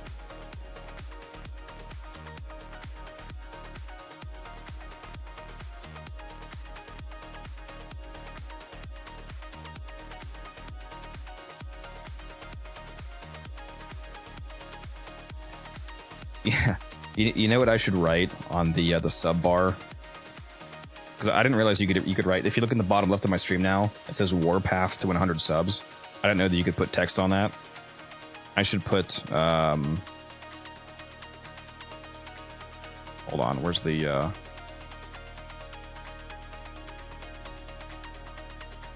holy shit, am I blind? Where's that text go?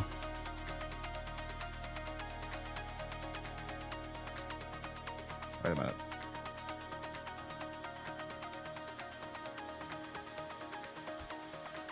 Wait, where did I just...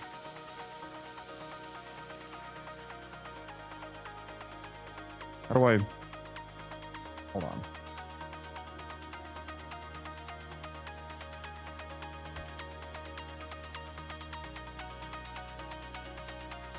Here we go. How about this one? I like that one. I delete dryer at 100 subs. I'll do it too.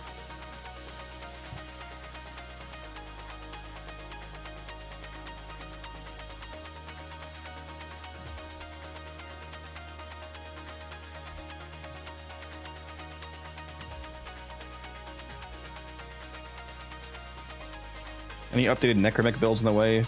No properly updated builds for about 4 years, but I'd like to build them out fully. Honestly, the build probably hasn't really changed that much in like 4 years. Embarrassingly, I don't think mine's even done yet. With the mods that I currently have on it. Basically fine. I actually don't have all the mods on yet because it takes so many forma. Yeah, I'm still missing at least one mod. It's also just like pretty obvious what to put on because you have 12 mod slots. You can fit like all of the mods that are pretty obvious to put on. This is what I have on so far.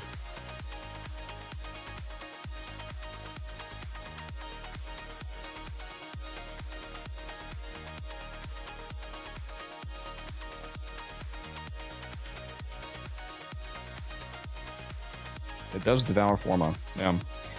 I should finish this build. It's actually a little embarrassing that I don't have this done yet. I'm actually not even sure what the last mod slot would be. Because I already have basically all of the relevant mods on.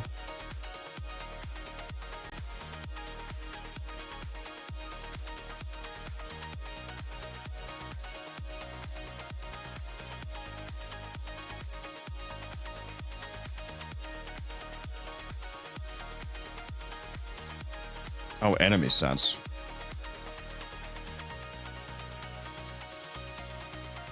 Do I... Oh, actually, yeah, enemy sense. This is the one. This is like super mandatory. Wait a minute. Do Necromechs have the built-in enemy radar that Frame's got? Because if they don't, you definitely need this.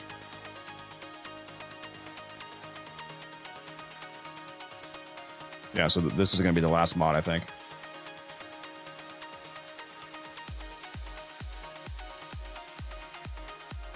Vertical stream is rough, bro. Cuts out like half the screen on mobile. I mean, you can't actually see the whole thing if I fix it. Somebody earlier was complaining that I had it small enough to where you could see the whole screen. I can put it back to where you can see literally the whole game though. If I do this.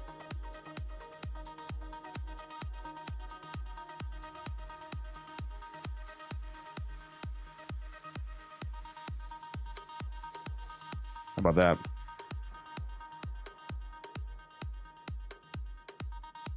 If you're still here, Mr. Repulsive Potato.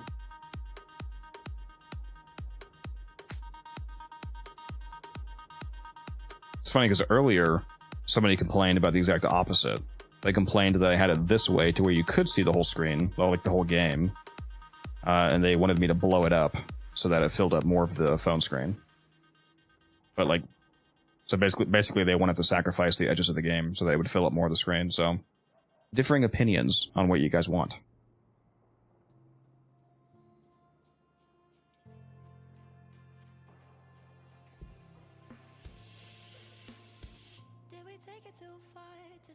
Yeah, I don't really use the Necromechs for like real content very often. Zip. Welcome to user engagement. Yeah, real.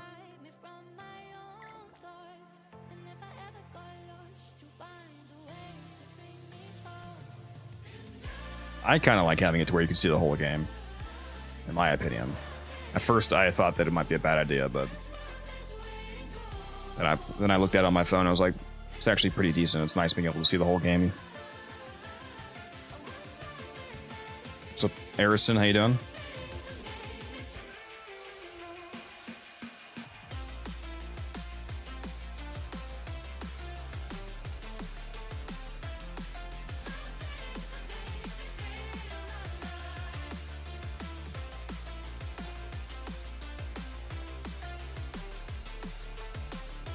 Buying another Aphrodite.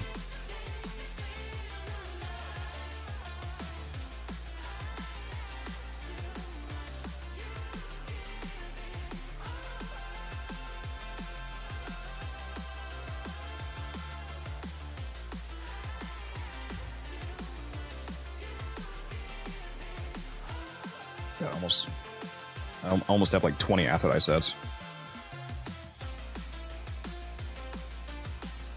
forget if I'm selling that for 100 or for 110. Yeah, it was for 110. I'll lower it to 100. Move these a little faster.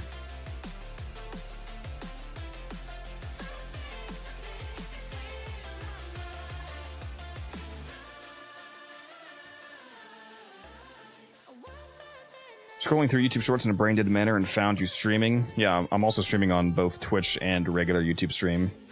Harrison, just so you know. So I'm actually doing 3 different streams right now simultaneously, so you can watch me however you want.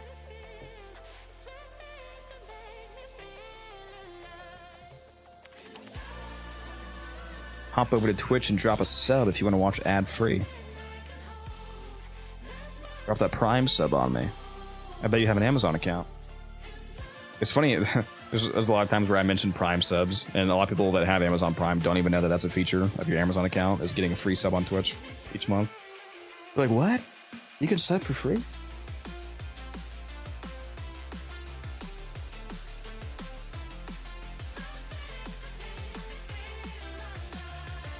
I still have not done these missions on Steel Path, dude. Isn't that crazy?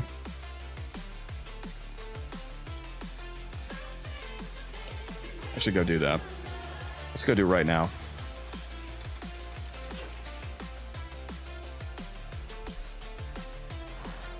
Yeah, I'm gonna do it on public too.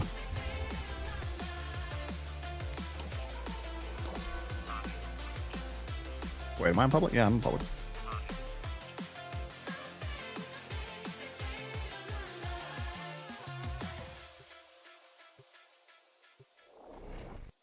The Magistar users. I should have put on Magistar just for you. Busy day of work ahead of us, so I'm splitting you up. Aoi, Amir, you each take a squad. Time's crucial. Squad that finishes objectives last. I thought I started this on public, but this game mode is so dead that I didn't get a team. That's crazy. We're going to fight them in the streets. We're gonna fight them in the sewers. We're going to fight until Aoi makes us a deep dish with triple cheese. Intercept. Oh God. Mobile voice broadcast balloon.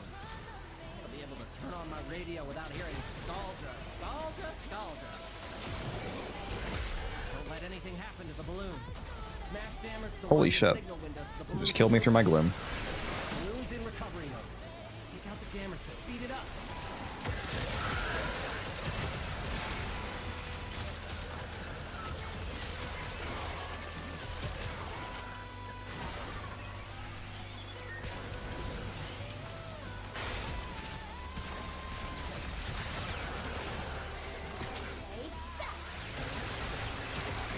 Dang, there's kind of a lot of enemies here.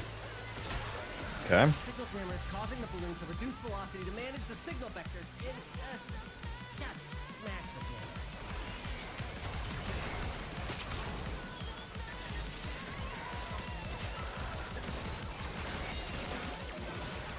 Should complete, yeah. I'm finishing off my Steel Path hex chart right now. Only took me like 7 months, guys.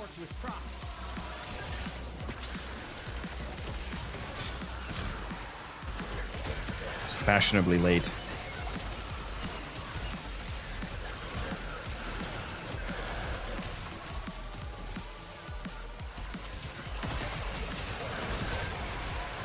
That is true. Yeah, I'll finally get the Holvania planet glyph or whatever decoration.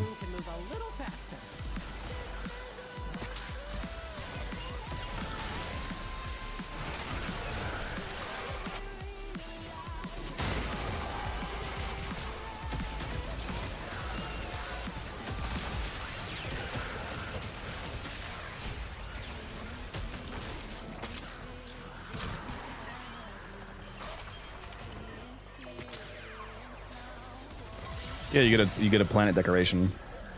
It's like a hologram of the planet that you can place down in your ship or back room or whatever you're using.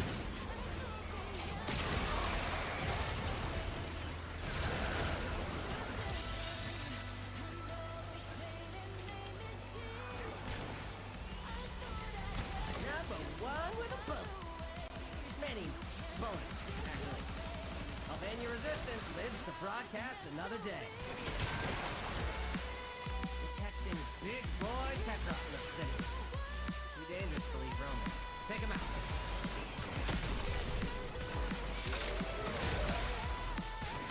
Why does the enemy density feel better here than like a regular mission one? It's crazy.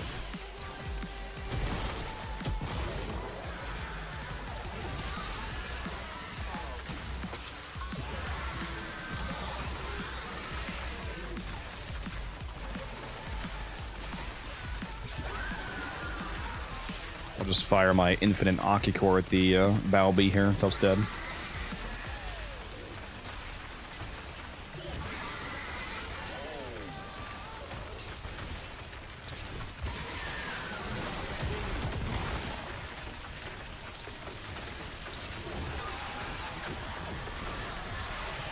Ding dong. You did.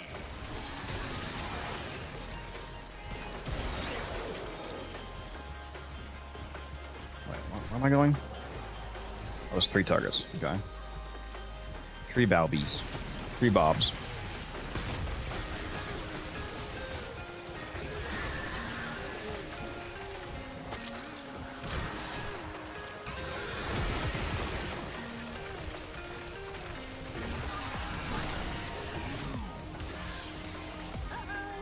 Did we do that? It's literally just a waiting game. I think the Sabaris is actually a lot faster, so let me pull that out. Let me stop playing games with these guys. Where's the... just the last one?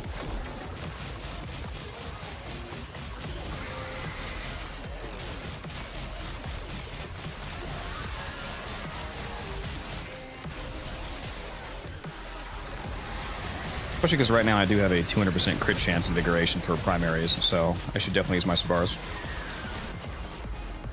Damn, it actually fucking killed me. That's crazy.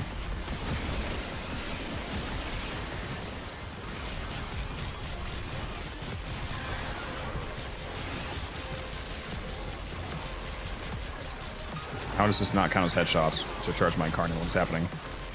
How are these not headshots, dude? What? Hello? All targets eliminated. Running out of time, Owie. Stop data server. Full of juicy data. But it's not like we can just copy it onto a floppy. Too big. Well, you need to help me burn a CD. Hello, Mania. How are you doing? Slow? Goodbye. Bro does not like Gloom. Not a fan of Gloom whatsoever.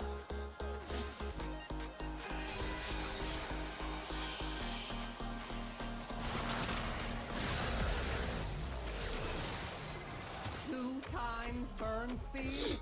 What do I need? Power? Okay. I don't know how this fucking game mode works. I don't play this.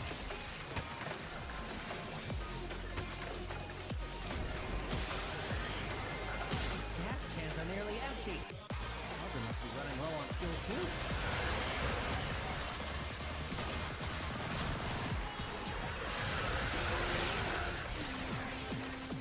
Codex, is Gloom Saren your favorite type of Saren build? It's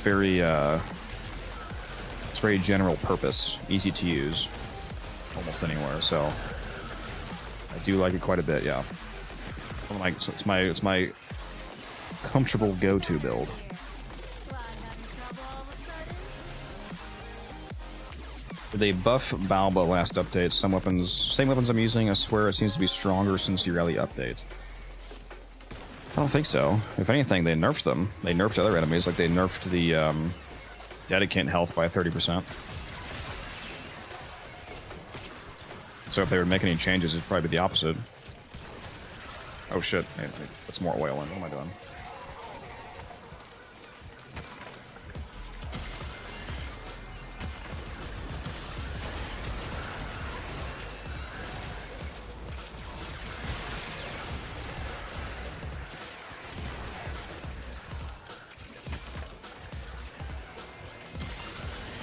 ETA was annoying last week when we had those modifiers. Yep.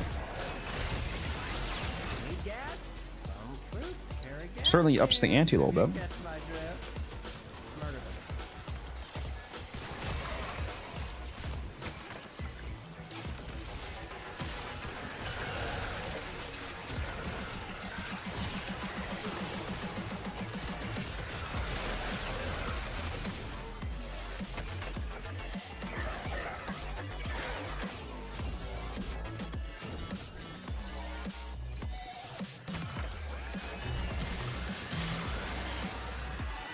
So glad he really got her prime, so now compressor has that drip. And people can stop complaining about having to do the vent kits to get the compressor. They can just get the prime.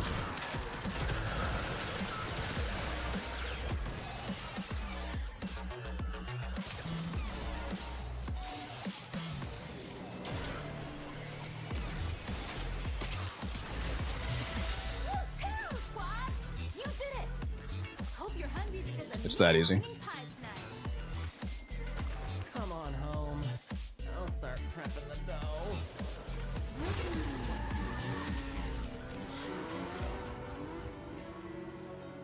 I haven't eaten any glaps today, but I fished them to extinction in Cetus just about earlier.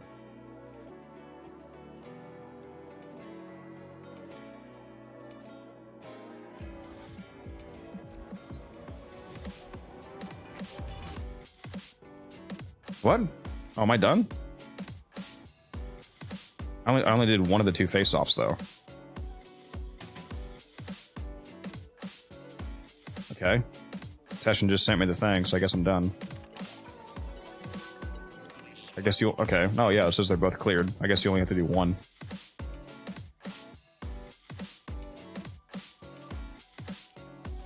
Wait, what? Extra cheese starts in 4 hours 11... What is that? What? Extra cheese starts in 4 hours 11 minutes? What does that mean?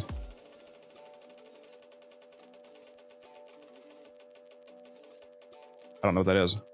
What does extra cheese starting in 4 hours means?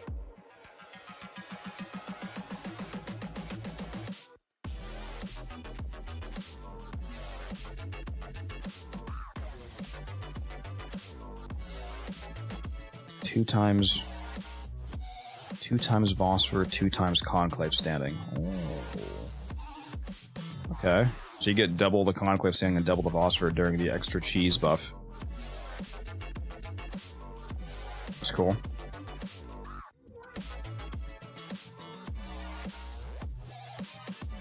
Yeah, face off gives you Conclave standing. At least the PvP version does. I don't think the one that I just did does. Just the AI only version. I think you have to do the real player one to get Conclave standing.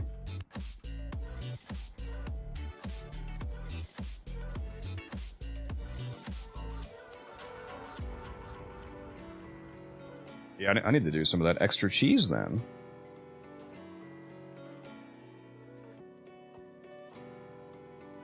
Because Conclave is like the only syndicate, and literally the only syndicate that I haven't maxed out in the game.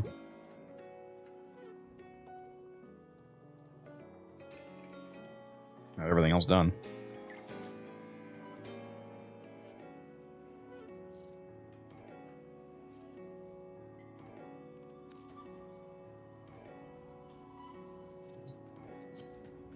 This guy's also selling the Arachne. Very nice, very nice.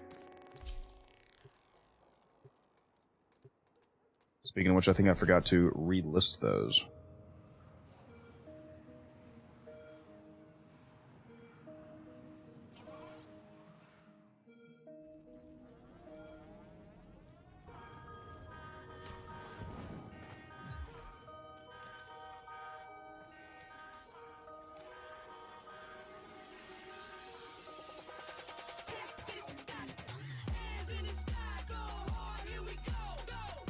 Yeah, it's probably easier to matchmake during the double cheese time, because, you know, it's better rewards.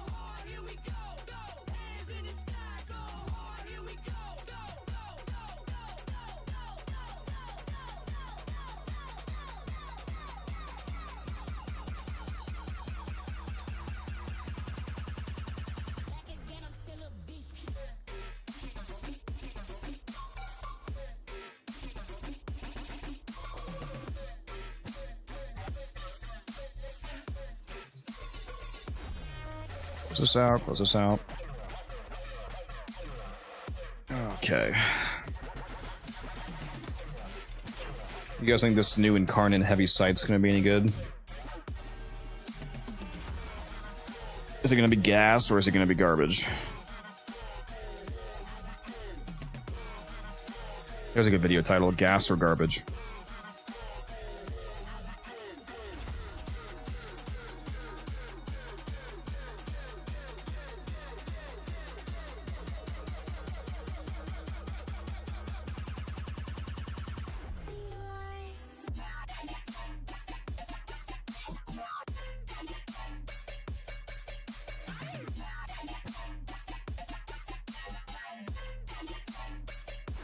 cool looking trash. Yeah, probably.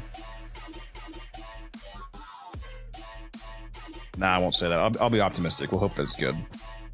It's very easy to make Incarnates good because of the evolutions. Kept asking why we aren't getting more. You know what needs an Incarnate is the Tigress.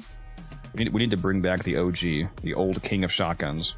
Give the Tigress an Incarnate, make the Incarnate form shoot micro missiles. Micro missile pellets.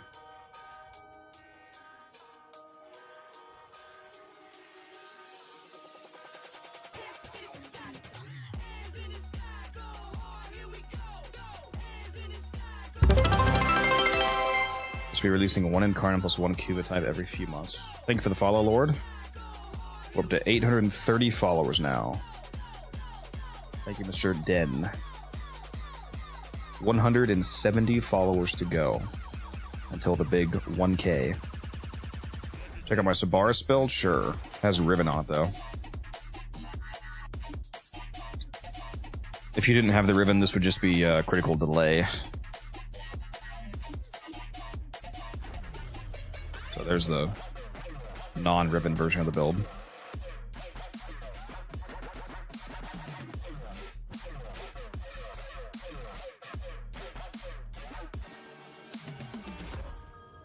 It's just pure viral to feed into the blast proc damage. Very simple build.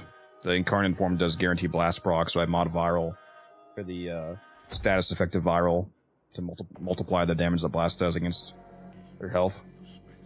It's very effective, especially with a ribbon. Very, very gross with a ribbon on. Especially a really good one like this.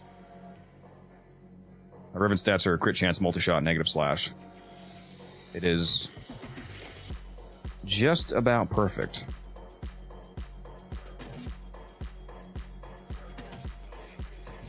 Can't play Sabaris without Prime Shred. Yeah.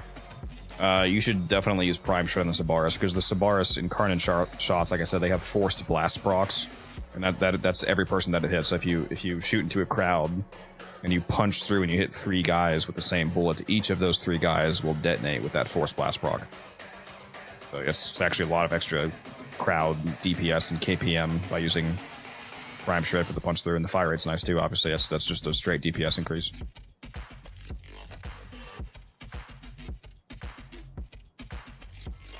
Yeah, this is one of the few weapons that I use 2 crit mods on, two crit chance mods, because if you only use, the reason my crit chance is so high, my Saren is invigorated. Let me take my Saren off. This is the usual crit chance.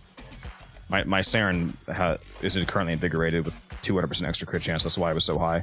This is the actual crit chance that I usually have. For example, if you're only using critical delay, you only have what does it say? 91.9. That's not correct. It's 90. What? Whatever. I don't know why that's weird rounding error, but it only has 90% crit chance with critical delay, so it's not even guaranteed crits. So if you slap on Galvanized Scope, you go from only yellow critting 90% of the time to like orange critting half the time. So it's a nice little consistency and damage buff. Incarnate form has less. Yeah, Incarnate form does have less crit, because the normal form has like 105% crit chance with crit delay. The Incarnate form is less. But yeah, I recommend using Galvanized Scope and crit delay, or a ribbon with crit chance. If you get a ribbon for the Sabaris, the most important stat by far is multi-shot, because the Sabaris Incarnate form takes so annoyingly fucking long to charge, and getting multi-shot helps that. It'll charge faster the more shots that you're hitting, because it charges per shot. It counts multi-shot, so a multi-shot ribbon makes it a lot faster to charge.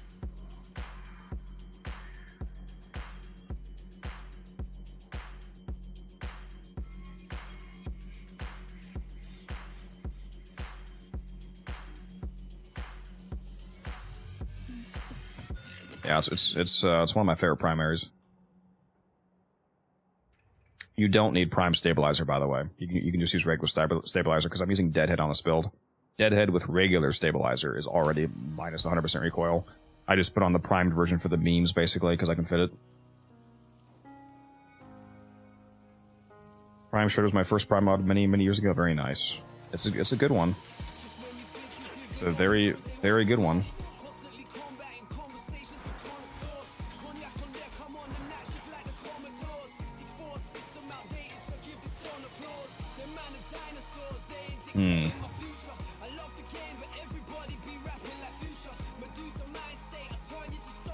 Do I want to roll anything?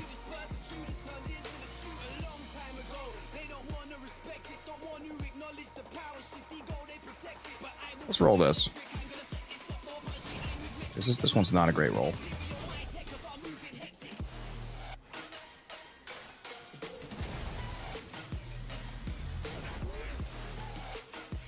Bro, what happened? Did they unintentionally remove? Yeah, they did. Yeah. There's currently I don't think they fixed it yet. There's currently a bug in the game where there's no recoil, basically. At least it's like if you have screen shake turned off, there's no something like that. It might only be if you have screen shake turned off. They have no recoil.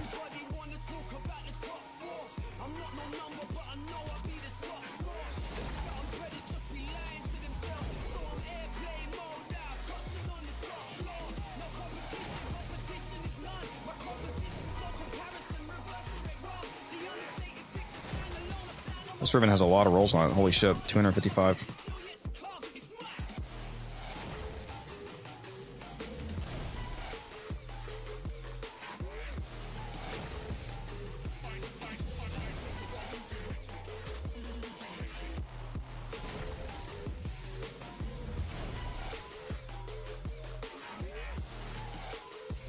Come on, give me the melee influence god roll. You know you want to. A bunch of weapons became a crowd of faves for me since then. Yeah, it makes single target weapons much more viable, having some nice punch through.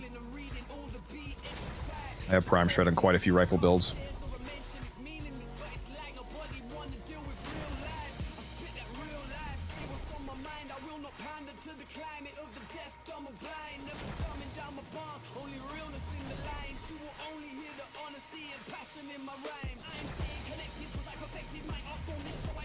What I haven't tried yet is Primary Crux Trumna. I don't think I've tried that yet, because I use the Trumna with the Blast build. I wonder. I just randomly thought of that.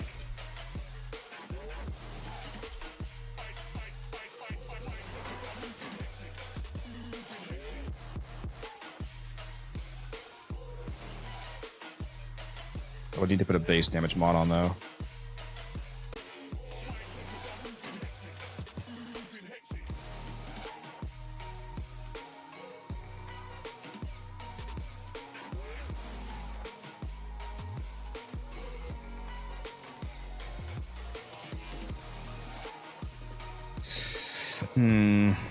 Even with only blast and impact and blast, I might still use Galvanize Aptitude as the base damage mod. Oh, I can't fit it. Fuck. I guess we're putting another form on. Make it an Omni, because why not?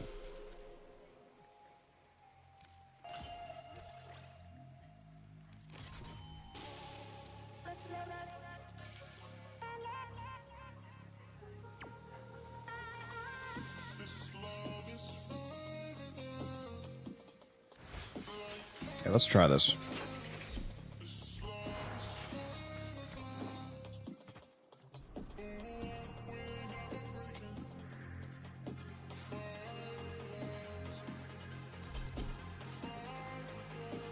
Well, the thing I'm it'll make the magazine last a lot longer, but the thing I'm really interested in is juicing up its somewhat subpar status chance with this extra 300% to actually make this blast procs quite consistent.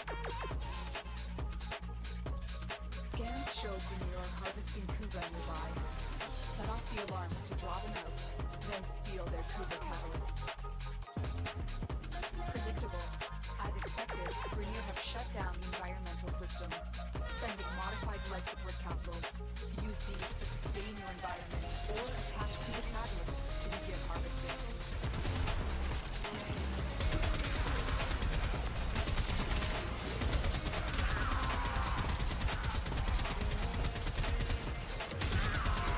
Okay. This might be the play.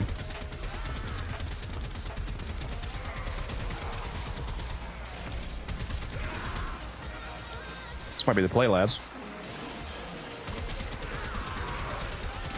Especially with the Warframe buffs, because I'm not using any right now. So let's slap Roar on.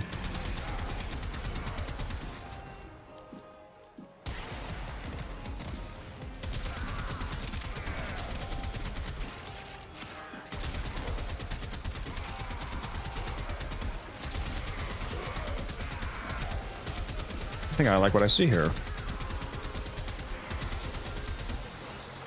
Get ready for a capsule.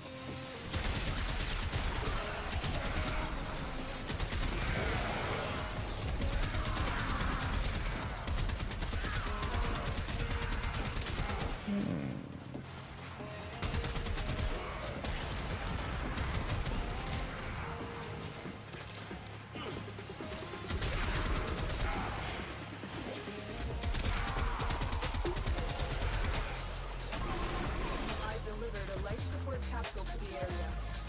Activating it will Yeah, that's not allow bad. more time. Pretty solid.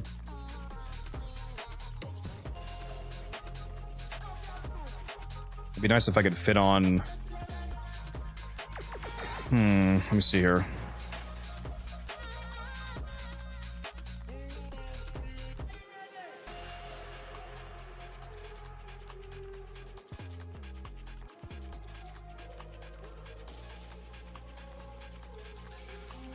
Yeah, I don't really want to drop any of these mods. It'd be really nice if I could fit on magnetic, for example, magnetic capacity, to have the extra damage against overguard from the magnetic procs, and also the magazine capacity doesn't hurt. Or it's mainly for the magnetic damage, the magnetic bonus against overguard, and the one extra status type for Galvanized Aptitude to beef up the base damage a little bit. The only mod that I could really drop here would be Elementalist, and I don't. Yeah, we don't really want to lose that, because this almost doubles our blast damage.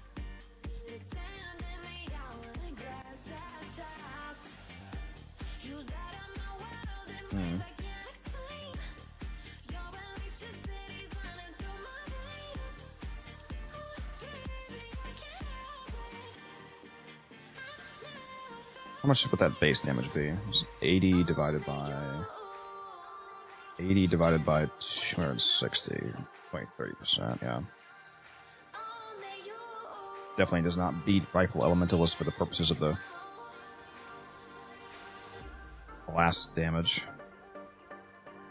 I would have to use it with a certain Warframe to be able to replace it. Like if I used it with the Goth, for example, I could offload the crit damage to the Goth and replace that. I could replace Prime Shred, but I don't want to.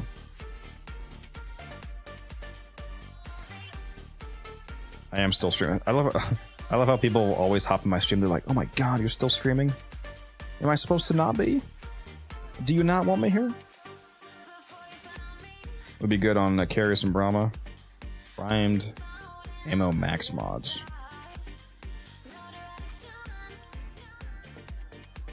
Oh yeah, we don't have ammo max mods. We do have the mutation mods.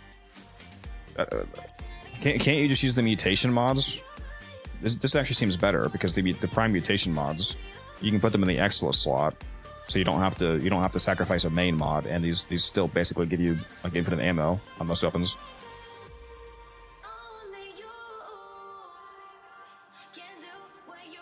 Yeah, I've been streaming for a good 10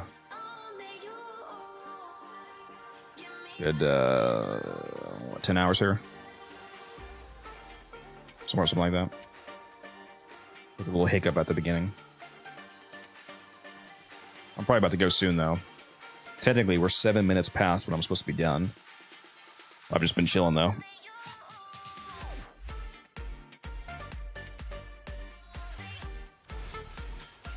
Yeah, that terminal's not bad. I could...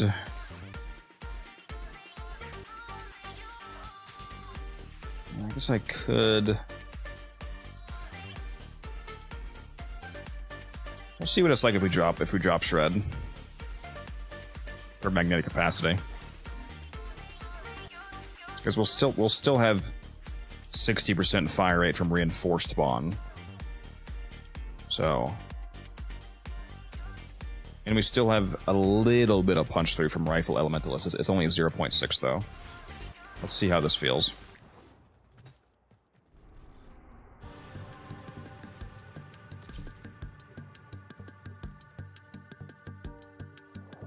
What did Gyre do to get the axe? Nothing. I love Gyre. He's my favorite Warframe. It's just incentive for you guys to get me to 100 subs. You can see me delete my literal favorite Warframe, much to my pain. Scans show Grenier harvesting Kuva nearby. Set off the alarms to drop. I don't want to, but steal their Kuva catalysts. Predictable. As expected, Grenier have shut down the you can make me. systems, sending modified life support capsules. Use these to sustain. Oh, I should not have turned Roar on. What am I doing?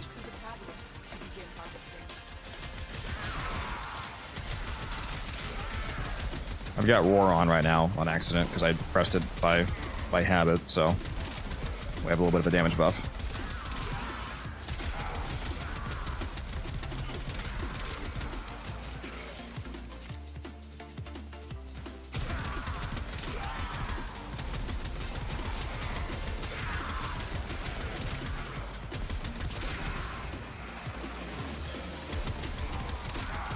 It's definitely good with Roar active.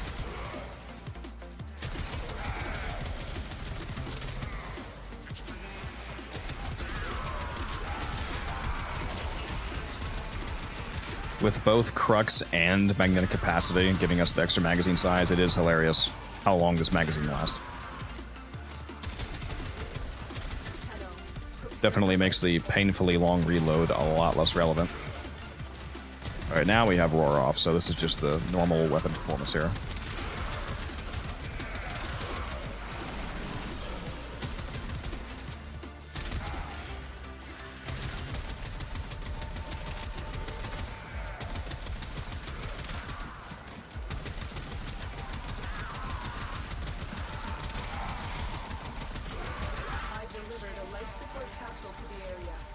Oh no, what are we thinking? What are we thinking about this?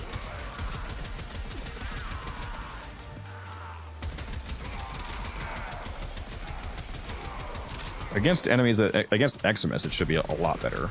Just because the magnetic status is a straight multiplier to our damage. So it's really just the regular enemies that we're comparing it against.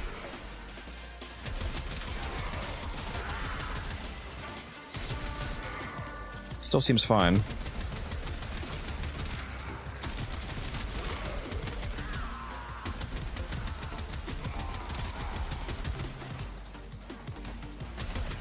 It is nice that we still have that little bit of punch through from Elementalist.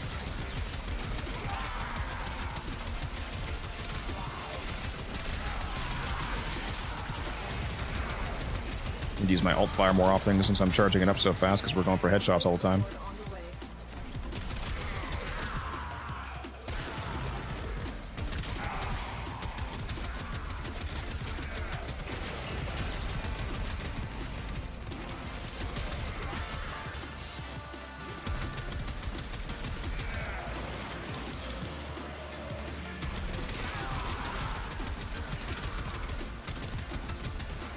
Yeah, that's not bad. If anything, slap a Gauss for fire rate call today, but this is decent fire rate. Yeah, I'm getting 60% fire rate from my companion from reinforced spawn, so that without any fire rate, the Trumna feels really bad. Like the base fire rate of the Trumna is way too slow to feel good. Have you posted that Frost build? I have a very old Frost video from his rework. I don't remember what that build was, but I do have a video on him. Deleting your favorite frame for views is a new take on content farming. Well, I mean, it's not views, it's for subs, but yeah. It's to entice you to drop those subs, baby. Been rocking Crux on a few Archiplasmor builds recently. The status buffing is beautiful. Yeah. Yeah. Honestly, I think the Coda Base Assist is basically a better Plasmor. The Base Assist is better than the Plasmor basically in every way, unless you're playing as Mag. The Plasmor is better on Mag, because of how it interacts with the bubble.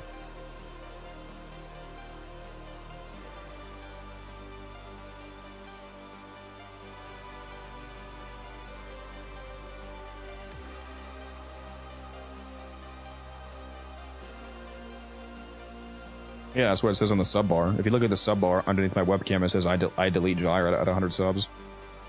We're at 60 right now. A lot of those are gifted subs, though, from like a week ago or something.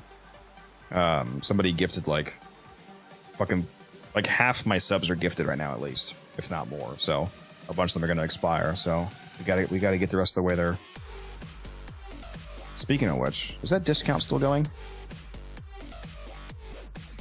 That I started, or did that expire? 'Cause I started the 1 hour discount on gifted subs.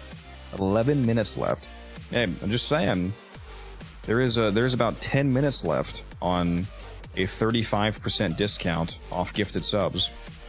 If you want to get me closer to deleting my favorite Warframe. I almost don't want the money because I love Gyre.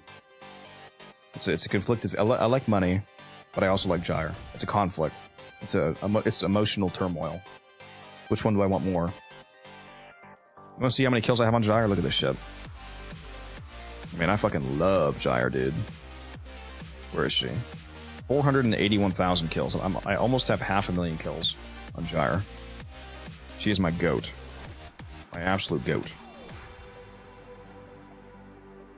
I'm pretty sure the only frame that has more is Saren. I think I have more in Saren. Let me go look.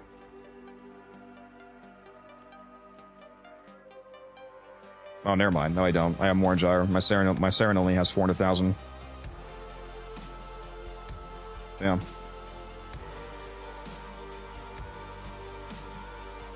At this point, just wait for the Prime. Yeah, Gyre Prime. We should have Gyre Prime in a couple months. She should be the next one.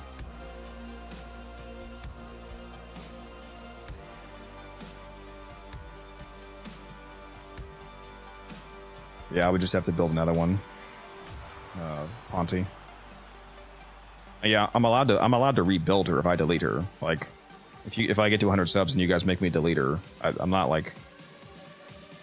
It's not that I can't rebuild her. I just like that's the the quote unquote punishment. I have to rebuild her and put all the forma back. And I have Omniform in my Gyre too, I believe.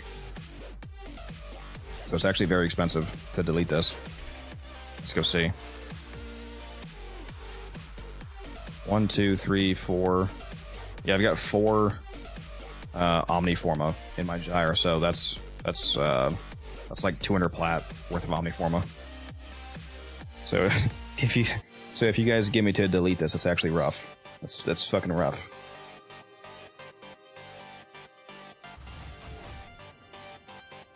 Because I gotta put all that Omniforma back in.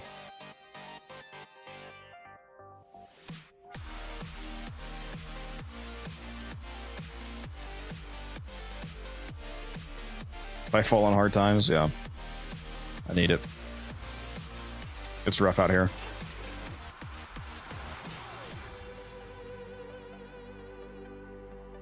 She should be next. It's not confirmed, but if they follow the expected order, she would be the next one. It should be Gyre and then Caliban after her.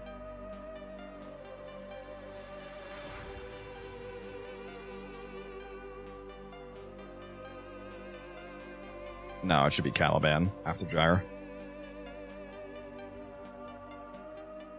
And then it might be Cyanax after Caliban, I'm not sure. How many Arcane Aegis do I have left? Like, I don't know, like 30 at least. 5, 10, 15, 20, 25, 30, 35, 30. So it looks like 36 left. So I have 37 in total, looks like. So one of them is mine, obviously, so 36 to sell. Selling them for 320 plat right now. I could move them a lot faster if I sold them for 300 instead of 320. It's kind of drip feeding the sales at 320.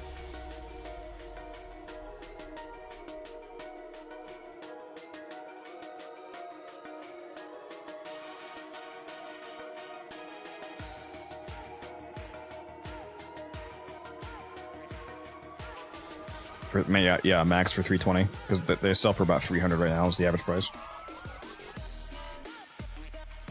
I have 36 max. Yeah, well 37 technically, but one of them is mine, obviously. Yeah, look at the screen, man. Yeah, these are max rank. I have 37 rank 5 Aegises. Yeah, it's like 12,000 plat. I finished selling these. I have a lot of Avengers too. Here's my rank 5 Avengers. 5, 10, 15, 20, 25, 30, 35, 40, 45, 50, 55, 53, 55, 50, no, 55, 6, 7, 8, 50, what is this, 60? Is this 60? Did I miss a count? Hold on. 5, 10, 15, 20, 25, 30, 35, 40, 45, 50, 55, 6, 7, 8. Yeah, 60 Avengers. Rank 5 Avengers.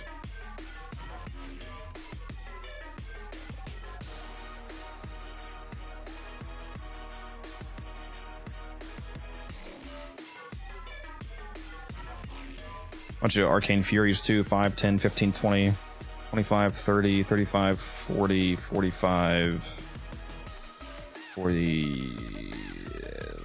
basically like 50. Like 50 rank 5 Furies. And then Energize. I think I have 26 Energizes. Either 26 or 27 Energizes. Rank 5. All from Tricaps, and I bought these with plat. I bought all these except for like 2 of each. I got from the when we had the second rerun, the rerun of the Jade event, the Belly of the Beast. All of the arcane prices went down. So while they were all cheap, I invested like 25,000 plat into the arcanes and then hold on to them until the prices go back up and then sell them. For example, all of these Aegises that I bought these for a max of 150. I bought a lot of them for as low as like 120. So now that they sell for 300, for example, I'm more than doubling my plat on that investment.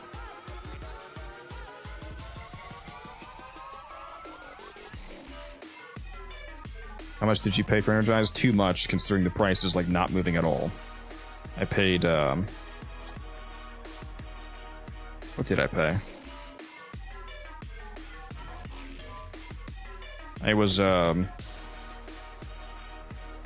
thinking the price was gonna go up, you know, to like at least 700 again fairly quickly, but it's. I think I paid as high as like 450, which is funny because like they sell for like less than that. I bought some of them for 350. So I did buy at least some for less than they're currently selling for, but I bought anywhere from like 350 to 450, I think, hoping that they would go back up to at least 700. Honestly, I should not have bought any Energizes. It would have been a better margin if I spent all that plat on Aegis. Aegis is the best margin, basically. Well, I mean, the best margin actually would have been Arachne, but obviously I didn't know that at the time. I didn't know that they were going to release a fucking spider Warframe that made the price of Arcane Arachne like double.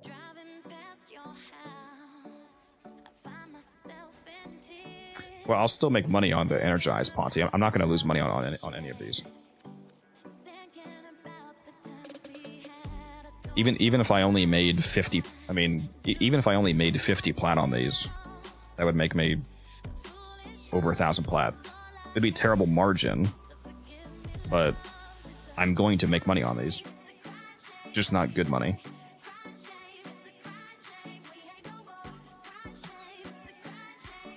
Like I could sell these all for 450 right now and I would make a profit.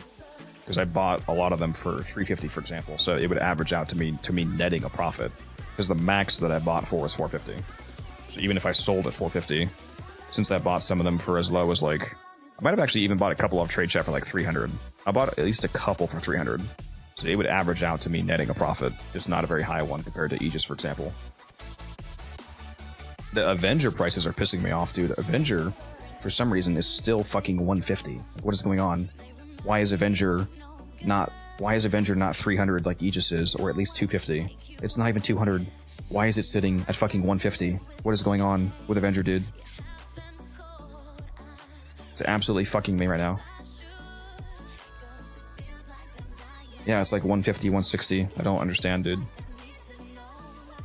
Like at this point, I would sell for 200. Well, yeah, no matter what, I'm making money. It's just a matter of how much. I already sold all my velocities. I also had which one of you was freaking out in chat? Zip. I also had like 20 or so velocities. I bought all those for like 70 plat, sold them for 200. That was a good margin.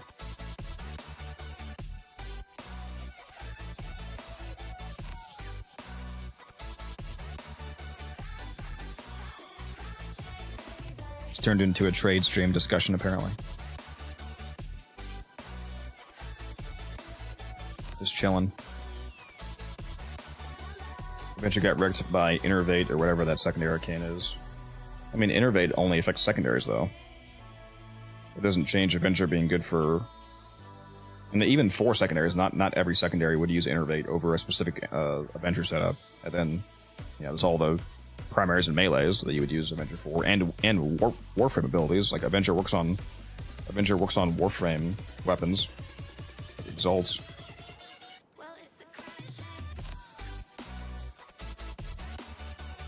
I just started trading really, so I'm a rookie, to be honest, but I'm absorbing this. Yeah, just flip stuff. The easiest way to make plat is to just flip stuff if you're patient. Like, especially if you have to be, if it's a long-term flip, you have to be patient. You can also do like short-term daily flips for small margins, but I really like the really huge margin long-term holds. Just make your first few hundred or few thousand plat through like the normal methods, selling prime sets and whatnot. Which I still do that on the side. Like I have multiple revenue streams, but once you make like 1,000 plat, for example, if an arcane event comes around and say all of the like Eidolon arcanes in the game are in the event and they go down to like a third of their usual price, and you dump that 1,000 plat into those arcanes, and then they go back up, you can turn that 1,000 plat into 2,000, 3,000. You then do the same thing. You just keep multiplying your plat by doing flips. Obviously, you're going to have to, spend plat to keep your boosters up, and if you need to buy slots and whatnot, but just try to make sure that you always have some plat in reserve that you can use for flipping investments. To always keep growing your plat amount. Give you some passive income, basically.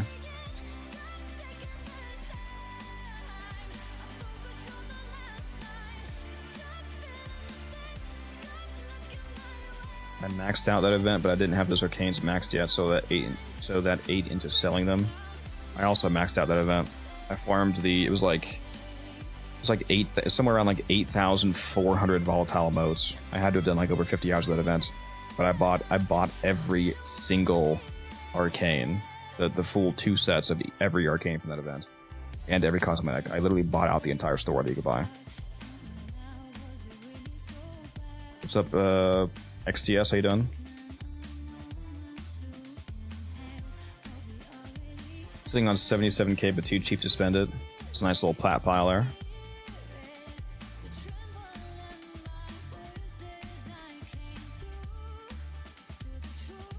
Yeah, especially when you have that much plat, it's easy to keep making plat, because like next time an arcane event come around, dump like half of it. If you invest like 40,000 plat, for example, into flipping Eidolon arcanes when there's an event, you will make absurd. Like you'll have hundreds of thousands of platinum. What Warframe level am I? If you mean my account, I'm legendary rank 5, which is the highest level in the game currently. Legendary 6 isn't available yet. Have you bought everything in the store? I don't know if you're talking to me or Ponte, but if you're talking to me, hell no. I don't care about most of the things on the market. Why would I? You mean the market? Like this? The market? Why would I buy everything here? Most of this is trash. Like, bad cosmetics and whatnot. No, most of the skins are shit. I don't care. That's insane. I would never do that.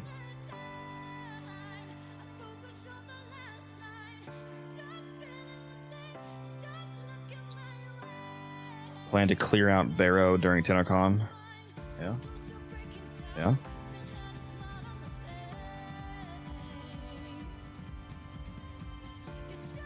I joined and heard you'll have hundreds of thousands of platinum. What did I miss? So, I was just talking to another guy in chat. He has 70,000 plat right now, and I was just telling him if he invested that into like an arcane flip, he could turn that into 200,000. How many ducats y'all going into boss barrow with? No idea. I need to do some more fissures. Let's go see how many ducats I can get right now, actually. Let's go take a look. Let's take a look-see.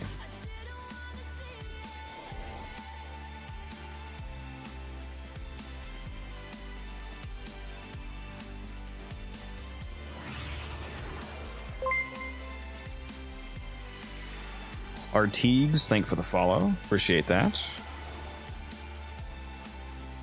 Let's go to... Oh, sorry, you can't teleport to that, can you? Wait, is that one of them? I guess you can teleport to the font. They'll get me a little closer at least.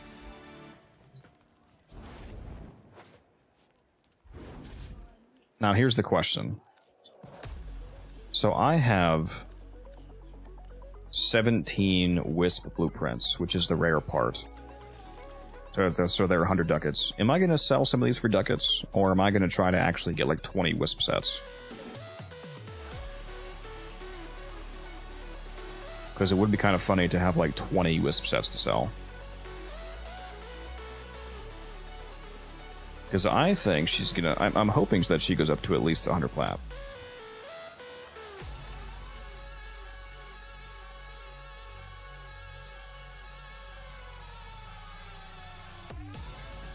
Yeah, because she's vaulted now.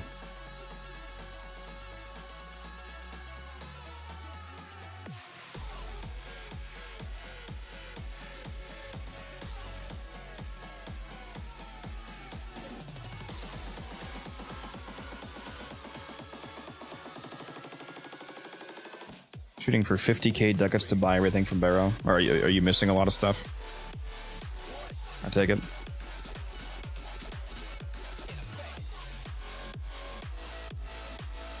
$48k to get 1 year of mod boosters, my boy told me. Yeah, it's 500 for 3 days, so it's 5,000 for a month, which means that for 12 months it's... Or, I'm sorry, 3,000. It's... No. Wait, no, is it 300 or 500? Is it 300 for 3 days or 500? Hold on.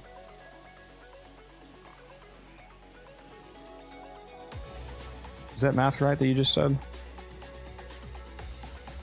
500. Yeah, it's 500 ducats for 3 days. That's what I thought. So it's 5,000 for 30 days. Times 12. That's 60,000 ducats. It should be 60,000 ducats, not 48,000. It should be 5,000 times 12.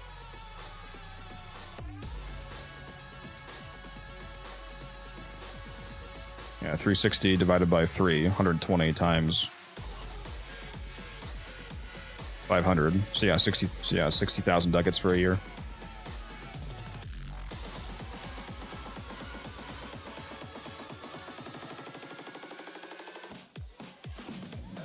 Only been playing for 8 months. Only been playing for 8 months and got 77,000 platinum. Somebody likes to trade.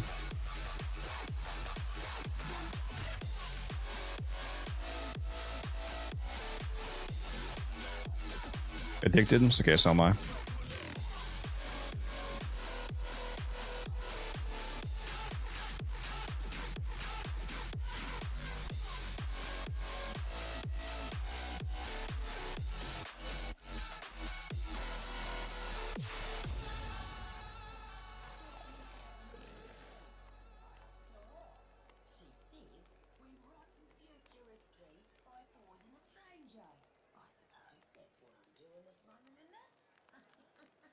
I'm texting my buddy Guns right now.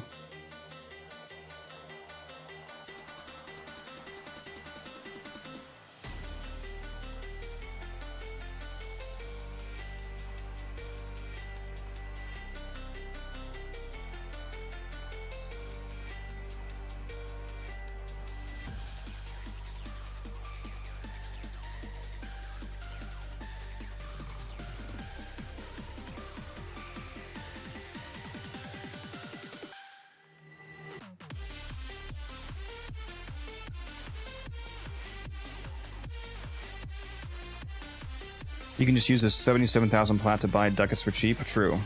Yeah, it's really, yeah. You could just, yeah. Buy Bronco barrels.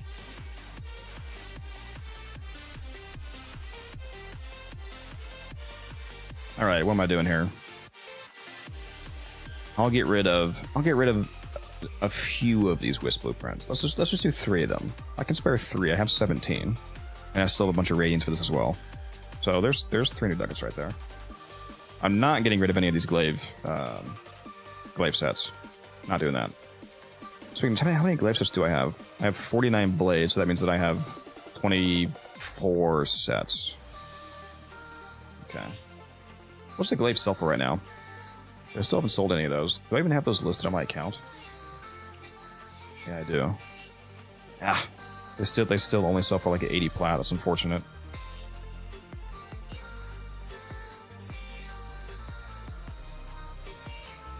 It's crazy seeing the glaive not even sell for 100.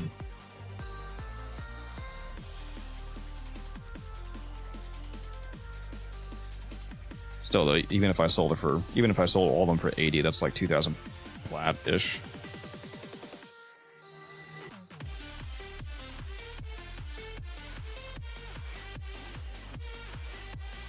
Zylog. Oh, were you there for that? That's right. Yeah, the fucking endless Zylog, dude. I do be having 14 Zylog receivers. Yeah, let's dump all the trash that we don't care about. Get rid of the Zylog, get rid of the... We'll do Burstin, Baratin, Orthos, Bang, Paris. What else is there? Bronco. 2,000 right there.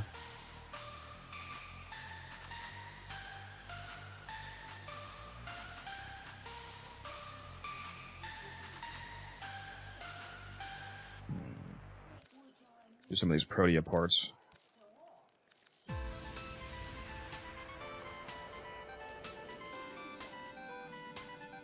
Velox, let's get rid of that thing. Piece of shit. The croissant.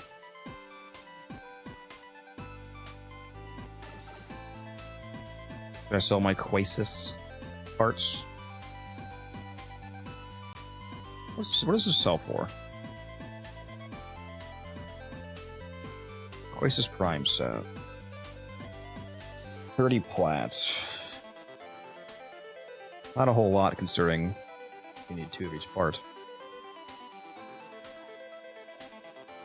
I feel like I'd rather have the hundreds of ducats. A single set would be what, 30 plus 230 plus, it's like 275 ducats for a set. Yeah, I'm just gonna turn that shit into ducats. Wait, can you sell prime parts for ducats when Barrow's not here? Yeah. Yeah, Barrow doesn't need to be here if you use the kiosk. And then all trading on market and it gets boring sitting around waiting for a bite when I'm not there and ready instantly to invite people they don't. You wait for this. Yeah, it happens sometimes.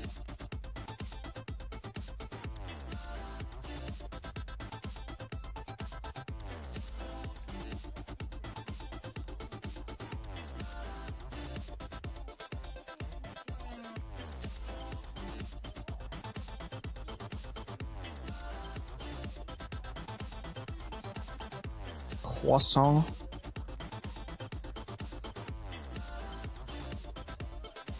Probably keep most of my Fulman parts since that's vaulted as well.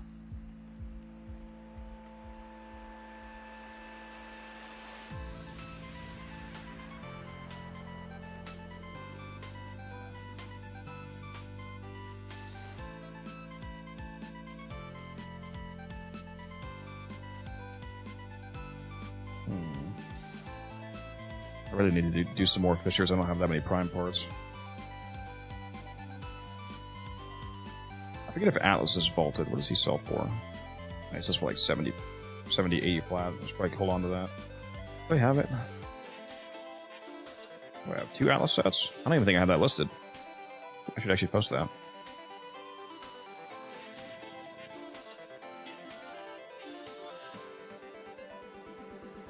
As long as I have at least 2 of everything, I can sell some of the other stuff. Let's... Wait a minute. Let's sell 2 of those. 3 of these. 4 of these.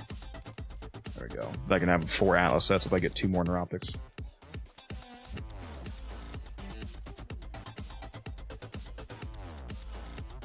What about Goss? Goss sells for like absolute dog shit, doesn't he?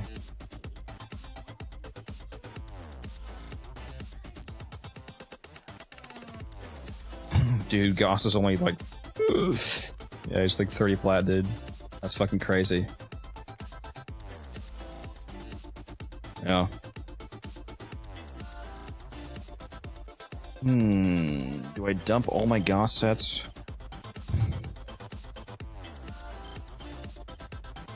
Just hope that I get some back before it gets vaulted, or do I hold on? I have 6 Goss sets right now. Could just hold on to those long term until it's vaulted. The Exceltra, though, that's probably something I could sell. Exceltra's even cheaper around my plat. Yeah, let's sell my Exceltra stuff.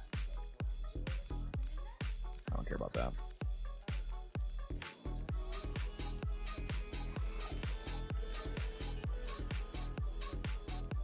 I should just sell all my Glaive Prime parts and just watch you guys absolutely lose your fucking collective minds in chat. So like 2,000 plat worth of Glaive sets. No! Don't do it!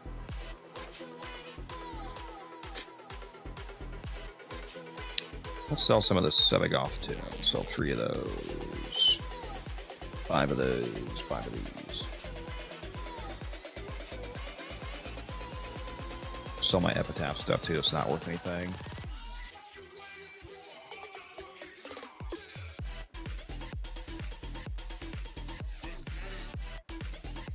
This is the most exciting stream you guys have ever seen.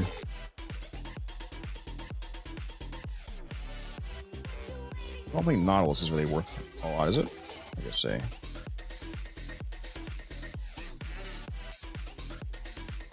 Set. 35 plat. I press up at like 40 plat if I waited. So I have 5 sets. I'll keep 5 sets.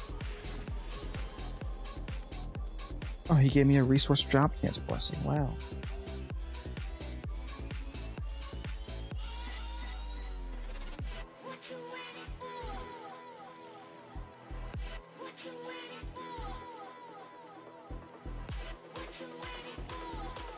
Octavia.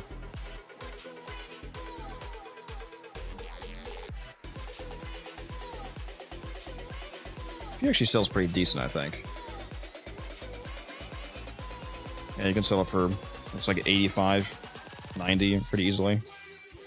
I should probably actually hold on to most of this and just try to get more blueprints and then sell her as sets. Speaking of which, do I even have Octavia listed? Because I have 3 sets of her already. I do not.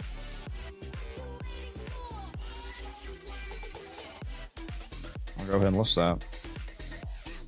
I'm finding stuff that I don't even have listed yet. That's funny.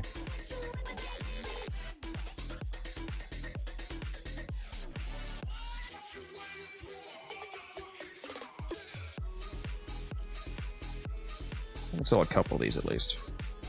A couple of chassis.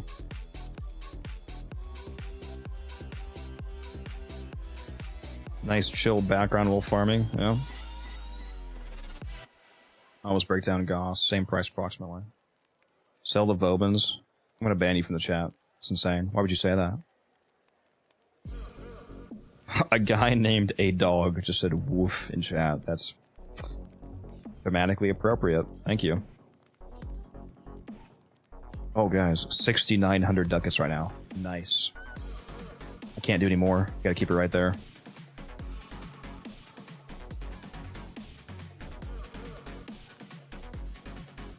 How much Fallman stuff do I have?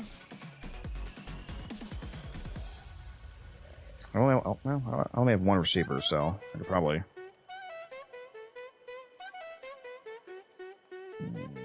Yeah, let's get rid of some of these. 6 of those, 2 of these. That's it.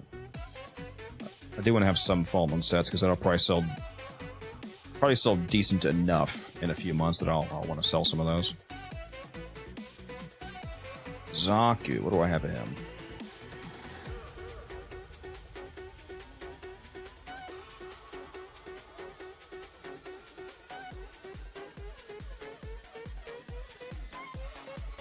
We'll do 4 and 4. Oops, that's 5. Oh my god, I did 5 again. Clicking is hard, guys. Trust me. It's not easy. Harder than it looks.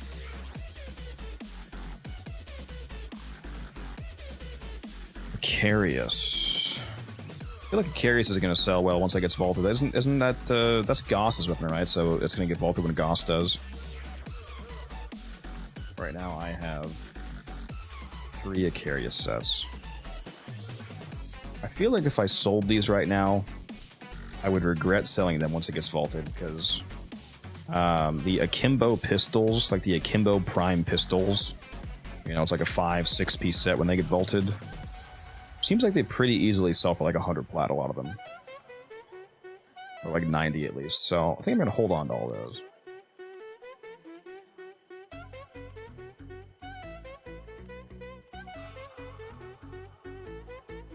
What about the Gram? Fuck it, we'll do all of it.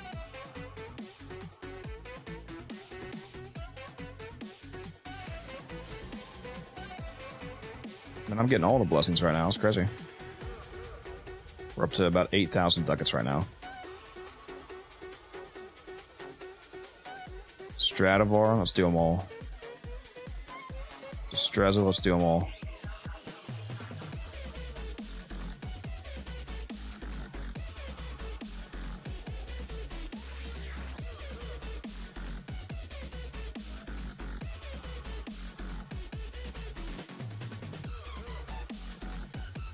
$8,660. Can we get it to 10K?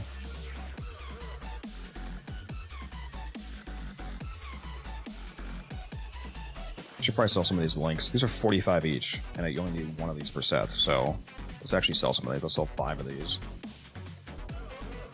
It's a couple hundred right there.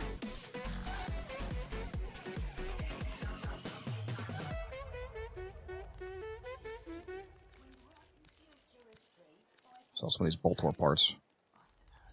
Alright, we passed 9,000. Can we get to 10,000 ducats, lads? Gunson. Let's just do it all. Okay, well that made it quickly go to... Oh yeah, these are 100 each. Holy shit. Wait, what does the Gunson sell for? Maybe I should check those first. 30 plant. Yeah, I'd probably rather have the... There we go, 10,500 ducats. It's that easy.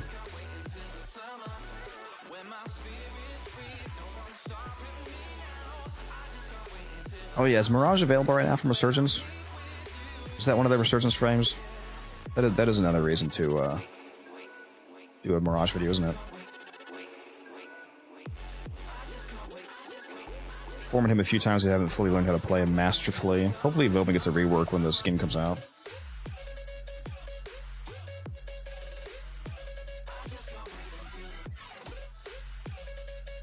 There we go, 10.5k ducats, let's do it, boom.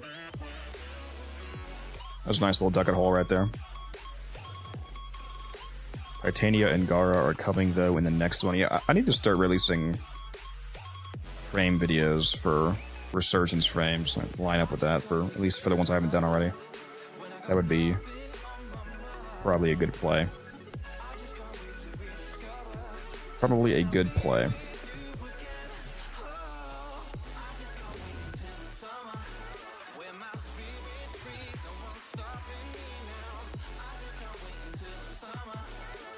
My man's still streaming, I sure am. We're 47 minutes past the supposed end time. Giving you that extra content, apparently. We're not doing anything thrilling, though.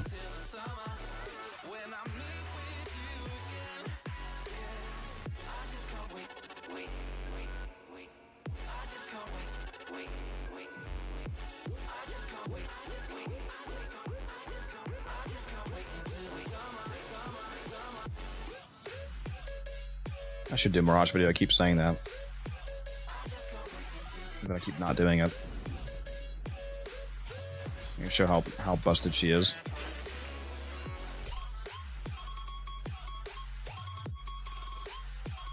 Ah, shit, I forget which Zol has my... I still haven't actually built technically the best Contagion Zol.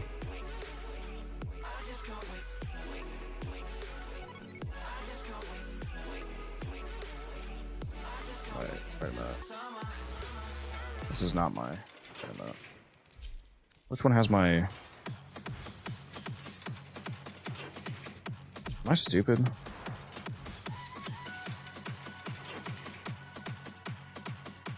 Is it the... Fuck. Do I not have a... Where'd my Contagion build go? Where the hell did my Contagion build go?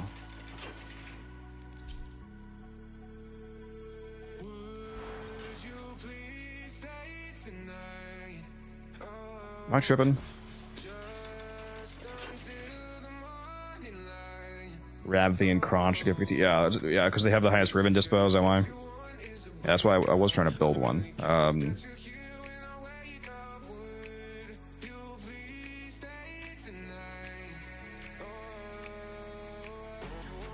am tripping, dude.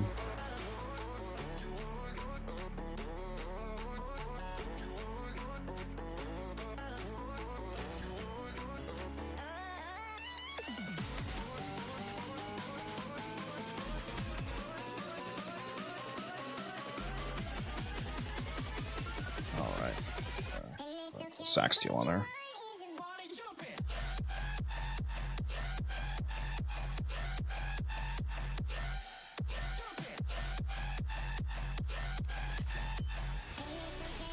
Just throw on exposure, I suppose. Yeah, Mirage's Eclipse is multiplicative on contagion projectiles, which makes it do just a comically fucking hilarious amount of damage.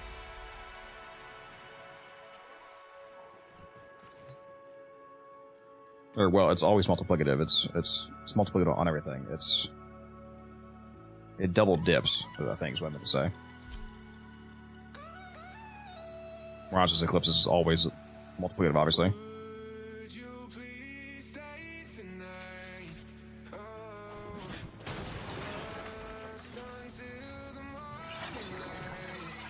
Oh, wait a minute. This is the wrong Mirage build. I have fucking... What the hell am I doing? There we go.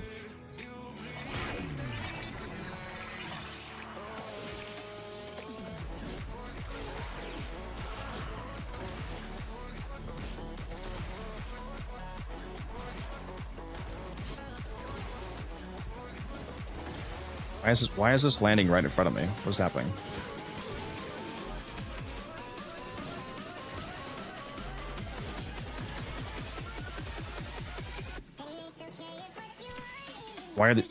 Why are these landing right in front of me instead of flying through the air? What the fuck's going on?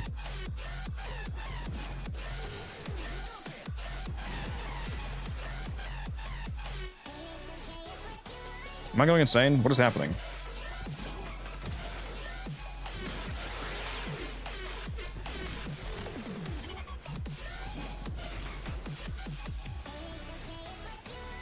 Yeah, it does absolutely insane damage.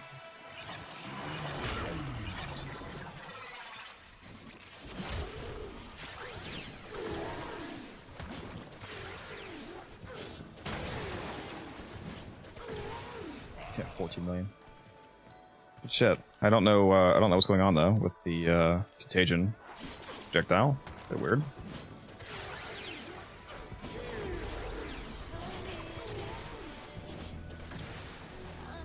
This isn't even like a min-max build either for the contagion.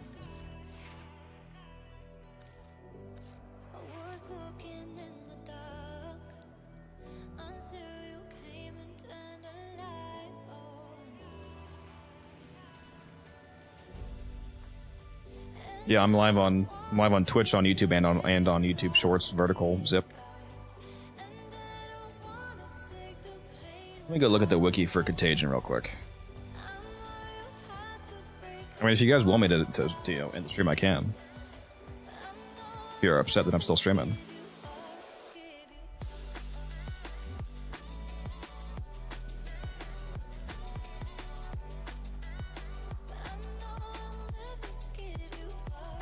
Base projectile damage, critical chance, critical damage, and status chance depends all stats. Yeah. On the Azul's stats, yeah. So I do need to make the actual best Azul for this.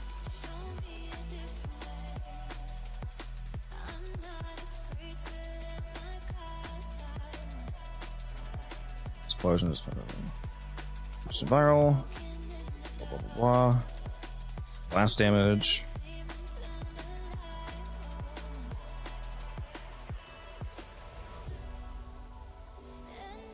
What just happened? The fuck? Why did this site just go down? Please tell me I did not just lose internet. Please tell me I'm still online. Please, please, please tell me I did not just lose the stream.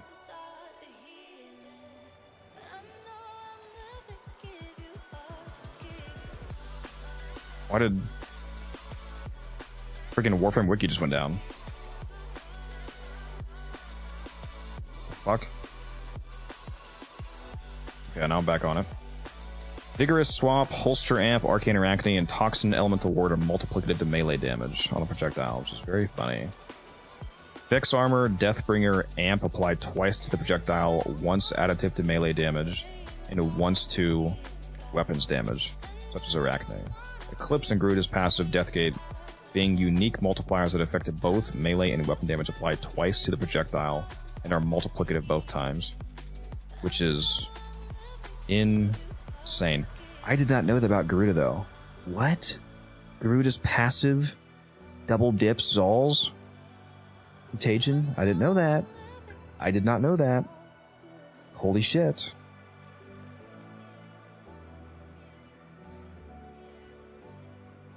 Speed of the projectile is affected by attack speed mods and buffs. I didn't know that.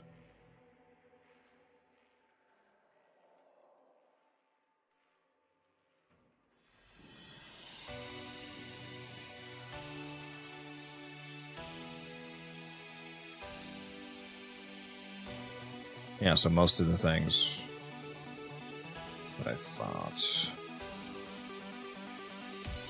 Yeah, condition overload's multiplicative to base damage as well on this, because it's a projectile. So if you use condition overload, it can be pretty funny. You have to prime them for that, though, obviously. I usually don't even bother with that, because the direct hit it does so much damage.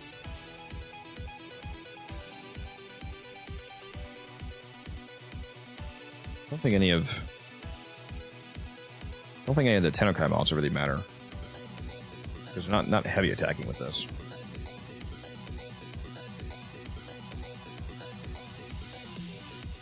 I guess you could put on parry, and that would occasionally go off. Can't believe I didn't know about Garuda. Yeah, I didn't know the Garuda passive was coded that way.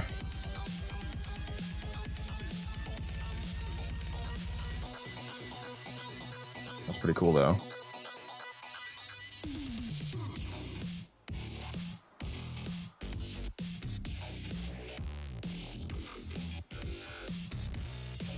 What would be the best arcane for this? I feel like it's just melee exposure, right? Just 240% raw corrosive damage being added to the projectile.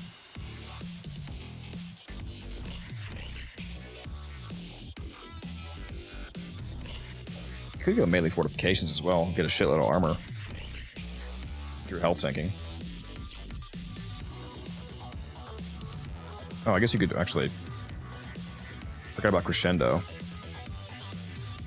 Any idea if plagues are coming back? Yeah, they're coming back eventually. They always come back. It's just a matter of when they run the event again. Or they also had them available through the Nabris store, the Halloween store.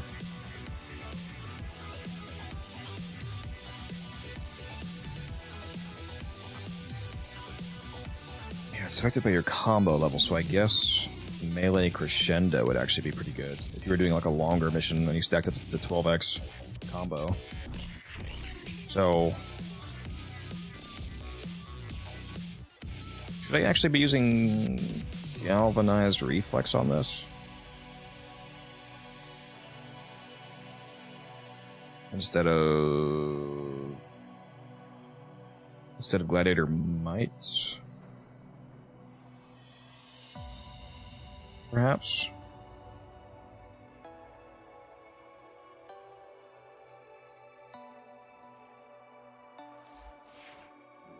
Hold on.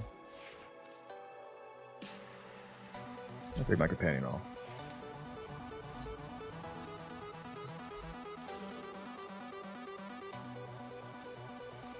Need to do some testing here.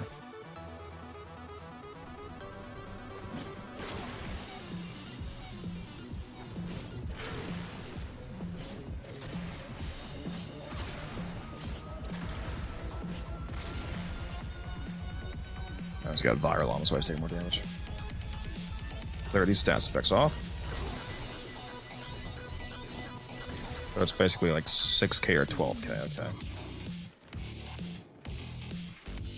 Let's put on...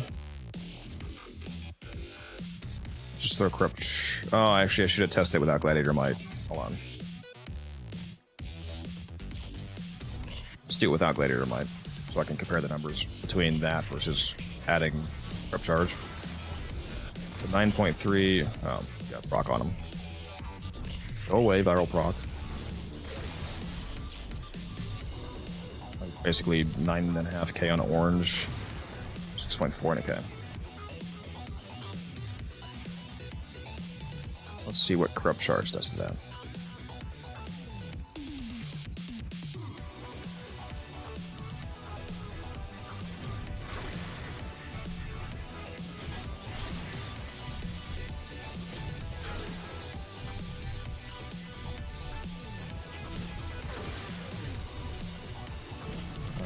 That didn't really seem to go up at all. Doesn't this scale with...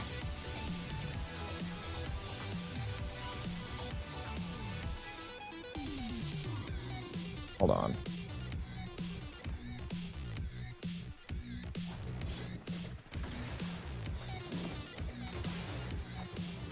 Oh my god, can you please go hit the guy? That was 36k. What is up with these projectiles being so unpredictable?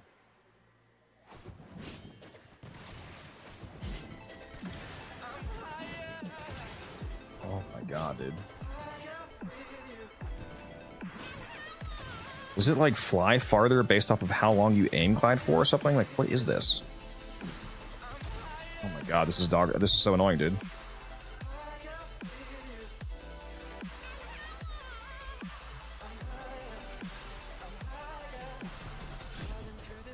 Wait, is he even still alive? Yeah, he's still alive. Let me kill this guy and resummon him.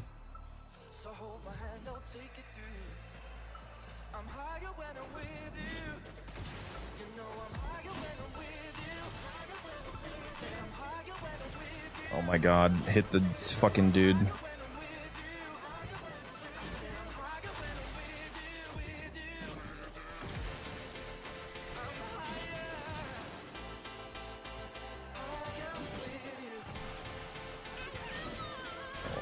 Why is it doing so much less damage? What's happening? What just happened?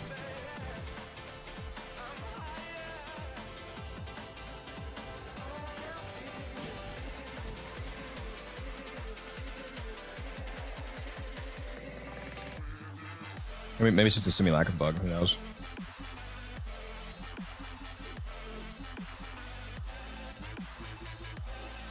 Well, if they were going to do that much work zip, I would imagine they would actually just fix them. Because like all of these interactions are like bugs, basically. So, I mean, as opposed to them like writing them in-game, they would probably prefer to just fix them. What's the cap on melee fortification? It doesn't have one.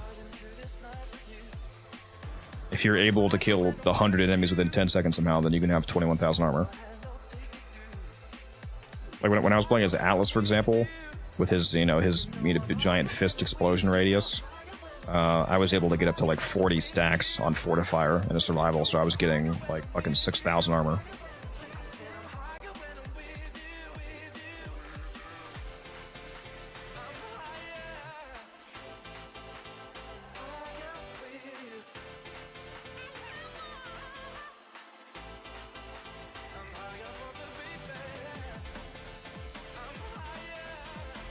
Alright, let me summon a whole group of these guys.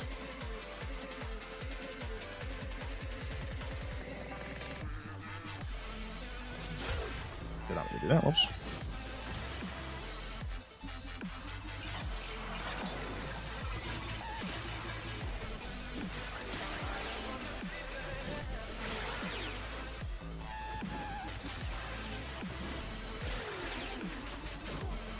Actually, I should have just done Eclipse. This is gonna be hard. Just gonna be too hard to tell with the clones.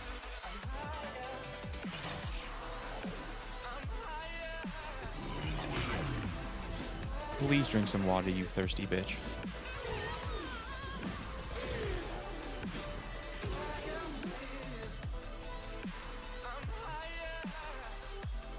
I will drink some water.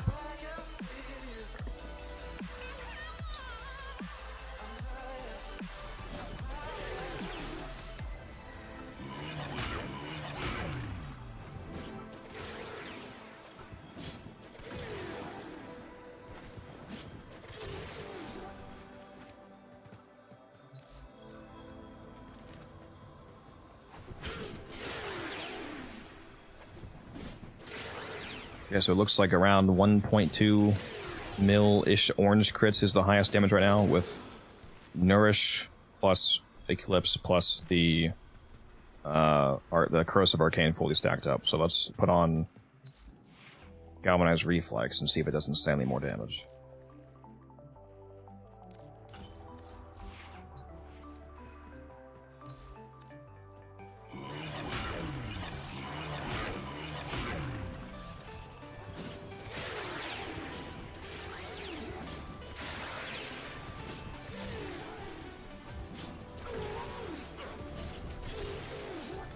No, it's doing the same damage.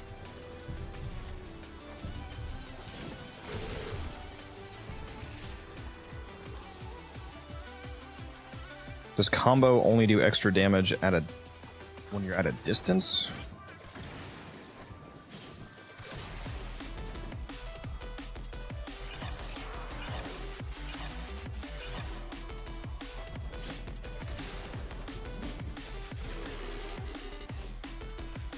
Okay, so I saw a 12 million in there. Must have been a headshot or something. I don't know why the fuck that was so high.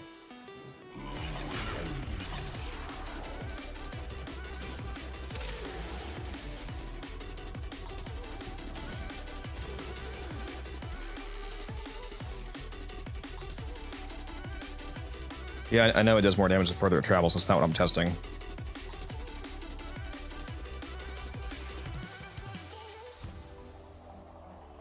The wiki literally says that it does... After traveling 30 meters, the damage of the projectile is increased by 0%, 100%, 200%, 300%. Plus combo level -1 divided by 4. So, is it only after it travels 30 meters that it also gets the extra combo damage? Because that combo multiplier is supposed to apply to this somehow.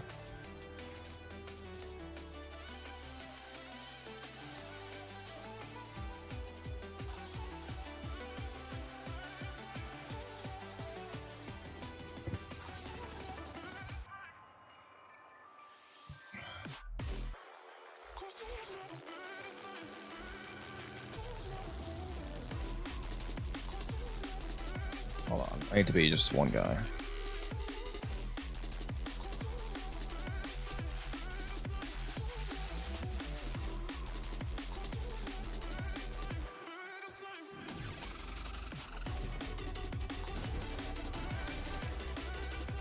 Okay, so 9.4k for that guy.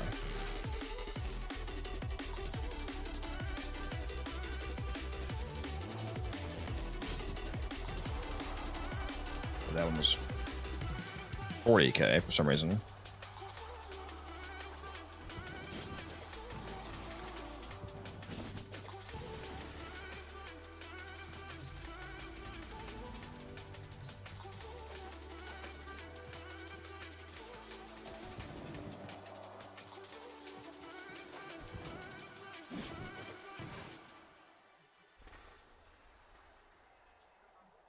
$45k must be the explosion, because that does the most damage.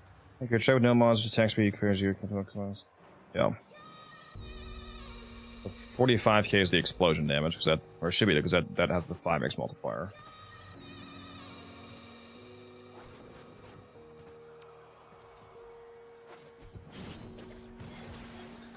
That was 19k.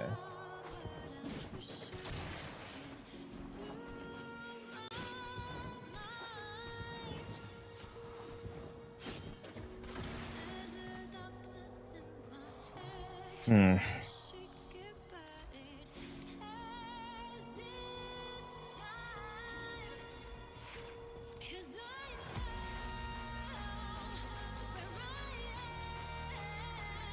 Probably is an easy way to test this. Just put on.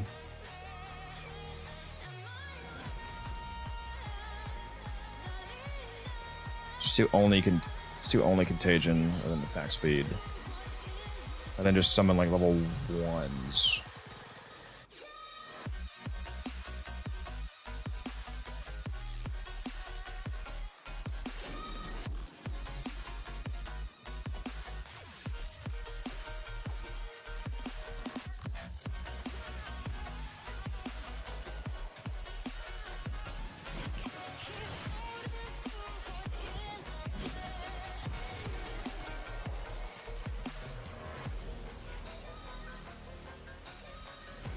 Actually, I should probably make the crit consistent. Yeah,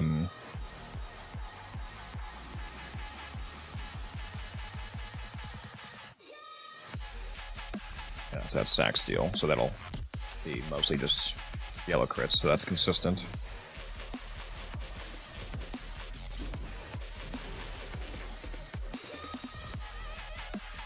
Choo choo, motherfucker!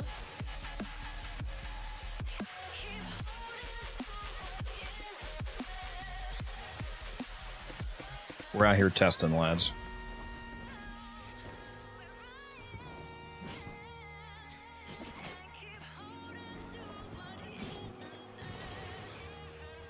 Okay.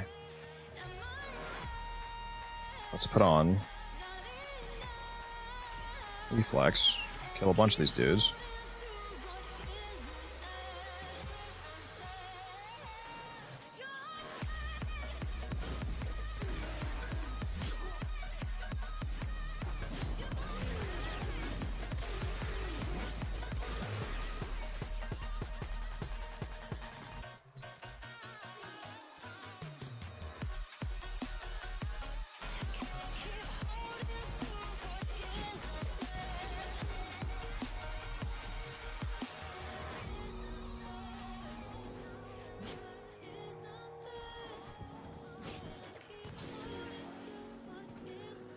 Why do I keep orange critting now?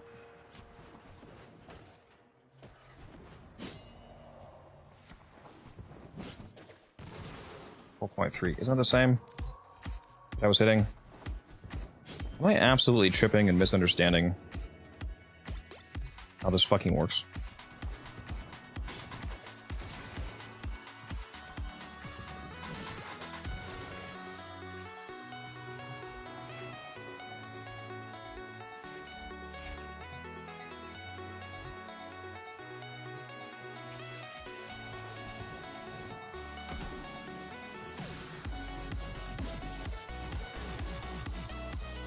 Yeah, the combo seems to like not matter at all. I'm so confused as to what I'm reading on the wiki, dude.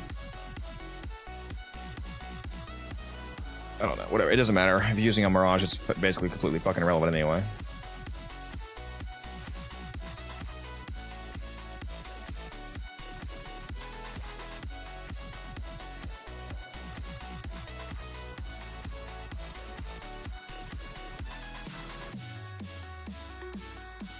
What did I have on here? Gladiator Might, right?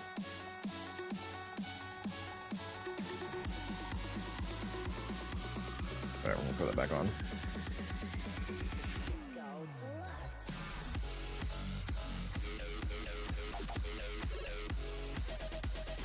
Let's go back to the max level guys and one more time to showcase this is absolutely insane. Even with a potentially subpar build.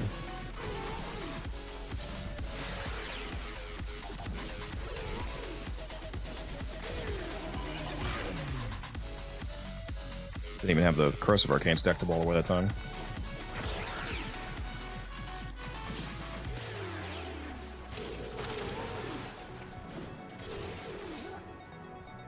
It kills stuff. It definitely kills stuff.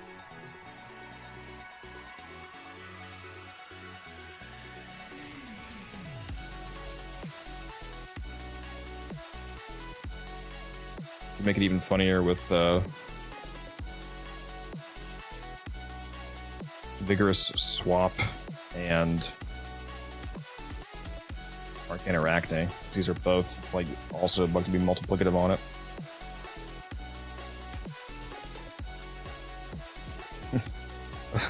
Let's trigger both of these and see how much damage it does.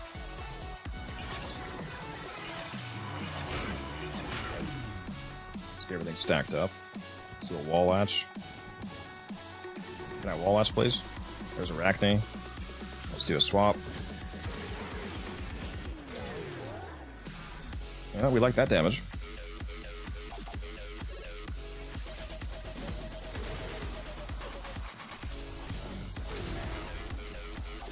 Yep.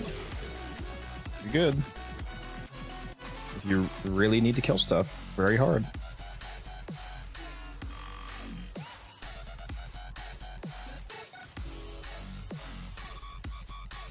I forget what I actually just had here. What do they have here? Was it Rolling Guard? I actually forget now. Rolling Guard sounds fine. If you aim glide and melee will swap and trigger vigorous. Oh yeah, I guess that would, because you're technically pulling out your melee when you're aim gliding. That's true. Good point, good point. Appreciate that.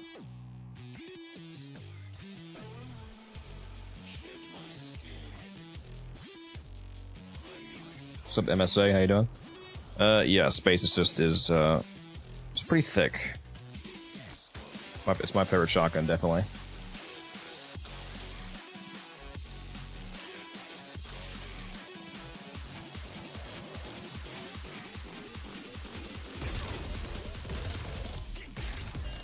Oh yeah, I took my companion off. I forgot. I was like, why is my fire rate so low?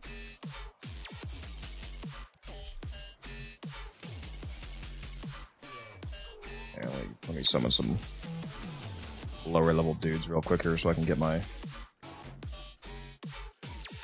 stacks up.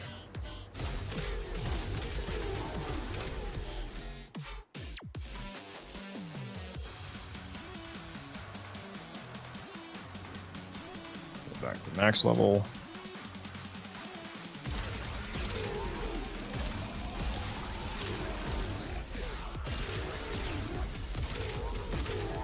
Yeah, it slaps.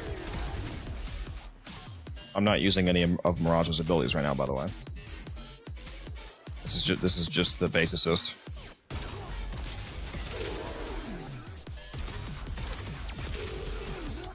Yeah, the blast procs goes super hard. With Warframe buffs, it's really crazy. Especially like, you know, Mirage. I'll turn Mirage on here.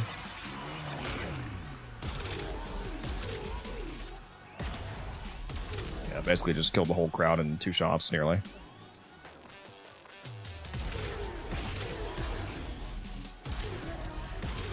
Really funny on Citrine with the status buff. Citrine's not a first frame you would think of, but the point of my base assist build here is try to make the blast procs as reliable as possible.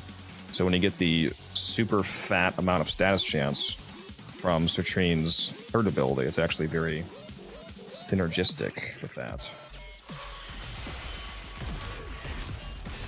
Yeah, like look at the fucking procs you're getting, dude. It's crazy. 8 blast procs in 1 shot is insane.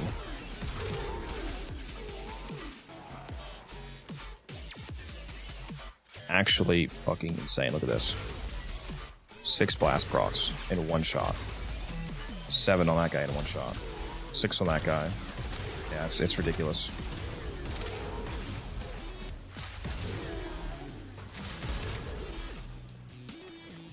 And the base assist also has multiplicative savvy scaling, so when they're primed with all these elements, they take a shitload of extra damage as well.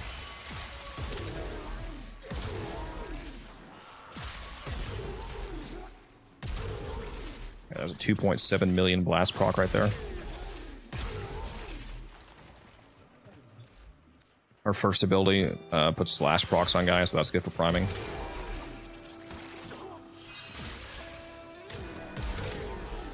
.9 mil blast proc, 3.6 mil blast proc, 22 million damage blast proc, bro.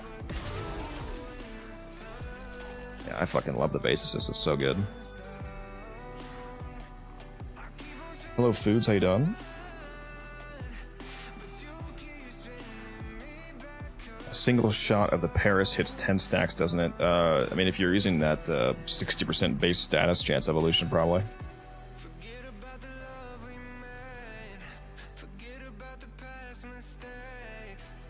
Coda B Bonica, that would be nice.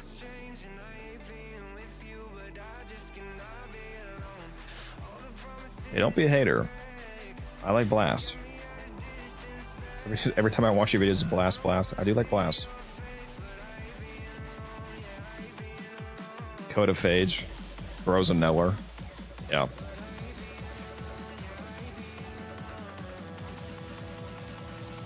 Chrome is also really funny with the base assist. Because he gives so much base damage.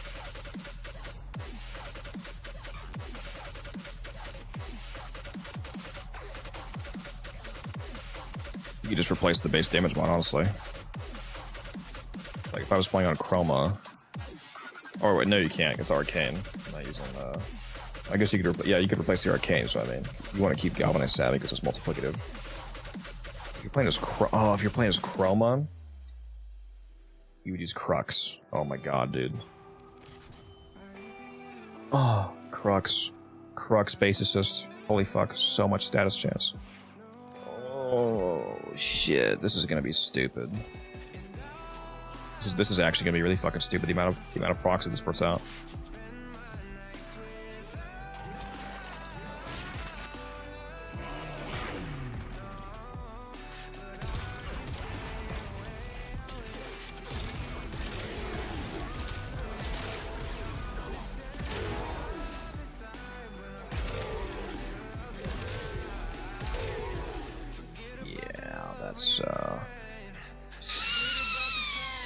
That's really good. That's really good. How many? I can't even see. They're dying. They're all dying in one hit, so I can't see how many. It's putting like a fucking full blast stack on them, basically, in one hit. This is. Oh god, dude.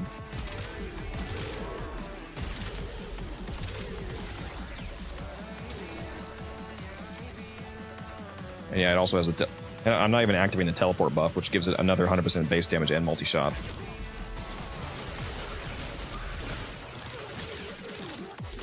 So now we'll do even more status procs.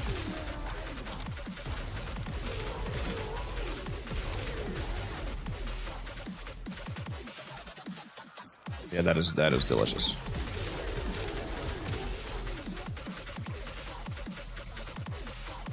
Need tempo with that kind of ammo efficiency. True. You could get some nice fire rate. Coda Mutilus. I would prefer a Coda Proboscis Sanos. I like that bow. That's a fun weapon.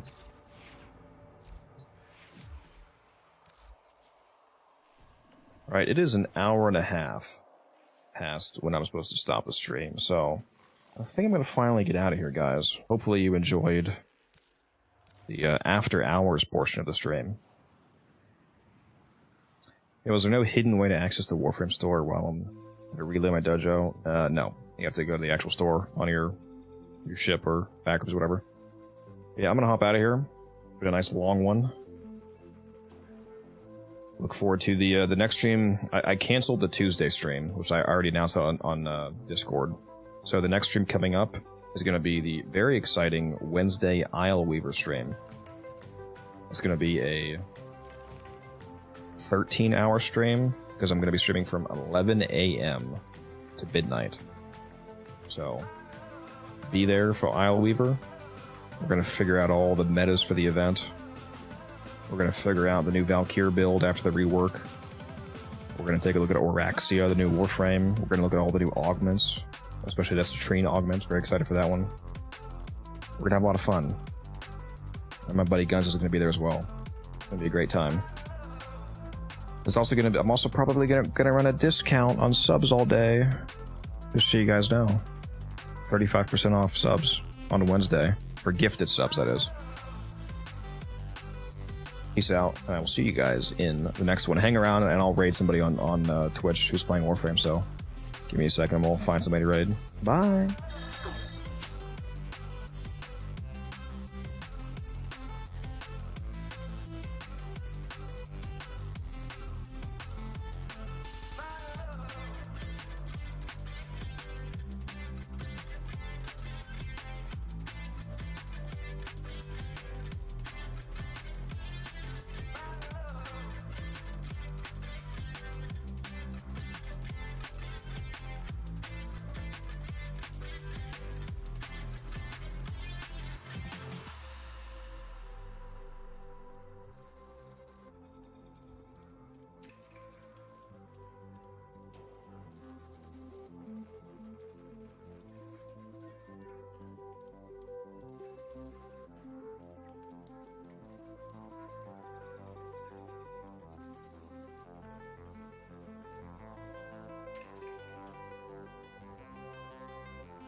Oh my god, that's gonna